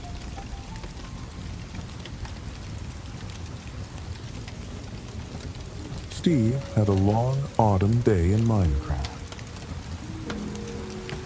He went fishing by the lake, which was relaxing. After that, he took a quiet walk through the woods. On his walk, he met a friendly pig. Steve found a mossy rock and sat down to meditate. The forest was so calm. He felt at peace. But now, the sun is setting. It's time to set up camp for the night. Steve looks for a safe place to pitch his tent. He sees a turkey, his favorite autumnal bird. As it gets darker, the autumn air feels cool and soothing. Oh, what's that? A pumpkin. Steve finds a pumpkin and sits down to carve it. He makes a jack-o'-lantern. It turns out just right. A perfect fall craft. The jack-o'-lantern's light goes out, so Steve builds a campfire. He decides to make a s'more. He roasts a marshmallow over the fire. It's perfect. He makes the s'more and enjoys it. He feels ready to sleep. This is a great place to camp, so Steve pitches his tent. He needs to wait for the campfire to go out before he sleeps. But he's getting so sleepy. He sits by the fire, watching it burn, feeling tired. Then he remembers. Campfires are safe in Minecraft. It's okay to let this fire burn all night. So he goes inside his tent. It's bedtime. Steve snuggles into his cozy sleeping bag. He thinks about the woods outside. He thinks about the stars and what he'll do in the morning. Maybe he'll explore the Red Rock Mine. He feels so cozy and safe in his tent. The forest is calm. The forest noises are soothing. Steve closes his eyes and drifts off to sleep. He dreams about autumn in Minecraft.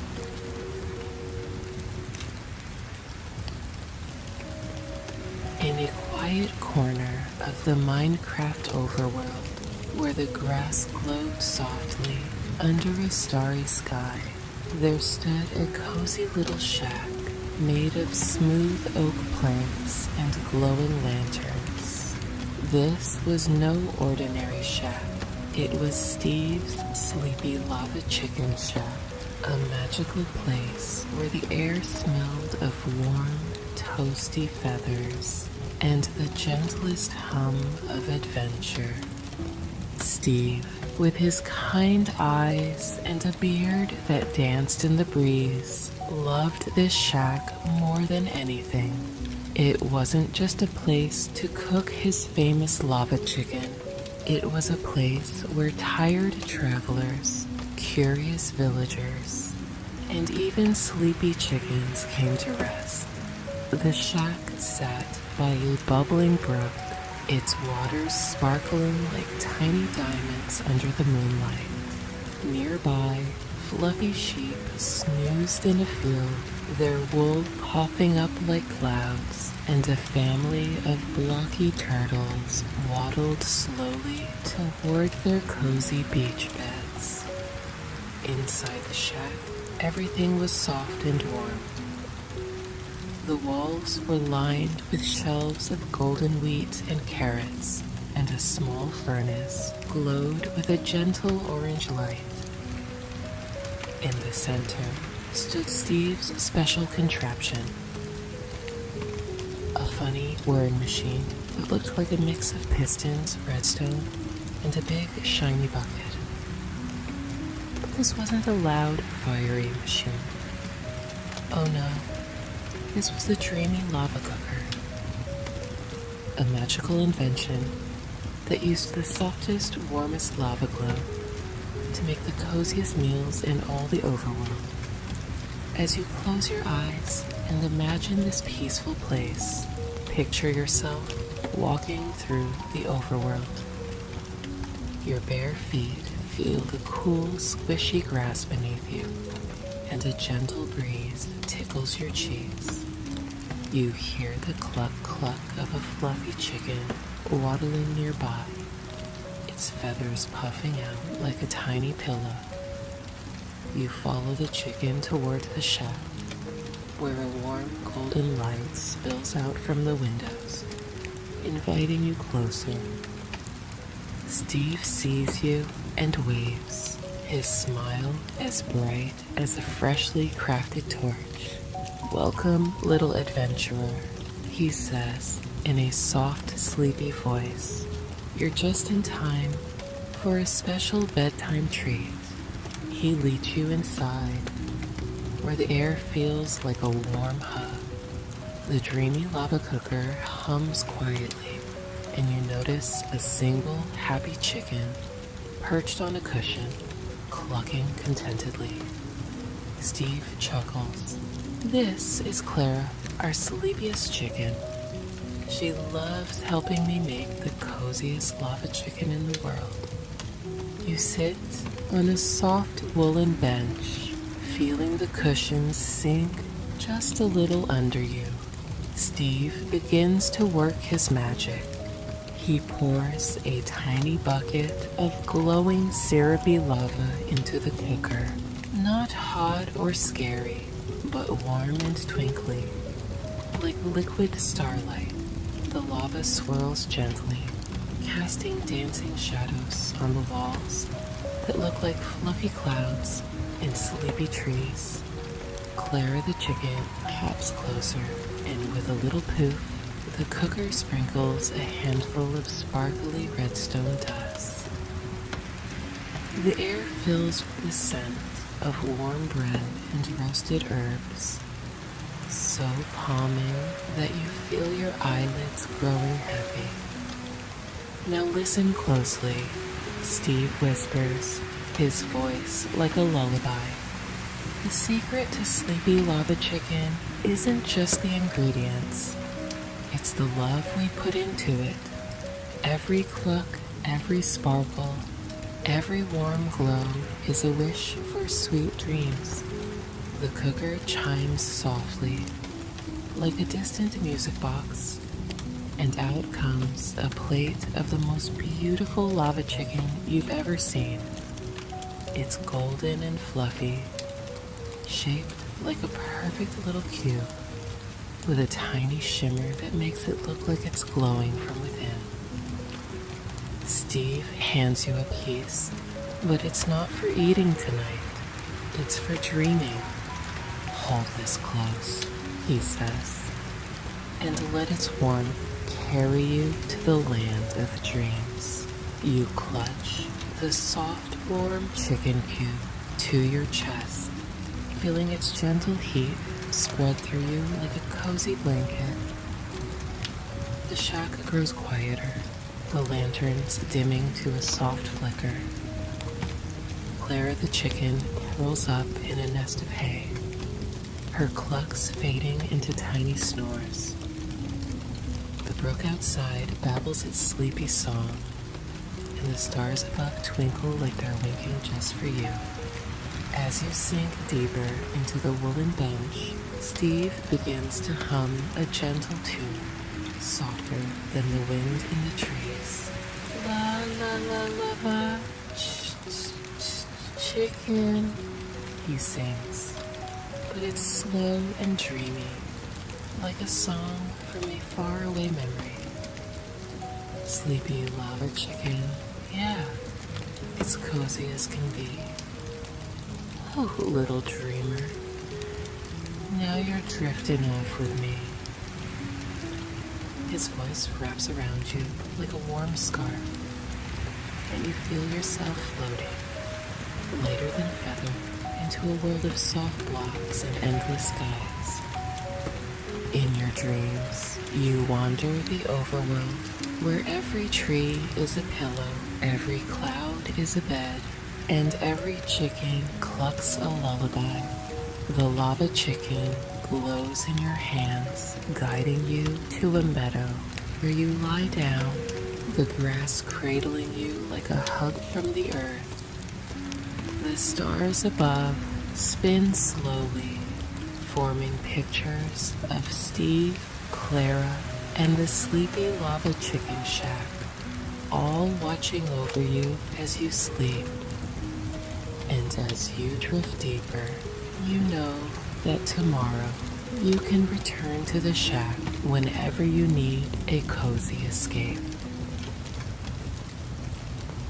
Once upon a time, in a world made entirely of blocks, there was a young adventurer named Steve. Steve lived in a small hut made of dirt and wood, on the outskirts of a vast, never-ending forest. Despite his humble beginnings, Steve had a big heart and an even bigger imagination. One day, while out exploring the forest, Steve stumbled upon a hidden cave deep in the earth. Inside the cave, he found an ancient book that told the story of a legendary dragon that lived in the far-off End dimension. The book spoke of the dragon's immense power and the treasures it guarded, including a powerful artifact known as the Ender Dragon Egg. Determined to find the dragon and claim the egg for himself, Steve set out on a perilous journey across the land. Along the way, he faced many dangers, including hostile mobs like zombies, skeletons, and creepers. But Steve was brave and resourceful, and he had a secret weapon, the power of imagination. With each step he took, Steve imagined himself growing stronger, faster, and more resilient. He crafted powerful tools and weapons from the resources he found along the way, and he built a sturdy shelter to protect himself from the dangers of the night.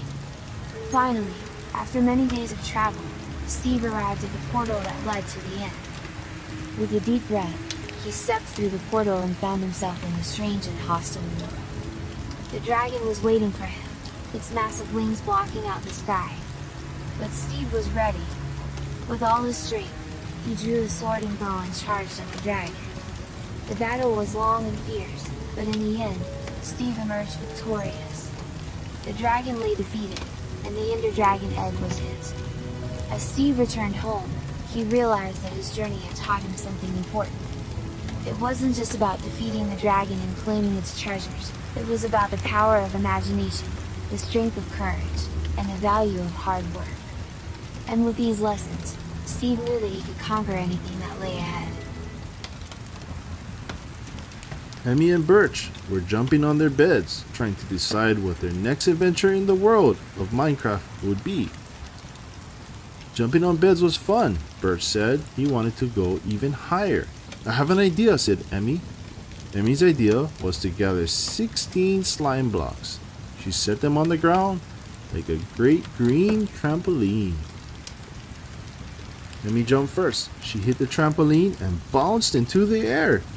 Seeing that it was safe, Birch jumped too.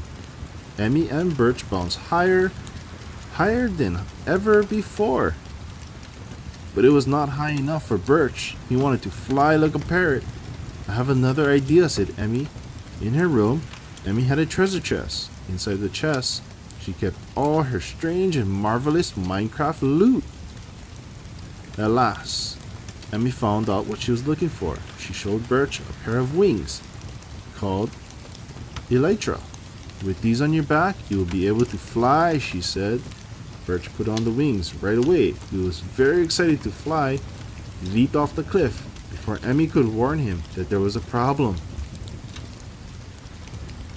The Elytra were old and broken. They did not work. Emie knew how to fix the wings.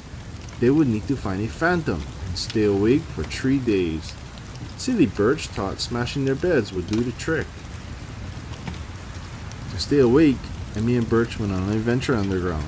Together, they fought hostile mobs in a mossy cave. Emie blocked arrows with her shield while Birch defeated creepers before they could explode.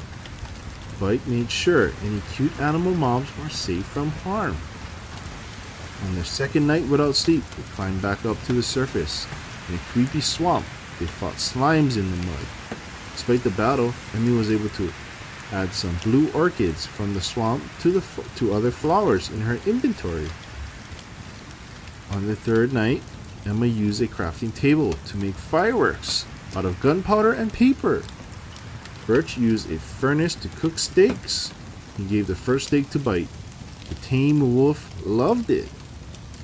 After their picnic, Emie and Birch looked up at the stars. It was a clear night with a bright full moon. Suddenly, Birch saw something fly across the moon. Is it a bird, he asked, or is it a bat? That's a phantom, Emie shouted. The hostile mob swooped down at them. The phantom attacked again and again. It was fast and silent and scary. Birch swung his sword, and he fired an arrow with her bow. Working together, they defeated the phantom. The phantom left behind a little piece of itself. The piece was called a phantom membrane. At an anvil, Emie used the phantom membrane to fix the old Elytra. Finally, Birch was able to fly. He glided through the air. Emie cheered, but wagged his tail. Parrot squawked in surprise. Birch uses Elytra too as a firework rocket to soar higher and higher. From so far up, he could see all across the overworld. There was an ocean they could swim in, a mountain they could climb, and a desert pyramid they had yet to explore.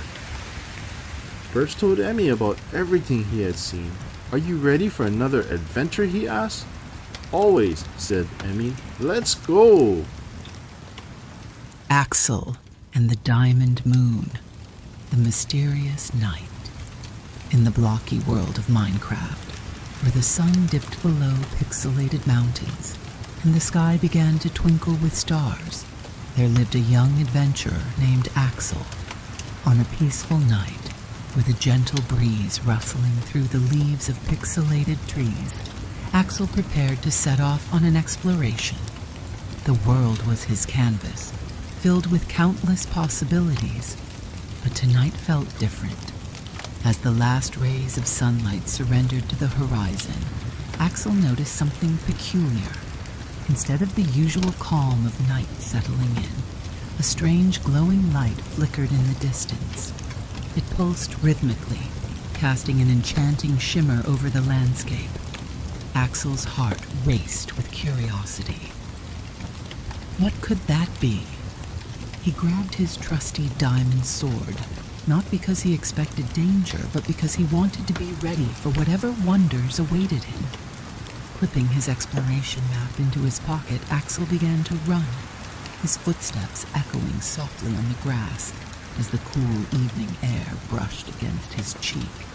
Each step was filled with anticipation, his imagination running wild with possibilities. Was it a new kind of block? Perhaps a treasure chest filled with rare loot? Or maybe even a new creature waiting to be discovered? As Axel approached the source of the light, He could see that it floated above a small clearing in the forest. It glittered like the finest diamond, the kind Axel had always dreamed of finding but had yet to lay his hands on in his adventures. The light danced and twirled, weaving through the air as though it were alive. Axel's eyes widened in wonder. "Wow," he murmured, almost forgetting to breathe. He stepped forward slowly, careful not to disrupt the magical aura surrounding the glow. Tall grass rustled beneath his feet, breaking the silence of the night as he paused at the edge of the clearing. Before him stood a singular crystal-like structure, radiating beams of light that intertwined like a tapestry of stars. It was unlike anything Axel had ever seen, a massive block that shimmered with shades of blue and silver, enchanting in its delicate beauty. Intricate patterns swirled across its surface, seeming to tell stories of ancient times and uncharted lands. With a mix of awe and trepidation, Axel extended his hand towards the crystalline treasure. As his fingers brushed against its cool surface, a warm sensation spread through him, filling him with joy and endless curiosity. In that moment, he realized this was not just a block. It was a beacon of adventure awaiting him, ready to unveil its secrets. "How did you end up here?" Axel whispered, feeling connected to the glowing presence as if it were alive, sharing stories only an adventurous heart could sense. The air buzzed with electric excitement, and Axel knew he had to discover more. The night was still, save for the faint crackle of the glowing light. With each second, the possibilities of what lay ahead filled Axel's mind with wonder. What magical paths could this diamond moon illuminate? Where might it lead him next? Lost in his daydreams, Axel didn't notice that the moon hung high in the sky, a perfect sphere of silver, and with it, the shimmering light seemed to pulse even brighter. It was as if the diamond moon was inviting him to embark on a fantastical journey, promising adventures that would fill his heart with joy, and lessons that would inspire him to explore deeper truths about the world. Trembling with anticipation, Axel took a deep breath and made a promise to himself. Tonight, he would unravel the mystery of the glowing diamond. Tonight, a new chapter of his Minecraft journey would begin. With a flicker of excitement in his heart, he stepped forward, ready to embrace whatever awaited him under the mysterious night sky. The journey begins. As the silver moon climbed higher into the starlit sky, Axel's heart thumped with excitement. Standing at the edge of the shimmering clearing, he felt a rush of energy coursing through him. The glowing diamond-like structure pulsed softly, beckoning him closer, and Axel could barely contain himself. He took a moment to soak in the wonder of the scene, the moonlight shimmering on his diamond sword, and the cool night air invigorating his senses. This is it, he thought. This was the adventure he had dreamed of, a moment where bravery ignited the essence of exploration. With each breath, Axel felt more alive and ready to take on whatever lay ahead. Determined, Axel hurried back to his cozy little home nestled amidst pixelated trees and lively mobs. Inside, his world was filled with the tools of an adventurer, crafted with care and passion. He meticulously gathered his essential supplies: gleaming torches, a few stacks of bread, a trusty map to guide his journey, and a few pickaxes, just in case he needed to unearth treasures along the way. He even grabbed a small chest to store any shiny loot he might find.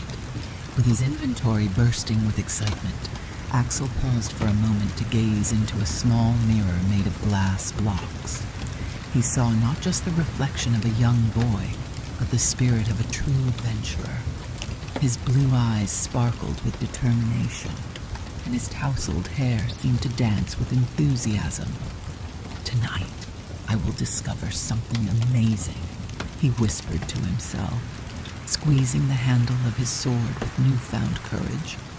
As he stepped back outside, the world was alive with sounds, the chirping of crickets and the soft rustle of leaves in the breeze. But beneath those serene sounds, Axel could feel the call of the mysterious diamond moon.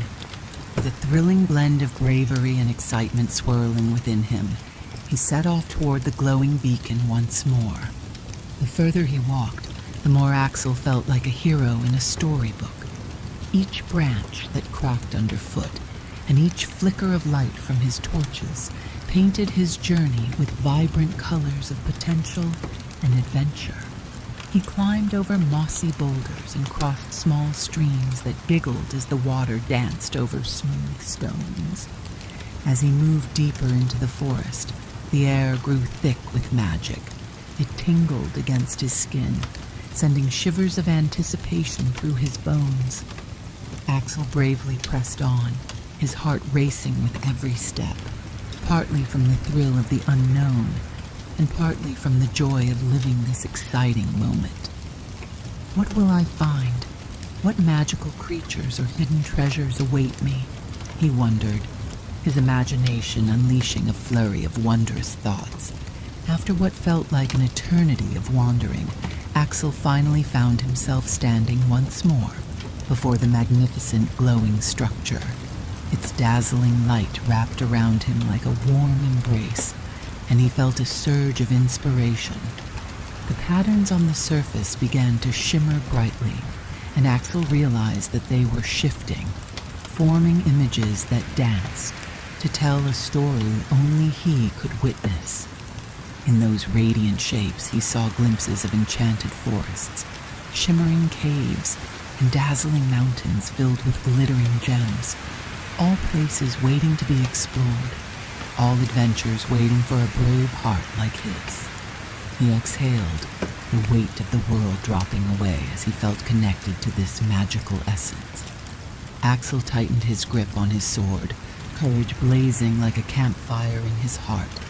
He opened his map, tracing his finger over marked territories, each representing unexplored paths that would lead him to secrets untold.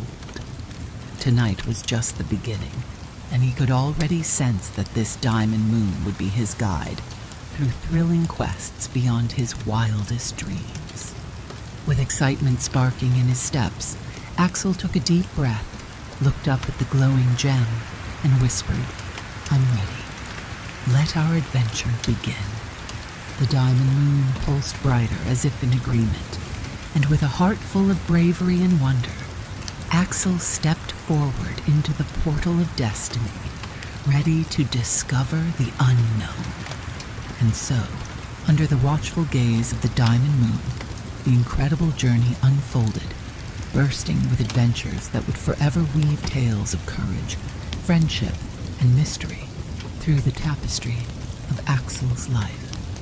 Little did he know, the treasures he would uncover would shine brighter than any block of diamond, illuminating not just his path, but his very soul. Meeting new friends. Axel stepped through the shimmering portal and found himself enveloped in a world painted in hues of twilight. The air was imbued with a sweet scent of blooming flowers, and the gentle rustling of leaves whispered promises of magic. Each step felt lighter than the last as he ventured deeper into this enchanting place, with the diamond moon lighting his way like a trusted companion. After wandering through a grove of whispering trees, Axel came upon a small clear pond that mirrored the twinkling stars above. The water glowed softly with hints of turquoise and gold, and in the center of it, perched on a branch overhanging the water, sat a majestic owl. Its feathers shimmered like silver dust, and its eyes sparkled with wisdom, as if it held the secrets of the universe in its gaze.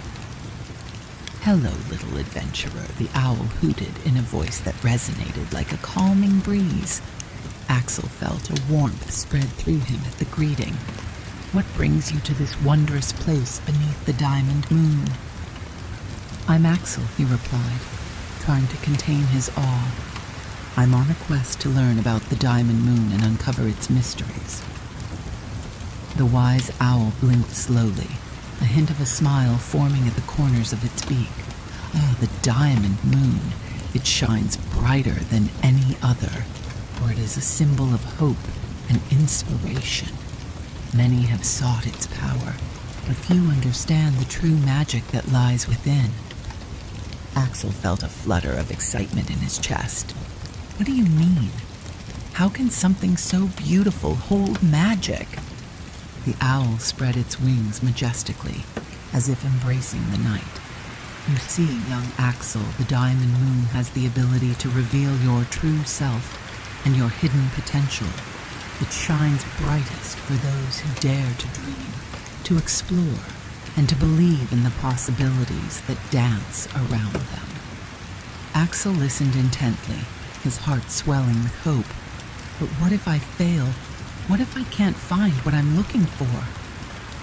The owl's gaze softened, filled with ancient wisdom. Failure is merely a stepping stone on the journey of discovery. Each lesson learned brings you closer to your goals, illuminating the path ahead. Trust in yourself and know that courage is not the absence of fear, but the spark that propels you forward despite it. Inspired by the owl's words, Axel felt a renewed sense of determination. His heart brimmed with hope as he thought of the adventures awaiting him. Thank you for your wisdom. I want to explore every hidden corner and find the challenges that will help me grow. But how do I start? The wise owl tilted its head, a shimmer of approval gleaming in its eyes. Follow your heart and listen to the whispers of the night. The forest is alive, filled with creatures and wonders that will guide you on your journey. But remember, true friendship lies in seeking understanding and embracing the differences that make each being unique. With that, the owl took off, soaring gracefully into the sky. Axel watched, captivated by the majestic flight, feeling a new sense of camaraderie blossom within him, a connection to the world around him that felt deeper than he had ever known. As the owl disappeared into the starry night, Axel turned back to the glistening pond. He reflected on what he had learned and opened his heart to the possibilities ahead. He understood now that his quest was not just about finding the secrets of the diamond moon. It was about forging friendships and recognizing the strength that comes from within. The sound of gentle footsteps broke Axel's thoughts, and he turned to see a young fox emerge from the bushes, its bright eyes sparkling with mischief and curiosity. Are you here to discover the magic of the night too? It asked, its voice soft and melodic. I am, Axel exclaimed, a wide grin spreading across his face. I just spoke with the wise owl. I want to explore this enchanting world. The fox hopped closer, wagging its bushy tail. Then you're in luck. I know every secret path in this forest. Together we can unveil the wonders that lie ahead.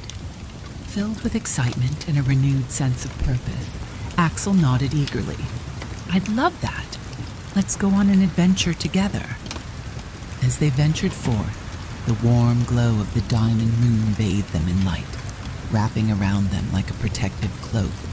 Axel felt hopeful, knowing that this was only the beginning of his journey, full of discovery, not just of treasure, but of unwavering friendship that would stand the test of time.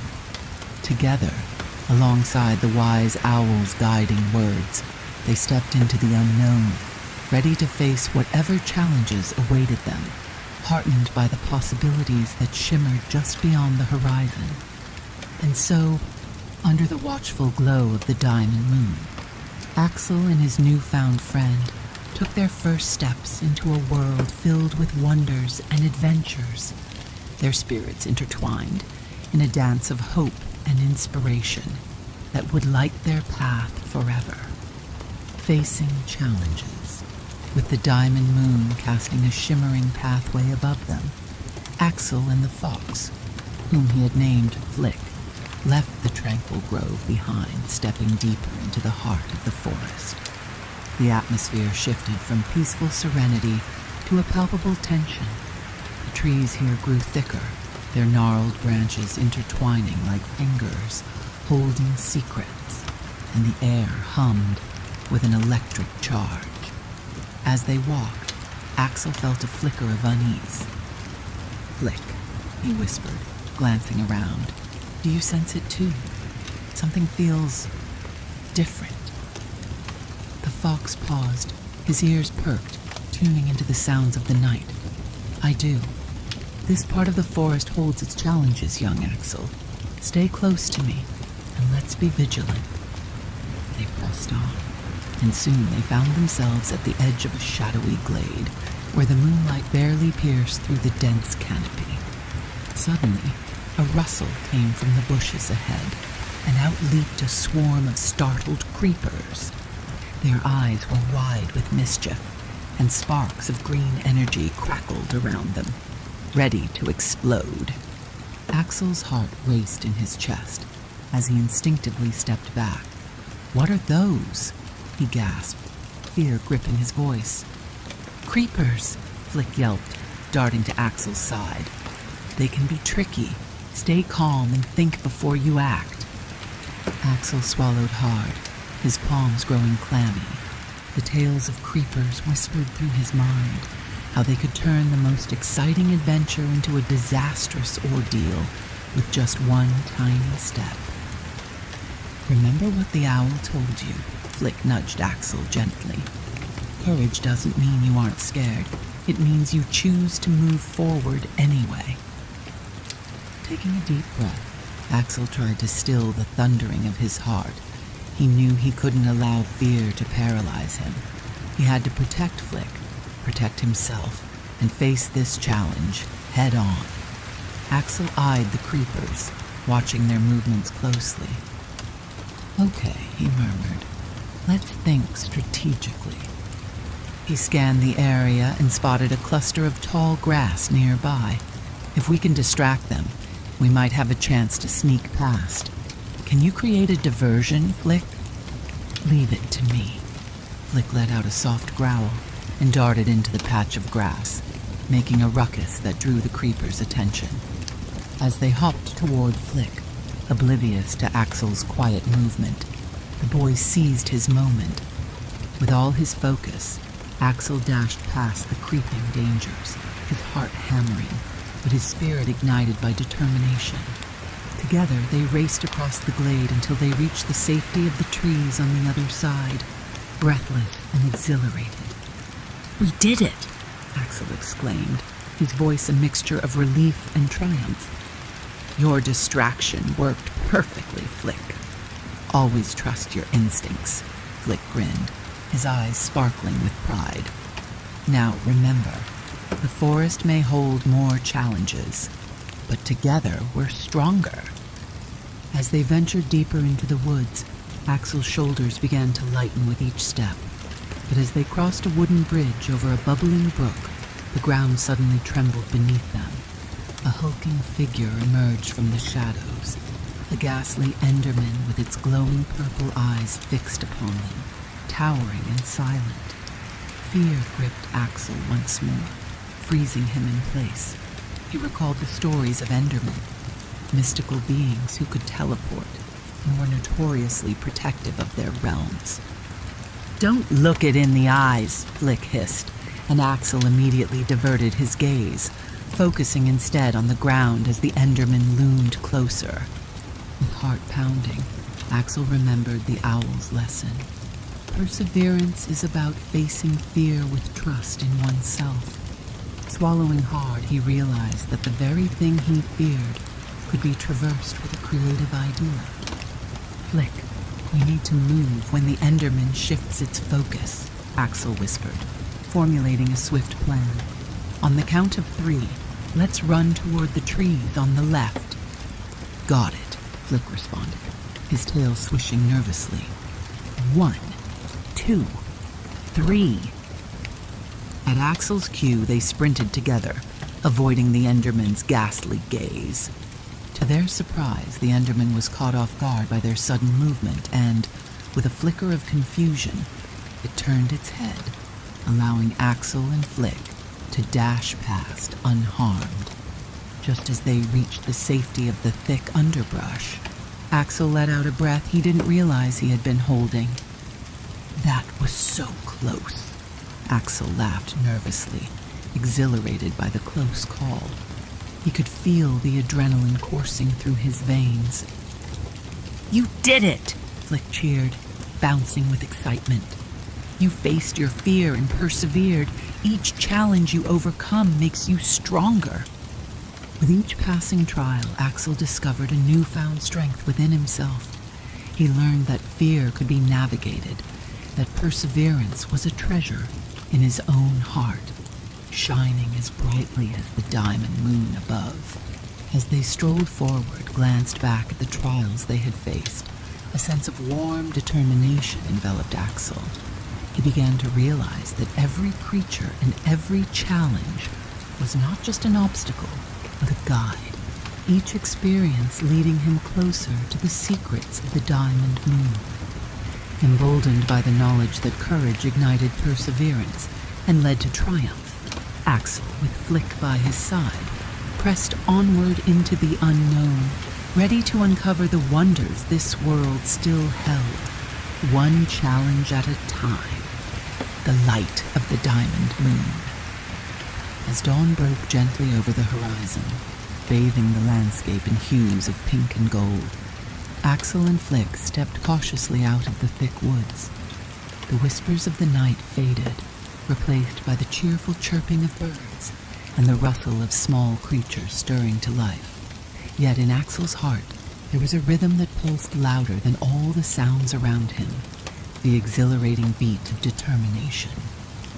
"Look, Flick," Axel exclaimed, his eyes wide with wonder as the thick mist parted before them to reveal a breathtaking sight. A vast clearing stretched onward, rug-covered in vibrant, glowing flowers that sparkled like tiny stars. And at the center, rising majestically from the earth, was a grand pedestal, upon which rested a dazzling diamond moon. Axel stretched out a hand, entranced by the beauty. "Do you think the moon can really help our village?" he asked, glancing at Flick, who nodded with bright enthusiasm. "I believe it can," Flick chirped. "There's magic here, Axel. Magic for us to learn." Determined to harness the moon's mystical power, Axel approached the pedestal. As he got closer, he could feel an energy thrumming through the air, strong and inviting. With each step, a gentle warmth wrapped around him, filling him with hope. Axel reached out, fingertips brushing the smooth, cool surface of the diamond moon. Instantly, a wave of light surged around him, wrapping him in a soft embrace. "Let the light guide you, Axel," Flick cooed, fluttering by his side. "You've already shown such bravery. Now it's time to let the moon's magic flow through you." Axel closed his eyes, breathing deeply as he let the light enter his heart. He thought of the village, with its broken bridges, wilting crops, and worn-out spirits. Images of his friends and family played in his mind, their laughter echoing in his ears. With each memory, he concentrated harder, allowing the energy of the diamond moon to intertwine with his innermost thoughts. Suddenly, a dazzling burst of light erupted from the moon, shining brightly above Axel's head. It formed a shimmering orb, swirling with colors more vibrant than any Axel had ever seen. He felt himself rising with it, weightless, like a feather caught on a gentle breeze. The light danced all around him, twirling and flickering as if it were celebrating his newfound connection to the magic. When he opened his eyes once more, he realized that he was no longer alone in this moment. Flick floated beside him, a radiant shimmer mirroring Axel's own, their united energy glowing brilliantly against the morning sky. Together, Flick encouraged, we can share this light. With that, they turned their gaze toward the village, feeling the warmth of the diamond moon in their hearts. Axel, inspired, raised his hands toward the sky, channeling the moon's magic. The vibrant orb of light soared from him, spiraling like a comet across the deep blue expanse, trailing sparkling dust in its wake. Axel's heart swelled with pride and joy as he watched the light cascade towards the village, illuminating homes, fields, and gardens with a brilliant glow. The flowers sprang back to life, petals unfurling in a joyful celebration of color. Golden beams pierced through the darkness that had loomed over the village, revealing smiles, laughter, and a sense of unity among the villagers. As the orb merged with the village, a powerful wave of enchantment surged across the land. Axel could feel the warmth of camaraderie rising as villagers emerged from their homes, blinking in surprise at the sudden transformation. They joined one another, voices raised in songs of laughter and joy, united under the magical influence of the diamond moon. "Look at them. They're happy," Flick exclaimed, her tiny face beaming with delight. Axel couldn't contain his grin. "It worked, Flick. We brought the moon's magic here to our village, together." One by one, family members and friends began to gather around Axel and Flick, their faces lit with wonder. They embraced each other as laughter filled the air. In that moment, standing hand in hand with Flick, surrounded by his loved ones, Axel discovered the true essence of the diamond moon's magic. It was not simply about light and beauty. It was about sharing happiness and unity, binding hearts together in a tapestry of hope.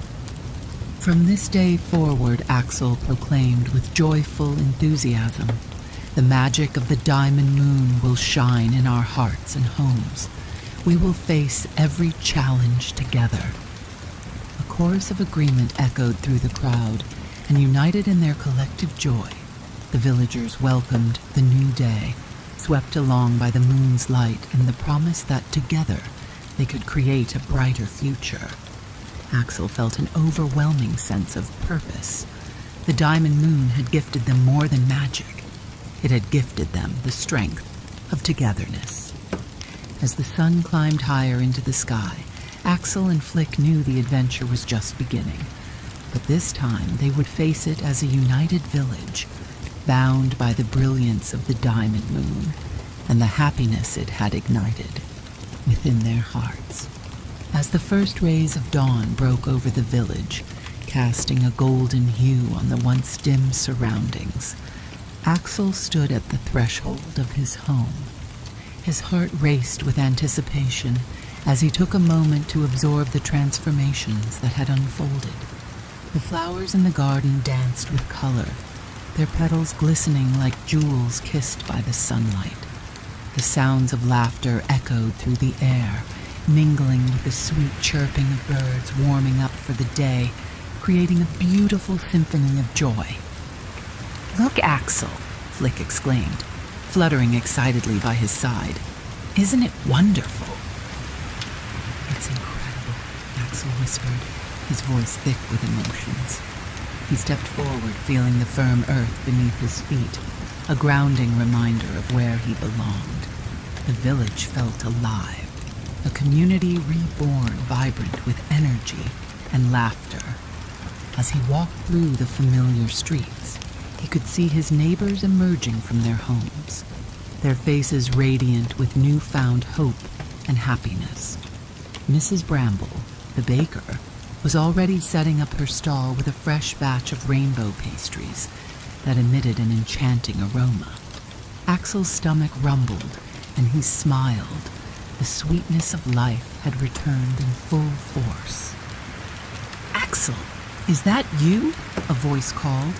It was Will, his best friend, rushing towards him with open arms. Axel didn't hesitate. He ran to meet him, enveloping Will in a warm embrace. "I can't believe it worked," Will said, awe sparkling in his eyes. "You brought the Diamond Moon's magic back with you." "We all did game," Axel reminded him, gesturing towards the lively villagers gathering together, sharing laughter, stories, and delicious treats. It was as if the spirit of the Diamond Moon had awakened their hearts, and they had all blossomed in its light. "Come on, let's go see everyone," Will urged, pulling Axel into a group of friends who had come together, their faces alight with excitement. Axel felt the warmth of their camaraderie wrapping around him like a cozy blanket. He knew, without a shadow of a doubt, that he was home, not just because of the walls surrounding him, but because of the people who shared his life. As Axel joined his friends, they spoke of adventures that lay ahead, how they would rebuild broken bridges, plant new crops, and create gardens that burst with color. "We can make the village even better," Axel shared fervently, an idea forming in his mind, one that showed him the way forward. The day passed in a whirlwind of joyous tasks. With every flower planted and every wooden plank laid, Axel felt a heartbeat inside the village, a rhythm of love and belonging that he had yearned for while he was away. Each laugh shared and every glance exchanged wrapped around him like a warm scarf, reminding him that he was part of something greater. As the sun began to set, painting the sky with hues of purple and gold, Axel and Flick found a quiet spot on a hill overlooking the village. The view was breathtaking. It shimmered under the fading light, vibrant and alive. Flick landed on Axel's shoulder, her tiny wings glimmering gently in the twilight. "Axel, this is truly beautiful," she sighed, her voice soft like the breeze. "You showed the village the magic that has always been there. You brought them hope." Axel nodded, his heart swelling with contentment. "And you helped me realize it, Flick. This village is my family, and coming home means sharing the magic of the Diamond Moon with everyone." They sat together, allowing the deepening night to envelop them, the stars slowly twinkling to life in the sky. Axel knew that wherever life's adventures might take him from this point on, he would always return to this place, a village bursting with love, laughter, and the vibrant magic of unity. Everything felt right. He had faced the unknown and returned, transformed, not just for himself, but for everyone he loved. Axel took a deep breath, filling his lungs with the sweet aroma of home. He whispered into the twilight, "I am home again." And deep inside, he knew that from that moment on, home would always mean belonging, a dream to remember. The stars shone brightly in the vast expanse of Skyblock, twinkling like diamonds scattered across a blanket of deep navy blue. Axel lay nestled beneath his warm patchwork quilt, a gift from his grandmother, and he couldn't help but smile as he recalled the adventures of the past days. His heart felt as light as a feather. The magic of the Diamond Moon lingered, wrapping around his soul like the comforting embrace of a familiar melody. Flick had settled next to him, her soft glow illuminating the small space where they lay. "You did so much today," she whispered, her tiny voice laced with wonder. "You showed everyone that together they could shine just like the stars." Axel turned to face his little companion, his eyes sparkling with warmth. It felt amazing, didn't it? It was like being part of a great symphony, where every note mattered, everyone played a part. As he closed his eyes, the vibrant images from the day danced before him. Memories swirled like colorful pixels in the night sky. Laughter shared amidst the blooming gardens, the sweet aroma of Mrs. Bramble's rainbow pastries, and the sight of his friends, united, working hand in hand. It all whispered to him, a gentle reminder of love, laughter, and belonging. "Do you think we'll have more adventures, Flick?" Axel murmured, the soft rhythm of his heartbeat matching the song of the night. "Oh, Axel, I believe so. Adventure is always just a dream away. Tonight we can dream of new worlds, new friends, and everything else that lies beyond our horizon." Flick fluttered her wings softly, casting a sprinkle of glimmering light that danced across Axel's quilt. Axel felt a warmth grow inside him as he surrendered to the gentle embrace of sleep. He envisioned the diamond moon, its magic glowing brighter than ever, illuminating paths yet to be taken. In his dream, he floated through the skies, exploring far-off lands adorned with enchanted forests and infinite rivers. There, every turn held a new adventure, and every creature he met became a cherished friend. In the dream, Axel could feel the gentle tug of the villagers he loved, their laughter echoing in the restless wind, a reminder that they were all woven together in a tapestry of joy and hope. Together, they built bridges from the heart, crafting bonds that would withstand any storm, crafting memories as bright as the stars above. "Axel," came a voice that rang clear as the tinkling of chimes. It was Will, full of energy and light. "Look at all the wonders we can discover. The world is so vast." Axel beamed with delight, the thrill of adventure igniting his spirit.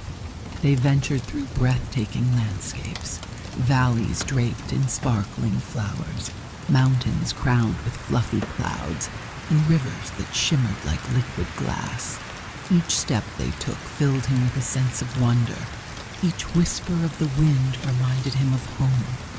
But soon, even in the depths of this beautiful dream, Axel felt a gentle tugging, as if the diamond moon was summoning him back. He could sense the warmth of the village in the distance, a gentle flickering light that called him home. He whispered into the silence, a promise born from his heart. "I will always return to share the joy." As night stretched on and the dream deepened, Axel's thoughts lingered on the love surrounding him. A calming peace settled over him like the softest blanket, wrapping him in a cocoon of comfort.